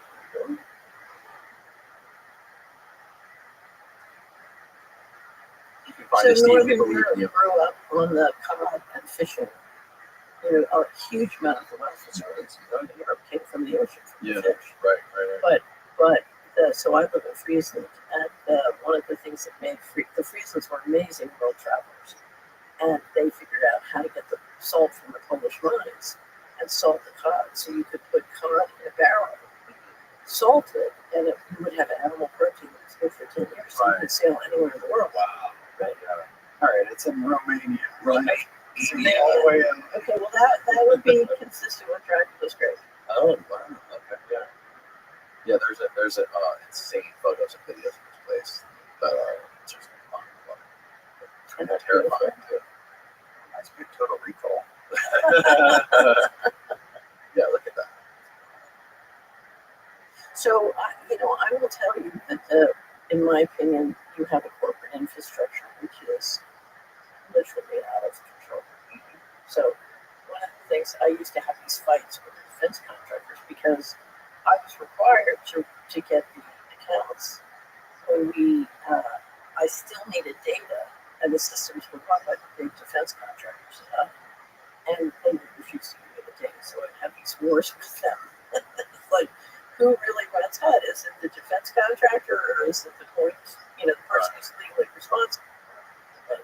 And this huge fight. And then one of the biggest problems is like you were alluding to earlier is they control the government by lobbying, right? Like They can control the government by killing people who don't do it. That's how they control the government. and lobbying. Lobbying, there are different layers, but I'll give you an example. So I lived in the federal government for 11 years and then forwarded the IRS. Anyways, 11 years shaggy dog process. And when it was over, I didn't want to go back into the investment world without explaining what had happened. So I wrote an online blog called Generating the Aristocracy of Stock Profits. I've tried to publish it 3 times. The last time, each time I run into just enormous things and problems and threats. But the last time they threatened me with something. So I just, yeah, cool.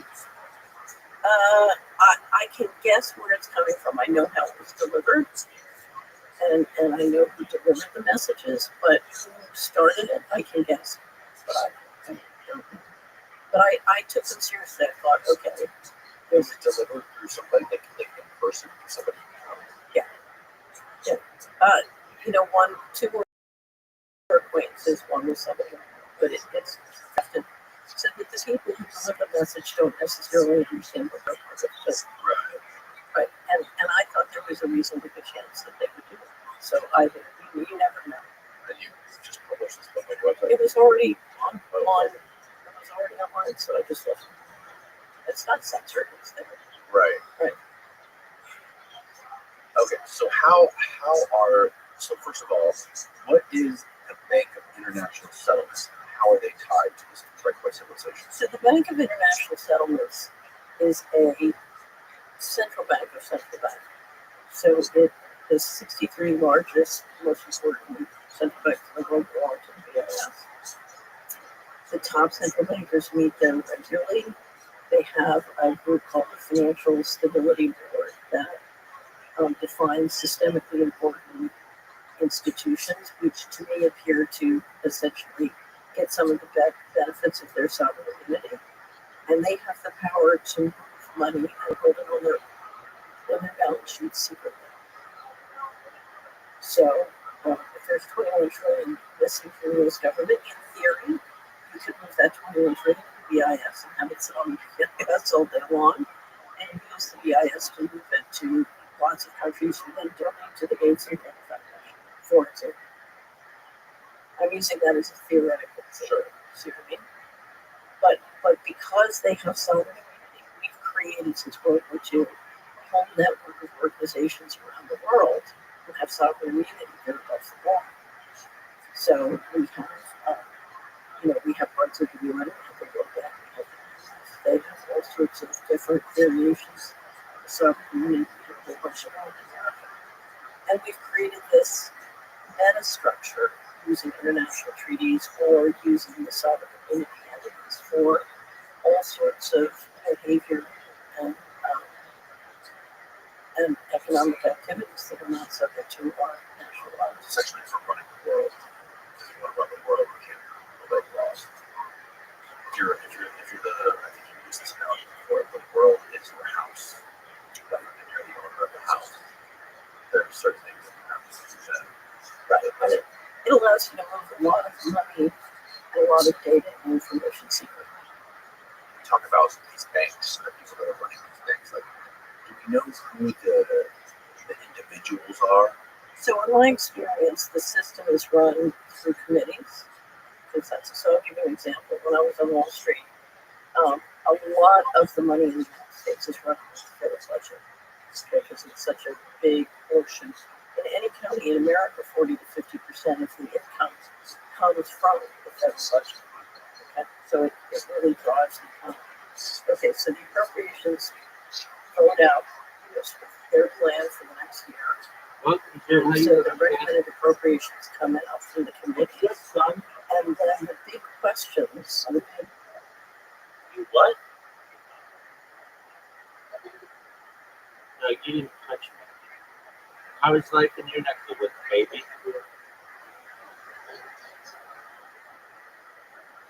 Oh, what?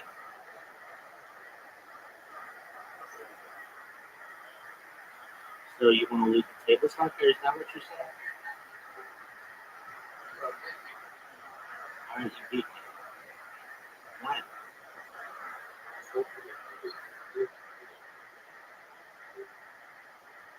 Oh, dude, I knew you were going to fuck me that way. You're a little bitch. You didn't want to play next time. Did you go to the gym today? Why not?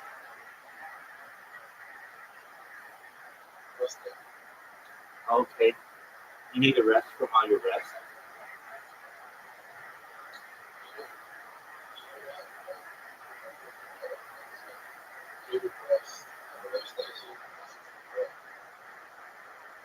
Cool story.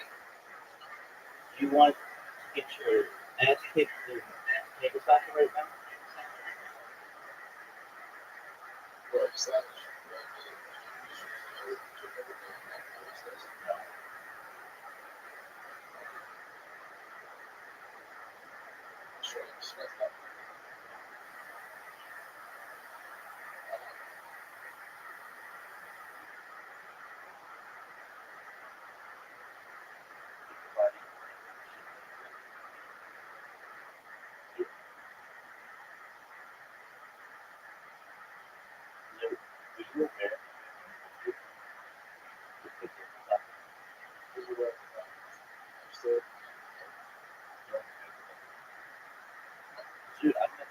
I'm gonna,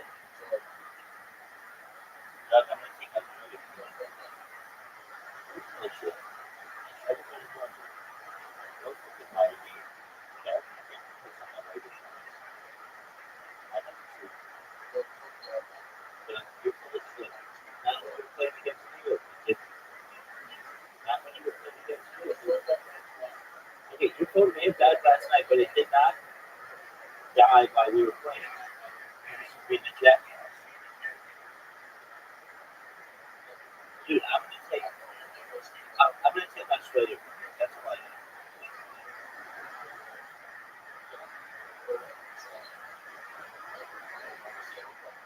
I would.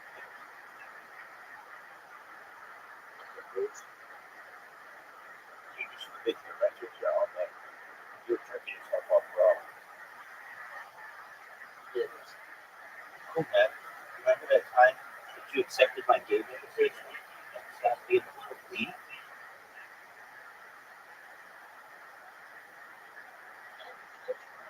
But no one, I don't think you understood. Literally, no one did. No one did. No one did it.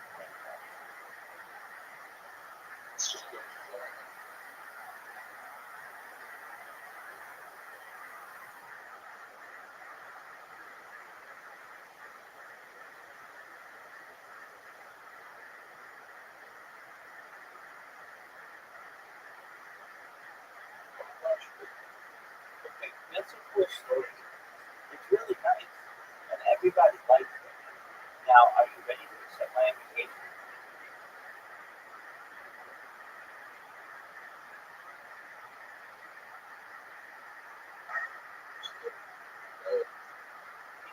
Dragon Club? Do you even know what the Dragon Club is? No, that's a for making since five dragons were still being hatched.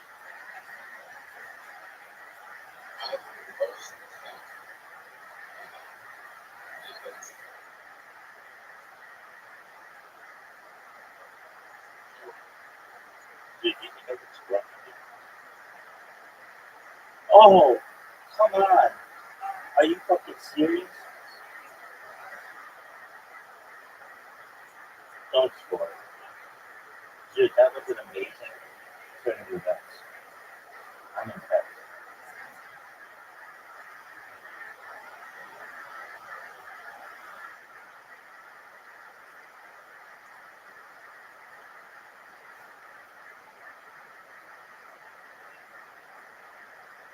Give him a goal.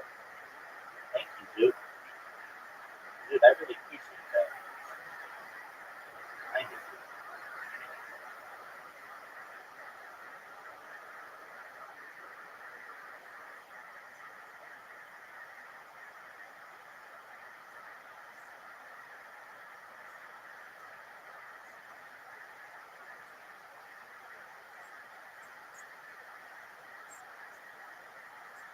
What passes, dude? Dude, that was fun.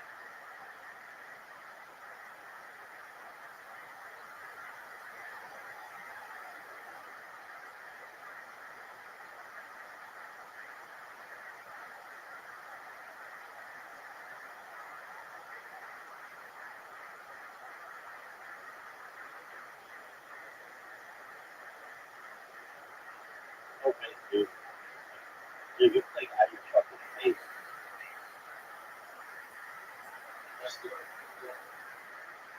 You've scored every goal.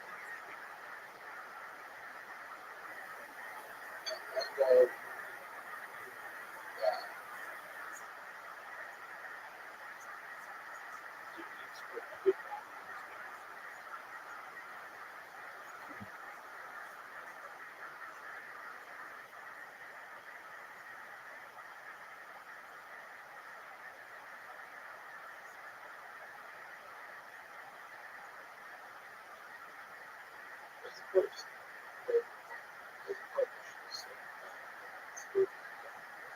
No one knows.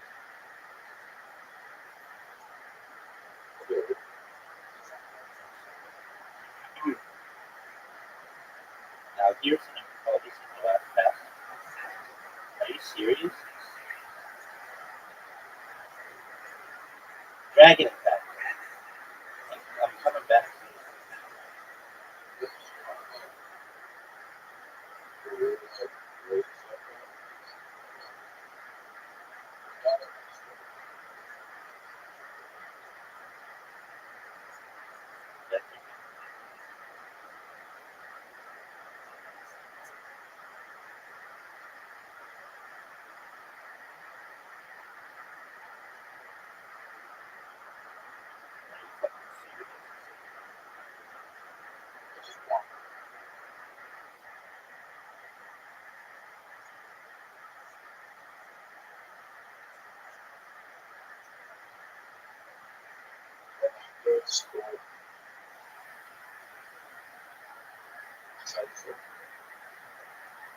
Yeah. Just, look at the shot.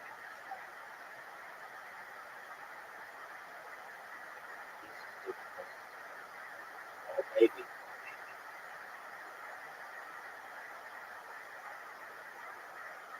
How sick is that? Dude, don't call it a comeback.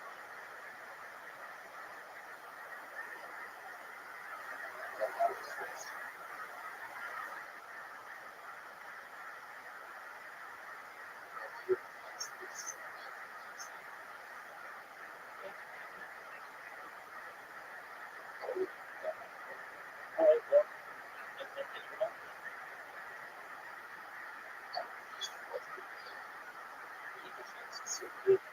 that's a really nice story. And everybody liked it.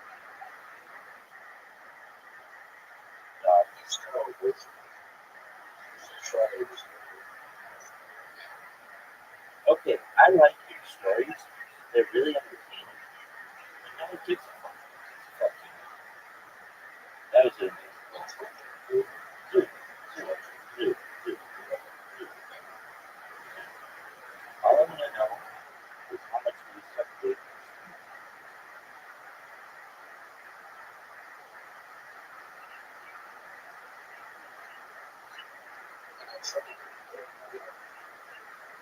Next to it.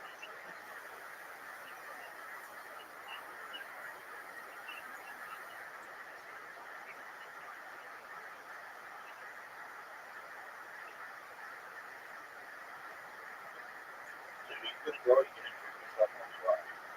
You screw my fucking shit. Strategy stealer.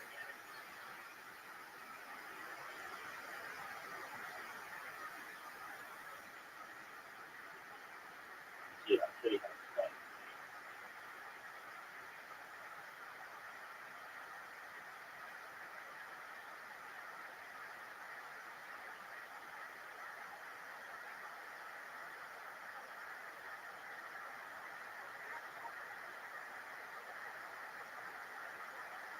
Dude, what the fucking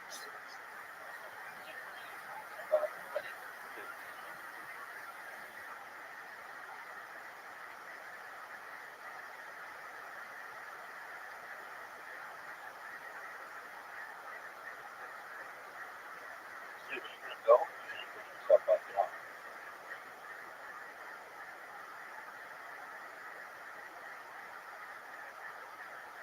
Dude, you are so frustrating. I don't know why.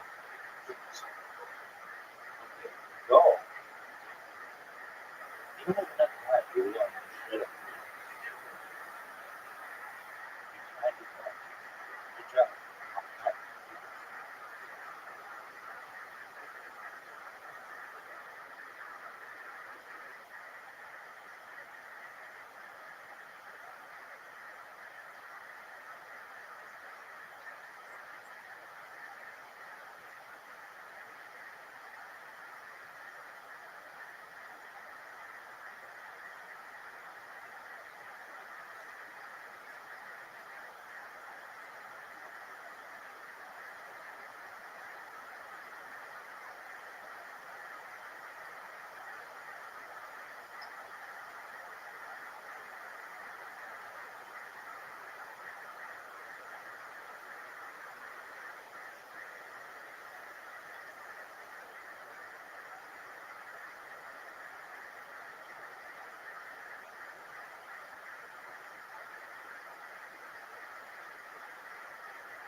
Are you somebody who considers myself a good guy? I'm not sure. I won't say that. How you living, Pimp? What's good in your neck of the woods?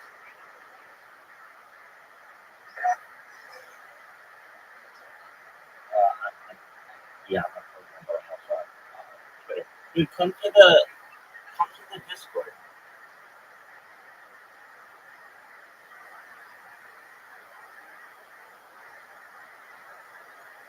Dude, you just lost.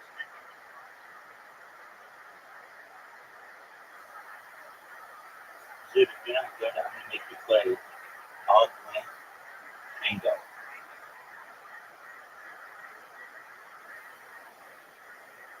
Dude, we're playing Blackout, son. I don't think you've ever beaten me at Blackout. I made a mistake. I made a mistake.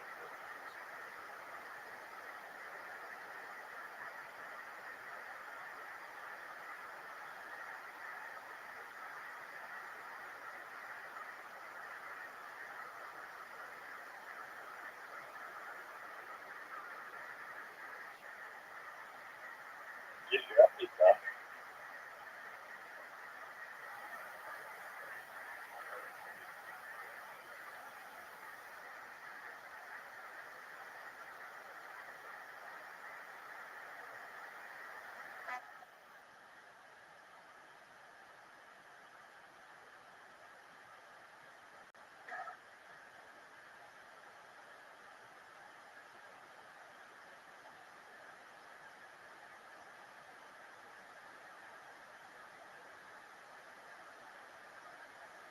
I think this house is.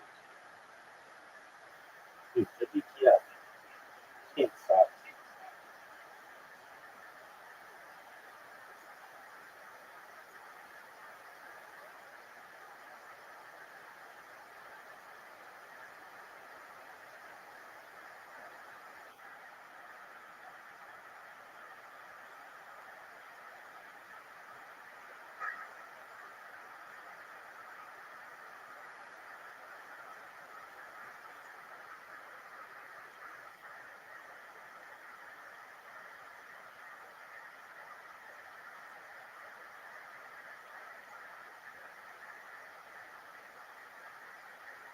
Very bad.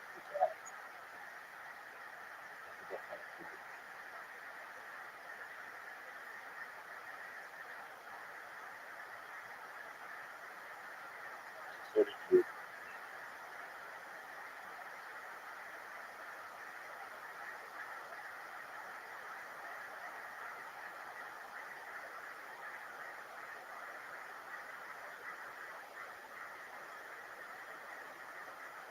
You're gonna run out of time. You don't know how to play.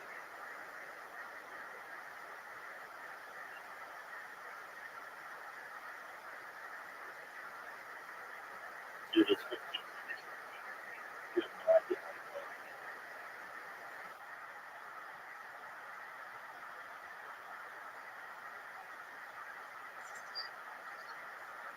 Yo, Pim, come to the Discord.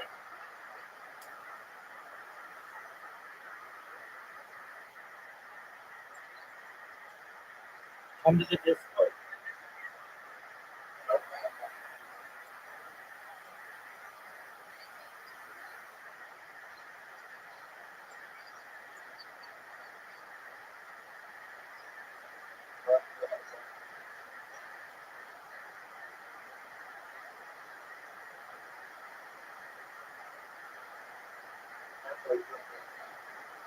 You can play. I know it. You know it. Everybody knows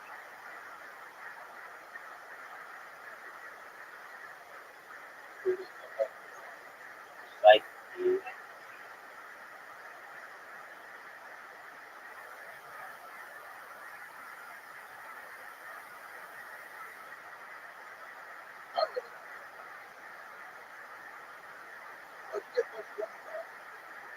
I didn't give up. I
whatever you want.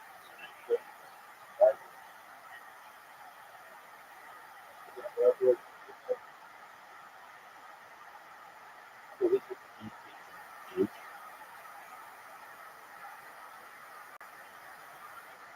Dude, you're done, son. This game is over. I don't know how you just don't retire. Why would you ever retire? You're done.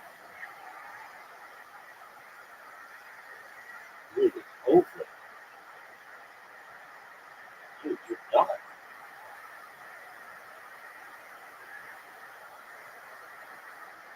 Dude, Hitman, you're done, son. I'm gonna put the nail in the coffin, right? I think if I do this, you're done. You're stuck in that little zone.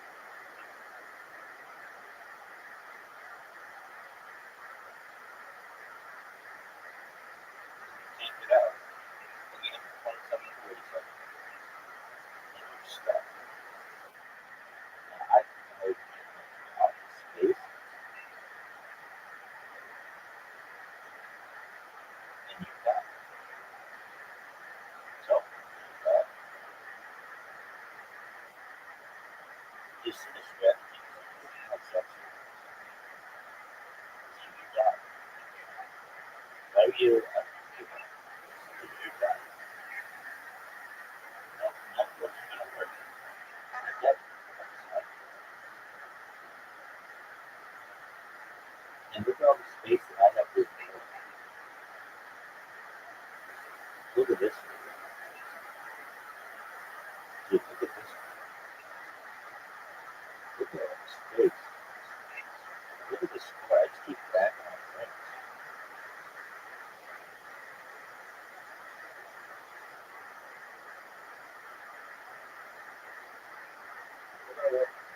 Dude, you're gonna suck dick.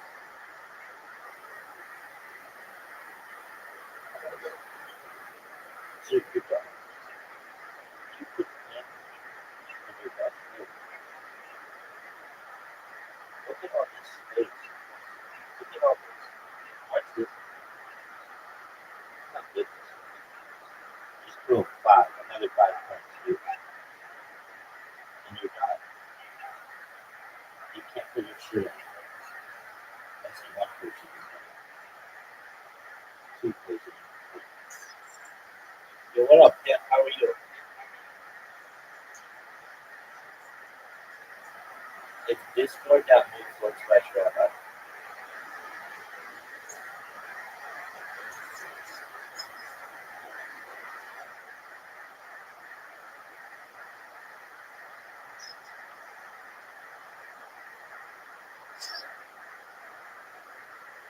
Dude, you're done. You can't use any of your shit. You're done. It's over for you. I outflanked you. I outplayed you. I outsmarted you. You're done, dude. Dude, you're done. You're done. This is obvious.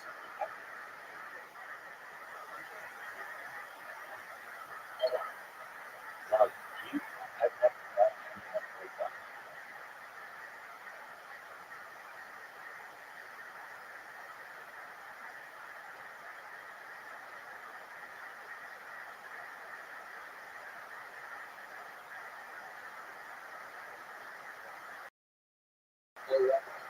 Pep, what's been your neighborhood? The what? Oh, I've never used it. I'm the one who gets it.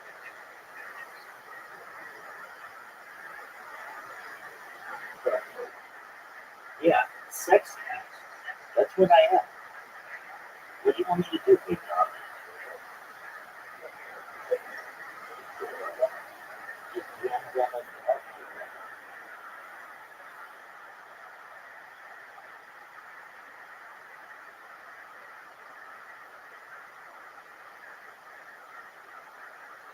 Dude, I just went out press the hit button. You think that's gonna help you? I don't even know what the hit button is. It seems like a sense to the good. And I'm alpha baby.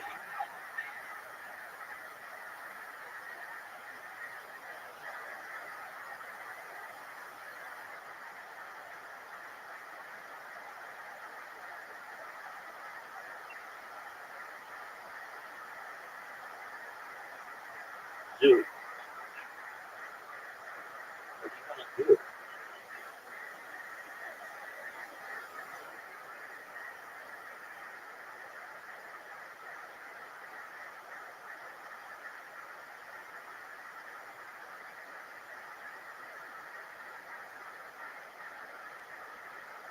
It,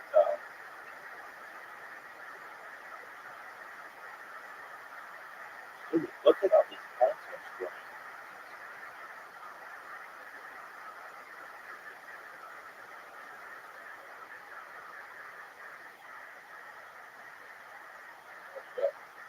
I'm like a clamp stand. She's up with throat. Yeah, it sucks. Things to be created or figured out or questions are rolled up and sent out to people who need them. Everybody comes out to figures. And they chew over the big things and then they make their decisions and then that goes back to Washington. Everybody's on vacation and then the staff gets everything ready to vote for the budget in September. And then the new budget goes forward in October. And if that process breaks down and you have a real food fight, then you've got a real mess. But the big decisions are made by consensus, and you use, whether it's a Bilderberg meeting or Council of Organization. they're a little bit different, but yeah, executive committee, council of organization. You have these meetings where you get people from all different industries, all different occupations together, so they can coordinate, collaborate, and they make these decisions very much by committee consensus process, which is why once they agree on something, everybody needs to, you can't bucket because, we've told 20 different industries we go to the right, and so you can't just go to the left, you pick up.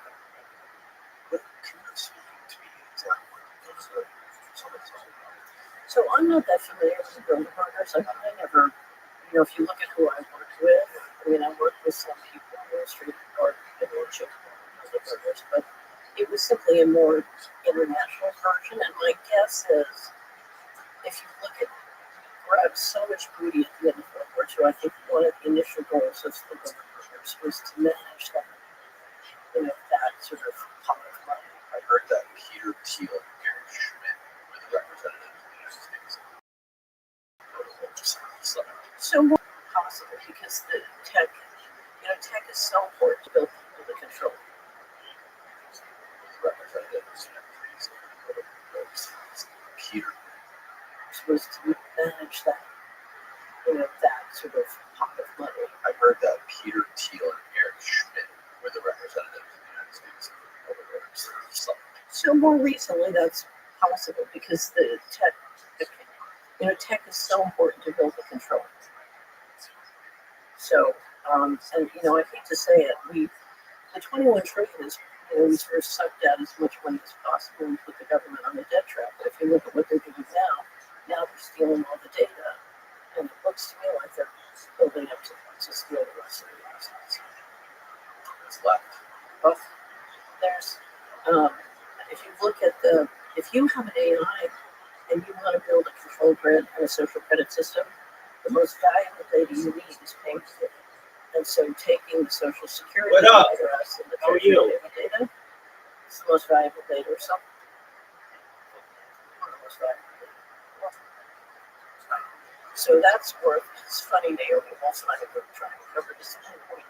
And she said, that data's worth $1 trillion. And it's interesting because Musk was out raising capital for XAI and had a deal with Palantir at the same time. My guess, Palantir has an AI. Yeah. Well, according to published reports, How are you? XAI and Palantir. What up, Celestial? How you living? Yeah. How'd you find out about this, son?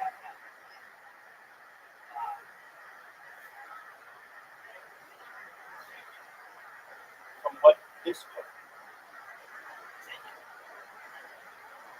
All right, what Discord?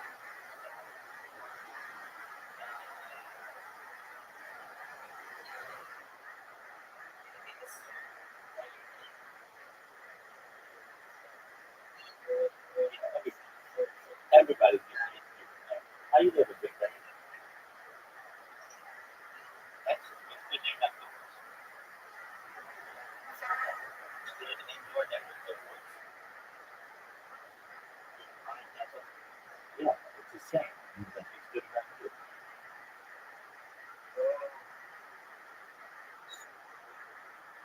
Okay, are you 18 years old?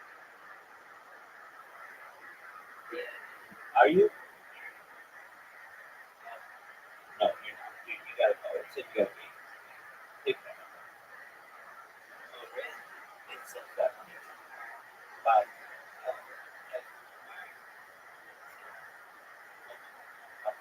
Take that. You too.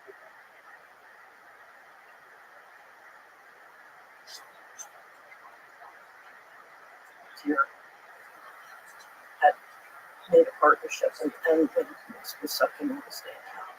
And my guess is that data is, you know, they sucked it into the AI and just did it. What do you make of everything to find that? So, Let me come around to that.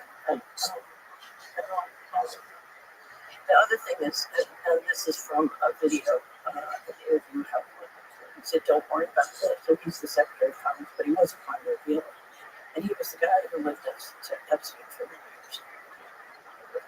Okay, so what it says, don't worry about the $36 trillion in debt because we have on the U.S. balance sheet we have 500 billion. I'm sorry, 500 trillion of land and mineral resources, which is true. The federal government owns a huge amount of the land in the United States. Right. And during Trump, in fact, he ordered up a geological survey that would allow basically to map 100% of the resources of the country. So if you want to plunder the U.S. balance sheet, it's worth a fortune. It could create a new kind of Rothschild Rockefeller fortunes if you plunder it. this is crazy stuff. No, it's just money. It's just money. No, but here's the thing. We have one problem in the United States. That's good. Hello. FW53.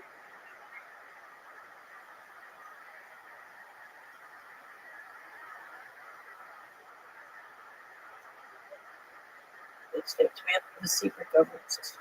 Mm. And that secret governance system has decided to change how we're governed and managed. And we're having a big disagreement because they want central control, and digital technology will allow them to do that for the first time in history. And we don't want that. We want to be free. So we're having a big debate about whether or not we're going to go to a complete control grid or we're going to be free. That's the debate, and whether the breakaways can break back in and say, okay, we're dictating to you. Now that we've stolen all your money, we're going to dictate to you how you're going to live. So who is it that specifically that wants this control grid? Is this just some evil group that is decentralized from the U.S. government somehow has control over them, or is this sort of just like a diaspora of good people that is pervasive throughout the entire U.S. government? So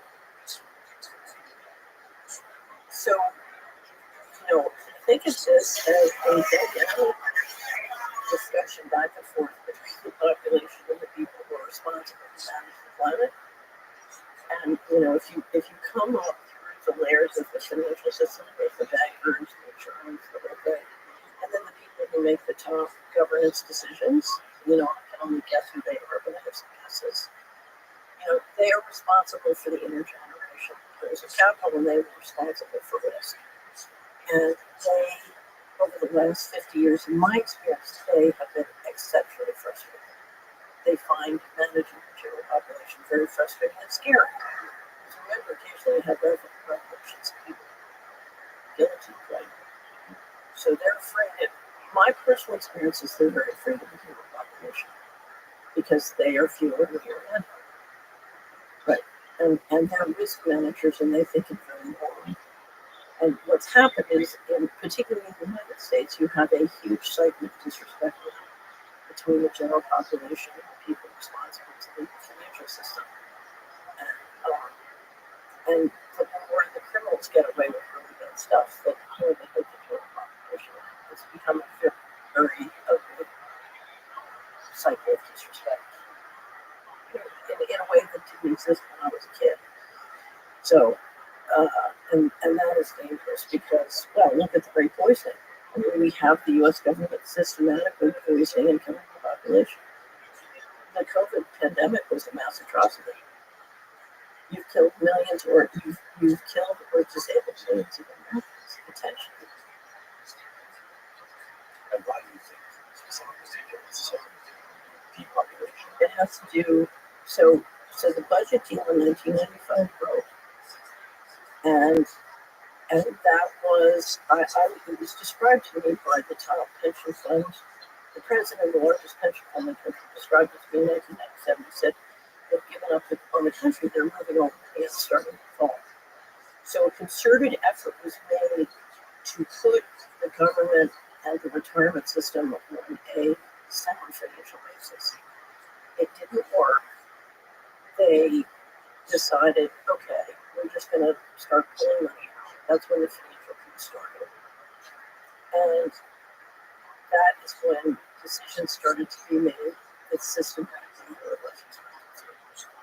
And from 2000 to 2017, so ever since then, I've been on every radio show or internet show that will have me talking about the 21 trillion thing. And that's because it's a formula. You have retirement funds. If you won't fund them, as political made it very clear in 19, we refuse to fund them. We only have another way to balance it, and that's to lower life expectancy. And well, if you get the charts, literally from when the budget deal busted, life expectancy started to fall. So here are the other 19 industrial countries, and here's the U.S. that starts to go down, down, down, and then the pandemic it drops off the cliff. And the divergence between During the pandemic, people that were most affected were the elderly or people that were already on death's door with some, it's a little bit more complex than that. But yes, and the latest report from Social Security is it's working. Social Security is approved. But here's the thing. I'm going to be a tough guy. This is a formula. So you either put the money in, like Ponzi scheme. it's not a Ponzi scheme, but if you're not going to fully fund it, then you can lengthen retirement age or you can lower life expectancy. It's a formula. And if the body politic refuses to do the financially responsible thing, then you've got two choices. And you can't avoid delaying retirement age. That would work. So you just poison the pot, you just put them on a slow kill. And that's what's happened. And you can say, oh, the baggers are bad guys. But if you saw the confirmation hearings for Kennedy's appointment, I mean, what you saw were scores of senators refusing to take responsibility for a chronic epidemic among our children, which is the extinction level event. That was not the banker sitting in the city of London. That was senators sitting in Washington refusing to take responsibility. It's one thing to say to Kennedy, we don't like your plan and the chronic epidemic, of illness among our children. Here's a better plan. But they wouldn't own it. They would say, it was, that is a society that will fail.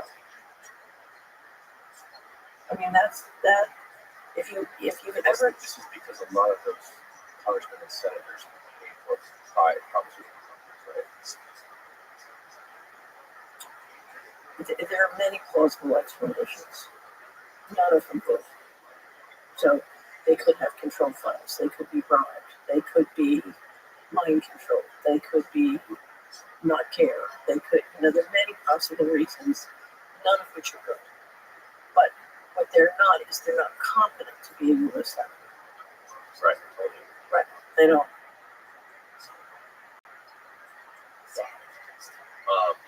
And if I'm the bankers and I want to control fiscal policy, I've proven on national TV that the people who run fiscal policy are not competent to run. Because the HHS budget is bankrupting the country, and it's not just bankrupting the country. I was an investment advisor for 10 years. The way I learned all this is watching the healthcare system bankrupt families. So that's what I'm angry about is there is no reason why our economy can't be highly prosperous and successful. But it can only be successful if the people are successful, if our children are successful, if our families are successful. That's what it takes to have a successful civilization. But how do you push back this sort of, for lack of a better term, crony capitalism that it seems to be intrinsically tied to the U.S. government, and it seems like all that matters is that, and then the people are like the middle class being gutted, the billionaires being. So here's what you do. The first thing you do is you bring transparency. So that's your business, right? You're trying to bring transparency to what's going on, right? Second thing is you describe the solutions. And the real solution is when millions of us proceed to behave, because right now, the people who are implementing all the evil doing, all the poisoning, all the control grid, the people who are implementing, you know who they are? Us. We're implementing this. I could walk into a room of health freedom activists, get all the retirement funds, pull together all the stocks and show them their financing. They're supporting, we are going to work in implementing this. We are putting our money into this, and we have the power to change that overnight. If 10% of the people in the country pull up their program and said, I am not financing any of this evil doing, pull my money out of all these bad guys, and, I'm not going to buy them, I'm not going to support them, I'm not going to date them. Pull our money out of the country. No, pull your money, shift your money to the banks that are good. You've got a tremendous number of great banks and honest bankers in this country who would love to diminish this. What are the good ones? So if you go to Solari, we have an article called How to Find a Good Local Bank, and we have a 4-part series on how to identify and find a great bank or a credit union. But it's a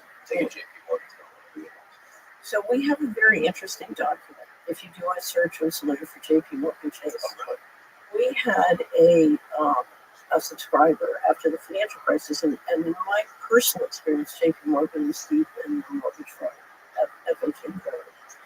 So she continued to bank at JP Morgan Chase, and I don't know if you know how the Madoff fraud works. Yes. Okay, so Madoff after the mid 90s he had 2 businesses. He had a brokerage business, and he had the money management, the Ponzi scheme. And the Ponzi scheme only had one bank account at JP Morgan Chase. So I was interviewing Helen Chapin, who was one of the attorneys who litigated the Madoff. She'd been a Madoff victim before, Madoff victims. And I said to her, Helen, who was the securities custodian? If JP Morgan Chase was the bank account, who was the securities custodian? And she said, there was none because he never bought any securities. And I said, but Helen, that means JP Morgan Chase controlled the whole time. In other words, under the laws, they knew that Madoff was not buying his securities because there was no securities custodian, and the money, in fact, they would run with huge balances at JP Morgan Chase according to Herman. Wow. Right. They were the senior partner. They were the senior partner. So it's an amazing. Anyway, so I had this person put together a list of every criminal and civil money penalty that JP Morgan Chase that paid from 2006 to I think it's 2018. It's up to Solari. And then we had our editors go through it very, very carefully. And we found $42 billion of civil and criminal money penalties for financial, activities that I would describe as, they clearly knew they were defrauding people or hurting people. And, so my question is why, if an institution would do that, now I can make arguments where it makes sense for somebody to have their money at JP Morgan pays for things we don't need to go into because of esoteric reasons, but I would say that a majority of people who are free to move their money out of JP Morgan Chase, why don't they? Why wouldn't you act in We're a the app. We were using the app. It's great. You got sell, and super. so having I been don't think people have time to think about this stuff. Like normal everyday people. so you're saying that you would do business with the Russian mob? I mean, if I was doing business with a Russian mom, no, I wouldn't do that. Right. So what I'm telling you is, if you will do business with people who steal and defraud, then it's I would gonna- choose not to write about it. crime that pays is crime that stays. So, I mean, if you look at the financial crisis, we shoveled 27 trillion taxpayers' money into institutions. So that was a huge theft. That was a huge thing. Taking money, we can never bank with any of those institutions if you could avoid it. And there are times some people can't avoid it. But I mean, I'll never forget being in Washington where somebody protested for the guys to do this. But as long as they have Citibank records and not for profit, I don't care if they don't have money. Why? Because that's traceable, right? The track. well, as long as you're giving me all your data and you're giving me all your money, and I control your money and your data, what do I care if you want? But isn't so? Trump has been super. This current administration, this new administration, or at least when Trump was running, he was very pro Bitcoin. Trump was put in by the backers to get the control grid. The other team in the unicorn wasn't moving fast enough. They couldn't get the control grid. I say in the link, we just did a new collection of all the things Trump is doing to move the control grid. He's moving very, very fast. When it comes to building, first he's getting a real ID implemented very aggressively. Real ID, to do a control grid, you need a very high quality precision national ID that's interoperable with all the other IDs around the world. And he's got Christie now out there pushing the real ID like there's something wrong. So they're working, and it's done through the states. The feds are pushing it. So the first thing you need is a digital ID. The second thing you need is all digital financial systems. So you got to kill cash, and you got to make everybody interact digitally. And if you look at what he's doing with taxes and Social Security, he's trying to make everybody. He's canceled pennies, but he's also canceled now. Normally I pay my taxes with paper, and I was saying for digital. It's not this year, but next year. Really? So he's trying to. If you go through that list, I've got 50 different items of what he's doing. And if you look at what they're doing with the Genius Act and stablecoin, he said no CBDCs, but stablecoin. So I don't know if you've read the Genius Act, which is the new plan for stablecoins. Okay, a CBDC would be issued by the Federal Reserve, so presumably the New York Fed and the federal banks. Okay, now they are owned by their members. So Citibank, JP Morgan Chase, they own, as members, they own the New York Fed, basically government, okay? And the New York Fed is the depository for the Treasury, and the different banks work as agent to do those transactions, okay? So now under the Genius Act, what they're saying is the guys who own the New York Fed are all going to create subsidiaries that issue stablecoin, which will be interoperable and can work with a social credit system. Now, here's the beauty of it. The New York Fed, under the law, has direct obligations to Congress, and Congress has jurisdiction over it. If you do it through the owners of the Fed, through their private subsidiaries, you're going to have some degree of freedom. So it gives you more freedom. Yeah, so if you think this is improvement, you have another thing coming. Anyway, but what they're planning to do in stablecoin, which I have to say as a financial matter is quite clever, remember the pallets of cash you sent to Iraq? Oh yeah. Okay. This is going to be the digital equivalent of the pallets of cash sent to Iraq because what they want to do is stable coins. So a stable coin is just a bank deposit or a treasury bill or bond. So it's fully collateralized by the dollar. You put a dollar in, and these stable coins are going to, you have some stable coins that you go over other things, but using the dollar. And this is going to create a huge market for the treasury bills and bonds. And you're going to, the bank subsidiaries will create the stable coins that will be fully collateralized in treasury bonds or bills. But then you can send them out on Google Pay and all the wallets around the world. And literally, you can get people from Bolivia to South Korea coming into your state and using stablecoins. So you're literally going to tender for the global population, trying to get everybody off of their local currency into stablecoins. And you're going to come back and It's good to hear that with the big dog. so you're just going to hand out money. And get, How'd you find out about me? Who's they? I don't know.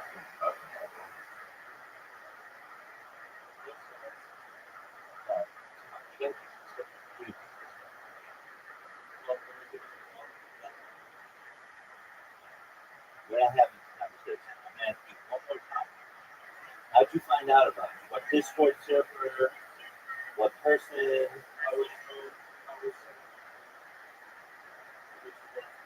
Oh, okay, cool. Were you in another Discord? Okay, good. So let's get you next to this.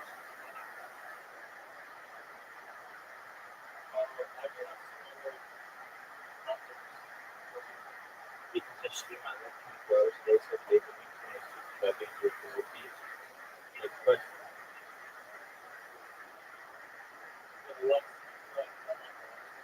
So, I want as many live streams as I can have. How about that?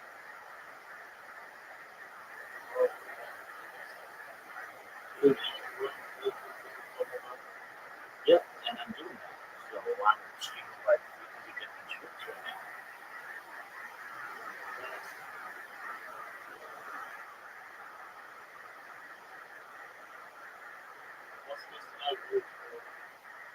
$10 million.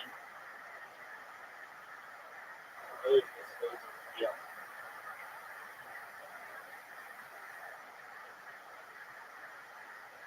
Wait, that will let you make money.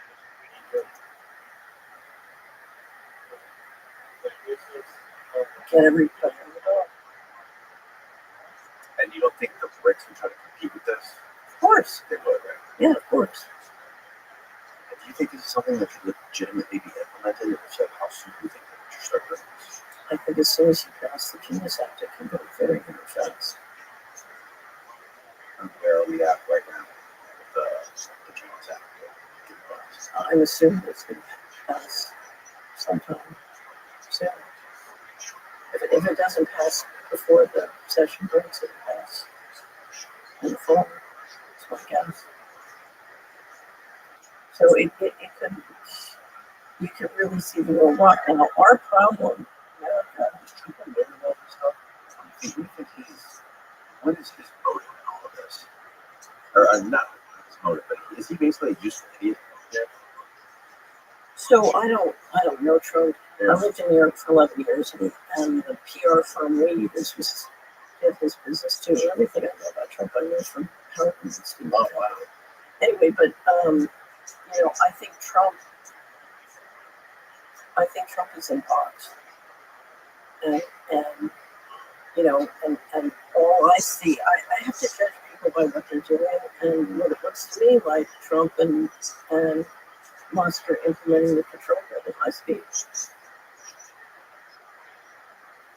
And don't believe me, go look at that list, because what you have to say is, okay, to do a control grid, we need a digital ID implement that's very high quality, high precise. Check the box.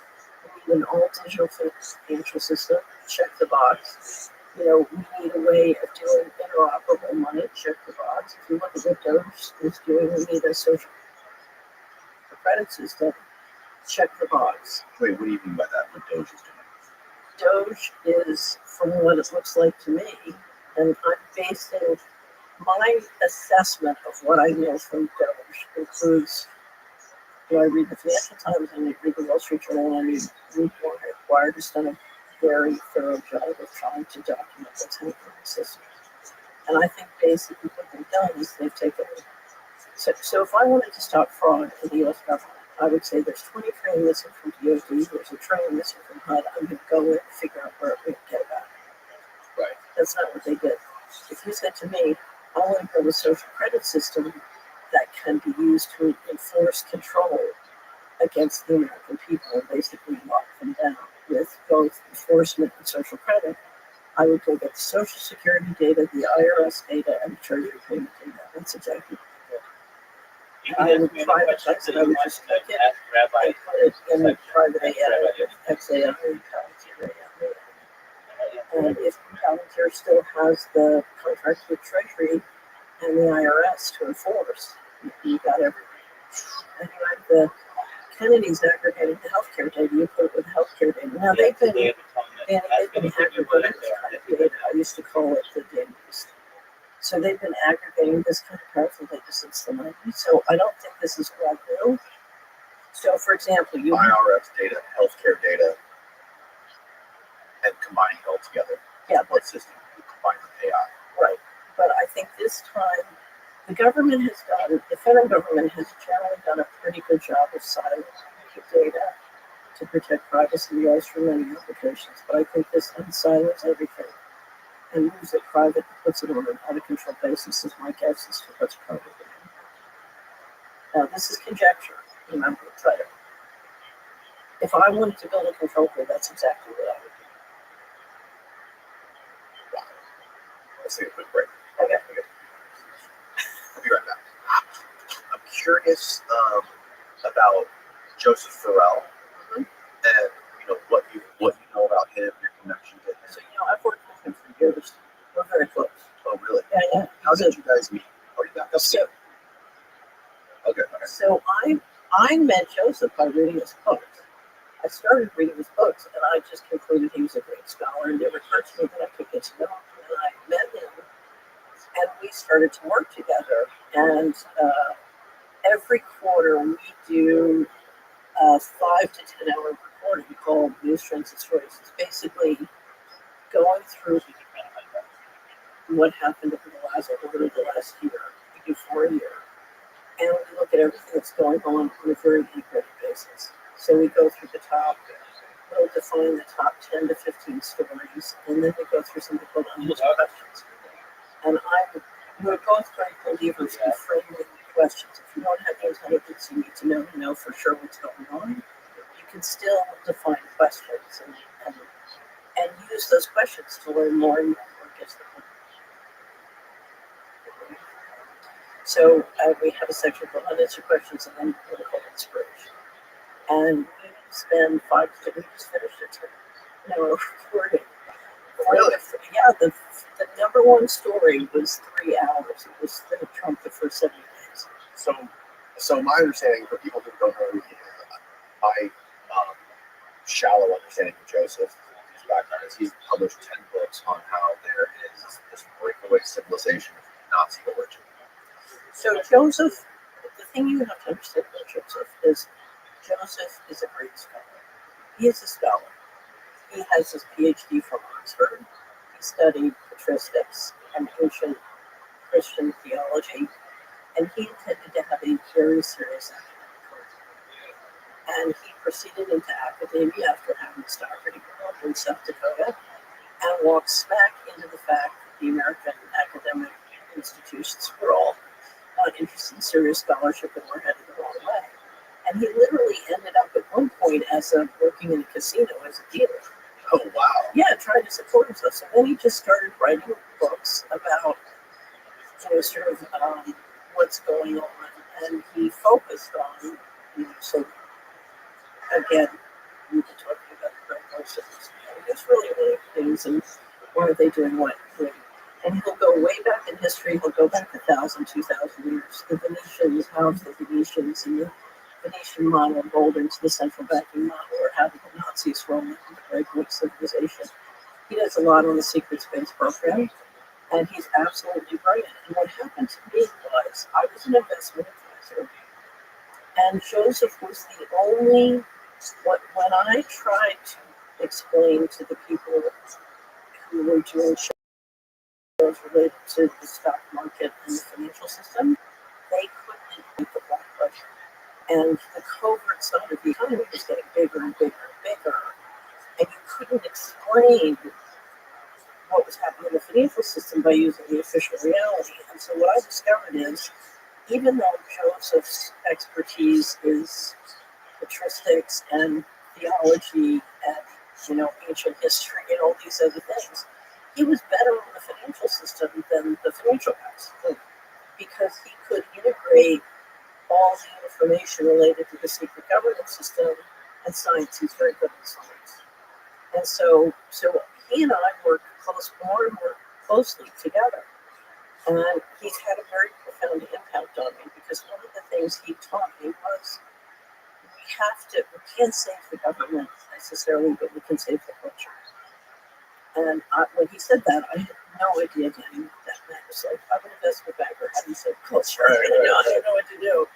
And he really got me to understand the power of each one of us. I knew about this financially, but each one of us in our personal lives, building the culture that we want, and doing it with all of our time and money.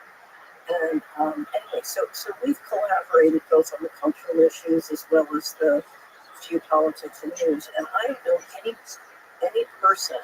So he was also worried, as I was, about the plunder we're seeing in the government. And we've always known, as these guys plundered all around the world, that they've said they were going to come back and plunder from construction to the Civil War, because he wanted to warn people this is what plunder looks like. So anyway, but he's absolutely brilliant. And if you look at the content that you've covered on your podcast, there's no topic that you've talked about that he's has something. He has something fascinating to say about it. The other thing I did with Joseph that was just a blast, and remember we're constantly in pivots, is I crowdfunded, Solaire crowdfunded a digital organ for him. I was at his house one day, and I said, Joseph, you're not yourself. And he said, we're just dealing with the content of it's depressing. I said, well, what do you do for fun? He said, just play the organ. And I said, well, why don't you go play the organ? He said, I can't, because all the churches, the insurance companies won't let other people use it now. So the churches won't let me play the organs. And I said, how much does it cost to buy an organ? And they said, well, you can get a digital organ. And I said, okay, well, I'm going to work with your crowdfund for digital organs. It was during the campaign in 2016. And literally there were about 200 people in this network for crowdfunding digital organ for process. We went through 3 phases. We had luncheons and meetings, and it became like a little cult. It's like, you guys have an election. We're going to crowdfund and learn all about organ music. And it was, so now I listen to a lot of organ music, and I travel around Europe going to great orange concerts. So now I'm really into it. That's great. Yeah, it is great. It's good. If you've ever been in a beautiful cathedral with organ music, it's like an electromagnetic field. Oh yeah. Yeah, and it's really amazing. I've never experienced it. Oh, you have to take your whole family, go to Sharp, go to Mont Saint Michel, where there's a great organ concert. Is it like a Orthodox priest or something? He's Russian Orthodox. He's Russian. He's very devout. He takes his theology seriously. So I'm always getting yelled at. I'm a Christian, but I'm not Russian Orthodox. Yeah, that's interesting. So he ultimately has been writing about these breakaway civilizations forever. Years. Yeah, for years. Yeah, he said all from the beginning. Yeah, and his theory that these are somehow the Nazis. So take it back to about Apple after World War II. Okay, so Admiral Byrd took a force of the Navy naval force down to Antarctica, Oh, and Operation High Jump. yes, and came back very quickly, having lost ships and boomers. But whatever happened down there got lost.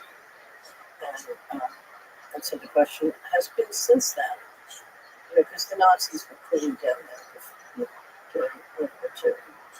But, so, and the Nazis never, if you look at the surrender according to Joseph, the Nazis never surrendered. The German government surrendered. The Nazis never surrendered.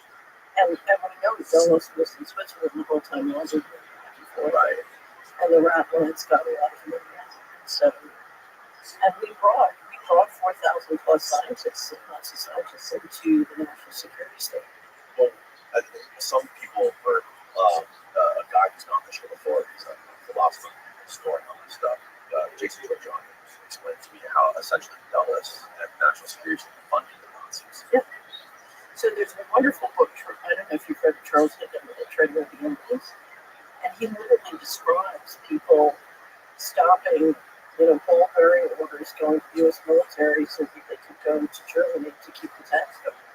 So you literally had a metastructure, whether it's Dulles in Switzerland moving money back and forth, or literally the American industrial establishment helping keep the German tax going. So, you literally had a whole corporate infrastructure that was on both sides.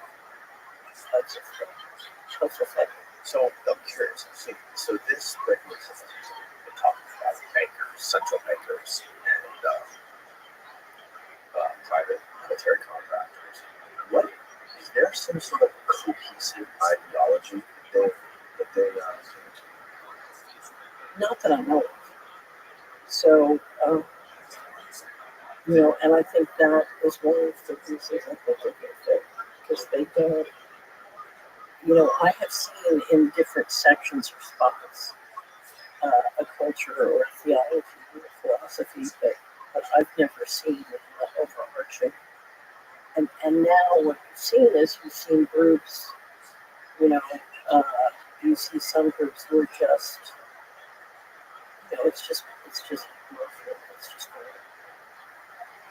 So, I would say culturally, the reason the uniform might fit is the culture fit for the United States? for the United States. But if you look at what the groups who seem to have power positions globally, I think their culture would fail. I don't think any of the world superpowers have any sort of cohesive ideology, do they? I don't think China's China. I think China does, but it's weakened tremendously. And Maybe Russia is more so.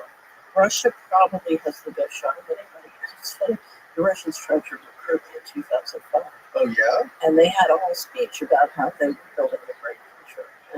And if you look at everything they said, or the fellow who was trying to recruit me said, and what they're doing,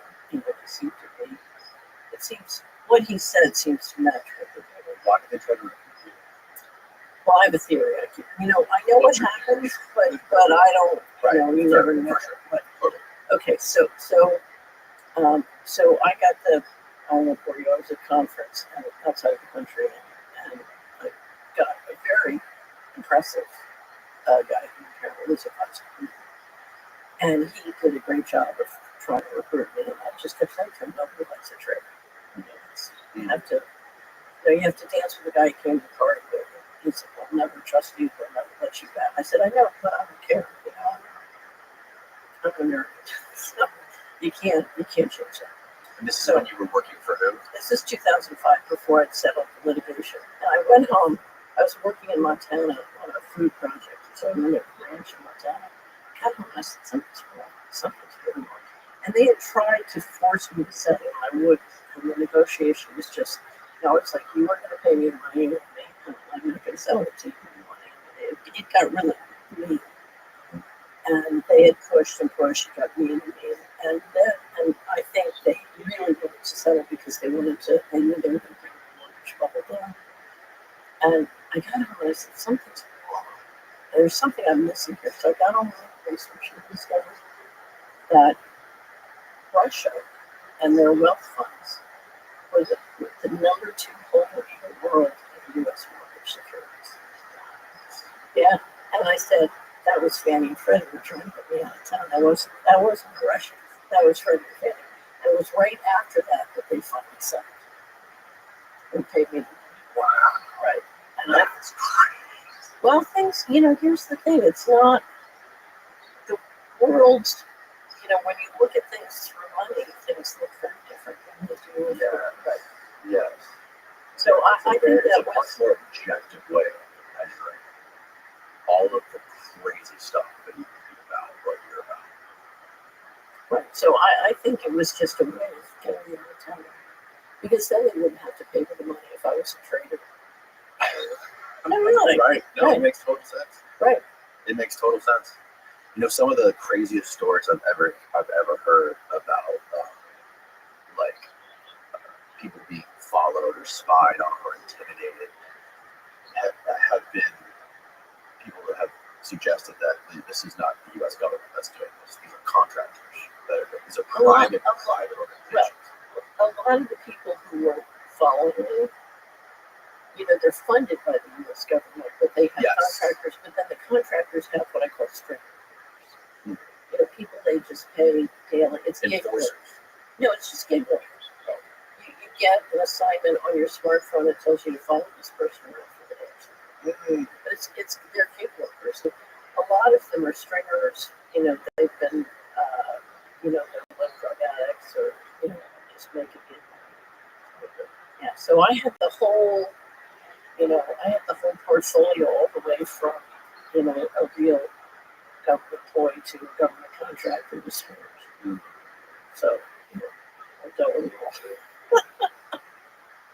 Again, going back to this idea of this breakaway civilization, some of the stuff that Farrell has talked about is that what is they had ideas about genealogy and genetics, and a lot of them are eugenicists, believing this idea of this master race. So I can only tell you what I personally experienced, but they do believe in bloodlines, and the notion of bloodlines is very serious in the US. And they do believe, just like they believe in breeding resources or champion cattle, they do believe that some people are genetically superior to other people, and that's part of the bloodlines. And I don't know a lot about it. I only know what I've experienced, but I don't know a lot about it. What I do know is, one of the big unanswered questions I have is how much have they been doing genetic engineering of children all the way up? So, and I suspect they probably have. So you saw the movie Henry, right? Oh, see the movie Henry. It's all really? the movies, Okay. I remember in America Fact is Fiction is Fiction. Well, I know you talked about the novel, the science fiction novel, Three Body Problem. Right. Which is basically the idea of this alien civilization coming here from another star system that has like 3 suns and they can't survive, and somebody contacted them somehow, like let them know that we have a planet here and on over here, and they're trying to stifle all scientific innovation on the planet Earth. And so by the time they get here, like 450 years, we can't develop technologically to be able to fight them off. Right? So one of the things have you ever read Rings of Saturn? Oh, that's a book you should read. I can send it to you. Okay. It's when I first tried to buy it was $2,000 or something. Oh, PDF. crap. No, I think if you can't get it, I'll send you the PDF. Yeah. But Brooklyn was, I think he was I can't remember. I think it was NASA. It was an engineer. And when Voyager passed Saturn in 1980, they called it the Thing. They saw what they felt was like a 70-mile-long plasma spaceship docked in the rings, and the theory was that it was getting energy from the rings. And that's when the mortgage fraud and the financial fraud exploded. And one of my hypotheses is, do they suddenly say we need as much money as possible to come up to that level of civilization? Because the theory, sort of the history of a more technologically advanced civilization, more or less, to never. works out well for the labs. Yeah. So it's the same with three-body problem. Crash course, how do we get up here? And one theory, one of the breakaways is, okay, that's a crash course to get us up to deal with the people who control the thing, right? I don't know if it's true, but if you read popular mechanics, they say the camera brain should magically shut down, you know, anyway, but if you read really the springs of sound, it's really, And you believe that we have some sort of alternative source of free energy that we've already figured out, or that somebody's already figured out, that keeping it secret from the. so we have a subsidiary in the Netherlands, Solary Europa. So I have a Dutch partner, and it's 50-50, you know, myself and the Dutch partner. And that group, they do a lot of these disturbing people. I met them because from 2010 to now, they've been doing conferences on breakthrough energy and secret space program. And their breakthrough energy group is called Global Now. It's up on the internet. You can see all their presentations. But, yeah, breakthrough energy movement is what it stands for. And you know, they have a website and they publish all this stuff. And I participated in some of the conferences. But they've been gathering breakthrough energy inventors from all over the world regularly to talk about what's possible. I have two companies. One is Solary Report, and the other is Solary Screens. I do an investment screening. And the money manager and the money managers we work with on Solary Screens, we have a fund. And he's been an investor for many, many years in the breakthrough energy company. So, and occasionally I'll talk to him about it. Now, I'm one of those people, science goes in one ear. So you don't want to ask me about breakthrough energy, but you know, it's all available up on the internet. And if you can know the story of Tesla, you know, on down to the current, there's lots of documentation and evidence that we have a lot of low-cost forms of energy available. Well, that's the crazy sort of paradox with the idea of, you know, if they're building these, which we know they're building these, you know, giant underground cities and military bases and, you know, underground superhighways for people to, or some sort of government to be able to run. And for these people to survive in some sort of nuclear war event or something like this, that, you know, eventually the diesel power that they're using to run those is going to run out of gas or run out of fuel somehow. They're not going to be able to power those underground bases. You know, I have no idea how they're powering it, but it seems to me, you know, they're doing it, whether it's nuclear energy or breakthrough energy. And also, you know, if you look at the people, what they've said, you know, once you can get solar farms up in the suborbital platform, shoot the energy down here. There's also all sorts of ideas about how you can, if you can dramatically lower the cost of energy, that would make you want to have complete control. If you're running the planet, you want to have complete control, because if everybody gets breakthrough energy on an out of control basis, you've got no way to control it. Right? Yeah. Another crazy thing that I learned recently is that the Happy Project is now the Department of Energy. Like, they changed their names a bunch of times, so now the Department of Energy, who is the Really? during the Obama years, Obama passed the law that they were going to ban incandescent light bulbs, and that were on these LED lights that are much more low energy, blue light spectrum. Right. Which is the same stuff we get from all these smart devices that like hide God through the Open system. Right. It's all part of the great poison. Right. So, one of my favorite Solary books we ever did was with an attorney named David Rothschild. And do you know who Rothschild was? He was chief of staff to Colin Powell when Colin Powell was Secretary of State during the Iraq War. Anyway, and sometimes you'll see images where there's Colonel Brooke or something else worked at the Joint Chiefs. When Powell was there. And then the state. Anyway, but Wilkerson called me and said, I just did a peer review.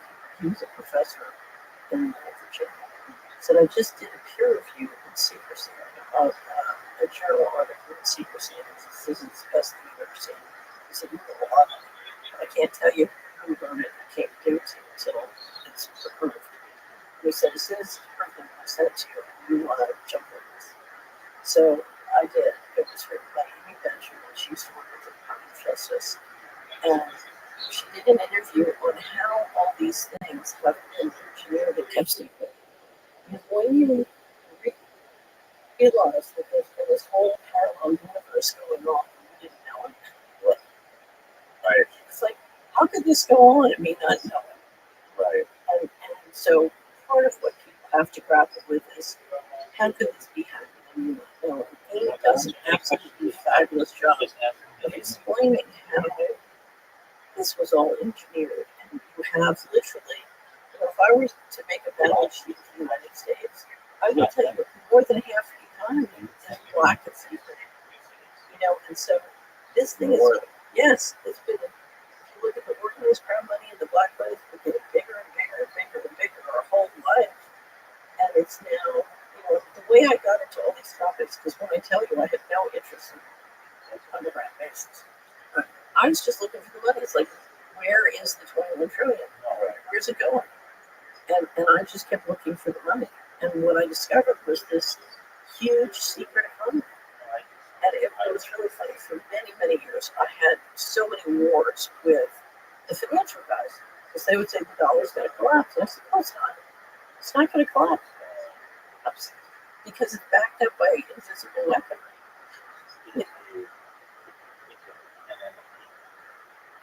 That makes sure it doesn't collapse. And it's not going to collapse because when you steal 21 trillion, you've got lots of money. There's no reason to collapse. You're collapsing the people you're stealing it from, but you're replete. Okay, you're not going to collapse. The reason they're doing it is so they have no reason. They're resource rich. They're not going to collapse. So it was really sort of, I'll never forget, there's a famous show I did with Greg, who's sort of an ally of mine, very much. We have a very good friendship. And Greg was screaming at me. He said, I've had 30 of the most important financial people on this year, and they all say the dollar's going to collapse. You have to be wrong. I said, Greg, I'm right. The dollar's going to go up. It's going to go up strongly. And because I'm looking at all the stolen money. Right. And so he says, finally, I said, I'll bet you $1. He said, you have to be wrong. Every financial guy in the world, all these top guys are saying it's going to, I said, it's not going to collapse. It's going to go up. And he bet $1. I made a payment because it was up 12%. But it was a big move, and it was Farrell.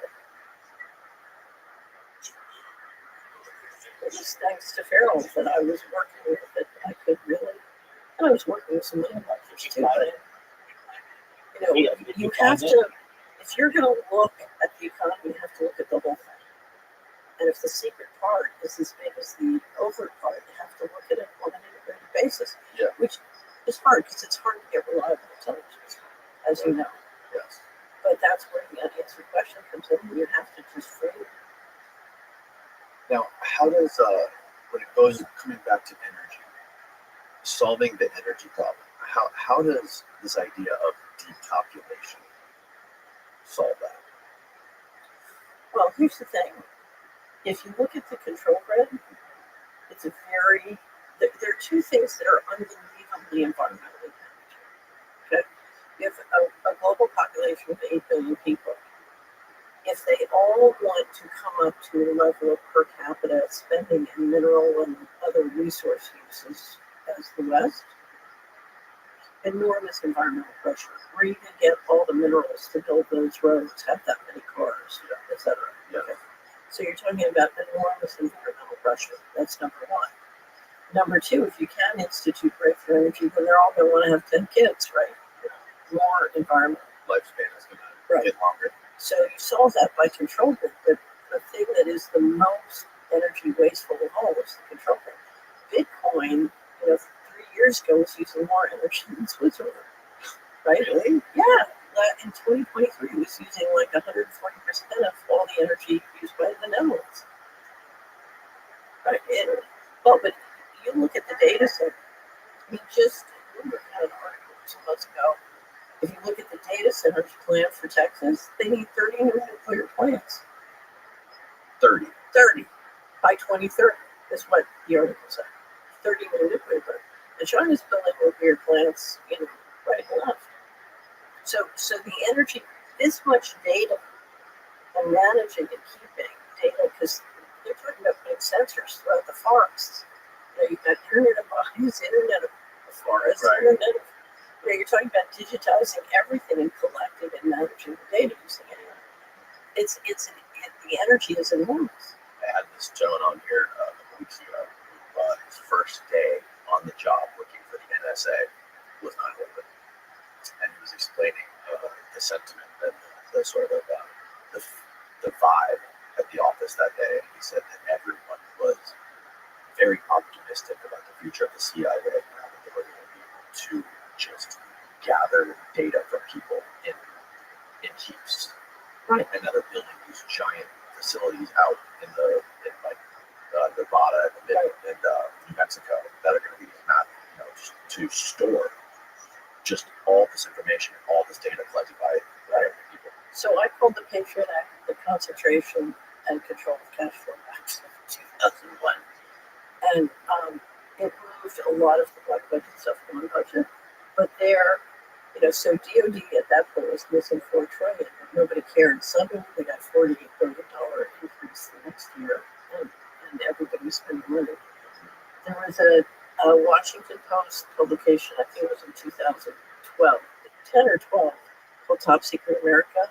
And one of the journalists sat down and documented every national security installation or building that they could find that was built from the Patriot Act on. It's just unbelievable. Unbelievable. The waste is beyond imagination.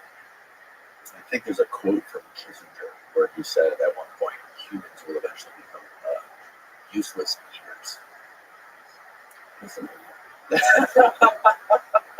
Kissinger was always, and I knew him in New York because I was part of the Republican committee there, Jonathan Bush, the brothers.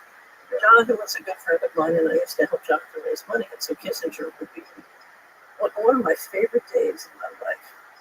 I would frequent, so I'm an investment banker, making a boatload of money and having a great life. And I had a restaurant that I loved. And they had one table that was a banquet that was like the best table in the house. And I would always go there, and that was my table. And we would always confirm reservations 3 times just to make sure there's no problem. And I had dealt a lot with Kissinger and some of the Republican politicians. And Kissinger is, he could be the most narcissistic person on the planet. Unbelievable. Anyway, so I'm standing in line right behind Kissinger, and Kissinger tells the maitre d', who's looking at me, I'm behind him, that he wants that table. And she says, I'm sorry, sir, that's reserved. I can't give it to you. And he's furious. He's just like, I'm Henry Kissinger. She said, I'm sorry, sir. Anyway, so I'm declined. And so he's mad, and she goes over and sits him someplace, but he's steaming. And she says, oh, Miss Fitz, your table's ready. And takes me, and my client's looking at me like, and Kissinger across the room is like, try it. And I'm laughing my head off because it was just like, okay, Henry. The girls won this one. My client was a female. And it was really good. Wow. But it was really fun. That was a great day. Got it. That's He was there's a story about Kissinger, I don't know if it's true, that he's finally taken it to the intersect and he's given the books of all the classified information the military does about what's really going on. And it totally changed him because he was like, okay, we can't tell anybody. for him. Yeah. So I always imagine what that would be like to have that information in your head. How does that affect you? I don't know. I've tried. If you look at all the paranormal phenomena on this planet, I've tried to understand and figure it out, and I can't figure it out. But I've been through most of the material. Farrell and I did a great 2-hour interview called "Who Is Mr. Global," and we went through every different hypothesis. What do you mean? Can you define Mr. Global? It's the committee that runs the world. So there's a committee at the top that makes all the big decisions. And my nickname for it is Mr. Global. So the question is, who is Mr. Global? Why is Mr. Global doing what he's doing? Because when I look at a situation, I like to put myself in somebody else's shoes. Like, if I was Danny and I was doing this, what would it look like for me? So I want to put myself in Mr. Yeah. Why is Mr. Global doing this? What's Mr. Global's point of view? So anyway, so Joseph Phil went through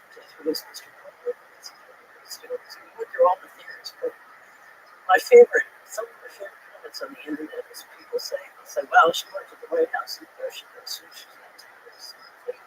No, everybody at the White House is not sure. Who's your best guess? I think you have international music capital, and right now they are over influenced by cults. So I think you have interdimensional intelligence, which is very demonic intelligence. Interdimensional demonic intelligence. So I think this thing about liquids, and they're, yeah, I can't find it anywhere. I found it once. There were in the 30s, a British physicist got up and said, we are being manipulated from other dimensions by intelligent beings. So I think if you study Christianity and you read the Bible, you're dealing with both divine intelligence and demonic intelligence. And I think too much of the leadership is deeply involved in the occult and demonic intelligence. Wow. So I just read a book, and I have no idea. So I've tried to find every theory to explain whatever stuff. So I'm not telling you this is true, but I just finished reading a book called and he describes it's a exploration of a group of military intelligence in the United States called the Collins. Oh yeah, I've heard about Yeah. Yeah. And they came to believe that the ET phenomena was a demonic phenomenon. It was not people from another planet. It was demonic intelligence stuff. Right. And one of the things he discovered was that what the Collins elite apparently discovered is in many sort of ET abduction events, if you called on Jesus Christ, it would stop. Yeah. That's what he reported. And he strikes me, I don't know anything about him, but it struck me as someone who was trying to do a faithful job of something reported that they found. There's a lot of folks in the intelligence community that publicly state how they believe that the whole UFO phenomenon is like this biblical thing. How it's angels and demons and these things can be angelic entities and like literal, like ground, like legitimate people in the intelligence community, whether they're still active or retired or whatever, that have been on podcasts that state. So I am sure that all of that stuff is happening. So I think we are dealing with demonic and angelic forces in our world, and that's interdimensional intelligence. So the Bible calls it, demons and angels. Other people call it fifth dimensional, whatever. But I think we're absolutely, and I will tell you what I think is the most important thing to understand about the universe. So write this down. This is my favorite. My favorite new book is A New Science of Heaven by Robert Temple. 99% of the material in the universe is plasma. Our universe is made up of plasma. And I used to hear that David Bohm said this, and other physicists as well, but Temple's really documented it. And I'm sure he's right. Plasma is alive and it's intelligent.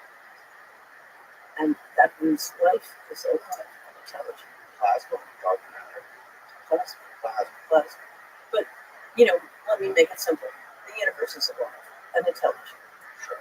And we share intelligence with all life. The Lord of the Rings, when the trees show up to help, that's real. Right. So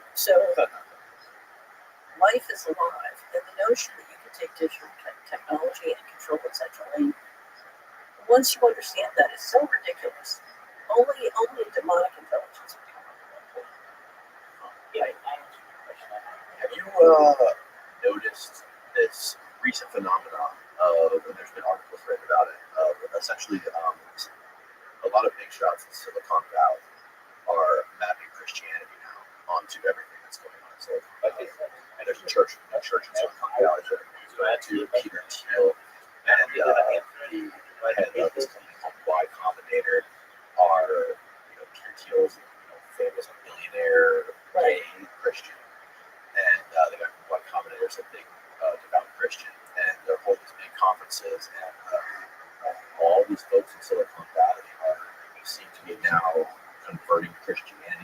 church, and it's just really interesting to me, you know, because Silicon Valley is, you know, historically known for being like anti-religion, right? It's not been a typical religious part of the world in history. These people are, you know, a lot of people developing tech and developing, you know, these social media platforms, transhumanism. I know nothing. I know nothing about it. Yeah. There's been a lot of articles. There's an article in the New York Times that came out, New Yorker, and it's really interesting to me that somebody like Peter Thiel, you know, somebody who's, you know, very much tied up in the military-industrial complex, the intelligence community. There is a non-alignment between the teachings of Jesus Christ and what Peter Thiel and his companies are doing. Yeah. But it makes me wonder, though, why somebody like Peter Thiel would be so invested in promoting Christianity in Silicon Valley. I don't know. I would need to understand that. I wonder if it has something to do with trying to bolster Christianity in the United States, or sort of revive Christianity in some sort of a national security aspect. Well, here's the problem. The problem is that there has been so much financial fraud and corruption that you have a real breakdown of representation of the general population. And so, you know, there is a vested interest if you don't want to depopulate everybody and get everybody to be productive, and they're not going to be productive unless they believe in laws and have laws. So, I mean, our problem, the reason the unipolar model failed, in my opinion, is we're not agreement capable.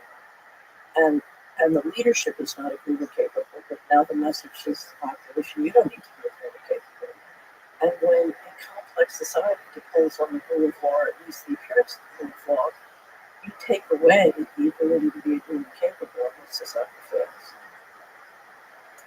Yeah, I mean, if you look at other countries, and you know, if you look at Russia, you see, you know, they have sort of this cohesive Orthodox Catholic religion. If you look at Middle Eastern countries, they are so religious and extremely religious to the point where they would on their chest and die for their religion.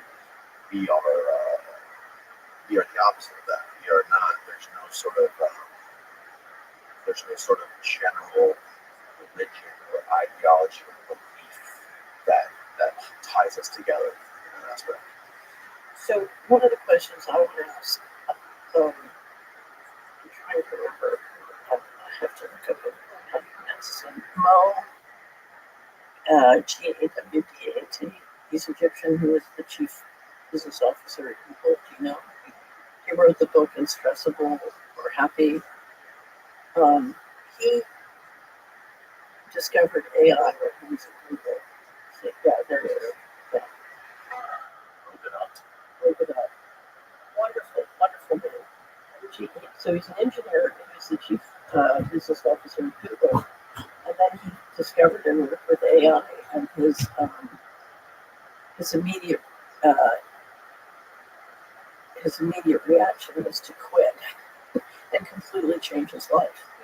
And one of the things he said is, if you look at how quickly the IQ of AI has grown, and how far as a processor it is surpassing us, you realize we better hope that it's learning a moral culture from us, that we're teaching it morality.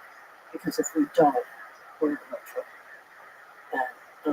And I think dealing, his reaction to AI has been that, which I've seen from others, which is to say, the most important thing is not this. It's many others. I've got to revisit and invest in rebuilding others. Yeah, well, like the theme of this conversation, morality is something that you can see like it's very much tied to culture and the United States, the population of the United States, the citizens of the United States. But when it comes to this decentralized, this sort of breakaway government or whatever you want to call it, it's almost like they can only exist without that. if you have other countries that are willing to, like, I've had multiple people on this show who've been a part of various intelligence, or have been part of the United States intelligence community for a long time, have dealt with other intelligence communities of other countries around the world, whether it be Russia, Soviet Union, or Israel. And it seems to be, at least within the, not saying the intelligence community is detached from any civilization, but the only way to get things done in this underworld of intelligence is to bypass borders. It's to weigh the good, it's to weigh basically what's worse in order to achieve our objective. Like, we're willing to do whatever it takes to achieve the objective, although we will do the thing that's the least worst. And hear stories of some of the insane human atrocities and things that have been done with people in the intelligence community overseas, on black operations during wars and these kinds of things. And I guess the point I'm trying to get across is that the only way on this global scale of nations, if you want to be the most powerful nation state on planet Earth in this anarchistic global battle that these nations are fighting, you can't be tied down by wars to get ahead. So let me describe it this way. There are two ways to get power in this world. One is to amass force, whether it's financial force, legal force, physical force, but ultimately it comes out of planet. And power on planet Earth is run out. It comes from force. There's another way to get power, and that's from righteousness. In other words, if you have the power to call in divine intelligence, not just as an individual, but as a group, and you have the ability to make and keep contracts across time and space, and communicate across time and space, free and open. If you go read the Bible, that's the sort of kid. There's another way to go. And ultimately, 8 billion people operating power is more powerful than all the bombs and the demonic force. And they know that. That's one of the reasons they don't want us to know that, to come to that power. But, you have to understand. I don't know if did you ever read this one? He's got a great Oh, yeah. power. Yeah, I haven't read the book. You read his book on power. But Ingo's almost a Scientology. Angus Swan was a viewer. Right. And but he was what do they call it? They call him the same thing. He was one of those people who's sort of a polymath. Yeah. Anyway, but there is another way to get power. And if you train a population to operate without morals, you make them powerless. So you think like a one world religion would be ideal? I think a one world religion would be a joke. It seems that religion has been throughout history the number one source of death and war. Well, organized religion was used. So, religion has been true. Religion has been the source of these things.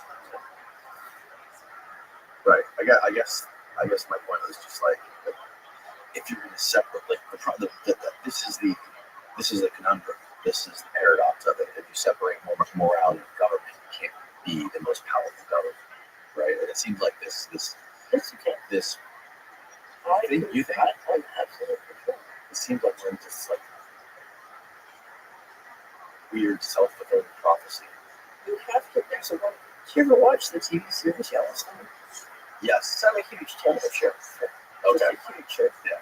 Anyway, but I don't know if you remember the second season where the big issue is what are we going to do about the backbenchers? Okay, and so they have to come up with a way of legally killing the backbenchers. They got to kill them. Right. There's nothing, and the son corners one of the bed brothers on, in the bathroom right before he shoots him. He said, "Why do you make us do it? Why do you force us to kill you?" And the guy says, "Because nobody ever fights back in the sense that we do back then." And then he goes and he sits on the porch with his dad, and his dad says, "The trick is to be more evil than evil, so that you can stop evil and protect your family, but still let your family enjoy a sunset." Right. So the question is, how can I outwit and defeat great evil and still have the capacity to love? That is the question. That is the question. And a great moral government can do that, but you have to be prepared. So I probably shouldn't say this story. My sister, a group of people many years ago was trying to get me to run for president in New Hampshire, not because I had a chance of winning, but just so supreme disclosure to get people to understand what was going on. So I don't absolutely said I had nothing to do with it. So my sister called me. She said, "Well, what? Okay, let's just pretend you're willing to do it. What would we have to get for you to be able to do it?" And I said, "You would have to give me 250 licenses to kill, no questions asked." And she said, "What?" She said, "That is the most unethical, immoral thing I've ever heard." I said, "How am I supposed to run an organized crime syndicate unless I have the ability to force?" Right. So she thought that was unethical. I didn't think it was unethical. She asked me what I needed to do the job effectively. In order to survive. No, in order to do a good job at the job. So if you're going to stop evil, you're going to have to use force. And you're going to have to use it wisely. You're going to have to use it well. You're going to have to use it. Because what was that great scene when Jack Nicholson was the president, was talking to the aliens? He says, "Why can't we just all get along together?" Yeah. Right. Yeah. This is like, then you get into, like, if you want to use another example of this paradox, would be like what's going on in the Middle East with Israel and the Muslims, right? Israel-Palestine thing. I think pushes some of the she was up for, I think she was up for some position, right, like the ambassador. She was in front of Congress, and somebody asked her, like, "Do you think Israel has a biblical right to the West Bank?" And she was absolutely, Israel has a biblical right to the West Bank. And she has a reputation for that's Ask Farrell. Farrell has a PhD in statistics from Oxford. Get him to explain it's all a bunch of noise. Yeah. That's just an organized crime syndicate who's great spin. So how do you think we get back on the right path then? On this tour, it seems like we're on this downward spiral right now. We're definitely on the downward spiral, and we have to change them. And what we focus on at Solari, so if you come to Solari, we have something that the building has to look at. Yeah, I watched it. I think we have to decide, do we want to be free or do we want to be controlled? And so we're going to have to stop the control grid. And there are many things you can do. So we should have several big pieces on how to work with your state legislature and all the things the state legislature can do to work with the Constitution, to protect the Constitution, and to stop the control grid. And I think that's one thing. The other thing is, if you look at how many of us are financing the control grid, supporting the control grid, supporting the people who are implementing the control grid, we're going to work and implement it ourselves. We can all just stop. And so that's another thing we can do. And we have an article on steps and pieces like I do. So we have fantastic amount of information. But then I also think each one of us can go through our life, because this is important. Control the freedom of a real person. And what you can do is make sure you're in your family. You're control. That you're free. That you use your time and money to do things that help other people be free. Because you and I can't be free unless we do. So we have to grow and adopt a culture where we're getting our power not from the book, but we're getting our power from righteousness, and we're doing things that help our family be free, like protecting them from the great poison. I mean, you, Danny Jones, should be doing everything for your families to make sure you water, food, your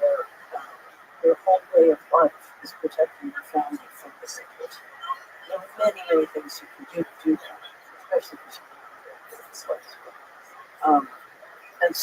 and so we have to live our lives and live our lives where we adopt and support the culture that is healthy and help us to us.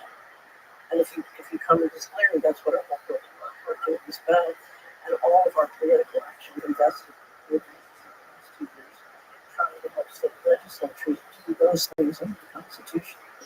They can do to slow down and stop the control bill. We can stop it. We still have time to stop it. So you're optimistic about it? I'm optimistic that it's possible. I'm not. If you look at how many people are just going along with it, it's pretty scary. Yeah. So, and it's funny because the number one criticism I've gotten over the last year is I'm critical because I'm not supporting the president. And my attitude is, if the president is implementing a vision control right now, just support him on that, And, it's not personal. I want to be free. Sure. Right. So, and I think a lot of people, I've always told everyone, look, you can't, the federal government is financially dependent on the bankers. You can't implement real change inside the federal government. I mean, you can implement some, but the kind of change we need are millions of people saying, no, we won't hold the control. I mean, if tomorrow everybody got up and just 10% pulled their money out of JP Morgan Chase and said, we don't want to be controlled by some stable companies, who would rock the world?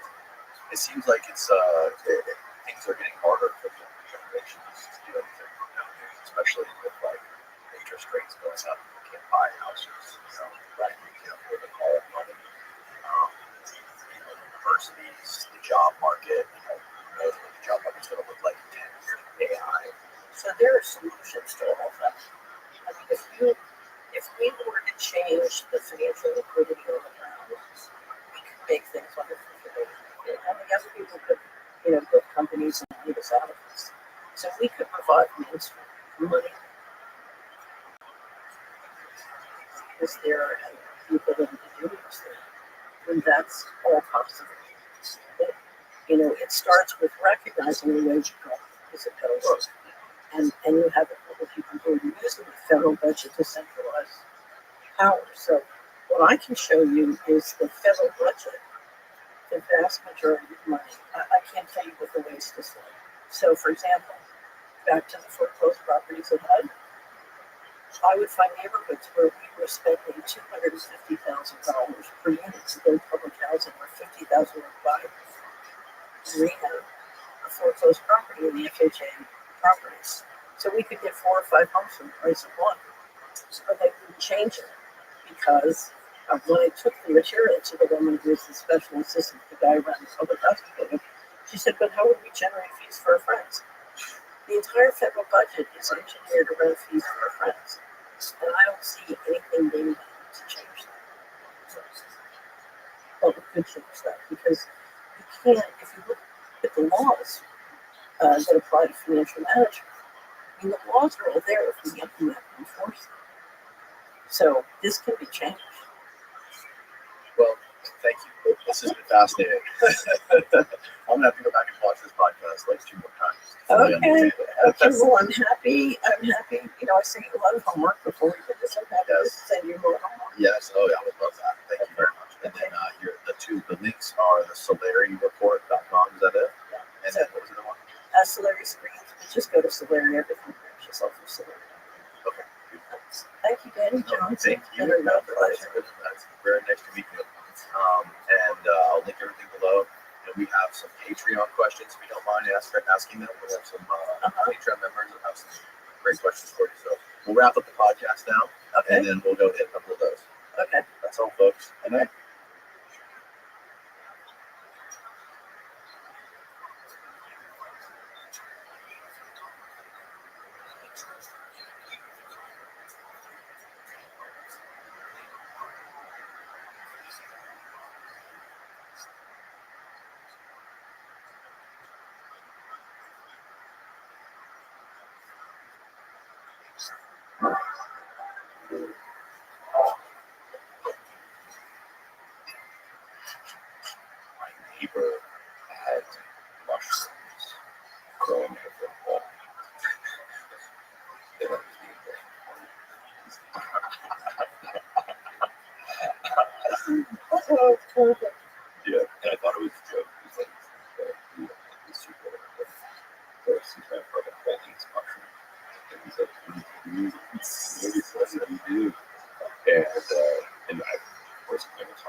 was surprising that he didn't make these receivership.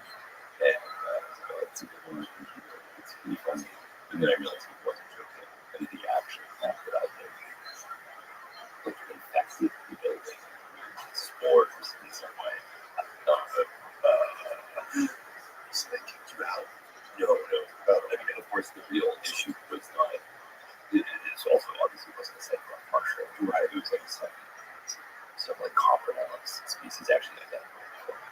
And but it wasn't severe water damage. So that seems like that's not good. If you could at the point of your rush first.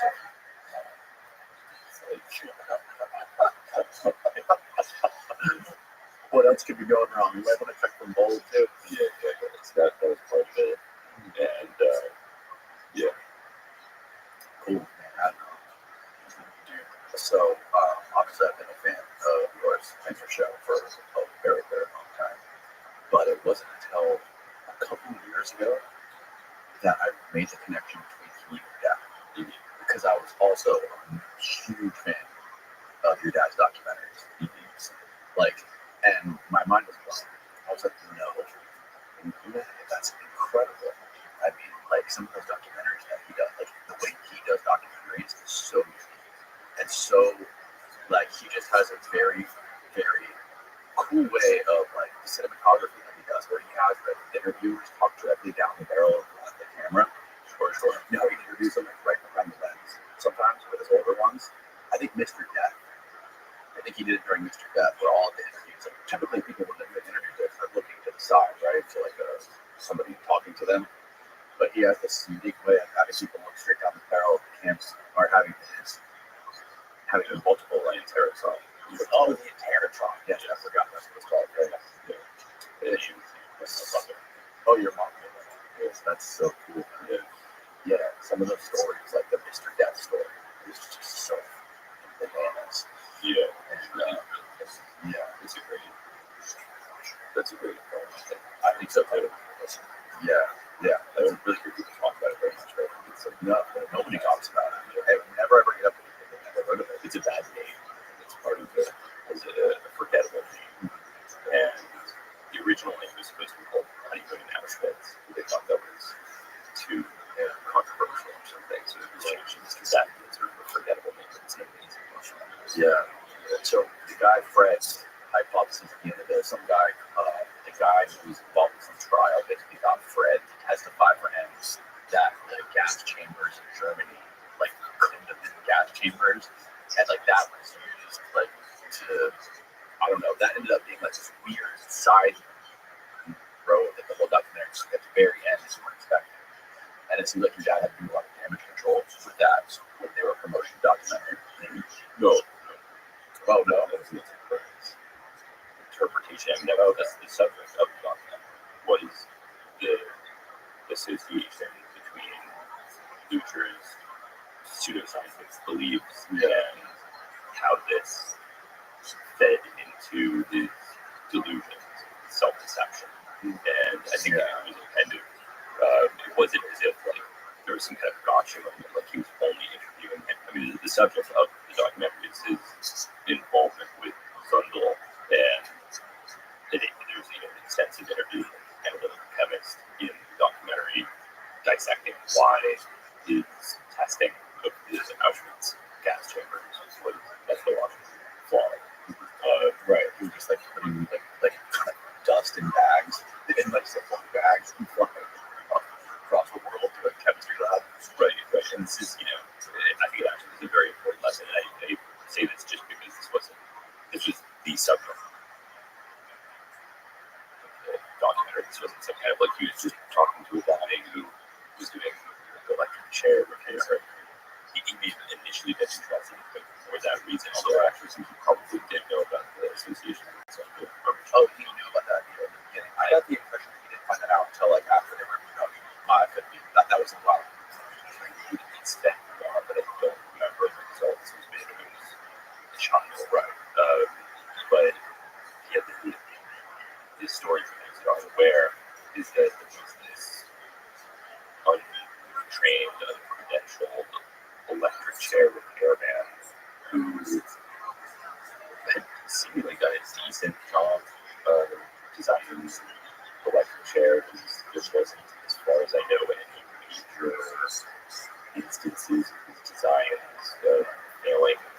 in a way caused them kind of terrible suffering or something like that. It's the best of my knowledge. I'm not the encyclopedic knowledge of the results of Dutroux execution device designs, but he had gotten embroiled in this quest to demonstrate that the Holocaust didn't really happen, and he was contracted as a sort of scientist, despite having no training in chemistry, to collect samples from the interior of the gas chamber in Auschwitz and have them chemically analyzed. The issue is that in addition to these samples being at that point probably at least a half century old, one wouldn't expect any of the for like hydrogen cyanide very volatile. So the first issue is that it's not something you expect to remain on the surface for even, I would imagine, months, let alone decades. It's pretty much again. That was how it was used in the gas chamber, not in the gas chambers yet, right? So because it is a volatile substance, it doesn't have a tendency to deposit on surfaces. And the idea there is that there's a Prussian group, Prussian blue type cyanide complex that would have been detected. But again, the samples were diluted because you wouldn't expect this to penetrate more than like a fraction of a millimeter into the chamber wall. It was chiseling a huge piece of so that's very crude. Right. Right. So it's sort of a portrait of self-deception. Yes. And the danger of pseudoscientific inquiry. Right. Yeah. It was, one of the most profound things about that documentary that I noticed was he was explaining after the Bureau of Prisons got into a electric chair that said, hey, maybe we can come up with these other operations or these other ways of executing, like legal injections and even gas chambers, I think, in the U.S. or Bureau of Prisons and all kinds of other ways of doing it. He was explaining, like, it is really difficult to kill people. He's like, it's not that easy. It's not as easy as you imagine. There's a lot of people that weren't dying, that were just getting tortured or like getting put in a vegetative state. And that was one of the hardest things. It's like actually trying to push somebody over the edge of death is a lot harder than you would imagine. Right? Expecting all of this. Anyways, incredible stuff. I think your dad's new documentary, that Chaos documentary, was also really good because he's also done the Wormwood stuff about like CIA's and K Ultra and all this stuff. Did you like help him at all with any of this stuff? I'm sure like you guys' interests are very much intertwined. Oh yeah. I was involved in Chaos production in various ways from the beginning, and it's an interesting story. It's I think the whole thing was good. We read a manuscript of it before it was published. I'm not sure I am persuaded by the book's thesis, but I still think it's very interesting and provocative. Yeah, he didn't have like a 12-person thesis, but there wasn't like any conclusion, right? He had like in the end of 3 or 4 different conclusions of like why they were murdered. But I should maybe a little bit. I do agree with aspects of there's maybe two theses in this. One is that the story of Nancy's killings, as they are typically portrayed, is flawed and incomplete, and has inconsistencies that I would agree with. But the bigger thing I think most people are actually interested in is the possibility that Charles Manson at some point mentored in Canada, was programmed by the CIA, and that he's not claiming that that is definitively the case, but that is sort of the subject of the book is attempting to identify that possibility. Yeah, sure. But he did point out that he found like solid evidence that clinic that Kate Ashbury did have CIA funding and they were doing like crazy testing. I think it was LSD mixed with amphetamines and seeing how that affected people.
one of the preeminent researchers on psychedelics is doing psychedelic research. It's nothing, and using Pete Ashbury, which is the center of this entire climbing movement, and providing free medical care to impoverished people in that community. Again, not really surprising to me. It's really enormous numbers of people. So I do think that it's very easy. I fall into these sorts of patterns of looking at myself. I see this, I'm not saying this like you're stupid if you think this way. But it's very easy when you look through these historical documents to look selectively at what suits the narrative that you're trying to present to the public and not critically assess alternate possibilities. I did this for Rothschild all the time, looking at World War II psychedelic research, and wouldn't it be interesting if the Nazis knew about LSD, for example, right? So I'm already operating from the perspective of wouldn't it be interesting if the Nazis knew about LSD. So anything I look at, I'm hoping that I will support that. Meanwhile, it's very easy to ignore large amounts of evidence that don't support that. And it's just a critical thinking exercise in general. I know it's less fun to talk about talking, and I'm sympathetic to the funness of exploring these ideas, but more and more to see our culture fractured to be other lack of critical thinking skills. I feel less sympathetic to the playful, non-critical reinterpretation of the world, like these world, this kind of fanfic canvas to paint whatever narrative that you want. I mean, that's one of the nice things about fiction, is you can explore these ideas and you don't have to pretend that they are true. Whereas I feel like there's a tendency for people to use the same sorts of idea as what a fiction writer might do. They project it onto reality, right? That this is like the new way to tell stories. Yes, it makes it more fun, I think. And then when you combine it with social media, it's kind of like throwing gas on the fire. And then you also combine that with like, these sensational headlines or narratives that you come up with and post on social media. They organically get more eyeballs and more attention because you're attracting more people, right? People that are less, they don't think as critically. And on top of that, you have people making careers out of this stuff, out of like taking these things and just running with them.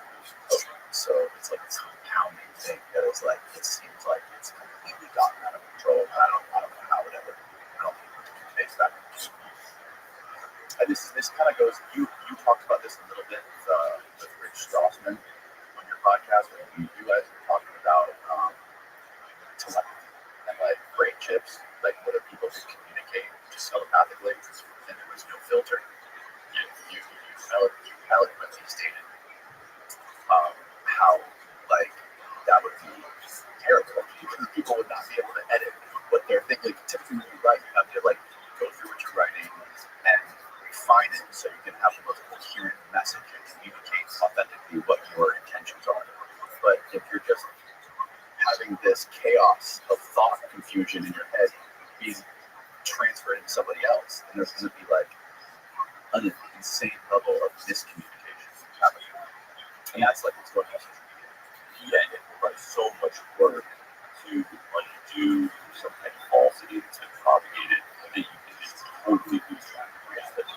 And, I think that it is, you said it gets back to, I think culturally, we can develop an appreciation for carefully constructed ideas that are responsibly bounded by limits of evidence. And when you have something like that, then it's all the more interesting because it's real. You're not playing games with imaginative ideas. Like, and again, I say this is extremely sympathetic to the excitement. Like, I can't tell you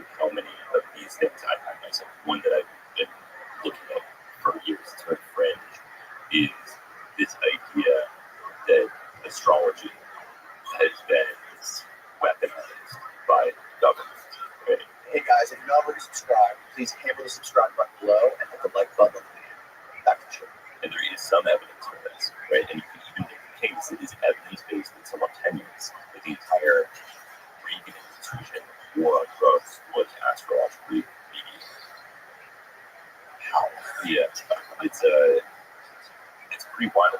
Where you have Nancy Reagan, who's an actress, who's a low-level actress, and it's sort of like a character who's sort of analogous to Melania Trump in a lot of ways, where she wasn't taken seriously, everyone was making fun of her.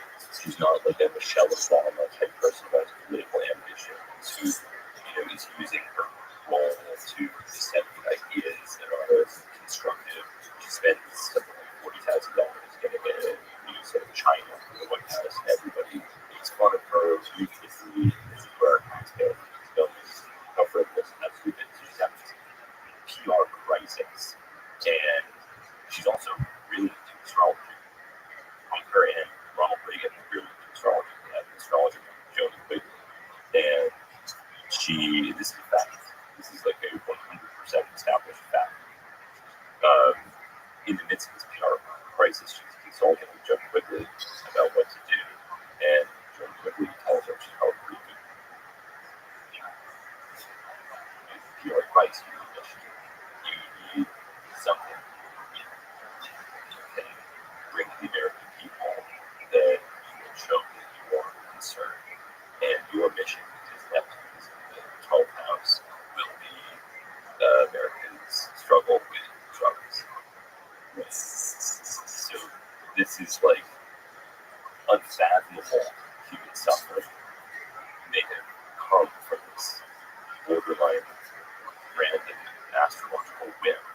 And when you add to that, there's some other kind of interesting little pieces of evidence. The CIA, this one book who wrote in a book called Game Player about the CIA using astrology institutions that are compromised by the government to deliver disinformation to foreign sensitive states. So you give this astrology computer to President Ghana and Senator Joyce, and the output of the computer is a lot of interests.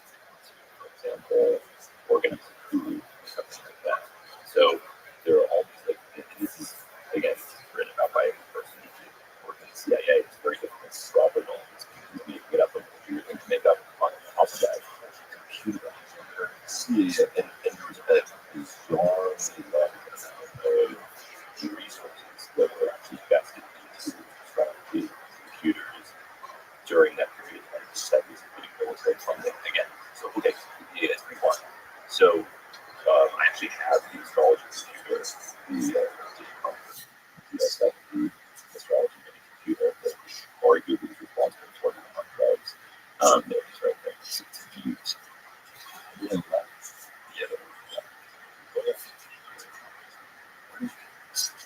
I got it from Nancy Reagan's astrologer.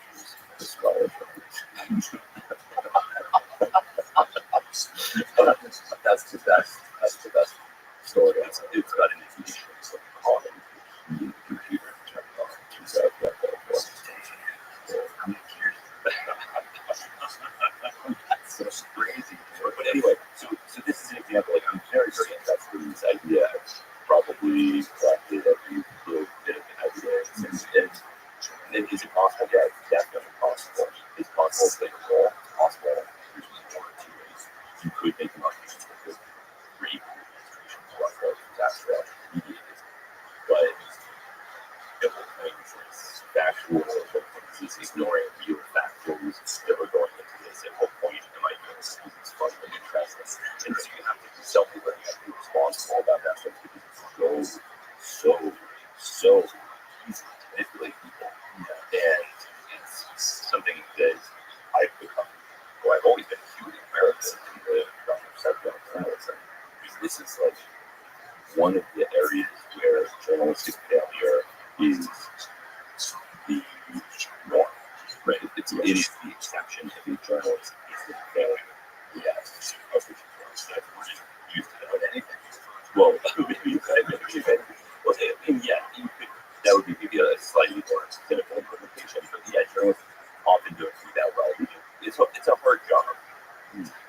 be sympathetic to a very unsympathetic occupation, some part of job, but they've done a really, really bad job with drugs, and they continue to do an unbelievably terrible job. But what's interesting is we tend not to notice the way these manipulations play out until a decade or so has passed. Like, you look back at this year stories, it has this lads literally laughs, jokes, ha ha ha, your president, your brain on drugs, how stupid is this? All this ecstasy makes balls in the brain, how stupid is this? All these things. You know, I had this huge archive of huge reports on MDMA, and you have like cops, like lecturing other cops about it. But this is a pacifier, and the MDMA is amounts to enhance the drug pleasures of the experience. It's all just like nuts. But the same thing's happening now. We just are worse at noticing it until a little time has passed. So whatever the dominant narrative is, and I guess first before I can get into the examples, because the issue is that these narratives are so dominant that people don't even have any start to question them. And often there is some drugs called brain damage narrative that is the sort of scientific orientation of the 90s.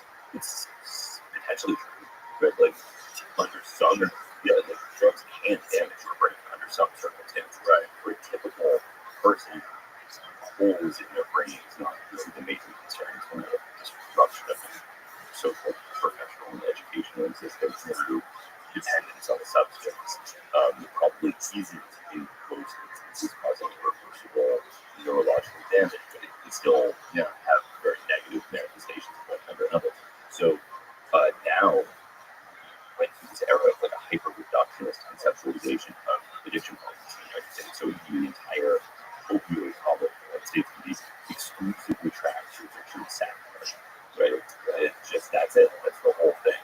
It's like, right? It's very convenient. Wouldn't it be nice? It sure would be nice if it were that simple. If you could blame everything on Richard Sackler, yeah, that's it. That's the whole thing. That's why all these people died. Just one guy.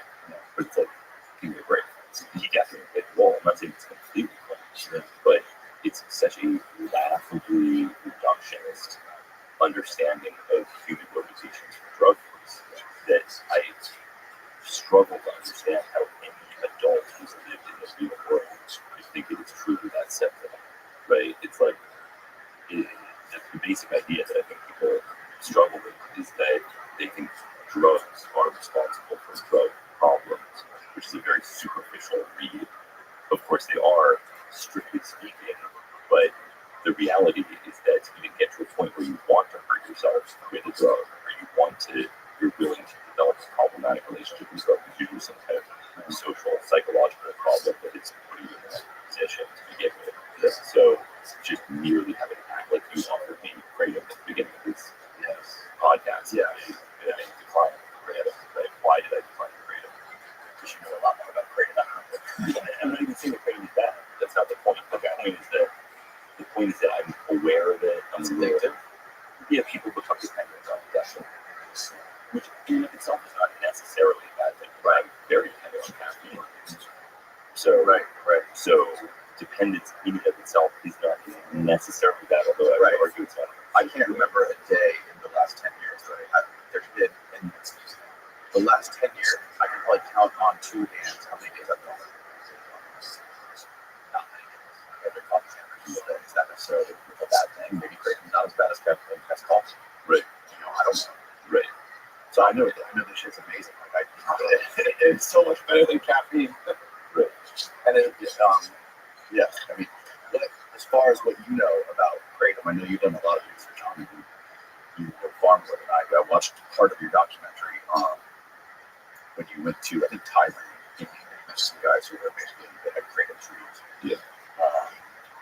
How does it work? And other than the amazing euphoric, stimulating feeling I get when I drink it, what is like? Is there any downside or any long-term negative effects of it? The long-term effects are not all that well studied. It seems safety, occasional use. I mean, it is an opioid, it's a potency, right? So dependence is not uncommon for people that use it regularly. Withdrawal syndrome that comes with that. Unlike more common opioids that are morphine that really can cause respiratory depression, which is a big thing because the main reason people don't like opioids or this extreme fear of opioids in the United States is because they kill people. So that's like caffeine example shows that people are somewhat dependent on itself. It's not usually conceptualized as a big problem, but as you start dying using a drug, and then dramatically changes the way it's perceived by other problems. Sure. And this freedom can stop to kill people. Relatively speaking, it's extremely safe to morphine, other fentanyl type compounds. Then it doesn't carry the same problems. It's not as if it's without problems. And even there's a lot of people able to transition off of other opioids onto Quaalude. That's probably a better move. It's very complicated. There's not a simple answer to these questions. It's like whenever people say, "Is this good or bad?" There's no answer to it. It's like if you were drinking yourself to death and you're able to transition onto like 1 can of this per day, I would say it's probably better. But if you're just not doing anything and depending on this, there's step in the right direction probably. So It's a good exercise to abstain from things for a period of time if you intend to enjoy it. Yeah, absolutely. I notice myself on the weekends, I don't drink any of it, but I catch myself thinking about it. Like, oh, it's noon, I can go for a craving. And I'm like, okay, I know I'm thinking about it, so that means I shouldn't have one. I should get one day without having one. And then there's also the obvious issue that if you take a drug to address a problem that you would likely continuously for the rest of your life, then you're setting yourself up to use that drug continuously for the rest of your life. Yeah. So if the issue, like I use it occasionally as an alternative to ibuprofen if I'm exercising a lot.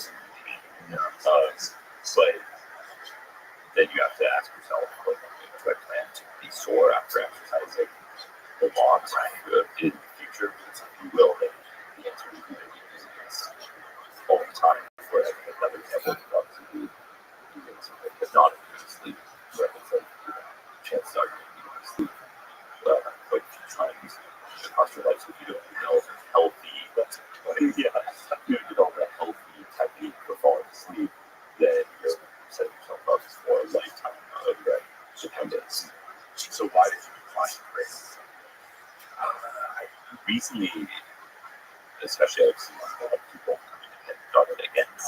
Really necessarily a big problem, but it's just been a little bit wary. And I'm not somebody that is like immune to addiction, right? It's like food, like I'm looking at your sin. No, I don't. But my podcast is sponsored by Lucy. Yeah, Those I like the Lucy better. yeah. And so a friend of the guy that owns it will send me up like sprayed and these things, and I know how it goes. It's like I'll consume the entirety of it, and then it's not until it's all gone that I have a moment to reflect. Everybody is obsessed with nicotine pouches. Everybody's on them. It's crazy how they just stormed society for the last 2 years. It's crazy. I mean, it's so unbelievably different. It is something else. It's also relatively, I don't want to say totally innocuous, but it's not. You can be crazily addicted to it, and it's not necessarily a big deal, which is one of the reasons it's so easy to get really addicted to it. It's like if I take that today, if I were to consume that today, I'm not going to. I would. It wouldn't be a big deal. It wouldn't necessarily be a big deal. Really, just be setting myself up to continue using it, and I'm really good at convincing. If I can convince myself that something's beneficial for me, then I can almost always use it. So I've never been drawn to this self-destructive pattern. But if it's like, oh my god, this podcast, it would really kind of sharpen the thing a little bit. Look at that and probably so that's it that I can justify saying things like ambient for sleep. It's like, oh, I'm things more. So okay.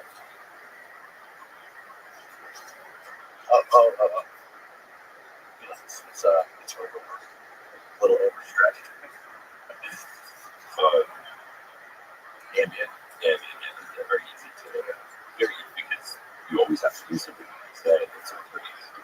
So, oh, I should really do some mental gymnastics. But it was it would be very beneficial. Yeah. It would be damaging to dogs. Yes, absolutely. One of the things I hate about these things, though, is it's like it's very vasorestrictive. So, like, if you're doing any sort of like activity or exercise, it's counterproductive for that, right? So, like, for some reason, it's supposed to be stimulating, mentally stimulating. But how is that? How is it mentally stimulating? It's like cutting. It's vasorestrictive, right? Don't you want more blood flow to your brain? It's a true stimulating thing. It essentially boosts blood flow to the brain paradoxically. I mean, it's not the pharmacology isn't mediated purely by the vascular effects. It's receptor, right? But it's hard. It's hard to know how much of this is self-deception. Right? What is the difference between thinking you're working better and working better, and how do you know if it's something you go through before you're actually working better? This is the whole paradox of nootropic drugs. So how do you know if a nootropic works? It's not through that. I think memory conceivably something can be damaging to memory. Think that your memory is improved by virtue of being unaware of what you forgot. It's like a Dunning-Kruger type scenario. Right. Yeah. Right. Yeah. I love these.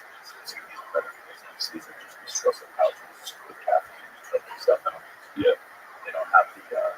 If I take too many things, there's something just like nauseous. Kind of. Oh, yes. Like if I take 3 of them, I keep 3 of them a day. I'm just like maybe max 2 of them.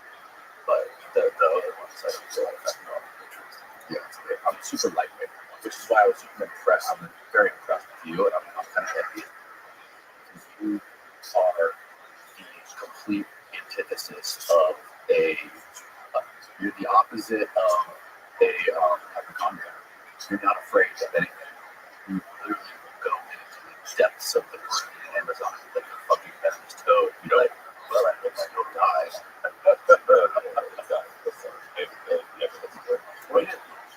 Like, but they heard you, they wrote it on you. You had the guy in Haiti powder on you. Powder. He's like, this will kill 20 people. And you're like, okay, put it on me. Yeah, I mean, I would say that on reckless. I think You just know stuff. You're very educated, so you understand the pharmacology. So that's the reason you are terrified of it. yeah, I mean, some degree of work is warranted. It's just about finding the appropriate balance. So great, you understand, right? Prevents yourself from some experiences, but also having enough fear that you know it's unnecessary risks. So yeah, harming yourself. And yeah, I think to some extent there will always be uncertainty that you can learn. I was just working on a piece about chemistry balance and compounds and made a new analog balance. And these kind of started working with all the tests on our side. And I didn't know with certainty that it would be safe, but we were very cautious. We increased it somewhat slowly, and we were able to, or I was able to look at the metabolism of related compounds and make an educated guess about how it may be transformed in the body